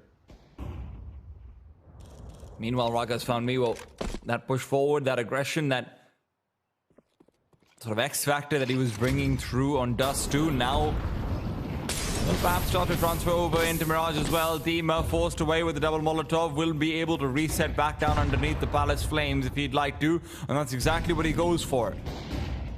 Back through, will Nopsy be expecting this? A good flashbang to help him take the peak, but Nopsy moves back in the smoke. It's the grenade that finishes him off, and in a 3 versus 4 drama, remove themselves from that A-bomb site. Palace player is still there though. Andrix is waiting for something. Adron has to be careful. It feels too risky to just go up the ladder right now. Could be offering his life away. Mid presence. Bomb is still going. Palace, that's a nice find out of Choiv. Adron does not move towards underneath Palace though, and this might be one of the positions you're not ready for. And they're regathering. Going A once again. Adron is in a very tough spot. He's all alone. Are they all ignoring Ram? They're gonna go 3 out of Palace?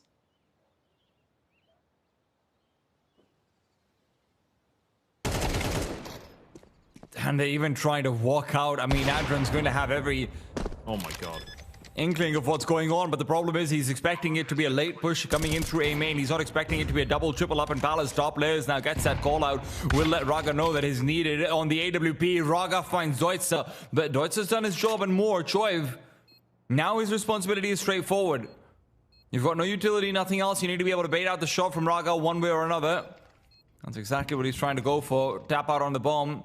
Raga, very patient, waits and delivers. HYPERSPIRIT find their first round on the back of some great kills from Raga on that retake. Yeah, that was massive out of Raga there with the ult. I like the call out of Choiv though. He did everything he could to make this round as flabbergasting and bamboozling for Andrix to try and understand. First you go for the A-pop, they stop you right on your tracks. Palace player stays, you go out middle, you get a kill into the connector player, then you go back and all 3 of you just walk out of Palace. They did give themselves an opportunity.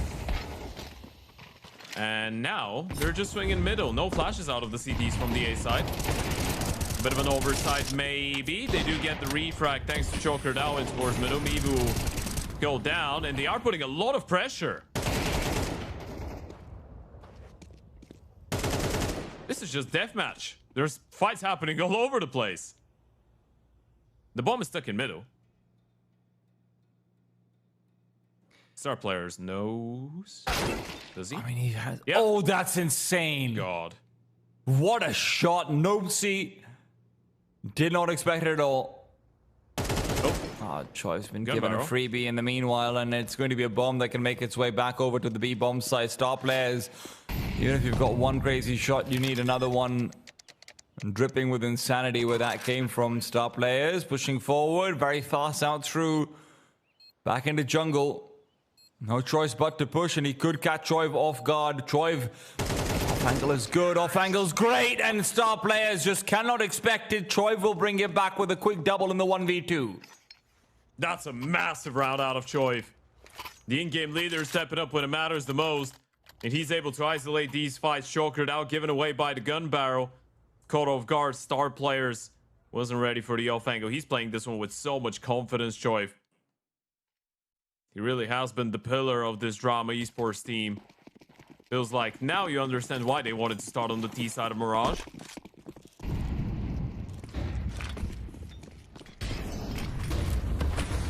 The Serbians have finally joined the server.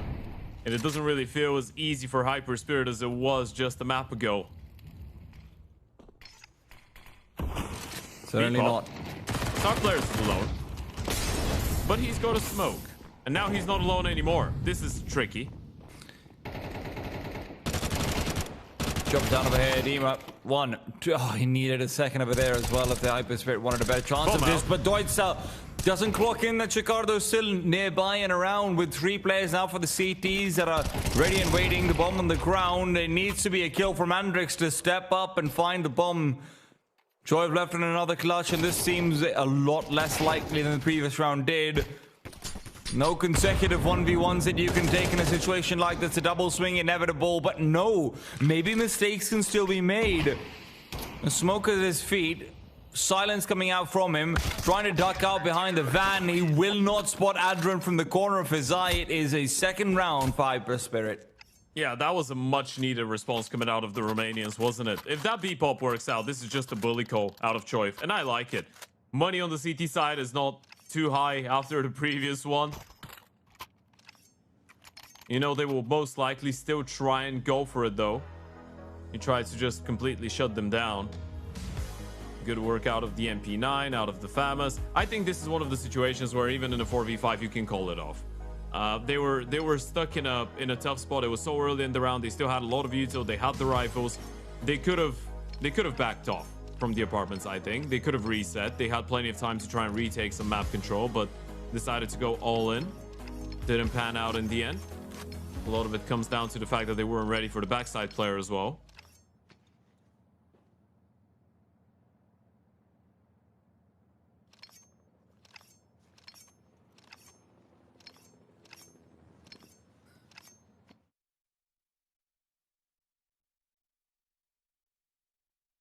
A chance of A still for HYPERSPIRIT to recover.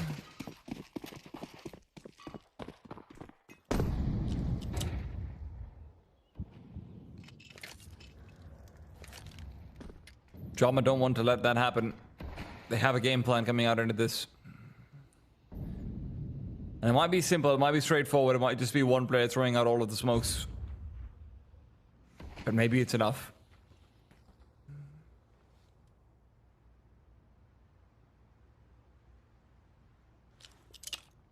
Smoke number 1. Deutz up. 2. It's going to be so much utility used out towards the safe bomb side. The CTs are inevitably going to start to make their way over. But they want just a ditch more information. They want just a little bit more surety and security, but no. That should be around reset if I'm not wrong. Yeah, double DC. No one's taken damage just quite yet. Luckily for them. It's a bit unfortunate for the T's because they did throw the A utility, right? So it kind of gives away what they wanted to do in the round. But it still has to get reset. I presume. Hopefully everything's going to be alright with Dima and Chokradao. Hopefully it's not a shared issue that they're experiencing.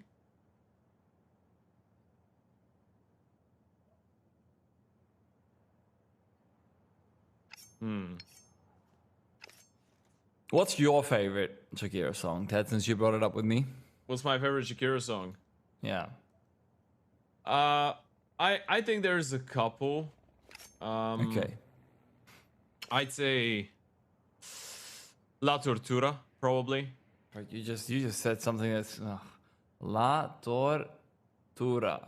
Yeah, La Tortura. Shakira. Yeah. See, the problem is any song that I Google by Shakira, I just feel like, oh, dude, I should not have this open. Whenever the thumbnail pops up, it's just like, I'm on broadcast. Yeah. It is, especially the the one with Rihanna. Can't remember to Yes, forget you. I am well aware of that one. Yes.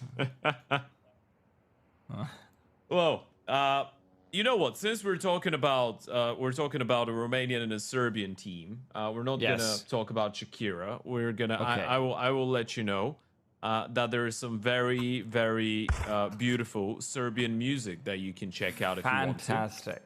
Just what I needed. So, what I would recommend, as you are, not into it too much, but I would Actually, give you you know a what, good Ted? old I'm classic. going to interrupt you to tell you a story, and I don't know if I told you this, but this was when we were both in Serbia together. Sure. All right, and this might be fun for people. We obviously did an event back in 2024 together in Serbia. And while I was in Serbia, so I was not. So the West, for context, everyone, the memes from the West generally take a little bit of time to come to the East, and vice versa. I know this is true.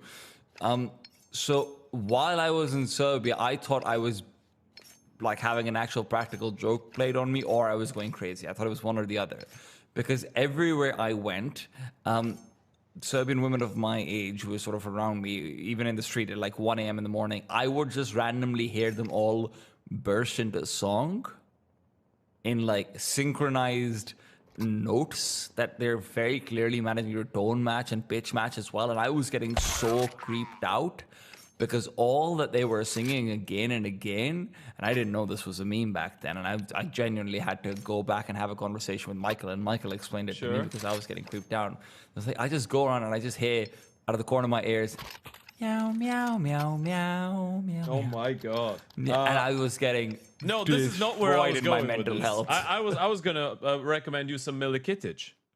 I know, but he's I a very just- legendary and emblematic Serbian singer. I will look this up, but I did just remember this from Serbian singing because everywhere I went in Serbia, I just heard women singing this, and I didn't realize it's just a meme. All right.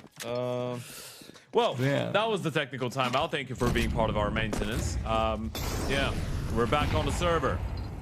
HYPERSPIRIT had just won a round, and Drama are forced to kind of change the plan that they had with the A-pop from the previous round because of the reset. But thankfully, Chokardao and Dimmer are right back at it, and we can keep things going.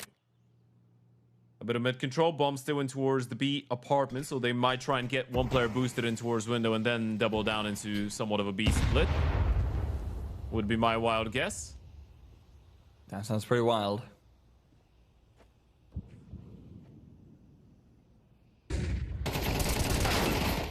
Dima, however, doesn't like the wilderness over here, and he's been left out to dry in it. Star player is good for one, looks for more, will collect. This man is Joyf an can't anchor. go.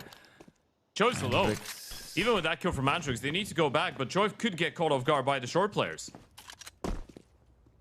This is troublesome. There's a world where it's better to just move back over, up through middle. Oh, no. No, that's the worst possible plotting possible. Ricardo boosts it up. They cannot make the bomb journey over. Star Players is gone. Ricardo, that's not permissible in the slightest. It is whiffs on whiffs on whiffs. HYPERSPIRIT, where has that form gone? Even Drama is giggling away as they realize they've gotten away with murder. Of course they're laughing. They should have lost that round. They definitely should have lost that round after Star Players gets the second kill. Trokardao's had a lot of issues to start hitting his shots, and it's the usual ones that he usually does. Yeah. That was pretty funny. Joyf is just trapped bottom connector. He's like, well, I can't go up con. I can't throw you the bomb. I can't go in towards window. You could just see the thought process.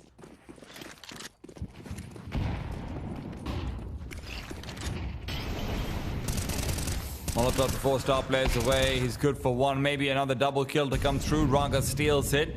And with the B-bomb site being breached by the T's, despite it being at a heavy blood cost, Andrix. Wow. Andrix is in position to punish. That was tricky. That was a very risky play out of Andrix, because he did hear the kitchen player, but he was not looking towards his right. If he does get taken down by the Deagle, this round is over. Transfer very much over here for the D side. Nope, C wants to go out for the early peak. Raga traded, finally put down. Remember, there's only Kevlar on one of these players. That is Star Players, and well, that Kevlar will not help with the headshot. Ricardo, 1v1. And the bomb ticking away, that 10-second marker has been alerted. He knows he can no longer win this round. All right. 8 T-side rounds on Mirage for Drama.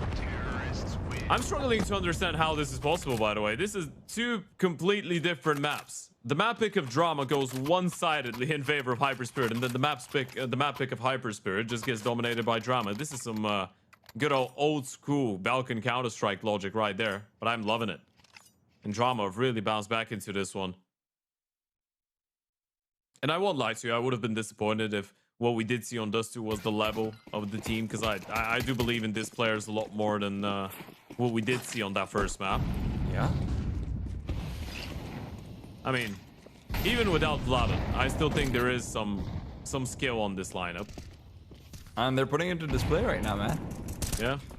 Nopsy's had a much better performance coming out in the Barrage. Maybe some of those nerves have been calmed down. Coming out of Dust 2, realizes that, hey man, like honestly, they've got 100 HP, I've got 100 HP. My AK does just as much damage as theirs does.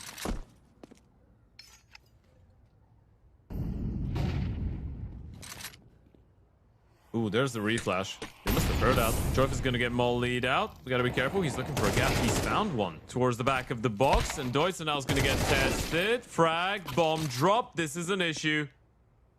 It's a big one, but also at the same time, the CTs, this is going to be a lot to keep this map control. If they lose the CT player in A, Nopsy now makes his way over. There's still a crossfire being set up, but Drama's got plenty of time to take their time. Nopsy, a flash overhead, wants to peek again, goes by the side, spots out the elbow, and Chikara will elbow him in his face instead.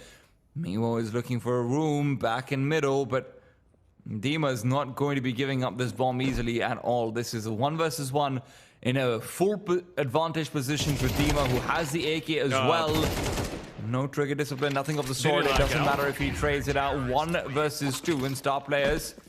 It looked like he lagged out a little bit, Mivu, by the way. I'm not sure if that was the case, but there was a lot of angles around him where a CT could have been, and he wasn't really, you know, into thinking about it.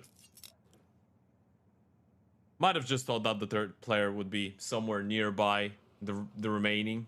They would be playing a little bit deeper in towards middle, not that close. Third round on the board. Even if they do get 4 rounds, I think this could be a very difficult, or it should be a very difficult way back, but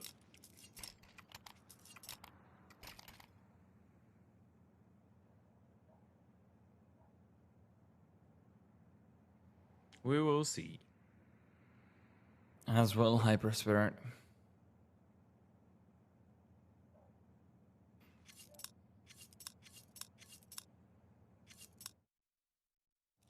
Virtual fist bumps. We've just hit, I think, 9 hours and 35 minutes on the broadcast. There you go. Bang. Why does your virtual fist bump feel so painful? Did you just punch me virtually? I'm sorry. That's kind of rude, dude. That's how we show affection. Never have I been happier not to be loved by the Bulgarians. A-pop coming out. Bomb alone in Palace. Bomb walk, jumping out. Chocodow's ready for more. Gets the first one. They're just waiting for the smoke to fade away, but Chocodow's so locked in. Surely he gets one more. There they go. There goes the second. Refragging coming out. A 2v5 into a 2v2. Now a 2v1. Nopsy with an opportunity to shine. He's 12-6. He's been doing plenty of shining right now. He'd maybe just like to have an opportunity to chill out and lay back. And they will be able to spot out the fact that Nopsy's made that transfer over closer to CT. Had the advantage, but star players is able to keep his life and keep HYPERSPIRIT still in this game. 4-8. It's not pretty, but you can work with it.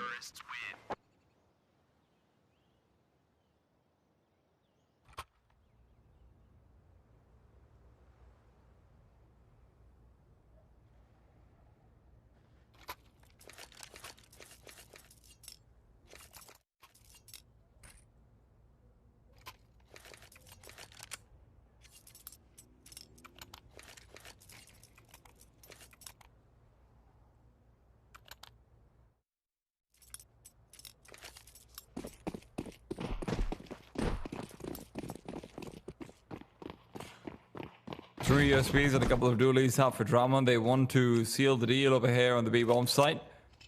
HYPERSPIRIT are sticking to Ye Old Faithful.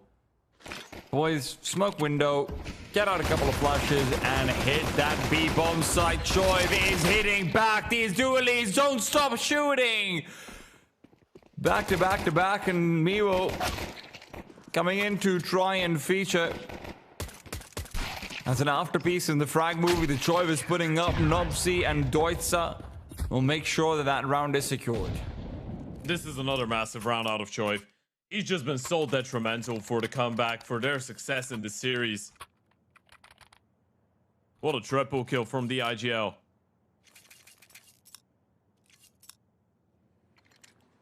A standout performance. Not only the in-game leader, but the most experienced player on this side of the server. 12 and 8 now. Nearly top fragging alongside Nobsy. And no bomb plant, meaning no party for the HYPERSPIRIT gang. So we should be looking at a 4-10, and from this point on, the third and final map eventually feels a lot more inevitable.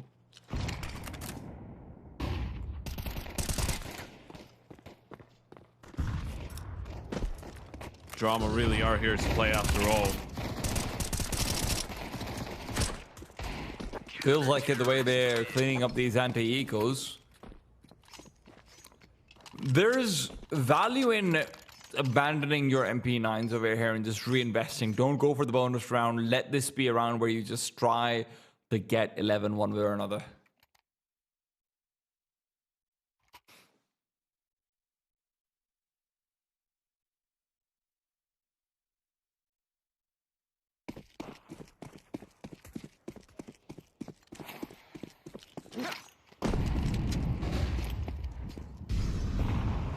All right. First buy round for HYPERSPIRIT on that T side. Could be the last one as well. This is the one they need. You want to be on this map. You want to have an opportunity. You have to make it work here on Mirage. On the T side. Round 15.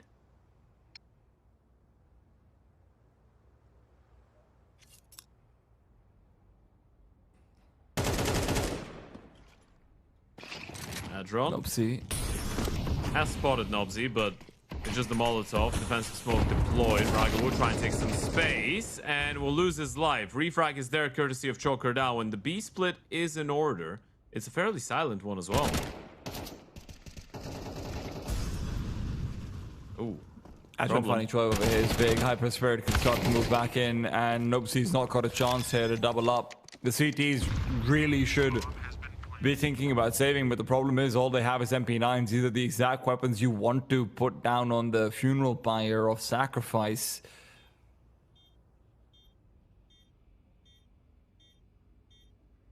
Do they want to try a late defuse? That's what it feels like, or at least they're playing for the exit frags. Is the two, yeah, they're playing for exits. It's the two MP9s. They know damage is very valuable.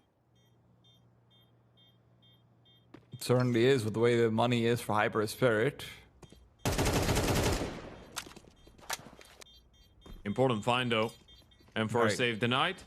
Andrix doesn't have another rifle nearby, so they have lost all the rifles they did have, Drama, but this was just a bit of a bonus. Not quite the full on-in rodeo. Issue is, Andrix doesn't actually... $100 more and he would have been able to drop over an AWP to Deutza.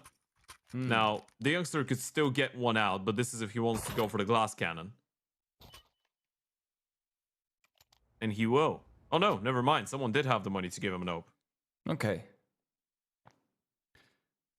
Apparently it was Andrix, because he's left with $0. Oh yeah, he did receive the money for the kills at the start of the round. Okay. Yes, of course. Not forget it.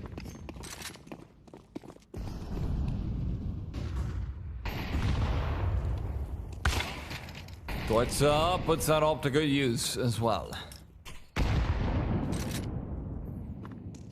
Drama are getting closer and closer towards winning ways over here. Deutza, re-peek is perfect. That is looking very good. 5-on-3 and Deutza is ready to make it 2. If he can land any more of these ridiculous shots, then HYPERSPIRIT just be disheartened out of playing this last few rounds. Raga doesn't believe in being disheartened.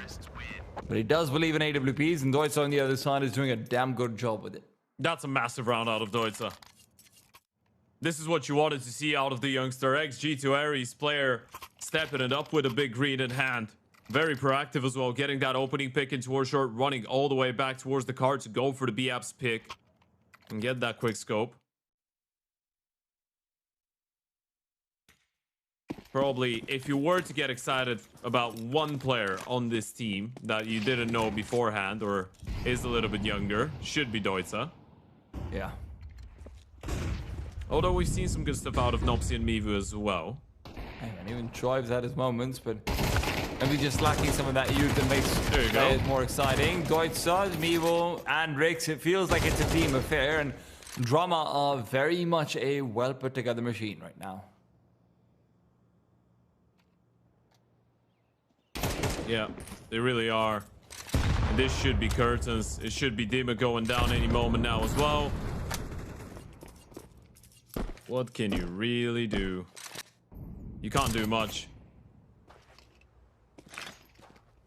Dima's already been spotted. Low HP. Choiv doesn't even want to give him the fight. Not even in a 4v1. Oh, he'll do it eventually. And claim his soul. 12-5. Drama have really come back into this one in a spectacular fashion.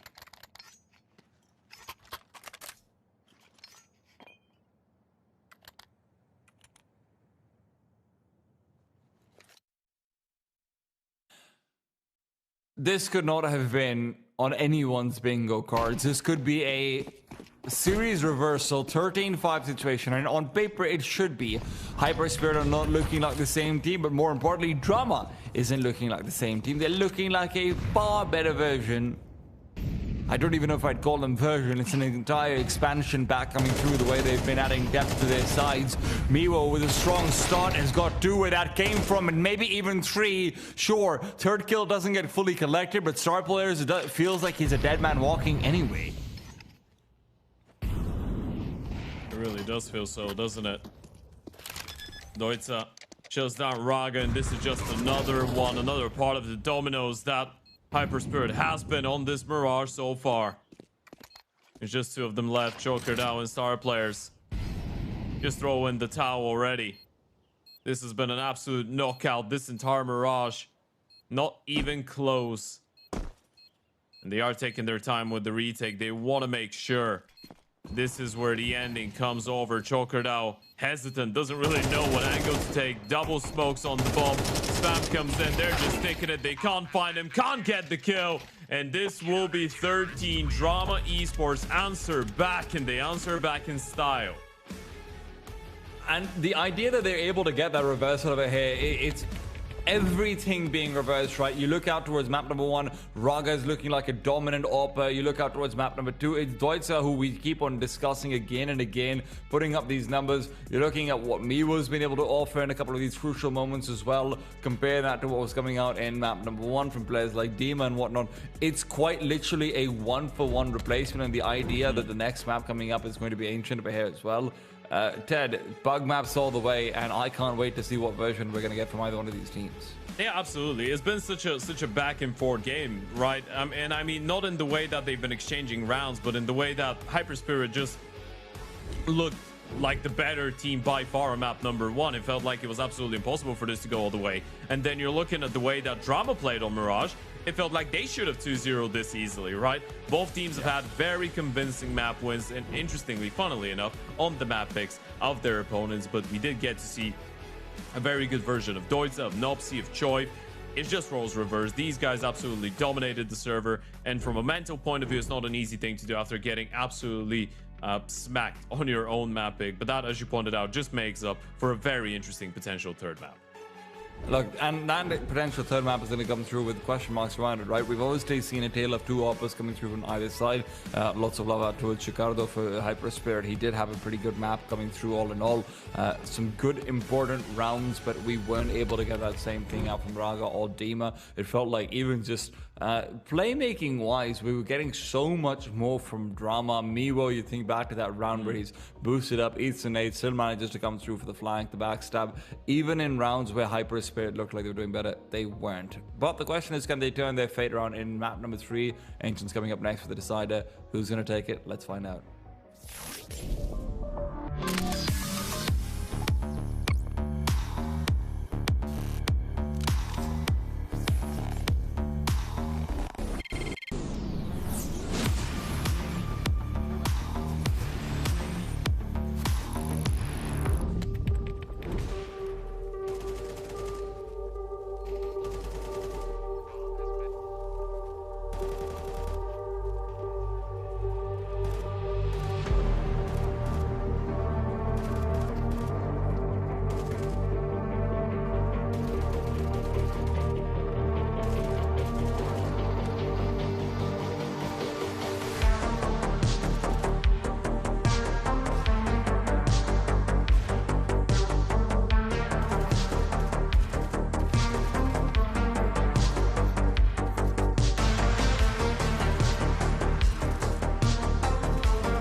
It's Balkan Derby here at the LORGAR Rankings Close Qualifier 2026. Folks, welcome back for our final map of a very long day. It's been 8 maps of Counter-Strike. It's time for number 9, third best of 3, third 3-mapper of the day, and it is HYPERSPIRIT and Drama eSports that have exchanged map picks. 5-13 in favor of HYPERSPIRIT on Dust 2, which was the map pick of Drama. Then we saw a 13-5 in favor of the Serbians on the map pick of their Romanian counterparts. And now, Mamoon, we've got Ancient coming up. What the hell is going to happen on that third and final map? People are going to shoot pretty well. I'm not sure which of them, but I'm hoping all of them. Right. I'd really like to see a little bit more coming out from Dima in map number 3 than we got in map 2. I thought Dust 2 was incredibly impressive from him. There was so many important moments that he was delivering. But on Mirage, he just fell short again and again and again. I mean, honestly, Mirage, star players was probably their best looking player. Ignore the numbers. He was B-side anchor, so there's a lot of rounds where he's just not going to be active. Raga not getting the most from him. Dima not getting the most from Chikar, though numbers were there, but honestly, it didn't feel like he was necessarily the biggest contributor over there either. Yeah, it didn't really, right? And I mean, obviously, when you're looking at the head-to-head, it's going to be very difficult to side with Drama just because of the lack of HOTV games, and then quite the opposite for the side of HYPERSPIRIT, who just from the start of the game, as we pointed out, I even thought they were going to pick into an Ancient going into a game like this. They, in general, have always been a pretty decent Ancient team. They did lose their last 2 encounters against the Gentlemates and TDK, but those are 2 very informed teams towards the top echelons of the tier 2 and even tier 1.5 scene, if you want to count in Gentlemates. Then you've got CS Dillit, Mix KS, Favbet, and Quentry that lost in 4 consecutive games to HYPERSPIRIT. So the record has been looking quite decent since the start of this year. When we're talking about the Serbian side of things, who were the people that had the biggest, I guess, change in between maps 1 and 2? Because I feel like Choif was all pretty consistent all and through the game, right? It didn't really feel like even on Dust 2 he had a lot of difficulties. He was stepping up with impact moments on both maps. Who were the people that we're hoping that will show the same things that they did on Mirage here on Ancient? I mean, Deutzas has to be the player that you look out towards, right? He put up a ridiculous performance coming out into Mirage.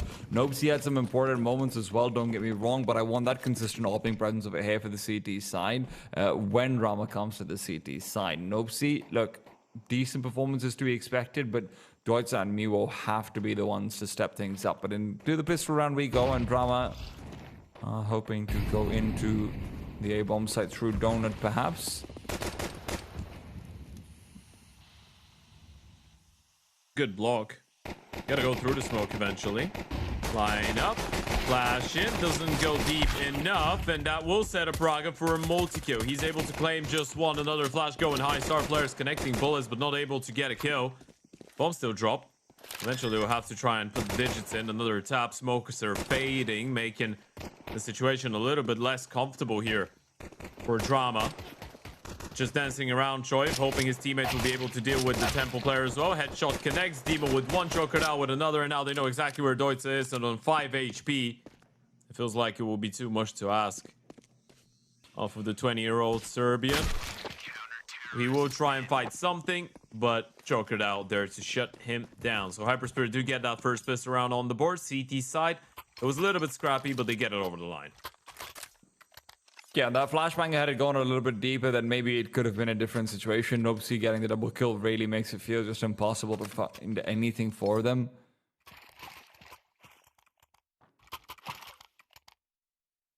.574 spy coming up from Drama.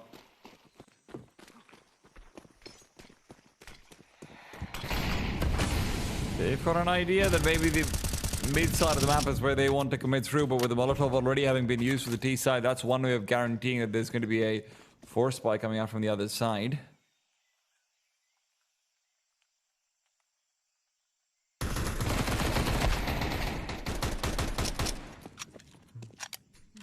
Raga's gone. And HYPERSPIRIT lose out victim number 1 to the force spy. That looks... well... that looks like a boon that's been given over to them for free. Dima, probably not expected to take away both of those kills over there. Deutza reminds him of that. Trades it back to a 3 versus 3, but Drama have lost that advantage that they we're so happy to get.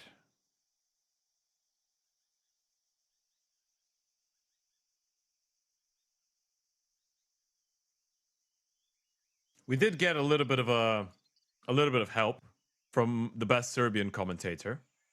Okay. Shout out Svojke one time. Apparently, Deutsch's nickname is actually Deutsche. So, I was wrong. was that what I was saying before? No. But I think it's it might have Deutsche. actually been. Deutsche? Yeah, I think I said Deutsche in the beginning. All right, yeah. Then you were right. Then you're more Balkan than I am. I always wanted to be. Andrix will get a kill. Deutsche is still alive. Not anymore. And Andrix is low, so he will get mowed down by the MP9. It's going to be a 2-0 force buy. It doesn't really net them anything, but it is still very early doors.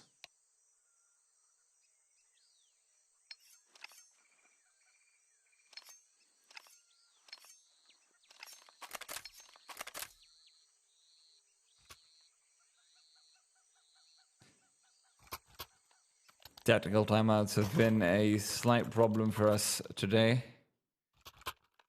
It's already been a bit of a longer day, ladies and gentlemen, so we do apologize for maybe letting you guys mellow out a little bit more in some of these. Now, I need to figure out if that hand is the guy who's featured on the camera or the one or coming out from the player next to him.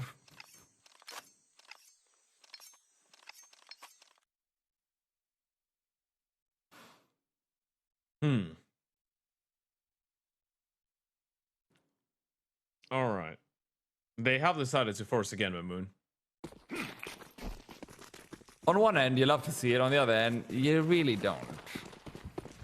Well, either way, it means that this game is going quickly. Might be good news. And Rix leading the charge. Dima's there to stop him. Good counter. Yuto coming out of the CT side. And look at Joker already climbing in towards heaven. Even if they do get some of these refrags, there's going to be so many players around them in no time. And it's just Choid left. A 1v4 ace clutch needed. It's not going to happen. Shut down. Time for an eco/half buy now. See, force buy in the last round. You get it. Doubling up twice over. You're relying so much on the element of surprise. That's why they have to speed things up as well. And the CPs just had the right stack. They had the right read. HYPERSPIRIT were not letting this one go at all.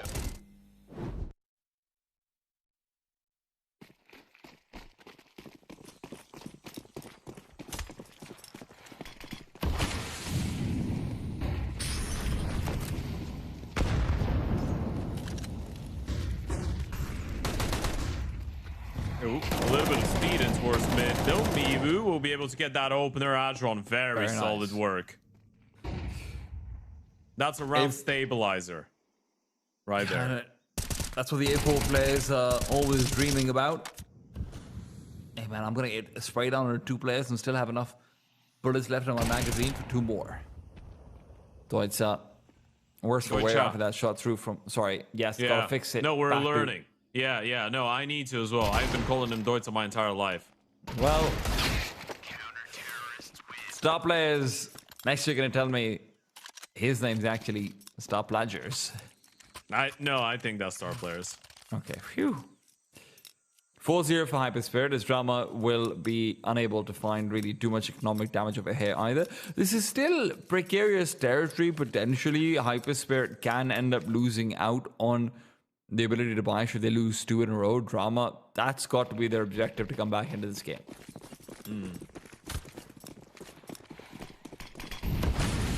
Yeah, you don't want another one-sided affair on the third map, like the first and the second were. Quite dominant.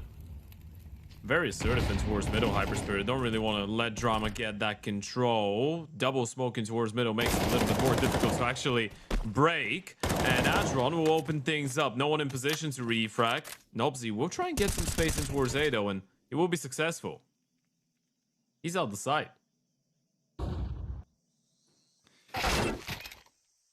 Oh, never mind. Not anymore. He's not there.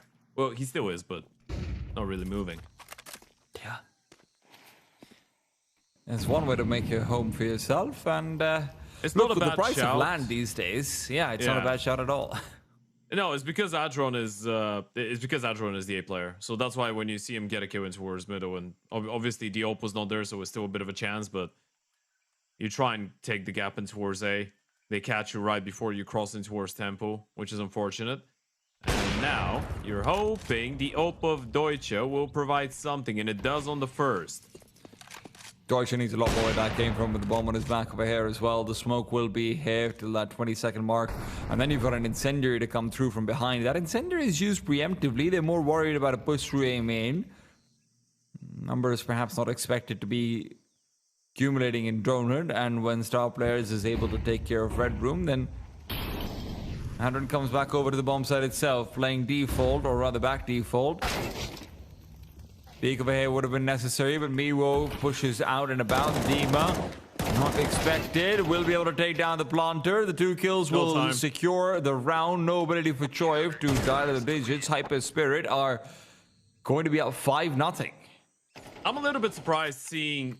I don't know what exactly happened there, but I'm surprised that seeing this player towards the back of the bomb side not looking at A main at all. If they realized that he wasn't looking at main and thought, well, does he think that someone's got it covered for him, right? That type of a vibe. And then you can potentially try and read towards the fact that there's someone towards the back of the bomb side. This is the kill we're talking about here. And then the Oper tries to jump back. Dima activates. That second kill is absolutely massive. Good effort out of Choi, but it was already a little bit too late.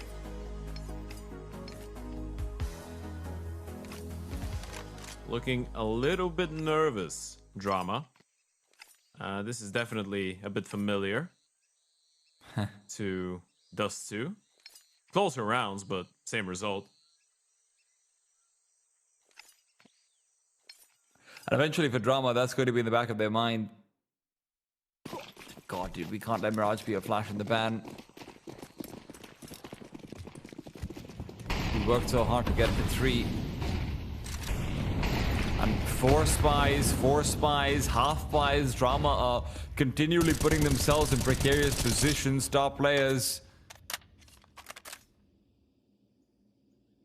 reload through as he did, of course, reveal his position from earlier on. Adron, freebie found from a player pushing in through the smoke. Where there's one, there's the other. Self-flash comes out from his teammate, and as they will still come out into Donut, Miwo cannot chase past Adron. Star Players finds Shoiv in through that spamming position that he was looking for earlier on. And with Dima clearing out the rest of B, this is going to be a very difficult round for Drama to even try to come back in. That's dangerous, because he got the kill and he went back on full W, so Choiv must have heard him on the dead cam. They might not be ready for Dima. Oh, Deutsche. Alright. He's low on HP, but he's got a rifle. You can drop that one over to Nobzy if you want to. Yeah. Yeah, he's in case, so you can't really do that. Pretty much everyone over here for HYPERSPIRIT is starting to make their way back closer to B. Chigardo being the one exception, but even he's ready for a fast rotate if need be. They'll spot out the multiple sets of utility used. Resumption is straightforward. HE to pop open the smoke, and you're right back down to a 4 versus 2 play. Inside the smoke is Nobzy. Coming in from behind, this Deagle could be relevant. That relevance, hard fought for. First kill, found out, but it's Raga's 5-7 that still fights back. Deutsche? I'm messing up on every angle. But maybe Deutsche can make sure that he doesn't know. Raga puts him down 6-0. HYPERSPIRIT continue their dominance. Yeah, it's a little bit tricky when we're trying to brainwash ourselves into send it in the correct way, and then he's left in such an intense situation. It was a good attempt. I'm surprised they lost track of the player inside of the smoke there. It was a good timing. Unfortunate stuff for Choiv as well, who was so patient towards Heaven. Nice shot out of Braga as well. Nobzy, if he does get that second kill, then suddenly the 2v4 is on. And Deutsche did give it his best. This is 6-0 HYPERSPIRIT. That wasn't the intended flash.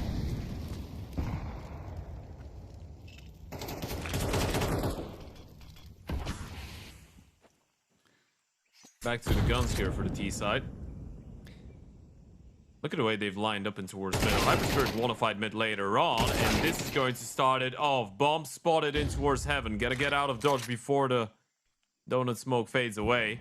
replenishing the one in towards red. Dima left alone in towards B, and Star Players has not seen anything. They should know this is a B hit.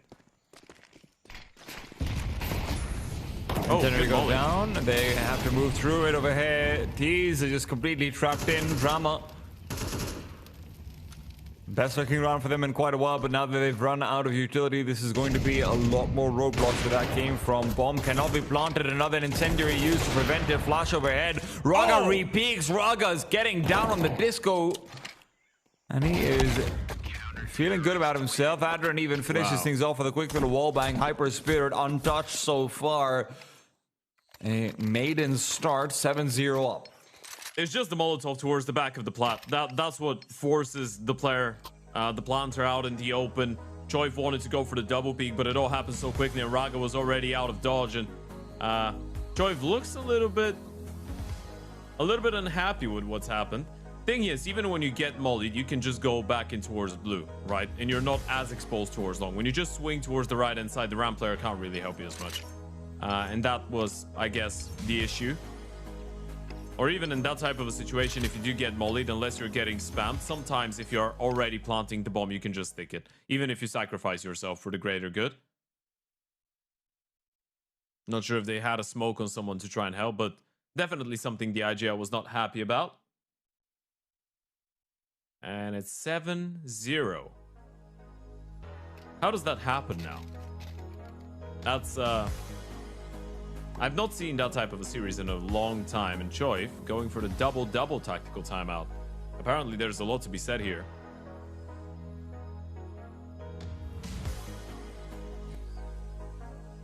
What type of an IGL would you be? A bad one. No, in terms of how you give feedback, you know, how you address being unhappy. So I've actually IGL'd from the coach position for a little while. Sure. For like a couple of ESEA teams and everything. And my problem is, my assumption is always that, hey, you guys are just doing things wrong. That's why we're losing the round.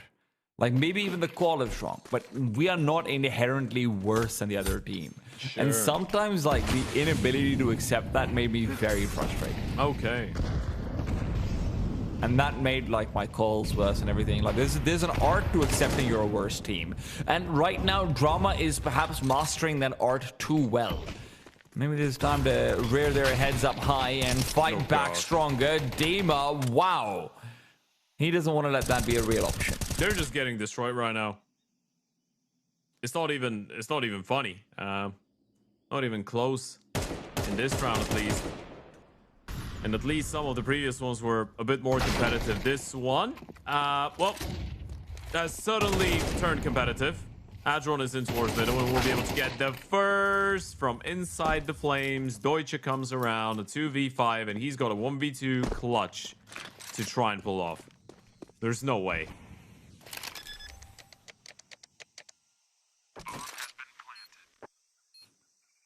Are they just going through the smoke? Oh my god. That's just a different level of confidence coming through over here. Dima It's a different level of moves crazy. out through the smoke, no scopes him down, and finds them the 8th round. Yeah, so it's not like HYPERSPIRIT are not giving chances. Even that entire stance in towards Cave was a little bit uncomfortable, a bit forced. A 2v5 that nearly gets out of control. It is very expensive, so it's a nice try for Drama in all reality. They do need the rounds though. Considering it's a half buy, it's not a bad result. Considering the entire, you know, scale and prospect of this entire matchup, and especially this map, the bigger picture, doesn't really help you that much.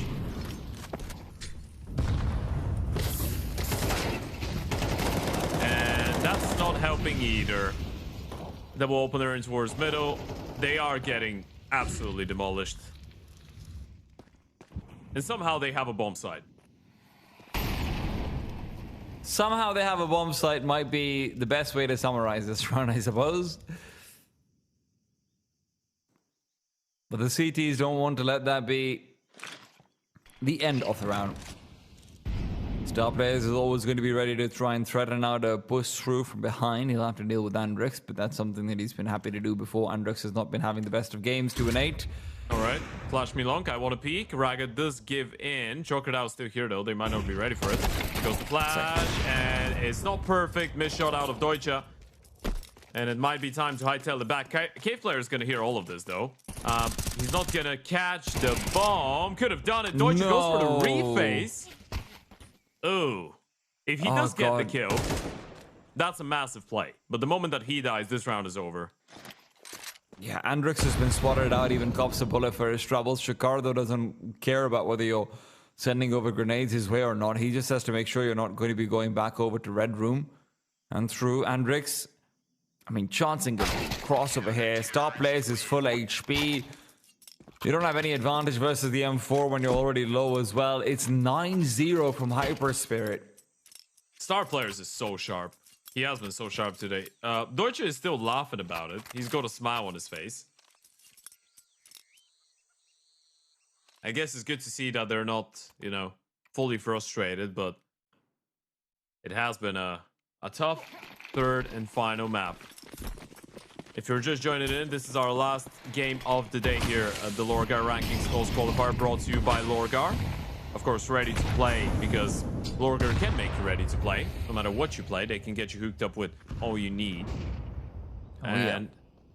Map 1 was a 13-5 in favor of HYPERSPIRIT. Map 2 was a 13-5 in favor of Drama. Map 3, so far, a 9-0 in favor of the Romanians once again. The winner of this one is going to be playing in the winners matchup in Group D, which is going to, of course, take place tomorrow. And the loser will be playing in the losers matchup on, also tomorrow. It says today for me, by the way, on HLTV, because it's already past, you know. It's almost 4 a.m. for me, Ted. I don't think we want to get into that conversation. Okay. It's fair. Chicago has been traded, but Astron is here to try and do the same. Choiv will prevent them from having too much control out in A. Drama's hoping to find their first round win over here, and with the fact that the CTs have rotated so far and away, this is going to be a real good chance to make this a B-side hit to completion. Yeah, they know Choiv is doing towards middle. They can just let the Donald player deal with him, I guess. Focus on the 2v3 at hand, but Choiv's playing this one very smart. He's not even risking the cross up and towards red, or up and towards heaven, sorry. Raga will have to try and clear him out. And now he's seen him. Flash comes in. It actually does blind Choiv, and Raga will get the kill. Should still be an impossible round to pull off. Unless they let Raga get that no-scope. I could see it coming. But Star Players got on the kill. They've tapped the bomb. Andrix needs to go for peek and get a kill. They've lost the other one. There's no way. There's no way. You can't let this one slip. Time is running out, and Andrix steps it up. And finally, someone goes huge for Drama. The idea that you need Popeye to pop out and eat his spinach for that round? Andrix is not supposed to have to clutch things out 1 versus 2 there.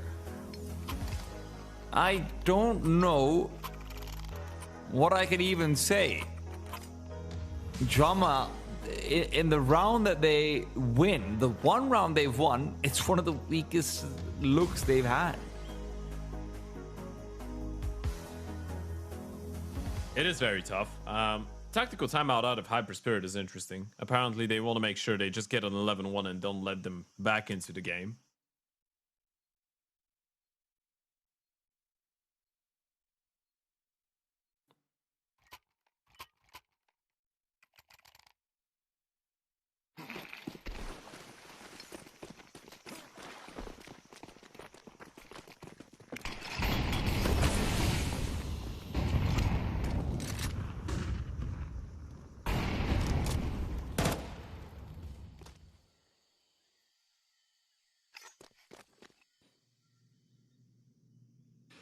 Raga is the man who will be contested over here on the safe site. Choiv sends out a deep smoke out in the middle. Raga, good for number 1, and repeats back out over. Of course he does. Doesn't find kill number 2, but Dima is going to be nearby. Chicardo's death is going to be at least something to spur them on. Miwo, however, cannot make that cross soon with the bomb on the ground. Choiv is the only option they have of trying to recover it. Not a great option at all when he's all alone versus 4 players. Dink up as well, 10-1. HYPERSPIRIT want to replicate that Dust 2 first half scoreline. Yeah, that's what it feels like. 11-1 might be coming up. Another one of these. We had it on the CT side of Dust. Might see it on the CT side of Ancient as well. Right on the back of a tactical timeout. You get 10 rounds, 11. This is probably going to be game over. I guess if you are Drama, you know that you were able to do something good in the game. Just got to figure out how to do it on multiple maps. Oh. And now they've heard the steps. They know it's an A play. Drawn. Doesn't read the Indecisive. Doesn't read the base just quite right. Chicardo comes in from behind, pushes forward. Now with the 5-7 at hand, wants to find Deutsche as well. And Deutsche will end up going down to Dima instead. 11-1 seems inevitable. Shoaib at least has the chance over here in the 1v3 because of the bomb being on his back and an AWP that he has managed to sniff out. But the long-range duel back into the donut is going to be the real problem. Star players will not bow down. 11-1 once again. And HYPERSPIRIT want to make sure this is even better than a 13-5.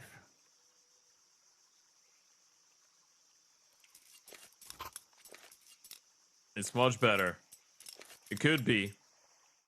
Definitely a conversation to be had about what exactly happened on that Mirage, but Dust 2 and Ancient, they've been pristine.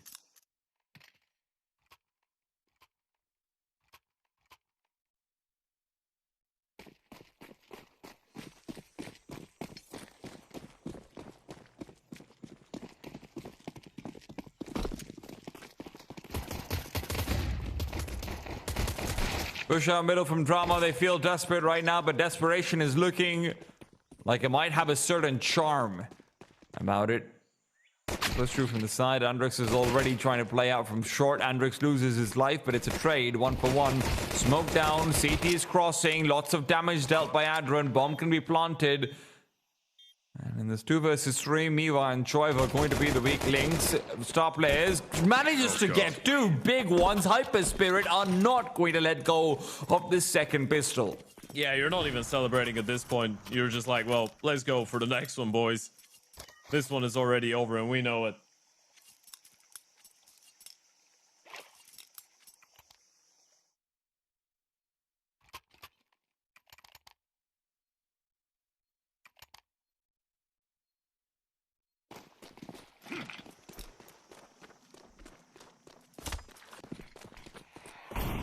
He's starting things off with hope to finish this quickly. 1-for-1. Dima almost shoots into the legs of Deutsche inside the red room smoke. He's really expecting a player to be sitting there. And he's right.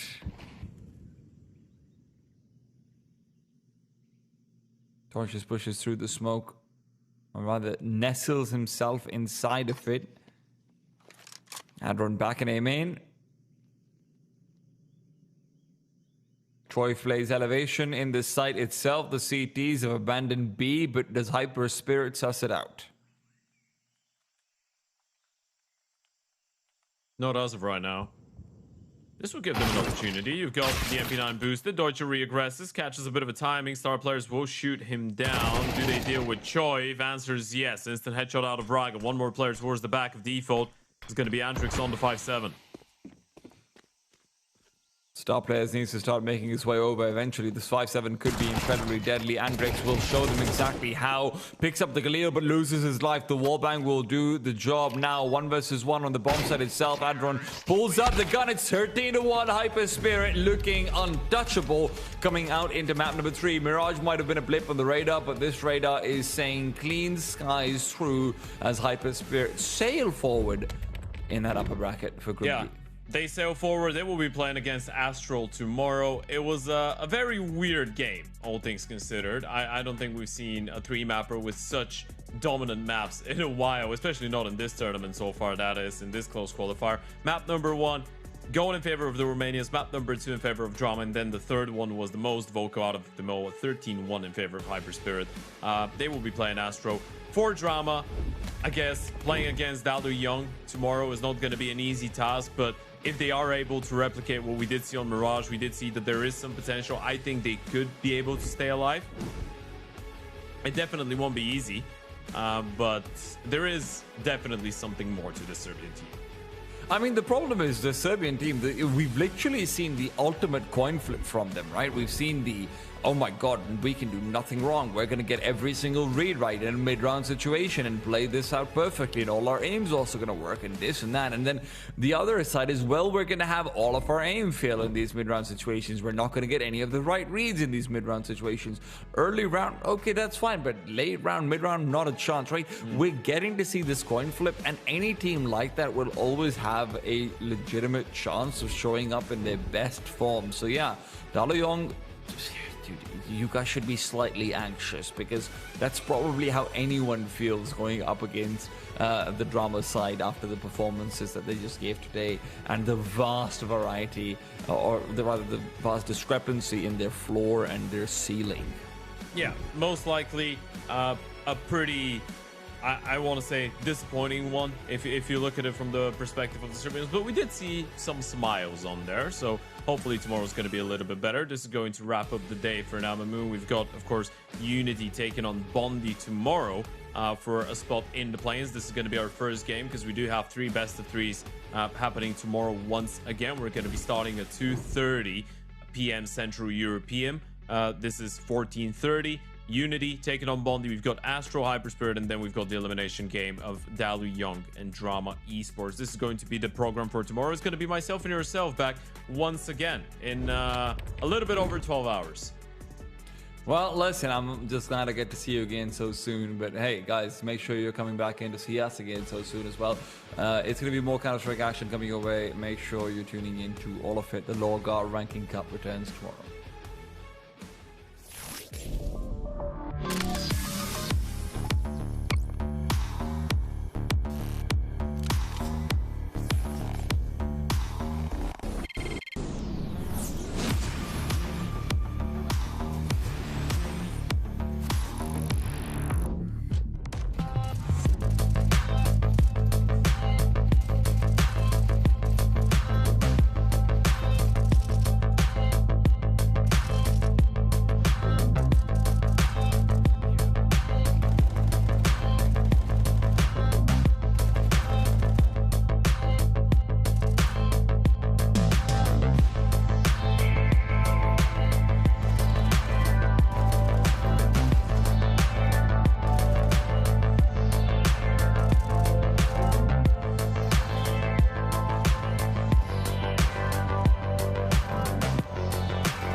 We came to feel the music.